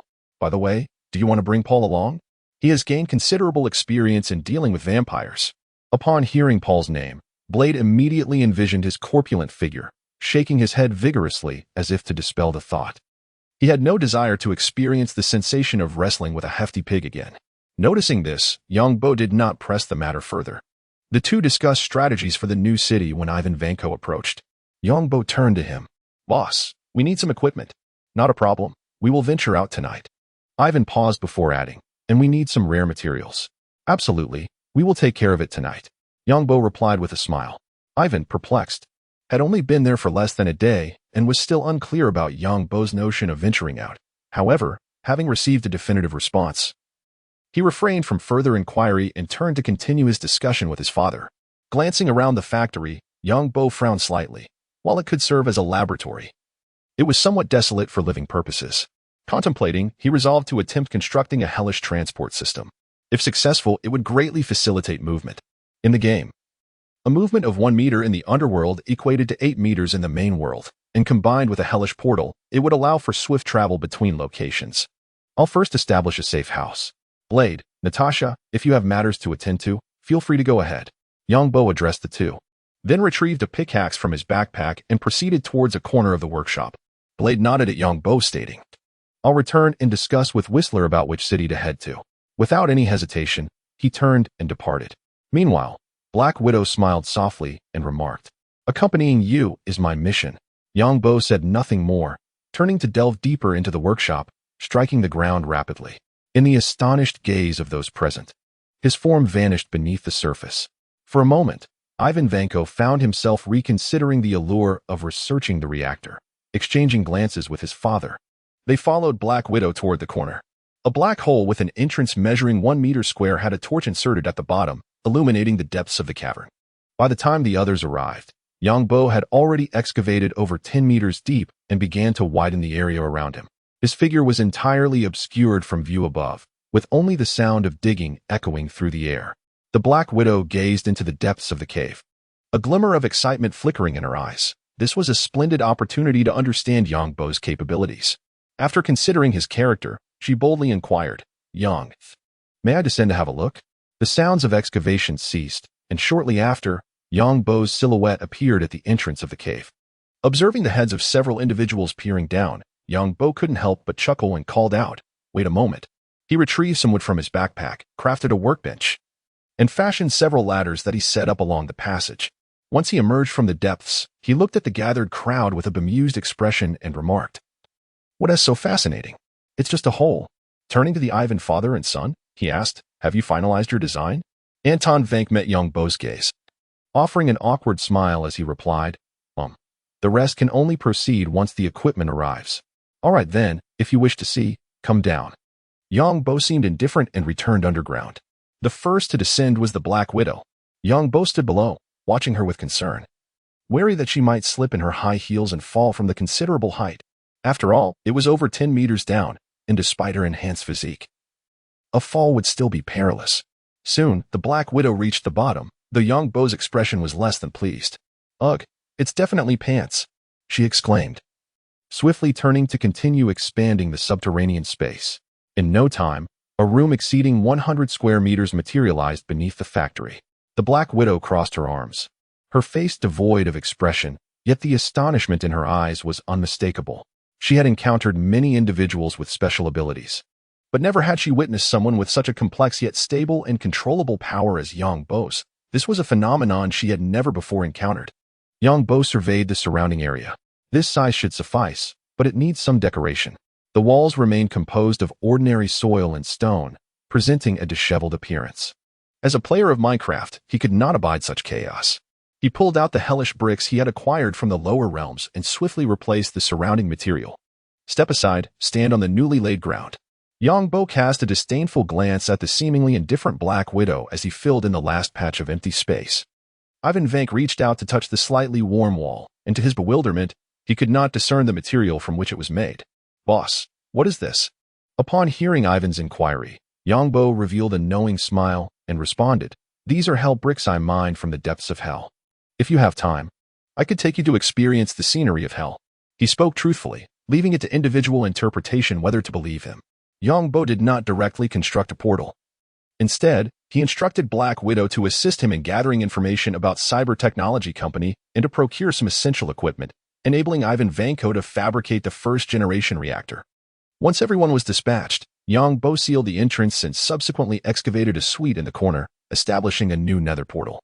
Upon activation, he gazed at the portal emanating purple particles and plunged into it.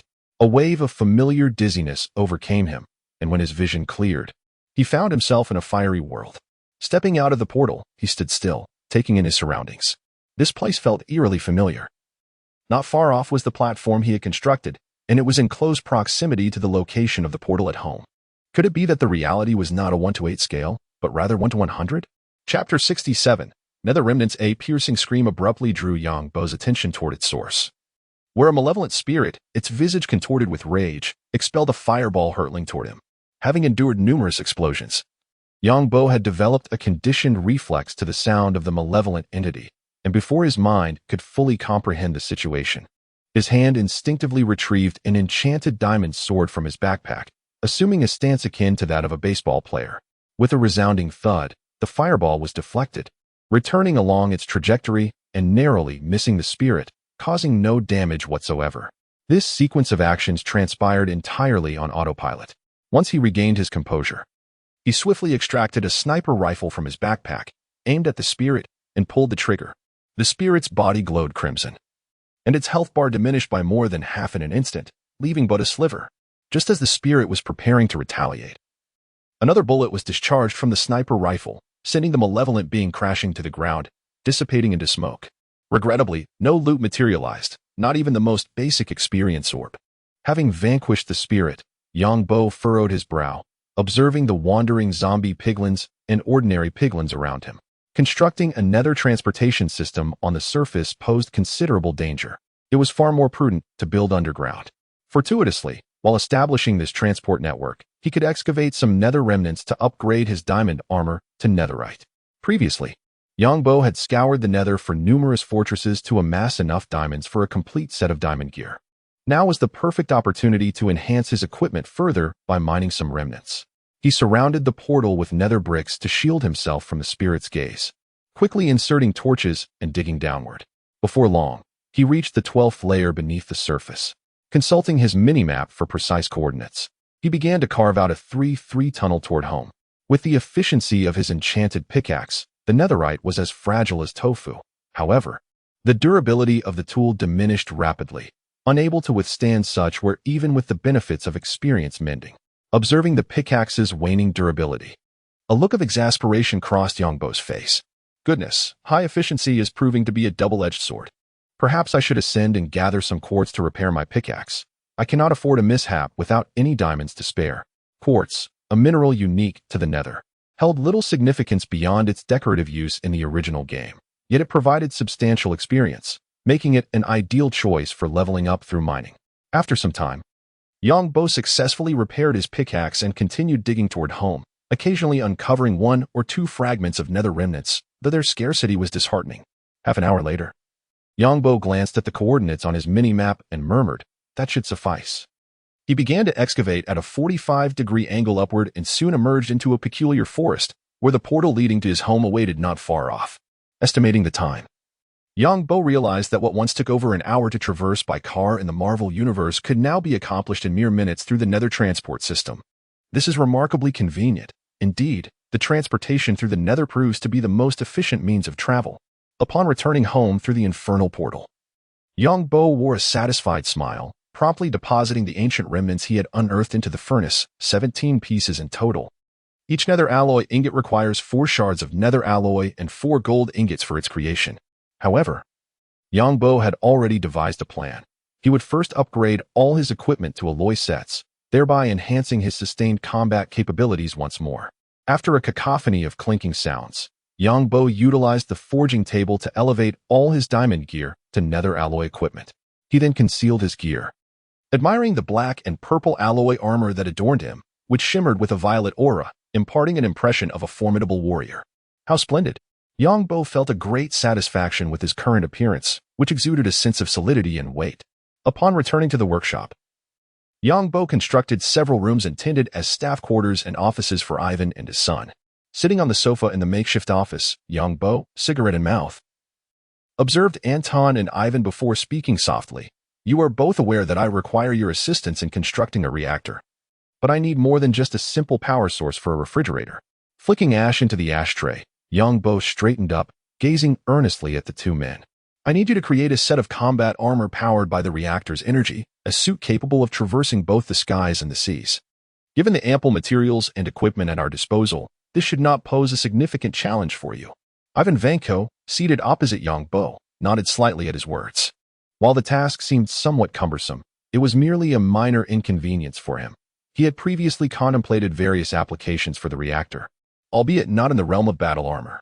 "This is not a problem," Ivan declared, grabbing the food Yongbo had prepared from the table and consuming it with a display of his steel teeth.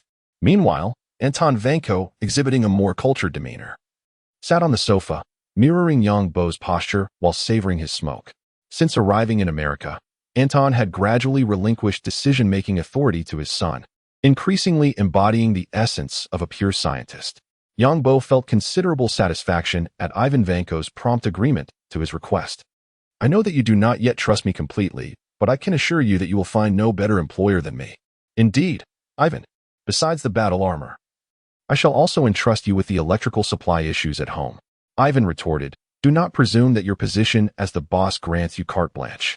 If you bring up household appliances again, I may have to take a stand. However, such thoughts remained unvoiced, as the first impression Yang Bo had left on him was profound.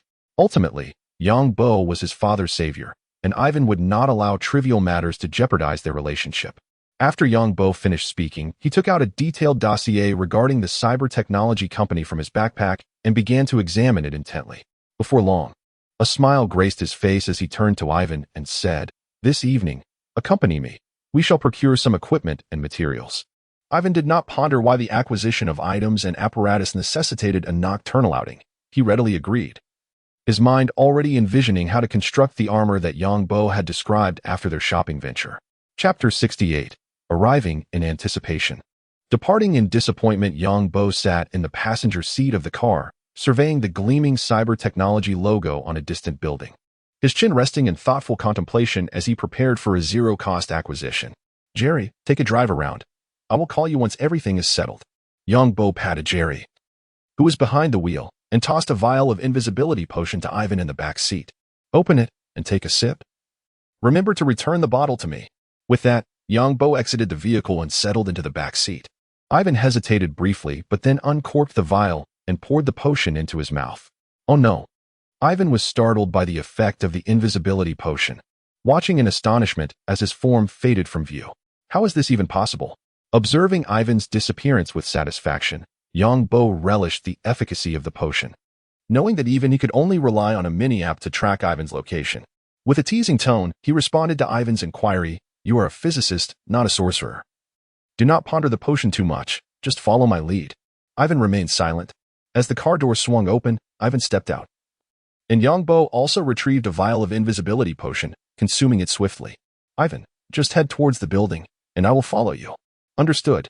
The small dot representing Ivan on the mini-map began to move towards the cyber technology edifice, prompting Yang Bo to trail closely behind him.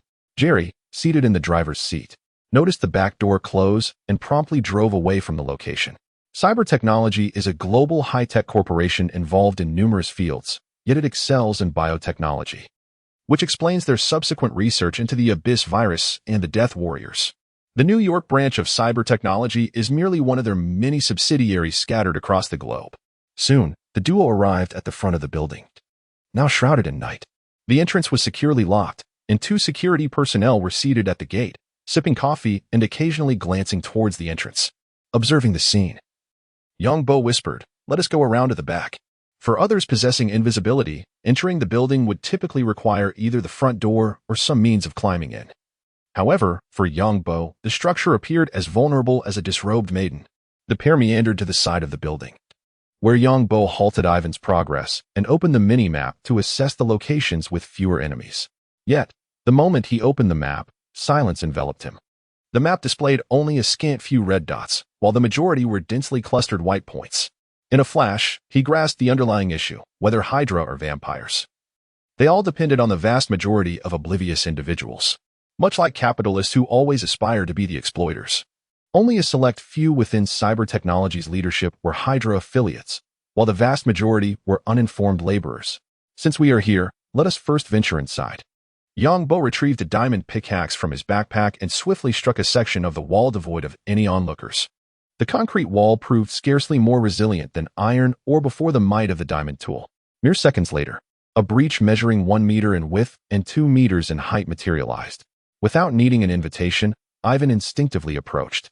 Let us proceed. Upon entering, Yang Bo deftly replaced the concrete he had dislodged. This space was an ordinary storage room, housing various cleaning tools, and due to the late hour, it was unoccupied.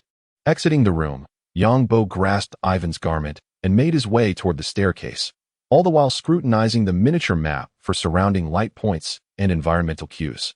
The first floor presented little of interest, save for a few mundane rooms. Ascending swiftly, they soon reached the 4th level, where the map unveiled a clear layout, indicating several notable rooms. Observing a sealed security door, Yongbo silently derided the situation before dismantling the door with his pickaxe. A sudden, frantic alarm blared, causing Yongbo to frown in annoyance as he spotted the surveillance cameras within the building. Inside the monitoring room, the personnel were equally bewildered, astonished that the fourth-floor door had vanished without a trace. A cacophony of footsteps echoed from the first floor, signaling the ascent of numerous individuals. Noticing this, Yongbo tugged at Ivan's shirt and whispered urgently, "We must leave at once." They narrowly avoided a throng of security personnel, retracing their steps to exit the building. "Had I known, I would have ventured in alone," Yongbo lamented, taking a seat on a bench, gazing helplessly at the distant structure. If he were alone, he would have charged in, dismantling the equipment within and stowing it in his backpack, even in the face of gunfire or advanced technology. He would have had no trepidation. He could simply leap from the upper floors, executing a graceful landing. Accompanying Ivan was indeed a hindrance. Without him, Yongbo could discern which devices were valuable. "Never mind, I shall recruit a biologist to assist in our endeavor." Soon, the effects of the invisibility potion waned, and two figures materialized on the bench. "Ivan, tomorrow I shall provide you with funds. Procure any necessary equipment and materials. Should monetary means prove insufficient, inform me, and I shall devise a solution." Yongbo reluctantly opted for second-tier equipment, as acquiring truly top-tier devices with money was exceedingly difficult. Suddenly, the image of Fury crossed his mind, now aware of the inner workings of SHIELD. Perhaps he could indeed procure equipment from within its ranks. Ivan exhibited no particular reaction. During their time in Siberia, he had managed to conduct research using an array of makeshift devices. Now, with access to second-rate or even first-rate equipment, what more could he desire? However, one matter occupied his thoughts. "Boss, do you have any more of that potion? Could you provide me with another vial?" Yongbo gazed into Ivan's fervent eyes and sighed as he retrieved a vial of invisibility potion from his backpack, tossing it to him. The potion, effective for 8 minutes, had already been experienced by Ivan. He suggested that after they extracted the reactor, they could further explore its properties. Yongbo too was curious about what innovations could arise from the data-driven concoction. He pulled out his phone and contacted Jerry, who soon arrived in his vehicle and parked before them. Settling back into the passenger seat, Yongbo cast a glance at the safety door nestled in his backpack, a smile gracing his visage. Employing a method of mental fortitude to console himself, he thought, at the very least, this trip was not in vain. He was taking home a safety door. As Jerry pressed down on the accelerator, the car swiftly departed the location. He then inquired, "Where to, boss?" Leaning against the passenger seat, Yongbo softly replied, "We are off to seek those vampires lurking in the shadows. I am not in the best of spirits tonight, and wish to have a heart-to-heart with them." Internally, Jerry mused, whether in joy or in sorrow. Yongbo always sought out vampires. He wondered if next time they could dispense with the excuses. Chapter 69, the new module, Twilight Forest. A tranquil week has passed, and Yongbo's life has gradually settled into a routine. By day, he ventures into the nether in search of fortresses or indulges in fishing, while by night, he instructs Jerry to drive around, seeking out all the red markers. Another fulfilling day. As Yongbo stepped out of the passenger seat, he gazed at the sun rising on the horizon, its warm rays enveloping him, and listened to the distant chirping of birds in the park, stretching lazily. Loading Twilight Forest module. Load successful. Suddenly, a familiar synthetic voice echoed in his mind without warning, causing Yongbo, still in the midst of his stretch, to freeze in place. Twilight Forest. This module is undeniably one of the classics of my world. Perhaps the one he is most familiar with since he delved into modding. The recent decline of vampires had rendered his days somewhat mundane, compelling him to occasionally call Blade to inquire about the situation on his end. However, the time was too short.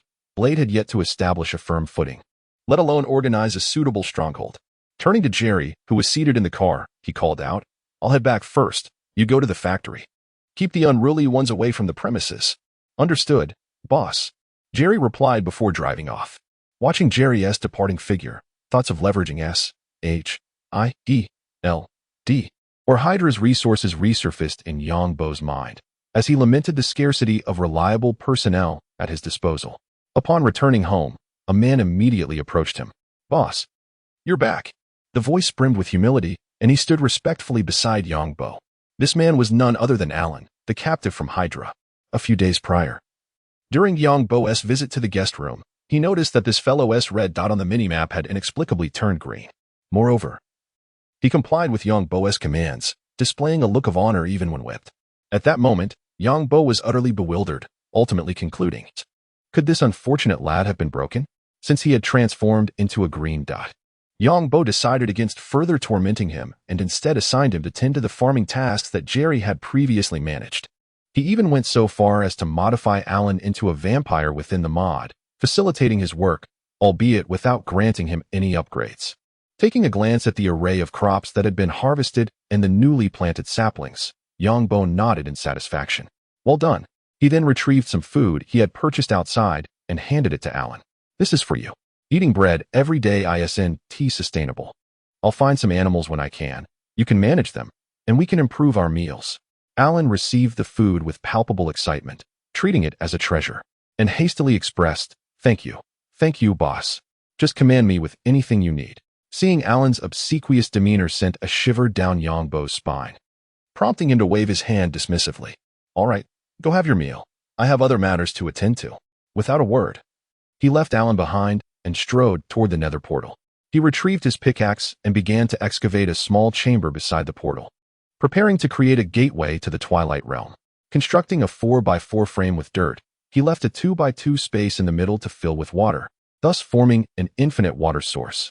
From his chest, he took out various flowers collected from seeds, planting them on the soil surrounding the pool. Taking a deep breath, Yang Bo understood that activating the Twilight Portal differed from the Nether Portal. It required the sacrifice of a diamond into the water. Crucially, this activation would summon a bolt of lightning to strike the pool. Although the damage was minimal, he was no masochist. He quickly stepped back, retrieved a diamond from his backpack, and, assuming a throwing stance, tossed the gem into the water. During his fishing expeditions, his stone skipping skills had improved dramatically, and throwing a diamond felt effortless. With a thunderous roar, the sky rumbled. Despite his mental preparation, Yang Bo was startled as a lightning bolt pierced the ground, striking the pool. The once clear surface transformed into a portal reminiscent of the Nether, albeit situated on the ground. Meanwhile, Bo, who had been napping on the outdoor sofa, merely stirred slightly before returning to slumber. In contrast, Alan, who was dining, glanced up towards Yang Bo's direction, a flicker of concern crossing his face. Yet, without Yang Bo's command, he refrained from approaching, wary of uncovering truths best left undiscovered. Yang Bo gazed at the successfully activated portal, a surge of exhilaration washing over him. At last, he could amass abundant resources, no longer needing to scavenge for scrap metal outside the factory. It was a peculiar fate for a traveler such as himself to find the need to scrounge for resources upon his arrival. Certain unique materials, such as redstone and lapis lazuli, remained elusive. Approaching the portal, Yang Bo scrutinized the violet structure beneath his feet. After ensuring his backpack and gear were intact, he steeled himself and leaped into the portal. There was no disorienting sensation. Instead, he was met with darkness, followed by the solid ground beneath him. The sounds of cicadas filled his ears, occasionally accompanied by the calls of various creatures. This forest was teeming with oak trees, birch trees, towering twilight oaks, and an array of flowers, mushrooms, and unique vegetation. Numerous animals roamed freely, creating a serene and harmonious atmosphere. In that moment, Yang Bo felt akin to a muggle stepping into Hogwarts, surrounded by an enchanting world. This was a forest realm enveloped in eternal night, brimming with new creatures and flora. Not far ahead, a towering structure loomed, the Lich Tower. Yang Bo instantly recognized its identity. This Gothic-style edifice was grand, housing numerous rooms that once radiated the essence of civilization, yet now lay in a state of disrepair. Within lies the domain of the Lich, the second boss of the Twilight Forest. At this moment, a deep blue goblin materializes in a clearing, clutching a book enveloped in magical radiance. Upon its appearance, it swiftly approaches Yang Bo. Well, this is more akin to a bear monster. It looks truly abstract. Yang Bo cannot help but scoff at the name hovering above the creature's head, for it bears little resemblance to the goblins of his recollection. Having failed to vanquish the Naga boss, he has now ventured into the Lich's territory, where goblins spawn nearby, each bearing an explorer's notebook. Like the one clutched by the goblin, he unsheaths his diamond sword and awaits the goblin's approach with its tiny legs. With a gentle leap and a downward strike, the sharpness of the diamond sword, rated at 4, instantly depletes the goblin's meager 13 health points. He picks up the goblin's dropped notes on the spire. I have yet to come across this during my gaming endeavors. I wonder what secrets it holds. Yangbo opens the notebook and begins to peruse its contents. Explorer's Notebook. Damaged by beasts. I have commenced my examination of the peculiar aura surrounding this tower. Each brick of the structure is safeguarded by a formidable enchantment. Such power is unprecedented in my experience. This spell even extends to the area surrounding the tower. Were I in my homeland, I would possess numerous methods to counter such magic, yet here, I find myself with scant supplies. I shall delve deeper into my research. Several entries later, significant progress. During my journey, I encountered a serpentine behemoth ensnared within an ornately decorated courtyard. At that moment, I picked up a tattered feather. Neglecting the green scales scattered about, it has since become evident that these green scales possess the magical properties required to dispel the enchantment, albeit their potency is painfully weak. I must confront the serpentine behemoth directly to procure a fresher specimen. Chapter 70. The arrival of the Naga boss. Yangbo's arrival shattered the once harmonious ecological balance of the Eternal Night Forest, impeccably embodying the principles of the Fourth Calamity. Wherever he tread, chaos ensued. After such a prolonged period, he finally indulged in the delectable cooked pork chop from the game.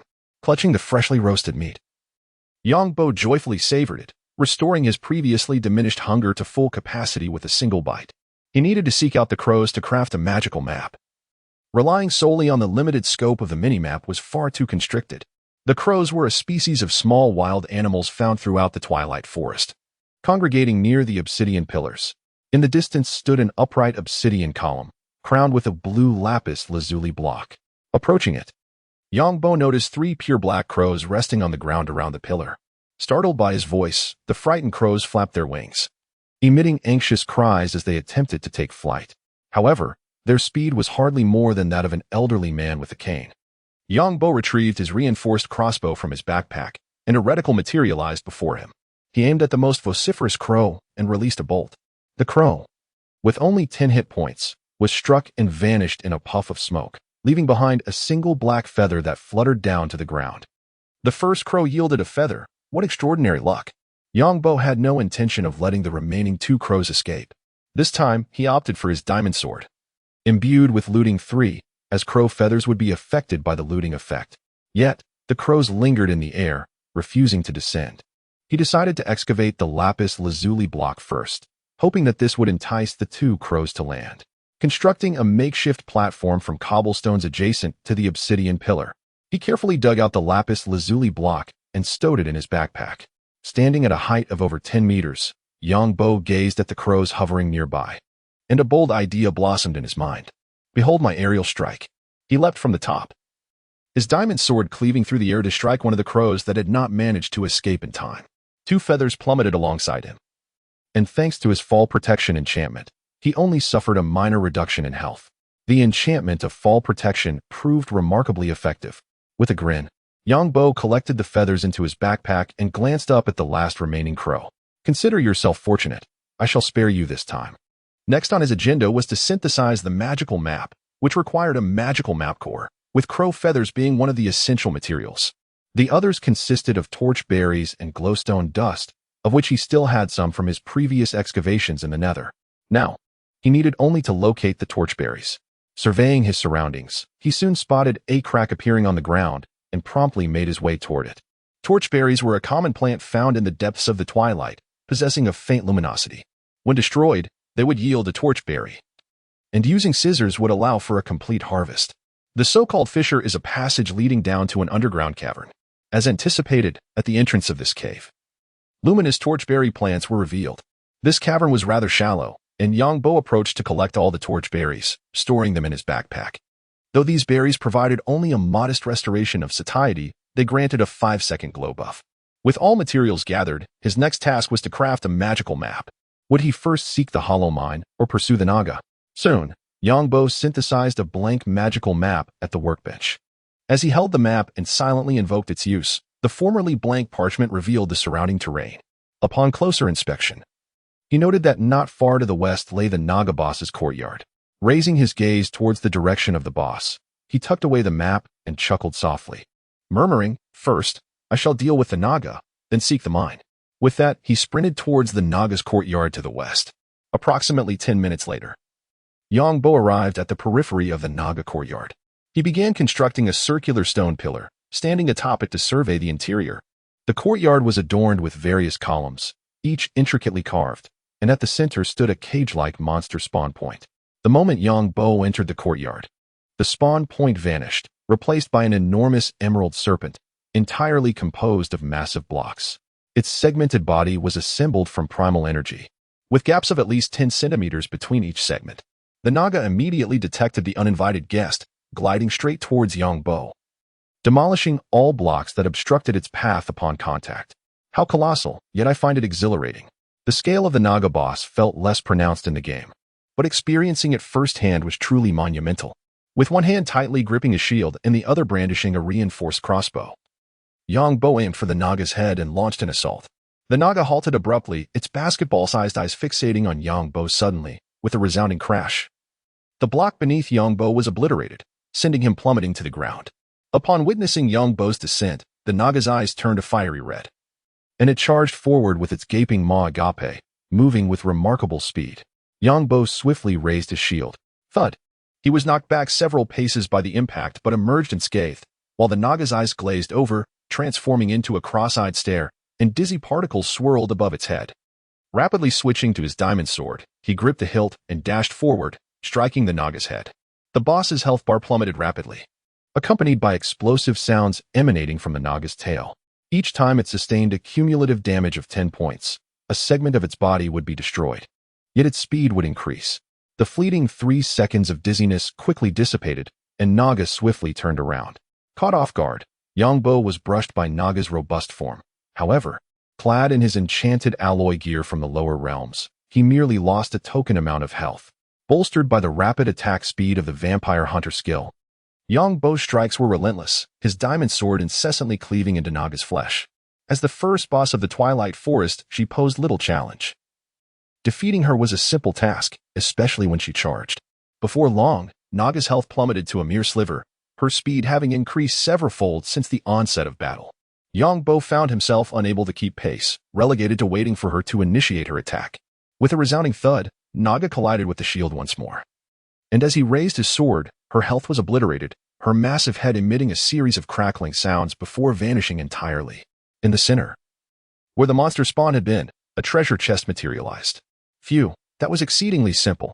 With a look of satisfaction, Yang Bo sheathed his weapon and joyfully dashed toward the treasure chest. Chapter 71. The peacock feather fan. The spoils of war were rather unsightly. Yang Bo gazed disdainfully at the Naga loot retrieved from the treasure chest. This peculiar item could be worn upon one's head and emitted the sound of a miniaturized boss.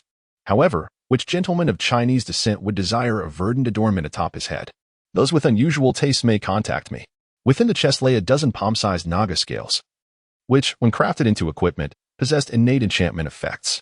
Contemplating the green scale in his hand, Yang Bo pondered, if I were to deconstruct this scale, could it yield a biological battle armor with unique attributes?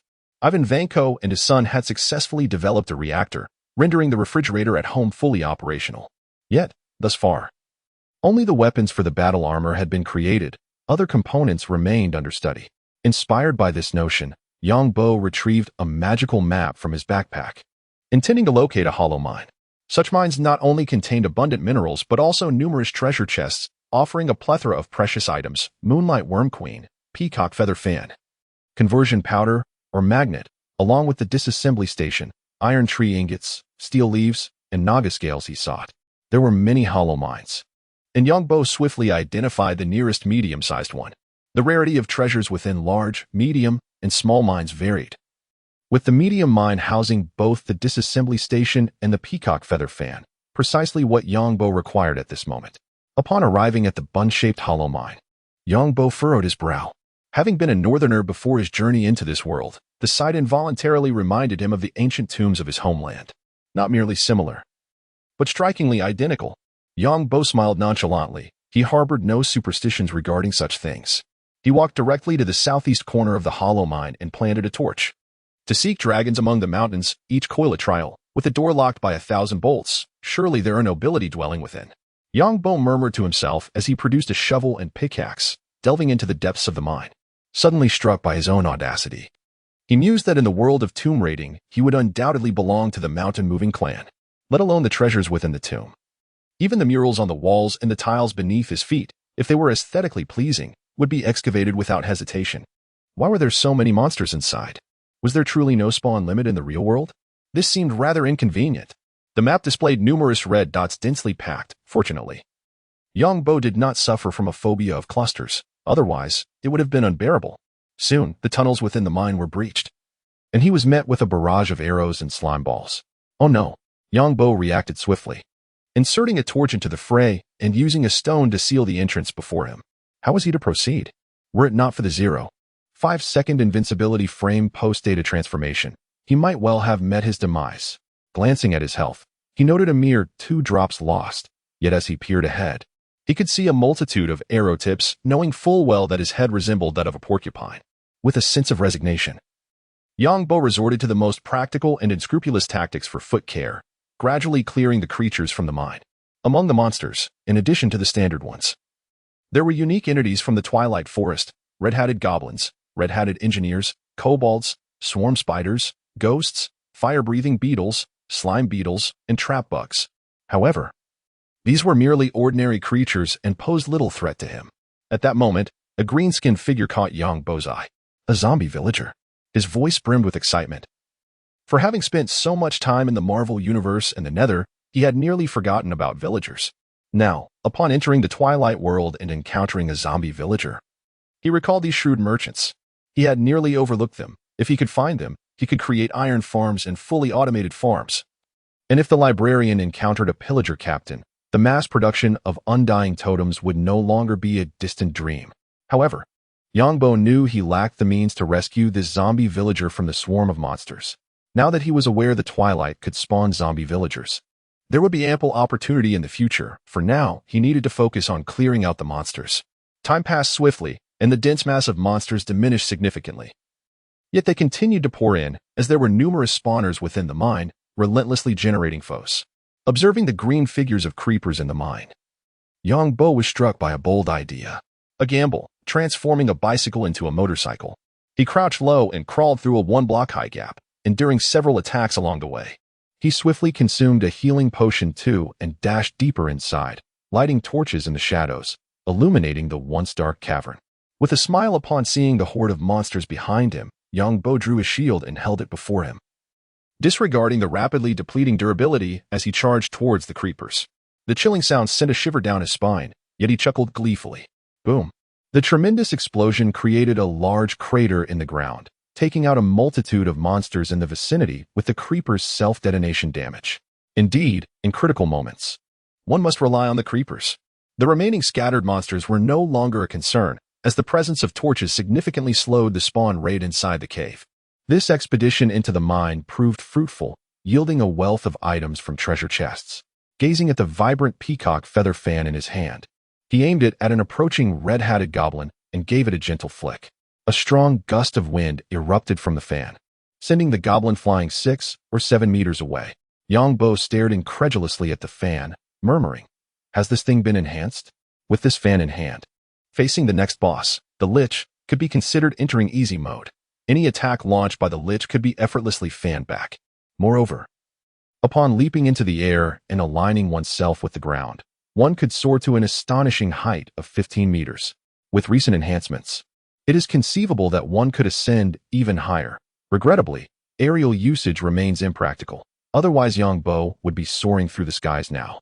Returning home with a sense of accomplishment, he placed the assorted items from his backpack into a box, including steel leaves, iron tree ingots, naga scales, and redstone. He then ventured to the Nether via hellish transport, arriving at a factory in the outskirts. Ascending from the subterranean depths, he discovered that the original exit had been transformed into an office. The once desolate factory had now been partitioned into numerous rooms, bustling with a multitude of workers moving about.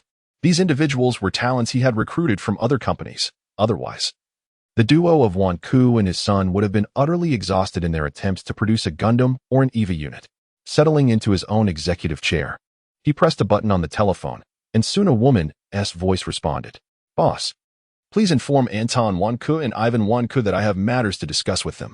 Chapter 72. The concept of biological armor in Yongbo's office. He observed Ivan, who was momentarily distracted as he tapped his fingers on the desk to regain his attention. "How is it? Are you confident in integrating it into the armor materials?" Ivan, holding the materials that Yang Bo had placed on the desk, looked up with a complex expression and inquired, "Does this material truly possess the special abilities you mentioned?" Yang Bo nodded, gesturing towards the deep green steel leaf on the table. "If fashioned into clothing, it will confer a level 2 flame protection effect." Anticipating Ivan's potential lack of understanding regarding the specifics of flame protection, he elaborated. Each level of flame protection reduces fire damage by 8 and diminishes ignition duration by 15. Ivan was momentarily taken aback. Such precise metrics seemed utterly implausible. However, he silently calculated in his mind. If what Yang Bo asserted was accurate, a level 1 reduction of 8 in fire potency would undoubtedly classify it as an exceptionally resilient fire-resistant material. Committing the material properties that Yang Bo had described to memory, Ivan prepared to experiment upon his return. Then, recalling a recent news report, he exclaimed, "Boss, an unidentified humanoid flying object was discovered in Los Angeles the night before last. I suspect Tony Stark has developed an armor suit. I wish to restore my father's reputation. Genius does not reside solely with Stark." Yang Bo furrowed his brow slightly, glancing at the green dot representing Ivan on the small map. After a moment of contemplation, he made a decision. "Very well, it is time for you to step forward." He inquired, "How are your electrical cables and armor progressing?" Ivan nodded, replying, "In terms of weaponry, the electrical cables and the chainsaw you mentioned are complete. However, the chainsaw is prone to damage when confronting hard materials due to material limitations. As for flight capabilities, we are not there yet. Currently, we can only conduct ground attacks." Yang Bo acknowledged with a slight nod. Achieving flight capabilities for an armor suit heavier than Ironmonger was indeed a formidable challenge. Although Ivan was also a genius, he had yet to reach Tony's level. Nonetheless, Yang Bo felt no disappointment. Even if his own associates were not as exceptional, they remained his own. No matter how impressive another espouse might be, they belonged to someone else. If necessary, he would seek knowledge from Wakanda to ensure Ivan could learn some advanced techniques. Excellent. Make good use of the next few days to enhance the armor, focusing on augmenting its long-range attack capabilities. The target is a heavy armor unit. Additionally, energy absorption is essential. At the very least, ensure electrical energy conversion is included. Request whatever you need. Do not worry about funding." Ivan nodded, feeling fortunate to have such a generous boss in Yang Bo. As he prepared to leave the office with the materials provided, Yang Bo's voice suddenly called out from behind him. Test this batch of materials first. We'll incorporate additional elements later to avoid wasting time. As there are matters arising with Tony, once you complete the armor, I will find a way to help you add some special abilities." Yang Bo's thoughts turned to the enchanting table. If it were indeed possible to imbue the armor crafted by Ivan with enchantments, it would undoubtedly enhance its capabilities significantly. However, if the game world deemed the armor as merely an item, it would imply that it could only be enchanted once. Should one opt for material construction, it might be feasible to stack numerous attributes. Regardless of the method chosen, a comparison could only be made once Ivan had completed the armor. Upon hearing this, Ivan nodded and departed from the office, returning to the laboratory. Hearing footsteps, Anton Vank, engrossed in studying blueprints, lifted his gaze to his son, who was cradling a pile of materials, and inquired with curiosity, "What is this?" "These are some special materials given by the boss," Ivan replied, placing the materials on a nearby workbench. He then sat silently in a chair. Noticing his son's demeanor, Anton expressed his concern. "What is it, son? Is something wrong?" Ivan looked up, revealing a faint smile that rendered his already fearsome visage even more intimidating.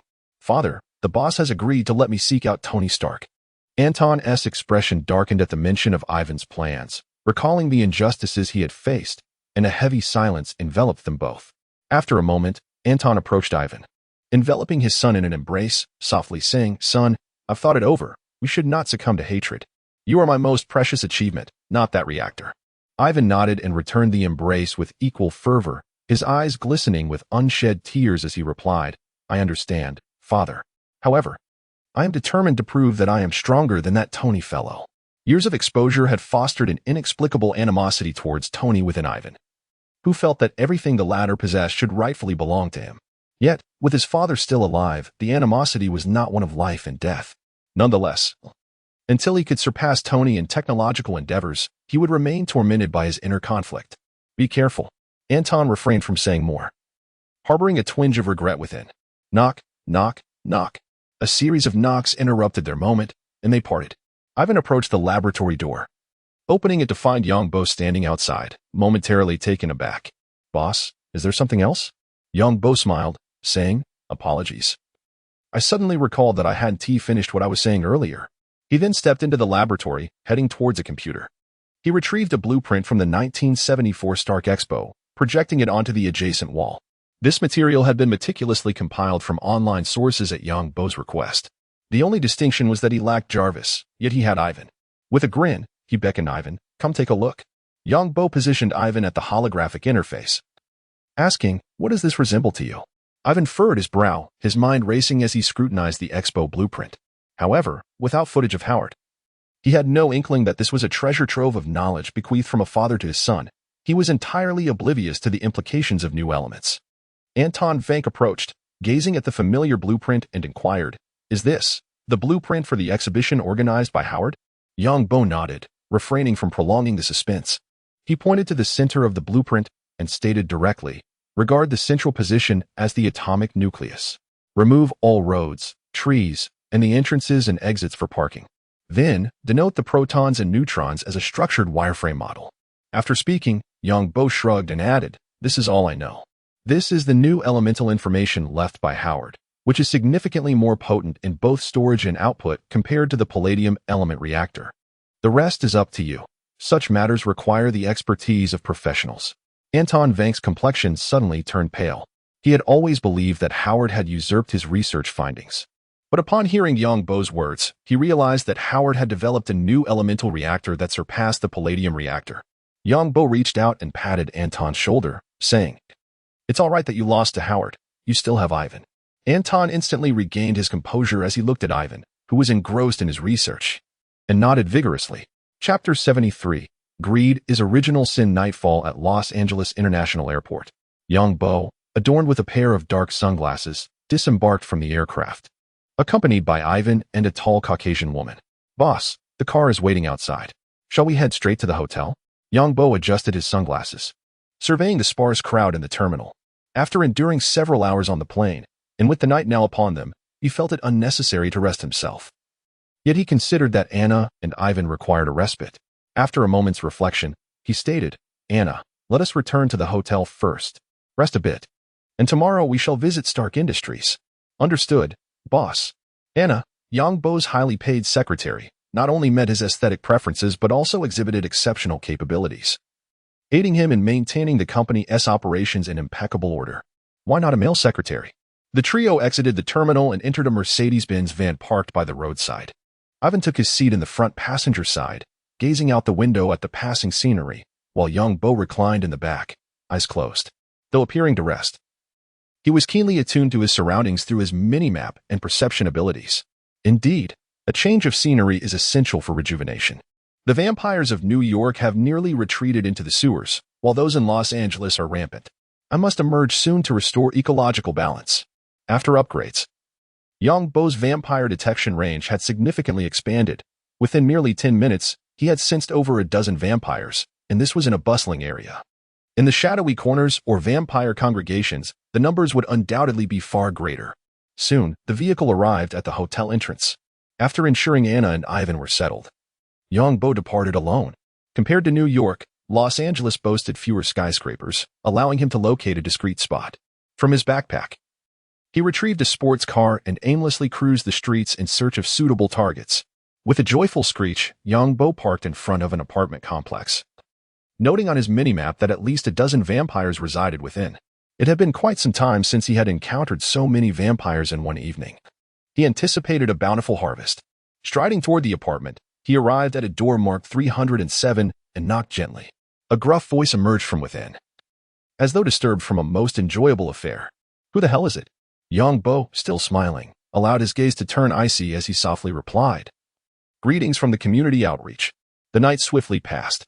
Yang Bo returned to the hotel, pondering whether it was merely good fortune or the high drop rate of vampire blood from the previous night, as he had gathered enough materials to elevate his hunter profession by 2 levels. Additionally, he had acquired a vial of pure blood 1/6. Upon entering his room, Yang Bo's expression soured, revealing a look of frustration. Damn it, these vampires truly lack taste. Why does the name Blade sound so appealing? Terms like Daywalker and Blade Warrior resonate, yet I am relegated to the moniker of Night Butcher? I would even accept being called Dark Knight Hunter. Nevertheless, there is little he can do about it, for after all, the mouth is affixed to a vampire, and all he can manage is to ensure they remain eternally silenced. Resigned, he reclined backward onto the soft bed as the sun ascended on the horizon, sunlight streaming through the window to illuminate Yongbo suddenly. The phone in his pocket began to ring. Hello, who is this? Coulson. Yang, it's me, Coulson. I heard you've arrived in Los Angeles. Is that correct? Upon hearing Coulson's voice, Yongbo immediately perked up, chuckling softly before teasingly replying. Indeed, I just arrived in Los Angeles last night. Coulson, your intel is rather swift. It seems I am being monitored. It was Romanoff who contacted me last night, informing me of your arrival. Yang, what brings you to Los Angeles? Do you require my assistance? Of course. I do need your help. How is your mission progressing? I was wondering if, since Tony Stark has ceased weapon manufacturing, you could inquire whether he might sell some equipment. As you know, my venture is just beginning, and I lack everything. Coulson, upon hearing Yongbo's request, did not decline but rather pondered before responding, I can ask on your behalf, though I cannot guarantee success. I understand. Whether it succeeds or not is inconsequential. It's not as if he is the only source. Where are you? Care to join me for a meal? I am currently at Stark Industries, preparing to discuss matters regarding Tony with Ms. Potts. Wait, Coulson did not hang up.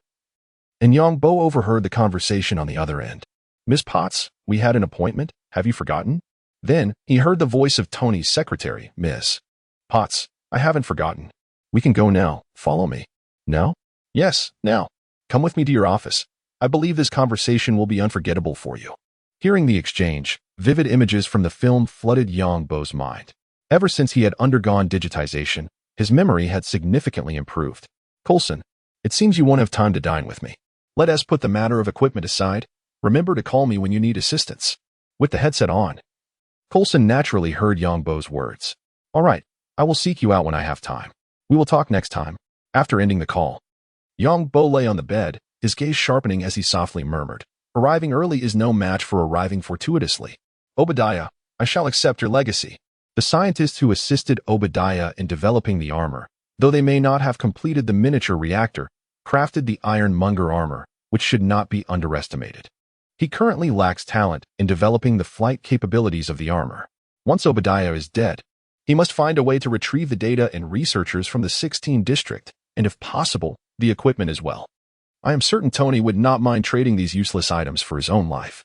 Gazing at the armor Ivan had meticulously crafted within his backpack, its exterior shimmering with a faint magical glow, a confident smile graced his face.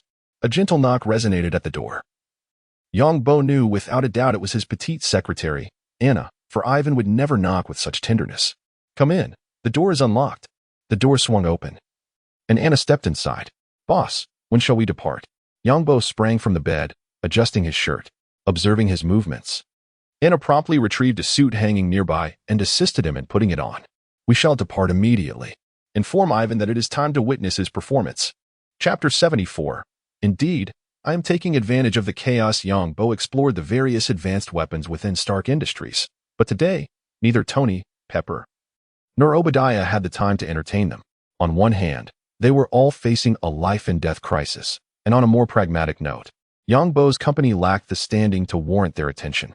At that moment, Ivan's expression was a mixture of complex emotions. He was reluctant to acknowledge Tony's superiority. Yet the array of weapons on display indeed inspired him, providing a profound sense of enlightenment. Yongbo patted Ivan on the shoulder, chuckling softly. No need to be overly excited. Once we transport everything back tonight, we can study it all at our leisure. Ivan stood momentarily in a daze.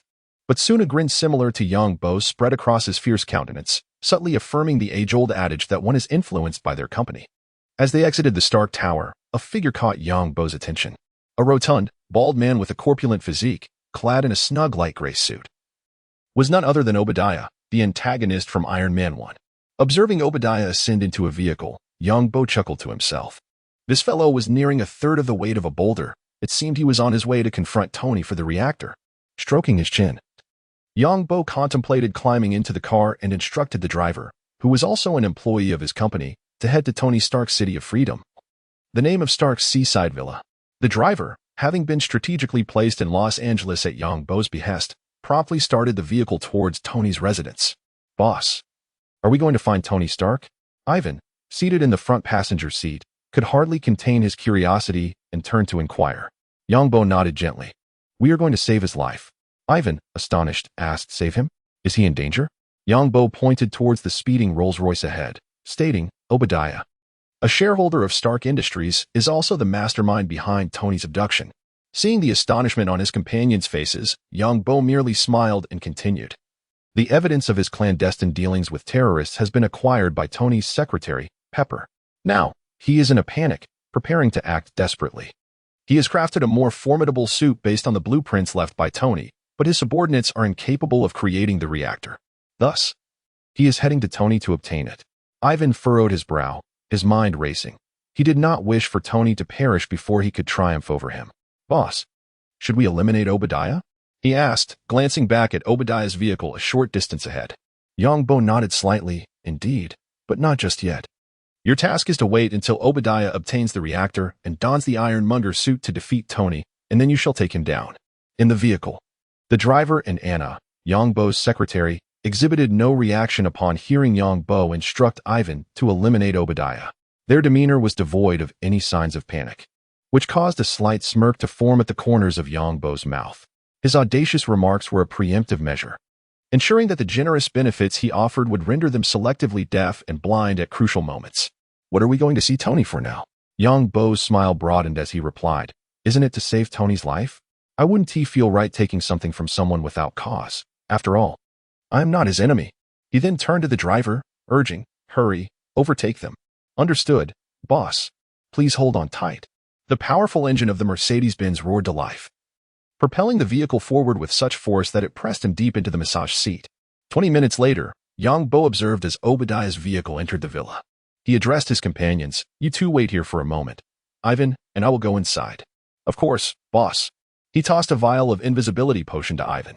Having prior experience with its use, Ivan said nothing as they approached the entrance. The iron gate, which should have been firmly shut, showed no signs of closure. It appeared that Obadiah had disabled the villa's security system. Yongbo shook his head. In the film, Obadiah had suddenly appeared behind Tony without any alerts from Jarvis, indicating that Obadiah must have deactivated Jarvis. After consuming the potion, they proceeded into the villa's interior. Upon entering the lounge, they were greeted by a magnificent floor-to-ceiling window that offered a clear view of the cliffside and the azure sea below. Then they spotted Chang Wei, witnessing Obadiah disassembling the reactor lodged in Tony's chest. Tony's complexion was deathly pale, resembling a vampire, devoid of any color, his body paralyzed save for his eyes. After Obadiah removed the reactor, the shrapnel within Tony began to move perilously closer to his heart, putting him at risk of death with every passing second. However, Obadiah seemed unconcerned with Tony's plight, gazing at the reactor in his hands with a sense of satisfaction, embodying a victor's posture as he declared, Oh, this is truly exquisite. Tony, this is the symphony of creative destiny. As he spoke, Obadiah settled beside Tony, raising the reactor and feigning sincerity. What a masterpiece. Look at it. It is your final legacy and the core of a new generation of weaponry. Having said this, he retrieved a small briefcase from beside him and placed the reactor inside, avoiding any further eye contact with Tony as he softly remarked, You should not have involved Potts. I initially intended for her to survive. He then stood and turned to leave without a trace of hesitation. Once Obadiah had departed, Yongbo turned to Ivan and said, Villains perish due to their verbosity.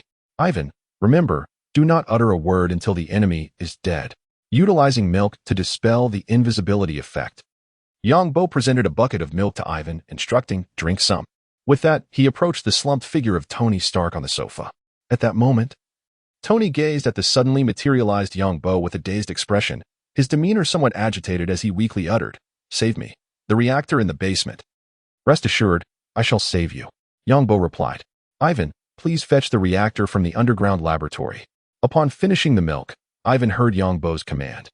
He glanced at Tony, who appeared on the verge of passing away, and without hesitation, quickly cast a look towards the staircase leading to the underground garage and dashed off. Yongbo, mimicking Obadiah's earlier demeanor, settled beside Tony with a cheerful demeanor and remarked, Tony Stark, I believe we can now discuss the value of your life.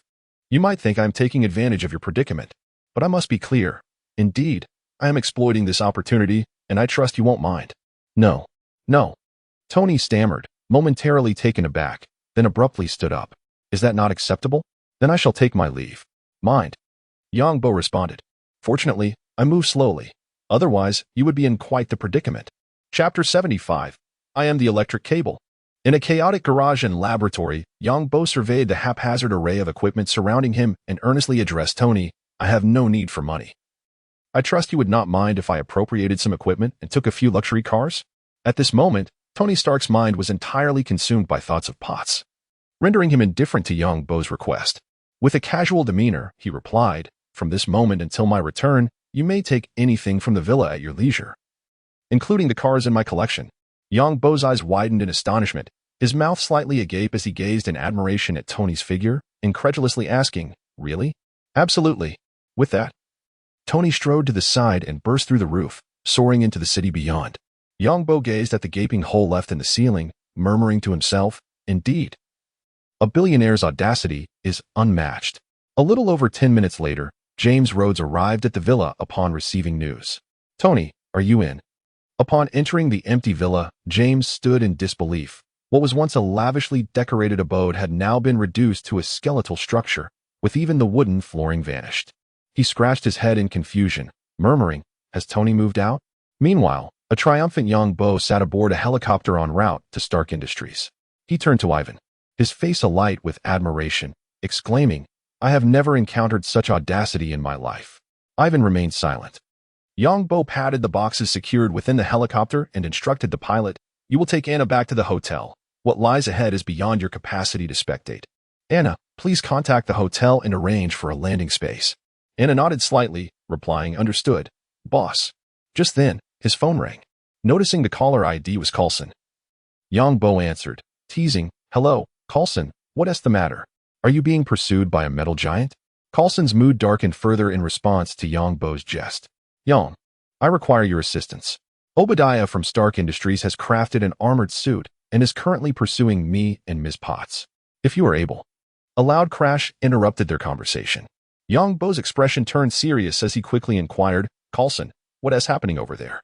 Hold on, I am on my way. He felt a pang of reluctance at the thought of losing Coulson, who had aided him on numerous occasions. Hurry.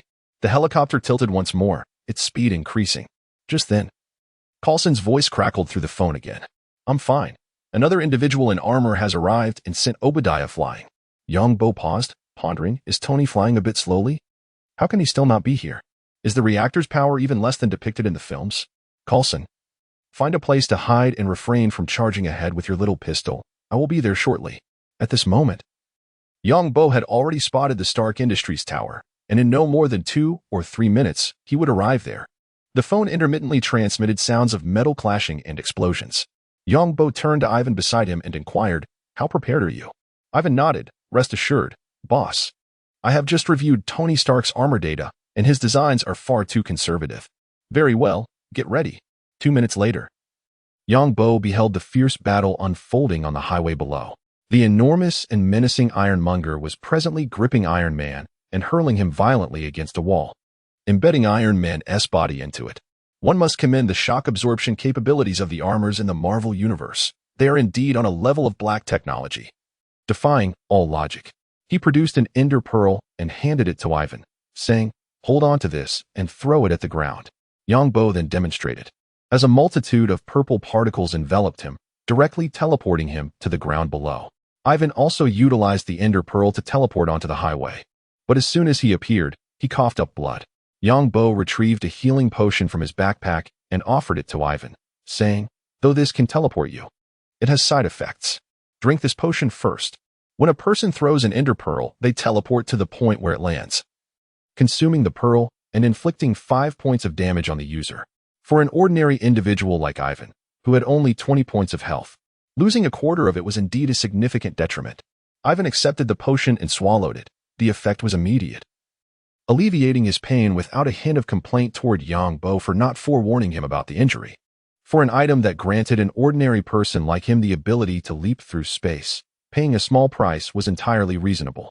The air was filled with the cacophony of screams as numerous vehicles lay abandoned on the highway, with pedestrians fleeing from this dangerous locale. Observing the armored clash, Coulson spotted Yang Bo approaching and hurried over, earnestly stating, "Do you have confidence in confronting that larger armor? If not, we should withdraw. S-H-I-E-L-D. Support will arrive shortly." Yang Bo retrieved Ivan's armor from his backpack, its gray exterior exuding an immense sense of oppression. In his right hand, he wielded a colossal chainsaw, while skull motifs adorned the shoulders and knees of the suit. An aura of loyalty emanated from the armor, reflecting a hint of Yang Bo's dark taste. "Go for it, Ivan. Prove your worth." Ivan nodded seriously and approached the mech. A scanning beam shot from the armor's head, scanning him thoroughly. Moments later, an electronic voice resonated from the armor. "Electro." The central section of the armor split open, revealing 3 second-generation new element reactors within. Ivan stepped into the suit, which seemed to come alive as the colossal chain blades began to whir, emitting a resonant hum. The electric armor enveloped him entirely, and as it turned its massive head towards Yang Bo, it strode purposefully towards the Iron Tyrant, producing a thunderous sound. Adhering to the principle that more is better and larger is beautiful, Ivan's electric armor towered half a meter above the Iron Tyrant, immediately capturing its attention upon its appearance. "Who are you?" Obadiah's voice trembled slightly. The electric armor was unmistakably formidable, especially with the ominous, buzzing chain blade in hand that instilled dread. Ivan remained silent, and suddenly, several openings on the armor revealed themselves, unleashing a multitude of small missiles that struck the Iron Tyrant. Unfortunately, a thick cloud of smoke erupted, triggering the law of smoke without injury. In an instant, the lines were drawn between the two parties. Obadiah, having been pushed back several steps by the explosion, launched a counterattack, firing several missiles in return. The electric armor showed no intention of evasion, charging forward to absorb the missile impacts, fortified by its enchantment of explosive protection. Meanwhile, Coulson, who had remained in a state of shock, suddenly felt that the world around him had become somewhat unfamiliar. It was baffling that, while everyone had been enjoying a casual game of tanks and planes, within just a day, every individual could now summon a battle suit. Chapter 76. "This is the second time I saved you." The chainsaw roared as it struck the Iron Tyrant's shoulder, its ferocity surpassing that of a chainsaw-wielding maniac, sending sparks flying in all directions.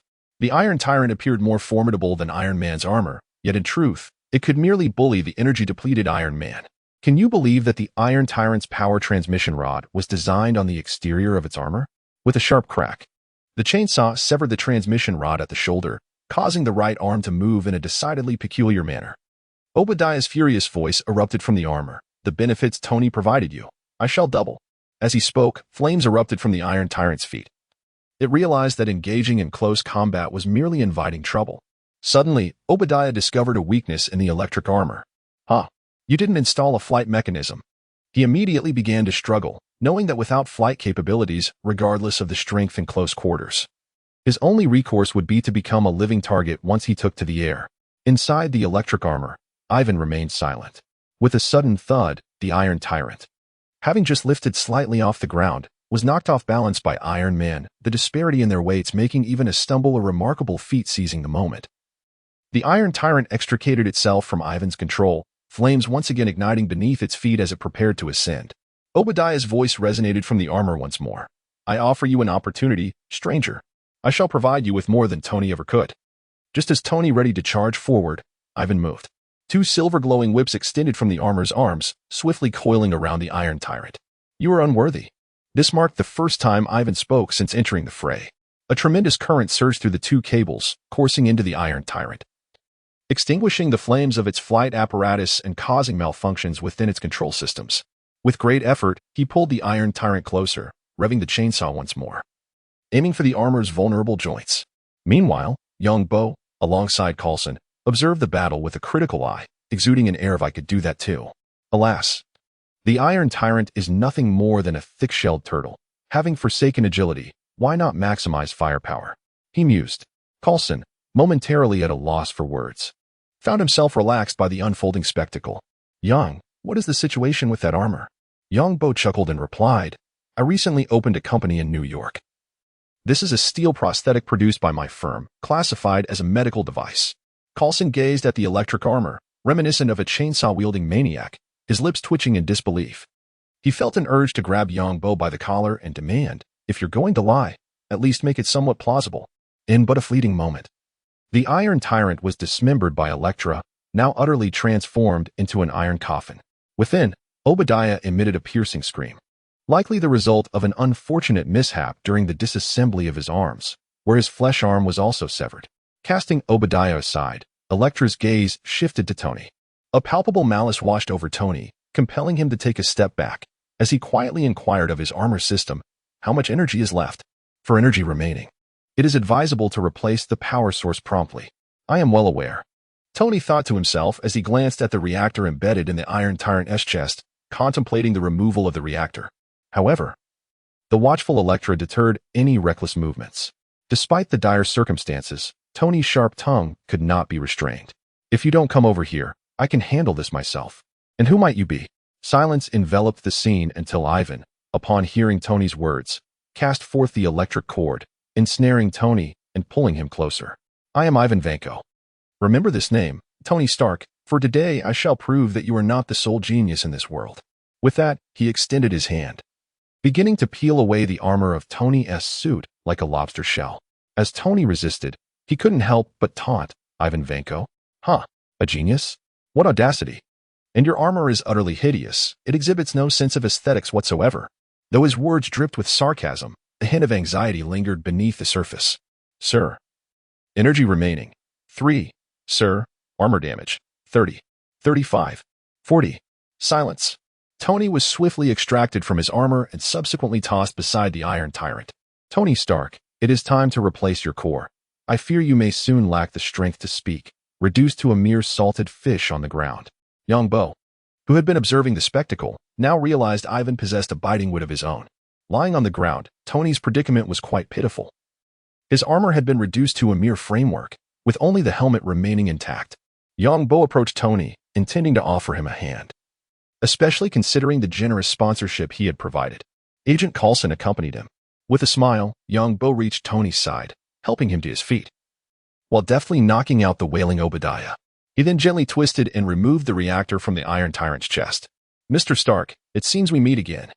For the sake of your health, you should replace this reactor. He paused before continuing, and I must say, I am quite fond of the collection of sports cars you possess. Tony's mind struggled to process the turn of events. First, he glanced at Yang Bo, then at the immobile Elektra armor. If you like them, I can gift you a few more. Yang Bo's eyes sparkled as he extended the reactor he held toward Tony. Really? I am deeply grateful. By the way, I have a fondness for the weapons developed by your esteemed company.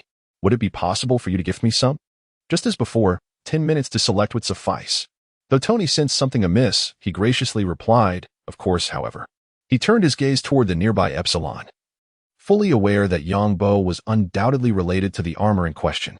A mechanical whirring ensued as the cockpit of Epsilon opened, and Ivan emerged from within.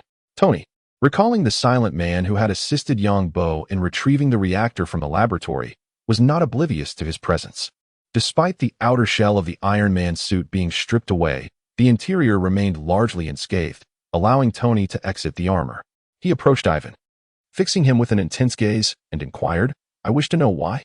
Upon hearing Tony's words, Ivan suddenly erupted into laughter, his expression contorting into a menacing snarl as he unleashed a punch that struck Tony squarely in the face. As a Russian scientist, Ivan was no stranger to hand-to-hand combat, and with a single blow, he rendered Tony unconscious. This is for my father. Chapter 77. Specialized in idle talk. A few minutes later, Tony, having gleaned the intricacies of his father's past entanglements with Anton Vanko from Yang Bo, gingerly touched his swollen cheek and rose from the ground, resolving to hone his hand-to-hand combat skills. Observing Ivan, who had inexplicably produced a toothpick to dangle from his mouth, Tony maintained a stern expression as he extended his hand toward him, uttering, I apologize for the circumstances concerning your father. Yang Bo, standing nearby, widened his eyes in astonishment. He had not anticipated Tony would yield. Ivan, wearing a sardonic smile, lightly tapped the back of Tony's hand without clasping it, retorting, You need not apologize to me. It was precisely because my father sought to profit from the reactor that your father expelled him from the United States, banishing him to the Siberian wilderness. Do you know how he has endured these past 20 years? He gestured toward the towering Stark Tower behind Tony, adding, Tony, you too profit from your inventions. Tell me, do you not deserve to be sent to the desolate western reaches of America? Rendered speechless by the retort, Tony stood in silence as Ivan scoffed and took a step forward, tapping the reactor embedded in Tony's chest. The palladium poisoning will be excruciating. I would prefer not to witness your untimely demise, for I would lose a great deal of amusement. He then turned to inspect the electro-armor, as this marked its inaugural combat deployment, revealing numerous issues that needed addressing.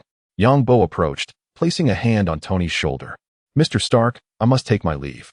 I am not particularly fond of appearing on television.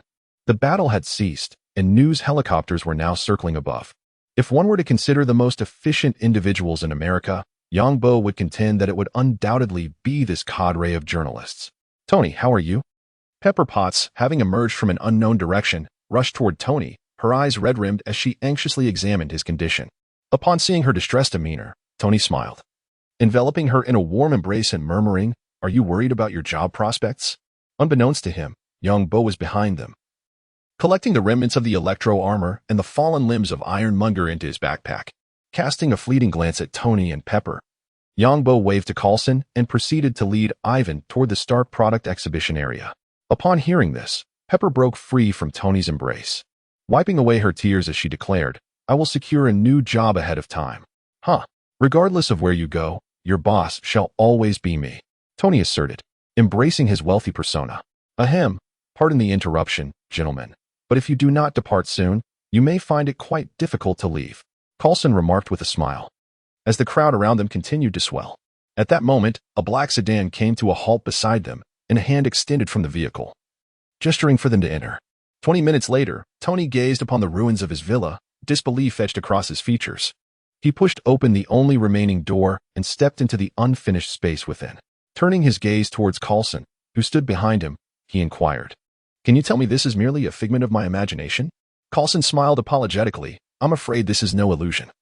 Now you can only hope that gentleman is a punctual person. At this remark, Tony's mind immediately conjured the image of Yang Bo's beaming smile and sparkling eyes. "Just give me 10 minutes. Tony's expression shifted dramatically as he turned to Coulson and exclaimed, "No, I need to go back." Meanwhile, Yang Bo and Ivan had already boarded their flight back to New York, reclining contentedly in the first-class seats. Yang Bo turned to the others beside him and remarked, "This trip has been quite rewarding. Ivan, Anna, what have you learned from Tony this time?" Anna could not suppress a light laugh as she replied, "I know. It's that one should never acquiesce to the boss's every request." Yang Bo rolled his eyes and retorted, "Indeed, one should never readily agree to others. And certainly, punctuality is paramount. When I say 10 minutes, it must be 10 minutes. Even if I truly fancy that tank, I would not linger." Ivan, Anna. This time, Yang Bo did not go overboard. He refrained from any destructive antics and merely strolled through the weapon exhibition area, acquiring some advanced weaponry that he intended to have his company study for mass production, aiming to enhance the long-range striking power of their electric cables. Hours later, the plane arrived at New York Airport. Upon disembarking, Yang Bo immediately spotted a familiar egg-shaped head. His expression froze as he saw Fury, clad in a black trench coat, leaning against the car door with his hands in his pockets, his singular eye fixated on Yang Bo. Yang Bo pretended not to notice Fury and continued walking towards the airport terminal. "Anna, I think I just saw a remarkably illustrious friend of mine. Alas, perhaps I miss him so much that I am hallucinating." Fury, standing nearby, was unimpressed. "Mr. Yang Bo, I have matters to discuss with you." Yang Bo immediately feigned surprise, saying, "Am I yearning too much for my old friend?" I could have sworn I heard his voice. Fury's already dark complexion deepened as he took a few swift steps to grasp Yang Bo's arm. "Mr. Yang Bo, I have matters to discuss with you." Realizing he could not evade the encounter, Yang Bo quickly interjected, "Let us not discuss the cube. If you say another word, I might just bleed out right here." Fury, "It's not about the cube. I have other matters to discuss." Hearing this, Yang Bo sighed in relief and said, "I thought. Never mind. What is it you wish to convey?" Fury, without a word, opened the passenger door of the car. Yang Bo, feeling resigned, turned to Ivan and Anna, saying, "You both should head back." They nodded and turned to leave, as company vehicles awaited outside the airport. Yang Bo glanced at Fury and took his seat in the passenger side, while Fury drove away. On the road, Yang Bo looked at Fury, exasperated, and said, "Just tell me what you need to discuss. After a period of investigation, I have confirmed that what you said is indeed true. Significant issues have arisen within S.H.I.E.L.D., and I too find myself under surveillance."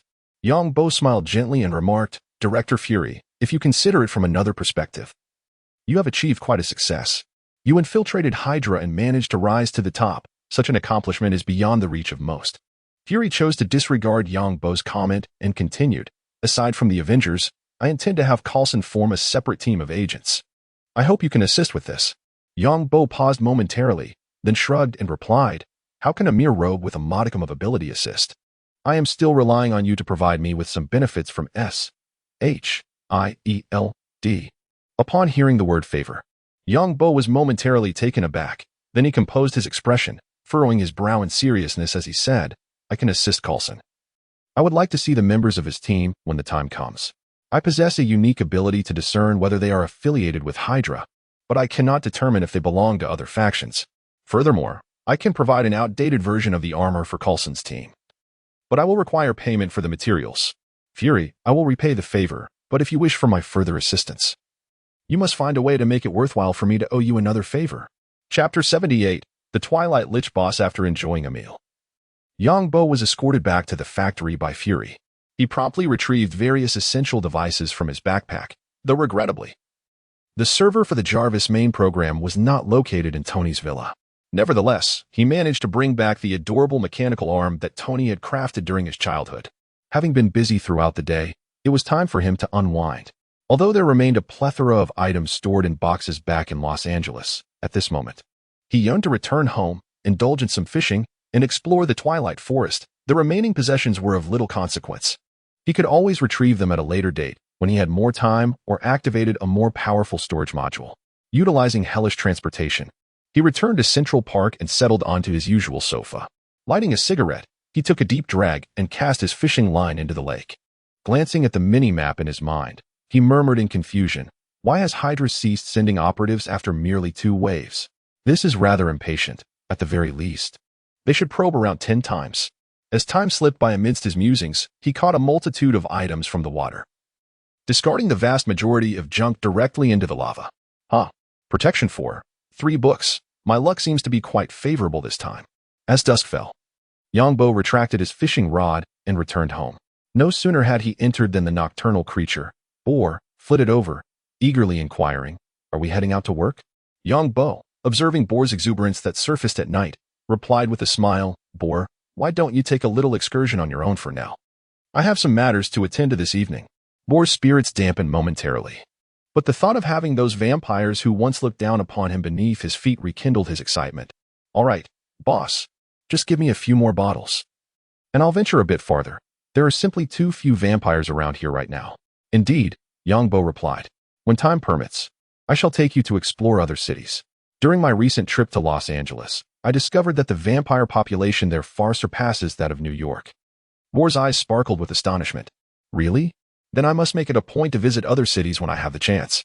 With a flutter of his tiny wings, Boar departed, while Yang Bo made his way toward the portal leading to the Twilight Forest.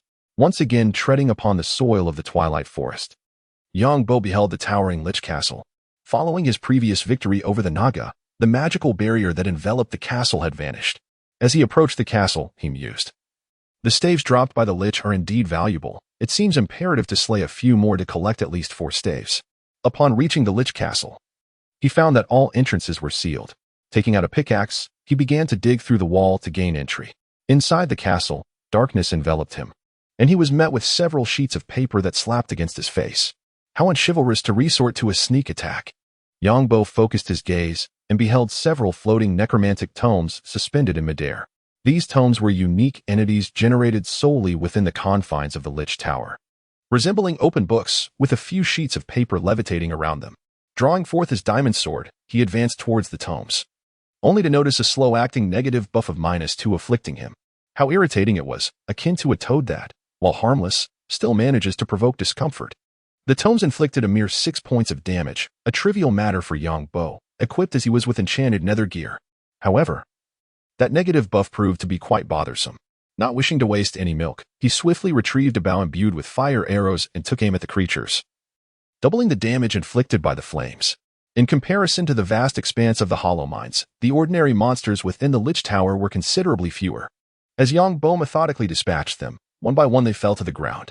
Raising his gaze to the pinnacle of the castle, he could clearly discern a cage nestled within the upper chamber, the very spawning ground of the Lich. Once he ascended to the top, the Lich boss would undoubtedly make its appearance. The darkness below contrasted sharply with the brightly lit chamber of the Lich.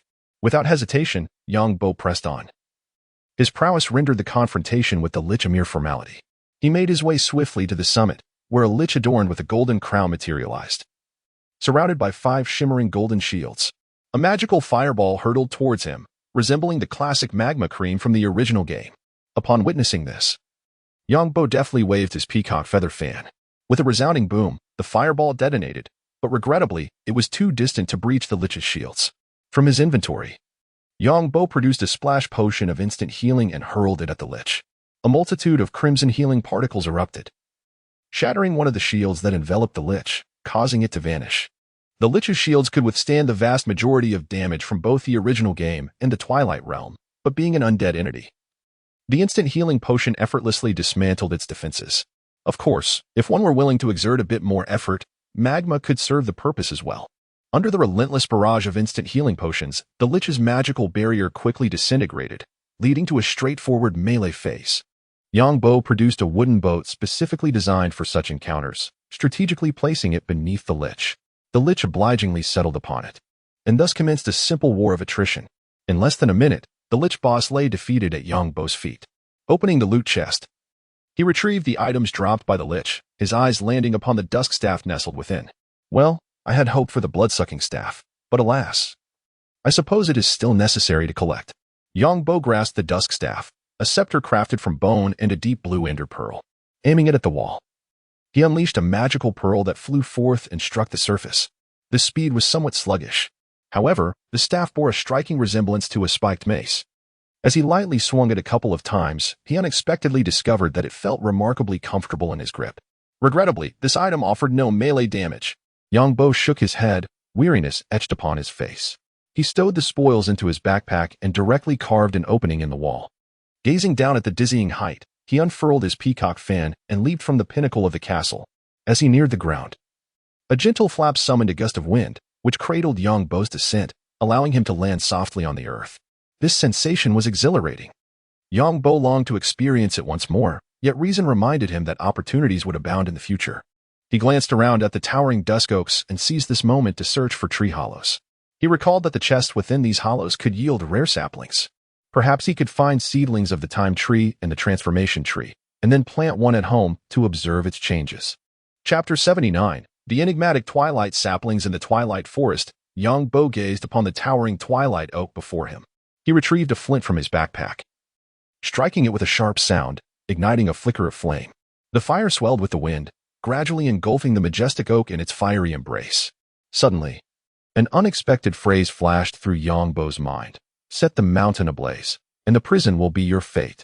Fortunately, the trees of twilight were spaced apart significantly, alleviating any fears of the entire forest igniting in flames. Soon, a glimmer of delight appeared in Yang Bo's eyes as the leaves of the oak were consumed, revealing a chest and a monster spawner hidden within. With the treasures acquired from the twilight, Yang Bo returned home. After organizing the chaotic assortment of items, he found himself staring at several saplings, contemplating the best locations for planting them. The mutation tree and the time tree should be planted at home.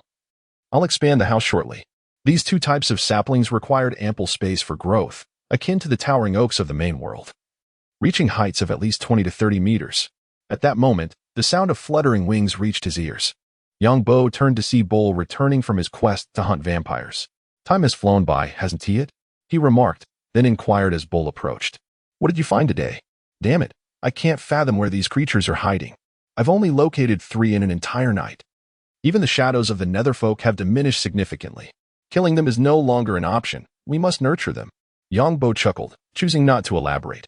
He and the blade were akin to clockwork, venturing out each night to confront the vampire menace. Any creature with a modicum of sense had long since fled to other cities. No worries, there's no need to rush. When I have the time, we'll expand our operations to other cities. Yang Bo affectionately ruffled Bull's head. Despite his rather unattractive true form, Bull appeared quite endearing when transformed into a bat. When the time comes, you shall feast to your heart's content. As he prepared to enlarge the underground grove, his phone rang. Boss, the factory is under attack. The moment he answered, Jerry's voice burst through the line, punctuated by the sounds of gunfire.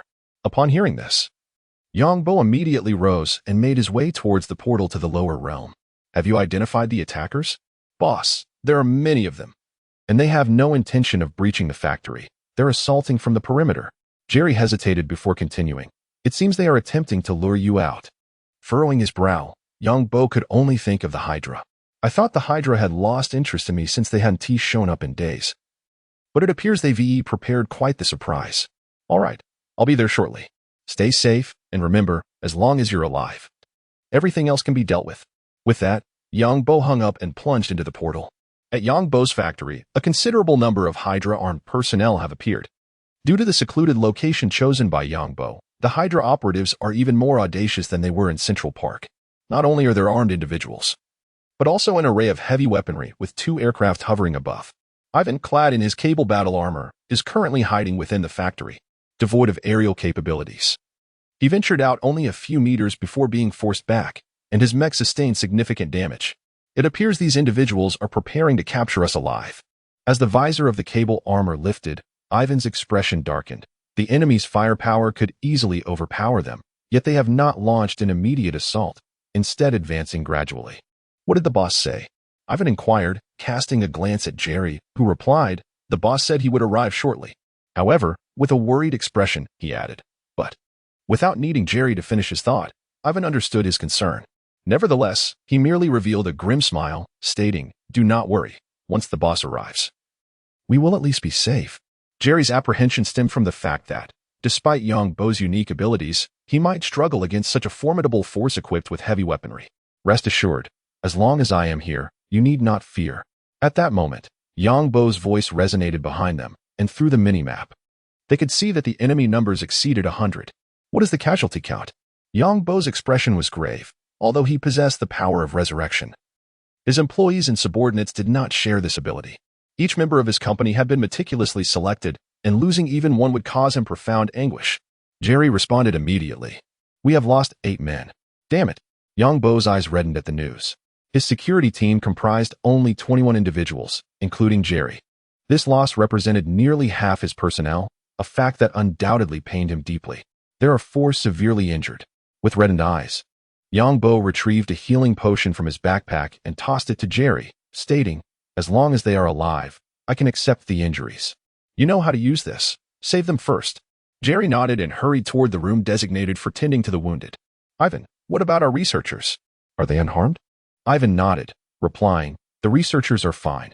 Only one sustained a minor injury during the initial chaos. Yongbo finally exhaled in relief. The researchers he had recruited were invaluable. While they may not rival Ivan and his son, they were indispensable assets. Take all personnel to my office. I have opened the passage to the underground. Guide everyone there to safety. Leave this place to me. Ivan looked at Yongbo and said, I wish to stay and test the battle armor. Yongbo intended to send him back, but seeing the determination in Ivan's eyes, he nodded. First, ensure the personnel are secured, and then we shall create a ruckus. With a mechanical whir, Ivan leaped from his battle armor, nodding towards Yongbo as he sprinted toward a refuge for the staff. The enemy was alarmingly close to the workshop, prompting Yongbo to retrieve his most trusted sniper rifle from his backpack. His gaze, icy and resolute, was fixed on the workshop's entrance. Suddenly, with a deafening explosion, a massive hole was blown open behind him. Although his health had not diminished significantly, the force of the blast hurled him through the air. The enemy can pinpoint my location. Yongbo furrowed his brow, recognizing this as a manifestation of advanced technology akin to that found in Marvel. A rapid succession of bullets surged through the gaping hole, and with remarkable reflexes, Yongbo brandished his obsidian shield before him. As the bullets struck the obsidian, they ricocheted harmlessly away, leaving not even the faintest crack. Without hesitation, he retrieved a vial of invisibility potion from his backpack and consumed it. However, the overwhelming firepower rendered him immobile. Casting a glance at the ground, he produced a pickaxe and began to excavate a tunnel, emerging from a nearby spot. Steadying his rifle, he squeezed the trigger, unleashing a crimson mist that erupted from the scope. Blood for blood. Chapter 80. The guiding arrow proves its might. Boom. Boom. Each blooming blood flower signifies the complete extinguishment of an enemy's life, their final words left in this world. The enemy's counterattack was swift. A rocket propelled with a plume of white smoke hurtled toward him. Boom. 7 health points. This explosive power is still manageable. He gulped down a healing potion. restoring his vitality. Boom. Yangbo once again squeezed the trigger. The enemy, hearing the gunfire persist, immediately intensified their assault, launching 7 or 8 rockets towards his position. Damn it. Realizing the imminent danger, Yangbo swiftly retreated underground, sealing the aperture above him. A series of explosions erupted from above, shattering the stone-covered opening. With his health nearly depleted, Yangbo remained unruffled, calmly retrieving a healing potion too and pouring it down his throat, followed by a piece of roasted meat. The enemy aims to capture me alive. This was evident. They were testing his endurance. Otherwise, they would have unleashed a barrage of missiles. Not even the company's security personnel or the researchers hiding in the workshop would escape unscathed. Remaining passive allows Hydra to perceive me as easy prey. It seems I must have a serious discussion with Pierce after today. A glint of determination flashed in Yangbo's eyes. He had not provoked Hydra.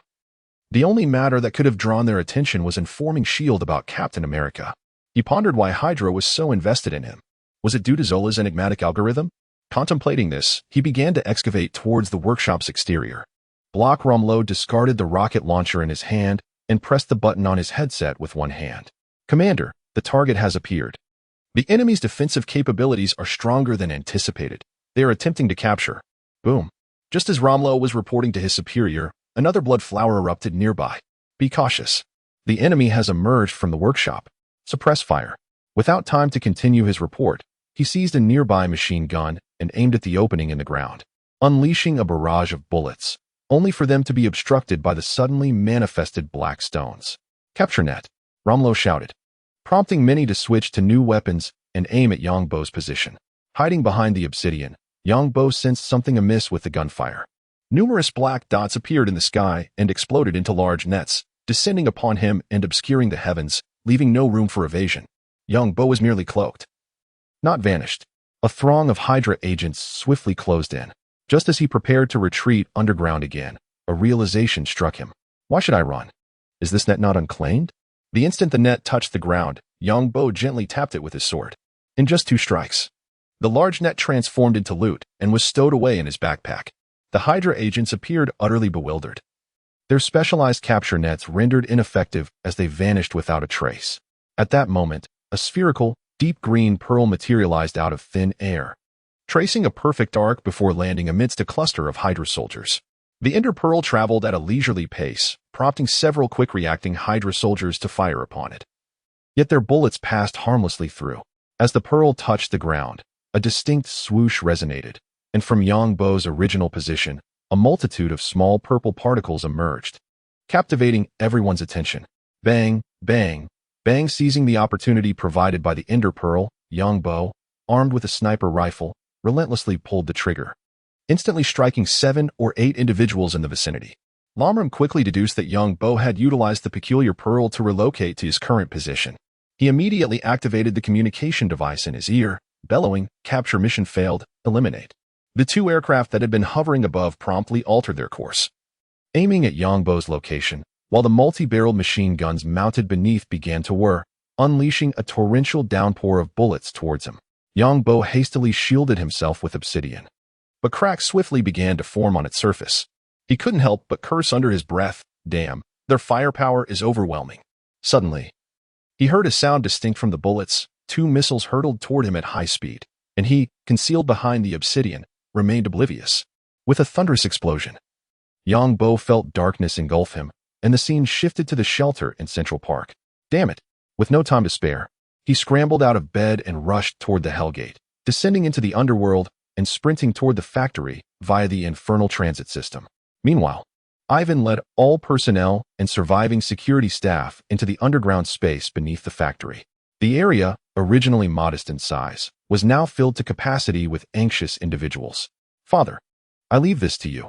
I must assist the boss," Ivan said to his father, Anton, his demeanor calm despite the urgency of the situation. Ignoring his father's worried gaze, he turned and ascended the ladder towards the passage. Unbeknownst to him, Yangbo was hastily making his way home, consuming speed potions to expedite his journey.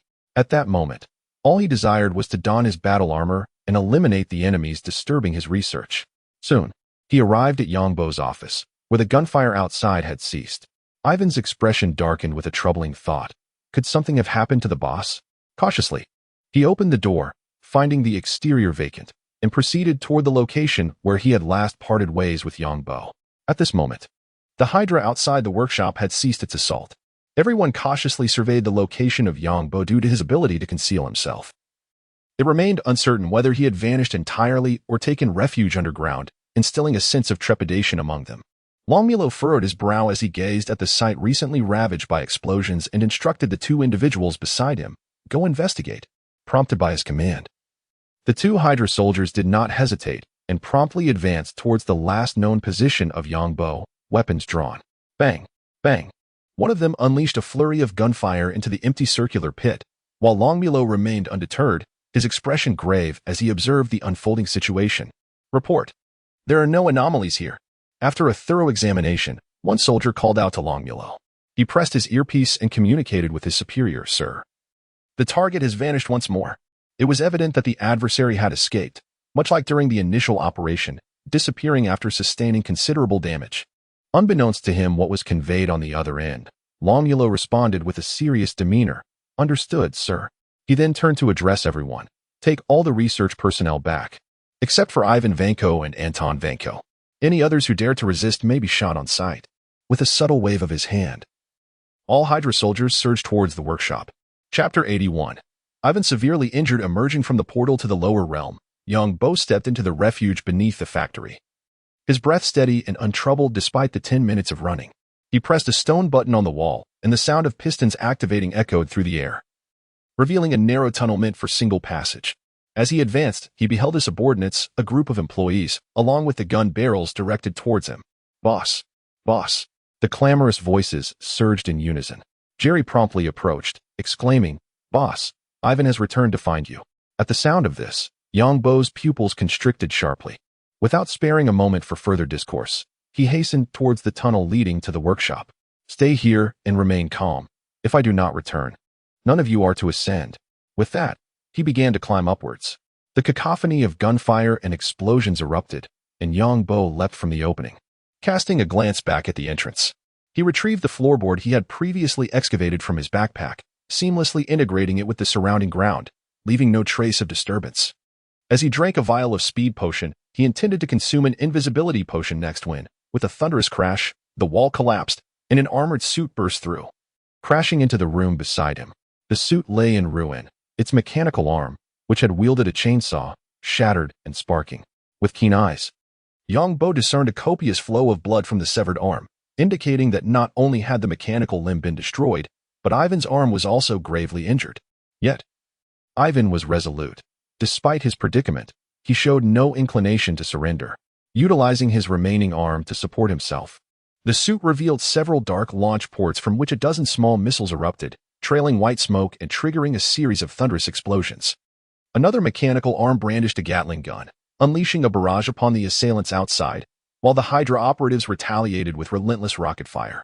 Yongbo, filled with rage, retrieved a splatter-type instant healing potion 2 from his backpack and hurled it towards the suit, shouting, "Ivan, get out now," perhaps drowned out by the violent explosions. Ivan's suit remained unresponsive. Realizing the urgency, Yongbo dashed forward, leaping onto the armor and striking it with his hand. When Ivan, "Hurry out."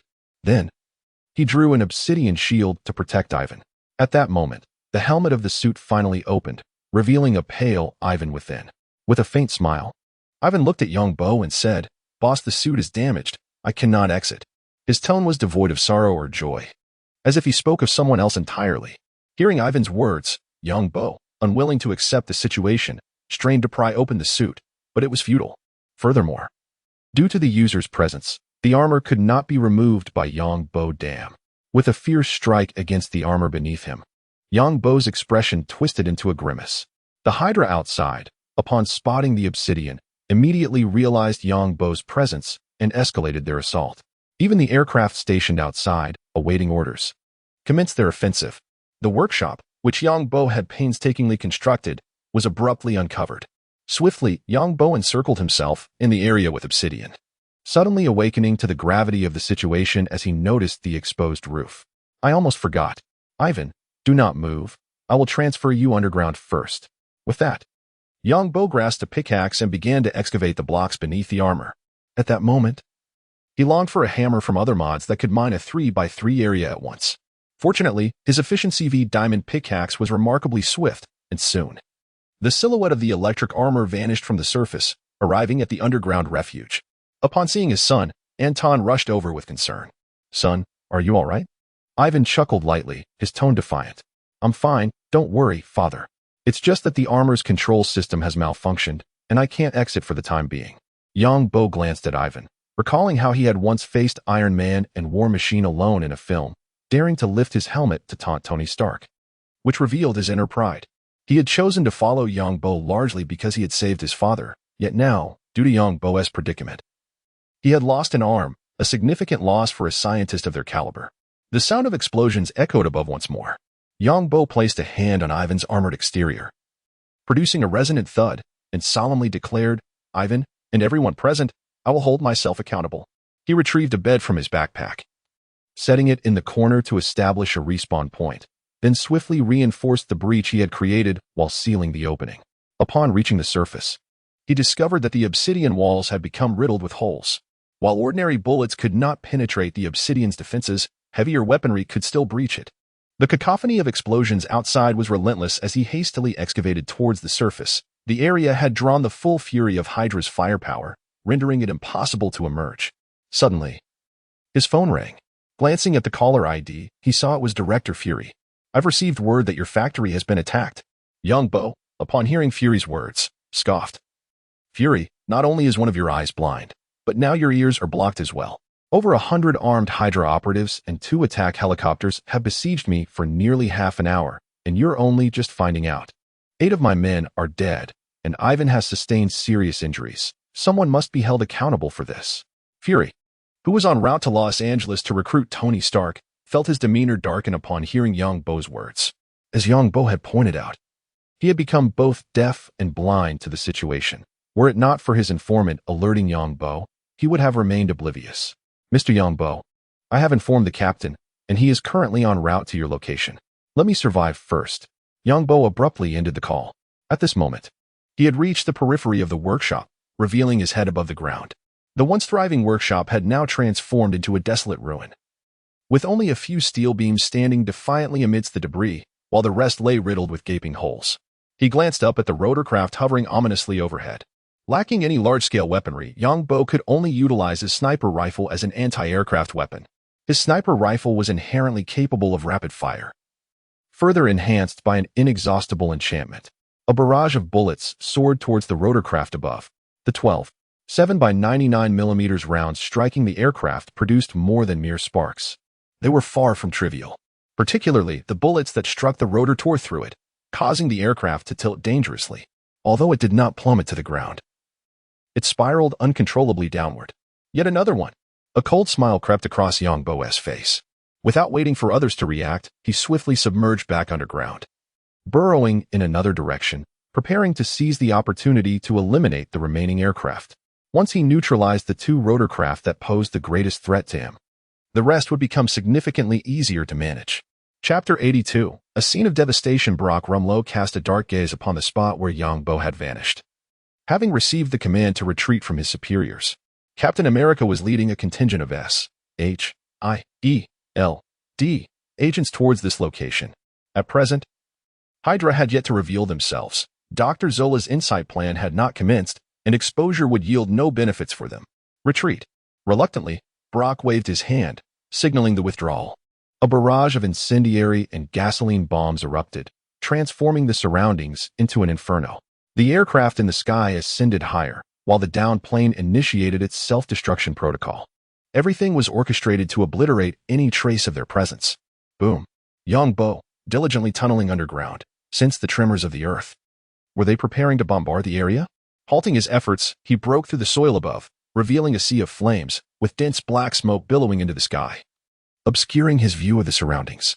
He retrieved a bucket of water from his backpack, pouring it beneath him to create a small oasis, his expression dark as he observed the raging inferno. Through his mini-map, he could clearly see the red dots above hastily retreating. He refrained from pursuit. It was futile for his legs to chase after enemy vehicles, unless a day came when he possessed a potion granting him a speed of 100. The intense heat of the flames distorted the air, and Yang Bo remained silent, watching the blaze. Soon, only sporadic flickers of fire remained on the workshop floor. Remnants of the bodies left behind by Hydra. After the flames, only a barren white ground remained. At that moment, a rotorcraft reappeared in the sky. Distinct from the previous one, emblazoned with a large S-H-I-E-L-D logo, as if to ensure no one could overlook it. The rear cabin door opened, and a figure leapt from the air, landing with a cloud of dust and ash. Yang Bo paid no heed to the newcomer, his gaze fixed on the still-burning workshop in silence. Mr. Yang Bo? It was only then that Yang Bo turned to glance at the man standing behind him. Captain. The newcomer was indeed the reinforcement that Fury had mentioned, Captain America, clad in his familiar attire, with a round shield strapped to his arm. Involuntarily, Yang Bo's eyes swept over the captain, noting how the fitted pants accentuated his remarkably firm physique, and he silently mused, indeed, the epitome of the American physique. The perceptive Steve Rogers sensed Yang Bo's gaze and, assuming there might be something amiss on his pants, glanced down to find only a smattering of ash on his shoes, nothing more. Have the enemies escaped? Yang Bo nodded, continuing to gaze at the burning workshop, which had been utterly devastated. The equipment within stood no chance against the bombardment and searing temperatures. At that moment, a chill brushed against his face, prompting him to instinctively look up. He noticed that, unbeknownst to him, the previously clear sky had become overcast with ominous clouds. As the raindrops fell in a gentle cascade, they became increasingly dense, with the high temperature of the ground causing the droplets to rise in a veil of vapor, only to be swiftly washed away by the relentless downpour. Casting a glance towards the flickering flames in the workshop, still dancing amidst the rain, I assembled a makeshift shelter from some blocks, resembling a matchbox. At that moment, a rotorcraft found a stable landing spot in the sky, and a familiar figure descended from the aircraft, followed closely by a squad of fully armed S-H-I-E-L-D agents. Natasha Romanoff approached Yang Bo directly, while the others dispersed to inspect the surrounding debris left in the wake of chaos. The matchbox was constructed with remarkable speed, as Rogers watched with rapt attention, a look of awe on his face. He turned to Natasha and inquired, "Are there many individuals possessing extraordinary abilities like him?" Natasha shook her head and replied softly, "He is quite unique. While many possess special powers, none are quite like him." "Come on, Captain," Natasha said, noticing Yang Bo standing before the wooden structure, waving at them with a smile that served as a greeting. The two pointed towards a wooden half-brick lying on the ground, inviting them to sit. "I wish to discuss some matters with you." Exchanging glances, Natasha and Rogers seated themselves before Yang Bo, with Natasha taking the lead in questioning. "Do you have any idea who attacked you?" "That is precisely what I intend to reveal," Yang Bo responded, producing a cigarette and offering it to them.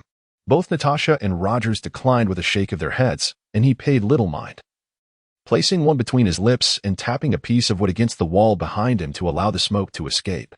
"I am uncertain if Fury has informed you of their activities, but today I lost 8 individuals, along with my company." Yang Bo's eyes were obscured by the smoke, rendering his expression unreadable. He then turned to Natasha, saying, "I believe you should be able to contact Fury. I have something to relay to him." Natasha nodded and retrieved a device from her backpack, shortly projecting Fury's likeness onto the adjacent wall. "Natasha, what is the current situation?" Fury inquired. Natasha glanced at Yang Bo and responded, "The enemy had already retreated before we arrived." Fury showed no surprise. Every action within S-H-I-E-L-D was undoubtedly under the scrutiny of Hydra. Upon seeing Fury's holographic image, Yang Bo stated directly, "Director Fury, I demand Pierce's life. I require his address." Fury fell silent, contemplating, while Rogers remained unresponsive. Natasha's expression remained steady, yet her pupils dilated in shock at the revelation. "Now is not the time," Fury finally uttered after a prolonged pause. The situation within S-H-I-E-L-D could not be resolved merely by eliminating one Pierce. Yang Bo flicked the cigarette but through the hole in the wall, smirking as he declared, "Someone must be held accountable for the 8 lives I have lost. Do not speak to me of S-H-I-E-L-D. Your organization is beyond salvation. The troops you arranged for support today must have been meticulously chosen by you, correct? Indeed, within them, Hydra comprises a mere 30%. Allow me to assist you in their eradication. No need for gratitude." Fury. At that moment, the captain, upon hearing the name Hydra, seemed to activate something within him. His demeanor shifted entirely, and with a serious expression, he inquired, "Hydra? Were they not already annihilated? Are you suggesting that Hydra has infiltrated S-H-I-E D. Young Bo nodded affirmatively and replied, precisely. Due to SHIDL's Operation Paperclip, a significant number of Hydra operatives were recruited, and now Hydra has been reborn with an SHIELD, emerging even more formidable than before. The very individuals responsible for this predicament are, to be frank, members of SHIELD, or rather, your SHIELD. What is this? It is nothing short of blatant mockery. At that moment, Fury interjected, "Give me 3 days to prepare." Very well. Chapter 83, The Ascension of Flesh and Mechanism. The torrential rain showed no signs of abating. Listening to the rhythmic patter of raindrops, Yang Bo gazed at the small map, where the crimson dots representing Hydra flickered ominously, suppressing the murderous intent that simmered within him. Outside, the rain cascaded from the rooftop, forming a curtain of water at the entrance. After terminating the call with Fury, Natasha and Rogers fell into a contemplative silence. Rogers seemed to fare better.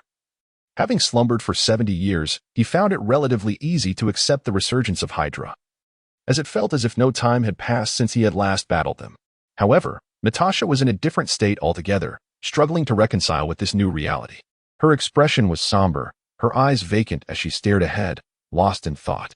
Rogers, sensing her distress, inquired with concern, "What troubles you?" After a brief pause, Natasha replied, "When I joined SHIELD, I believed it would be a paragon of righteousness. Yet, it seems I merely transitioned from the KGB to Hydra." She shook her head in resignation and continued, "I once thought I knew whom I served, but now, at a loss for words." Rogers found it difficult to console the Black Widow. He had only recently awakened, and the passage of 70 years had altered many aspects of the world, leaving him feeling out of place in this era. Ironically, the only aspect he felt he had acclimated to was the recent revelation that Hydra still existed. Young Bo, having regained his focus, turned to the two of them and asked, "Do you require assistance in identifying the Hydra members among the individuals you have brought?" He posed the question casually, as he had already committed to waiting 3 days for Fury. It seemed an opportune moment to organize his own personnel. Natasha glanced through the water curtain at the agents gathering information amidst the downpour and gently shook her head. "I cannot distinguish them." Young Bo nodded in understanding, then replied, "I can," before shaking his head again. "No, let us discuss it in 3 days." He trusted that someone like Fury, having foreseen Hydra's reemergence, would employ a series of strategies. Even if that were not the case, he could certainly discreetly relocate funds within SHIELD. "Please. You both may return now. I am certain we shall meet again soon." Young Bo rose to escort them out, as he had numerous pressing matters to attend to. Natasha and Rogers stood as well, nodding in acknowledgement before stepping into the deluge, making their way toward the aircraft. The other agents also received the evacuation signal and boarded the plane in unison. Young Bo remained in the wooden cabin, watching the aircraft depart, rooted in place for a considerable time. In the underground safe house, anxiety permeated the air among a group of researchers, some huddled together, whispering conspiratorially. Meanwhile, a larger contingent surrounded Ivan, attempting to dismantle the armor encasing him.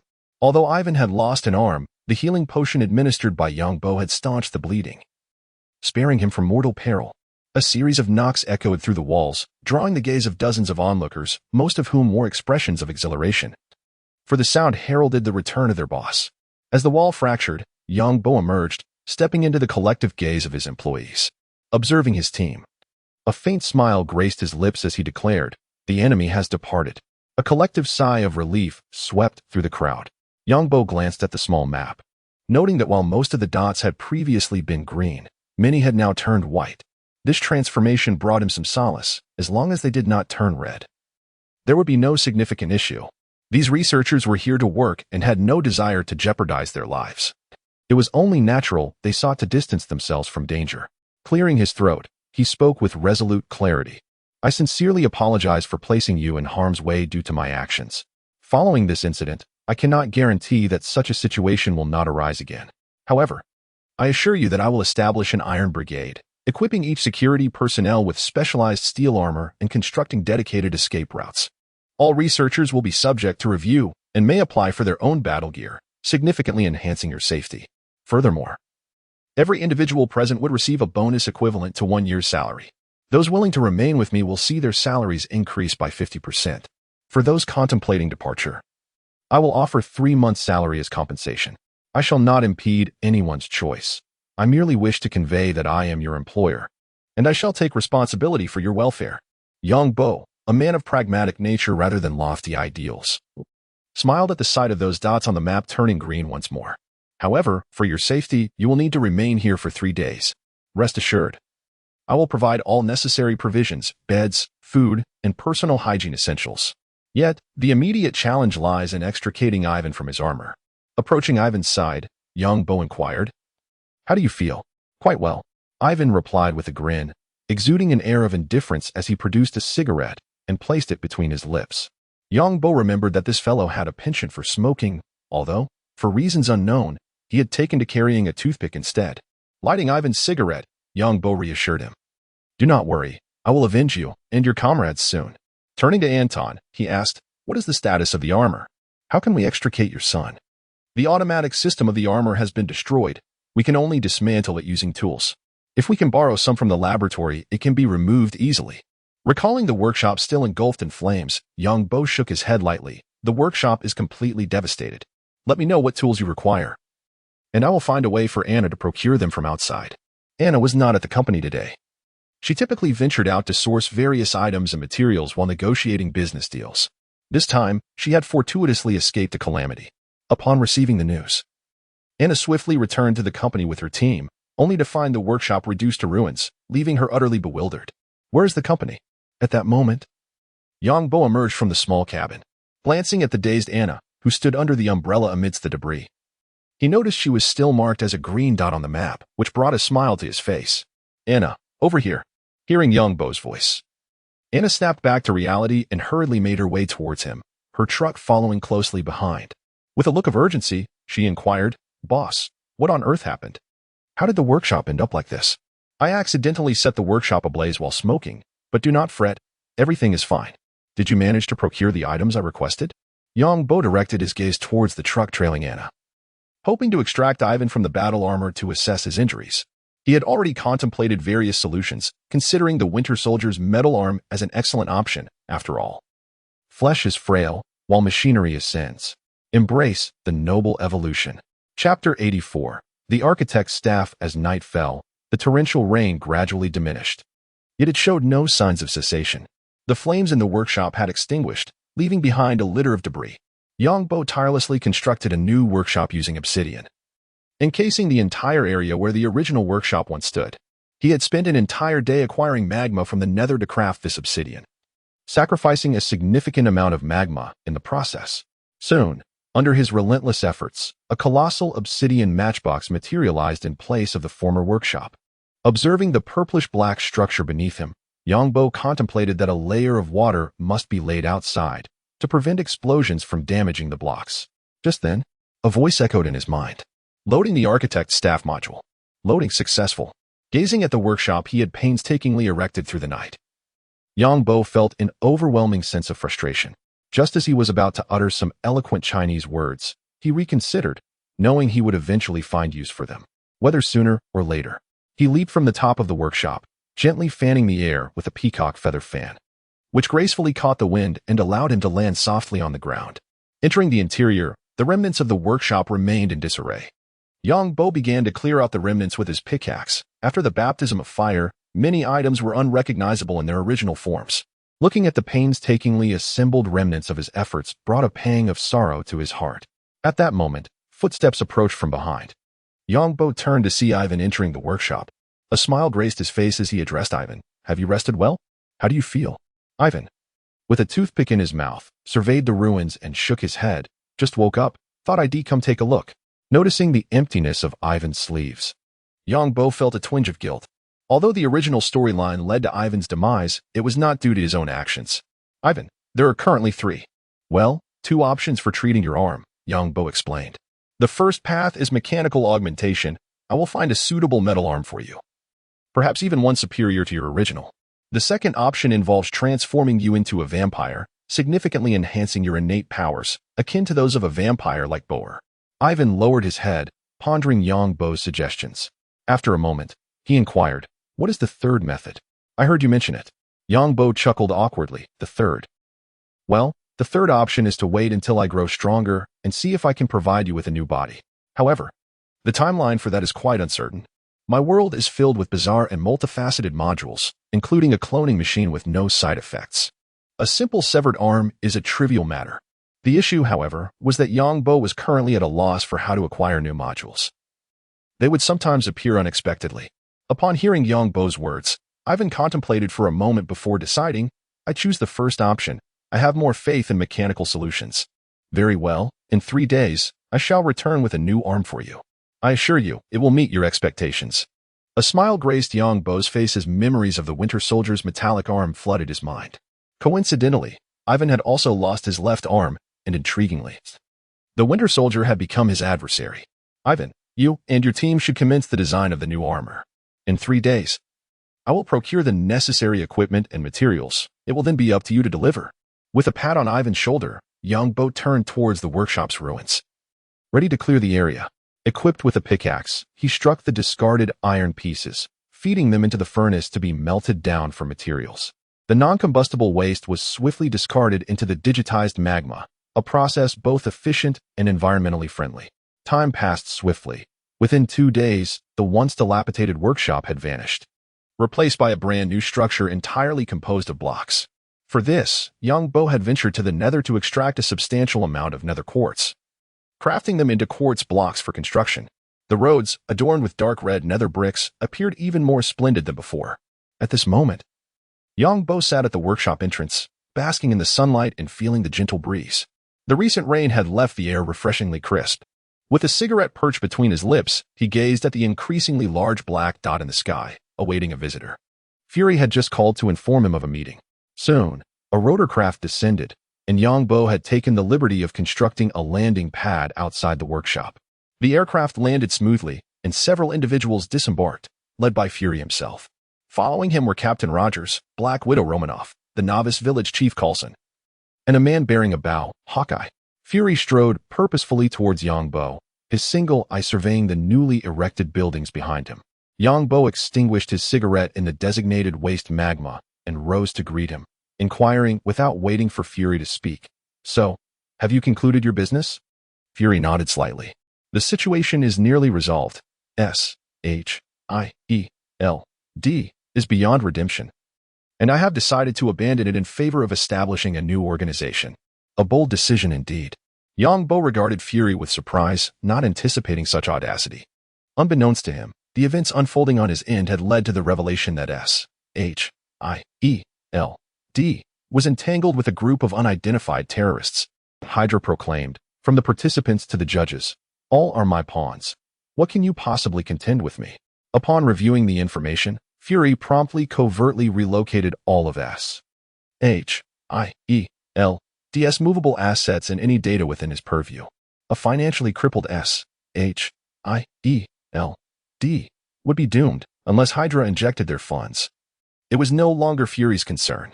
After exchanging pleasantries with Rogers and Coulson, Yang Bo turned to Fury with a grin, saying, Director Fury, your organization has caused significant damage to my property. As the head of SHIELD, shouldn't you consider compensating me?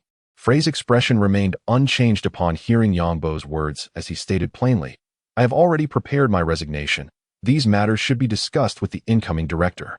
Yang Bo simply chuckled in response. You certainly shifted the blame rather elegantly. However, every grievance has its source, Director Frey. I trust you would not shield the former director of the SHIELD Bureau, Pierce. As they boarded the aircraft, heading towards the headquarters of SHIELD, the appointed time had arrived. Today marked the moment for Yang Bo's retribution. Chapter 85. A headless serpent nightfall enveloped the headquarters of SHIELD.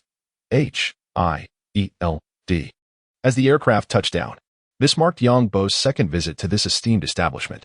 Entering the building, he squinted his eyes, having already consumed an invisibility potion. Observing the Hydra members concealed within the agency, compared to the daylight hours, the presence of SHIELD personnel seemed significantly diminished at night. A slight furrow formed on Yang Bo's brow as he sensed an anomaly. Consulting the minimap, he noted the alarming increase in red dots representing Hydra's presence within the headquarters. The ratio had surged beyond 70% since his last visit, now approaching an astonishing 99%. The screen was a sea of crimson, with only a few white dots scattered among them. Realizing the gravity of the situation, he walked alongside Director Fury and whispered, "Director Fury, it appears your departure tonight may be quite challenging. Perhaps it would be wise to surrender. The premises are teeming with Hydra operatives." Feigning nonchalance, Fury cast a cursory glance around. Although his demeanor remained unchanged, he had begun to trust Yongbo's assessment, as many of the individuals he had specifically assigned had vanished without a trace. Acting as if oblivious, he proceeded toward his office. Upon opening the door, he was greeted by an unexpected figure. "Pierce," Fury exclaimed, recognizing the former director seated in his chair. Yongbo and his companions followed closely behind. "Director Pierce, to what do I owe the pleasure of your evening visit?" Fury inquired. With a smile, Pierce responded, "Fury, I am curious about the whereabouts of the funds in the SHIELD account. I have allocated those resources towards a new initiative," Fury replied. Suddenly, Pierce rose, and armed personnel wielding automatic rifles poured into the office, aiming their weapons menacingly at Fury and his entourage. "Fury, do you understand why I chose you as my successor?" Pierce continued, his tone self-reflective. Fury remained silent. "Because you are a born operative, the most exceptional and ruthless individual I have encountered. I trust you have sensed certain truths. To be candid, I now regret my decision to believe Zola's words." He claimed that a certain Yongbo would become Hydra's greatest adversary. If that were not the case, you would not have detected anything. At that moment, numerous Hydra operatives gathered outside the office, but one figure captured attention, a man cloaked in a mask, revealing only his emotionless eyes, with a left arm entirely composed of metal. This was none other than the Winter Soldier, Bucky, the esteemed ally of Captain America. Upon sighting Bucky, a glimmer of joy illuminated Yongbo's face. "I was just pondering how to locate this fellow, and here he is, delivered right to me." Casting a glance back at the still-speaking Pierce, Yongbo retrieved a sniper rifle from his backpack, inhaled deeply, and subtly nudged those beside him as a form of greeting. Bang! A bullet appeared from nowhere, striking Pierce squarely in the head. Not even the enhanced Captain America could withstand such a shot. Such excessive verbosity. Upon uncovering the underlying motives orchestrated by Zola, Yongbo harbored no intention of leaving him alive. As for the potential chaos that might ensue within SHIELD, he held firm belief in Fury's capability to manage it adeptly. Bereft of the typical protagonist or antagonist aura, a single bullet obliterated Pierce's skull. And thus the highest leader of SHIELD met his untimely demise with startling ease. Casting a disdainful glance at the headless corpse of Pierce, one could not help but wonder if Liang Jingru had bestowed this fellow with misplaced confidence. First, he had the audacity to appoint Fury as director. And despite knowing he had offended an adversary endowed with the abilities of invisibility and teleportation, he brazenly dared to expose himself. The gunfire drew the attention of all present, prompting swift reactions as they launched their assault. However, in the next moment, a wall of obsidian rose up, with one hand wielding obsidian and the other a construction staff. Yongbo was the first to shield against the enemies lurking outside the office. Captain America exhibited remarkable reflexes, almost synchronizing with Yongbo's movements as he aimed at the Hydra elite and hurled his shield. A cacophony of gunfire erupted. "Damn it, Yongbo is here." Outside, the voice of Brock Rumlow echoed. Having clashed with Yongbo before, he was well aware of the latter's tenacity. His chaotic abilities and formidable offensive power made him a formidable foe. Most troubling was his capacity to vanish after sustaining significant damage, a phenomenon for which they had yet to devise a countermeasure. Yongbo effectively sealed the office's entrance with obsidian, now facing only the adversaries within. Alas, poor Coulson was struck by a stray bullet in the shoulder, instantaneously incapacitating him. Yongbo promptly retrieved a healing potion and tossed it to him. "Drink it quickly." Fortunately, the bullet had not lodged in the bone but had passed through cleanly. Otherwise, a single vial of healing potion would not suffice, and Coulson would require surgery to extract the bullet. As Coulson consumed the potion, his pallid complexion transformed to a healthy flush. "Stay put and avoid meeting your end," Yongbo admonished before he procured a speed potion too and consumed it, enhancing his speed by 40%. In that instant, the world around him seemed to slow, and he swiftly aimed his sniper rifle at an enemy, pulling the trigger. With a resounding crack, flesh splattered. In the blink of an eye, all within the office were eliminated. Yongbo surveyed the multitude of red dots outside and informed his comrades, "There are at least 70 to 80 of them out there. This obsidian wall will withstand their heavy weaponry for a while. Fury remained composed, glancing at the fallen bodies in the room and remarked, I expected him to opt for an assassination. I did not anticipate his boldness in taking me down right here. Yang Bo rolled his eyes in Fury's direction. But given his state of invisibility, the gesture went unnoticed. You have siphoned off the funds from S.H.I.D.L.D. It is no wonder they would seek retribution. Unfazed, Fury produced a communicator from his person and pressed a button, declaring, let the operation commence. Upon witnessing Fury's behavior, Yang Bo was initially taken aback, only to swiftly realize that this was quintessentially Fury style. The matter had not been disclosed to him beforehand. Fury harbored no trust for Yang Bo, or indeed for anyone, even though they had allied to confront Hydra. At present, he remained merely a white dot on the map. The obsidian structure remained immovable, yet the office wall was breached, creating a gaping hole. Captain America seized an automatic rifle and began to fire at the exterior. Wielding his shield in one hand and the firearm in the other, exuding a commanding presence reminiscent of Yang Bo, suddenly, a round grenade rolled in from outside, prompting Captain America to nimbly take cover behind the obsidian. The grenade detonated with a resounding boom, sending a multitude of shrapnel flying. Yang Bo furrowed his brow. Without the aura of the protagonist, Captain America's prowess was not as formidable as he had envisioned. In contrast, Hawkeye exhibited remarkable agility, swiftly drawing his bow and launching arrows through the opening, occasionally interspersed with explosive projectiles. Yang Bo retrieved his revival point and placed it in the corner. Addressing the others, I shall deal with the adversaries outside. Please ensure your safety.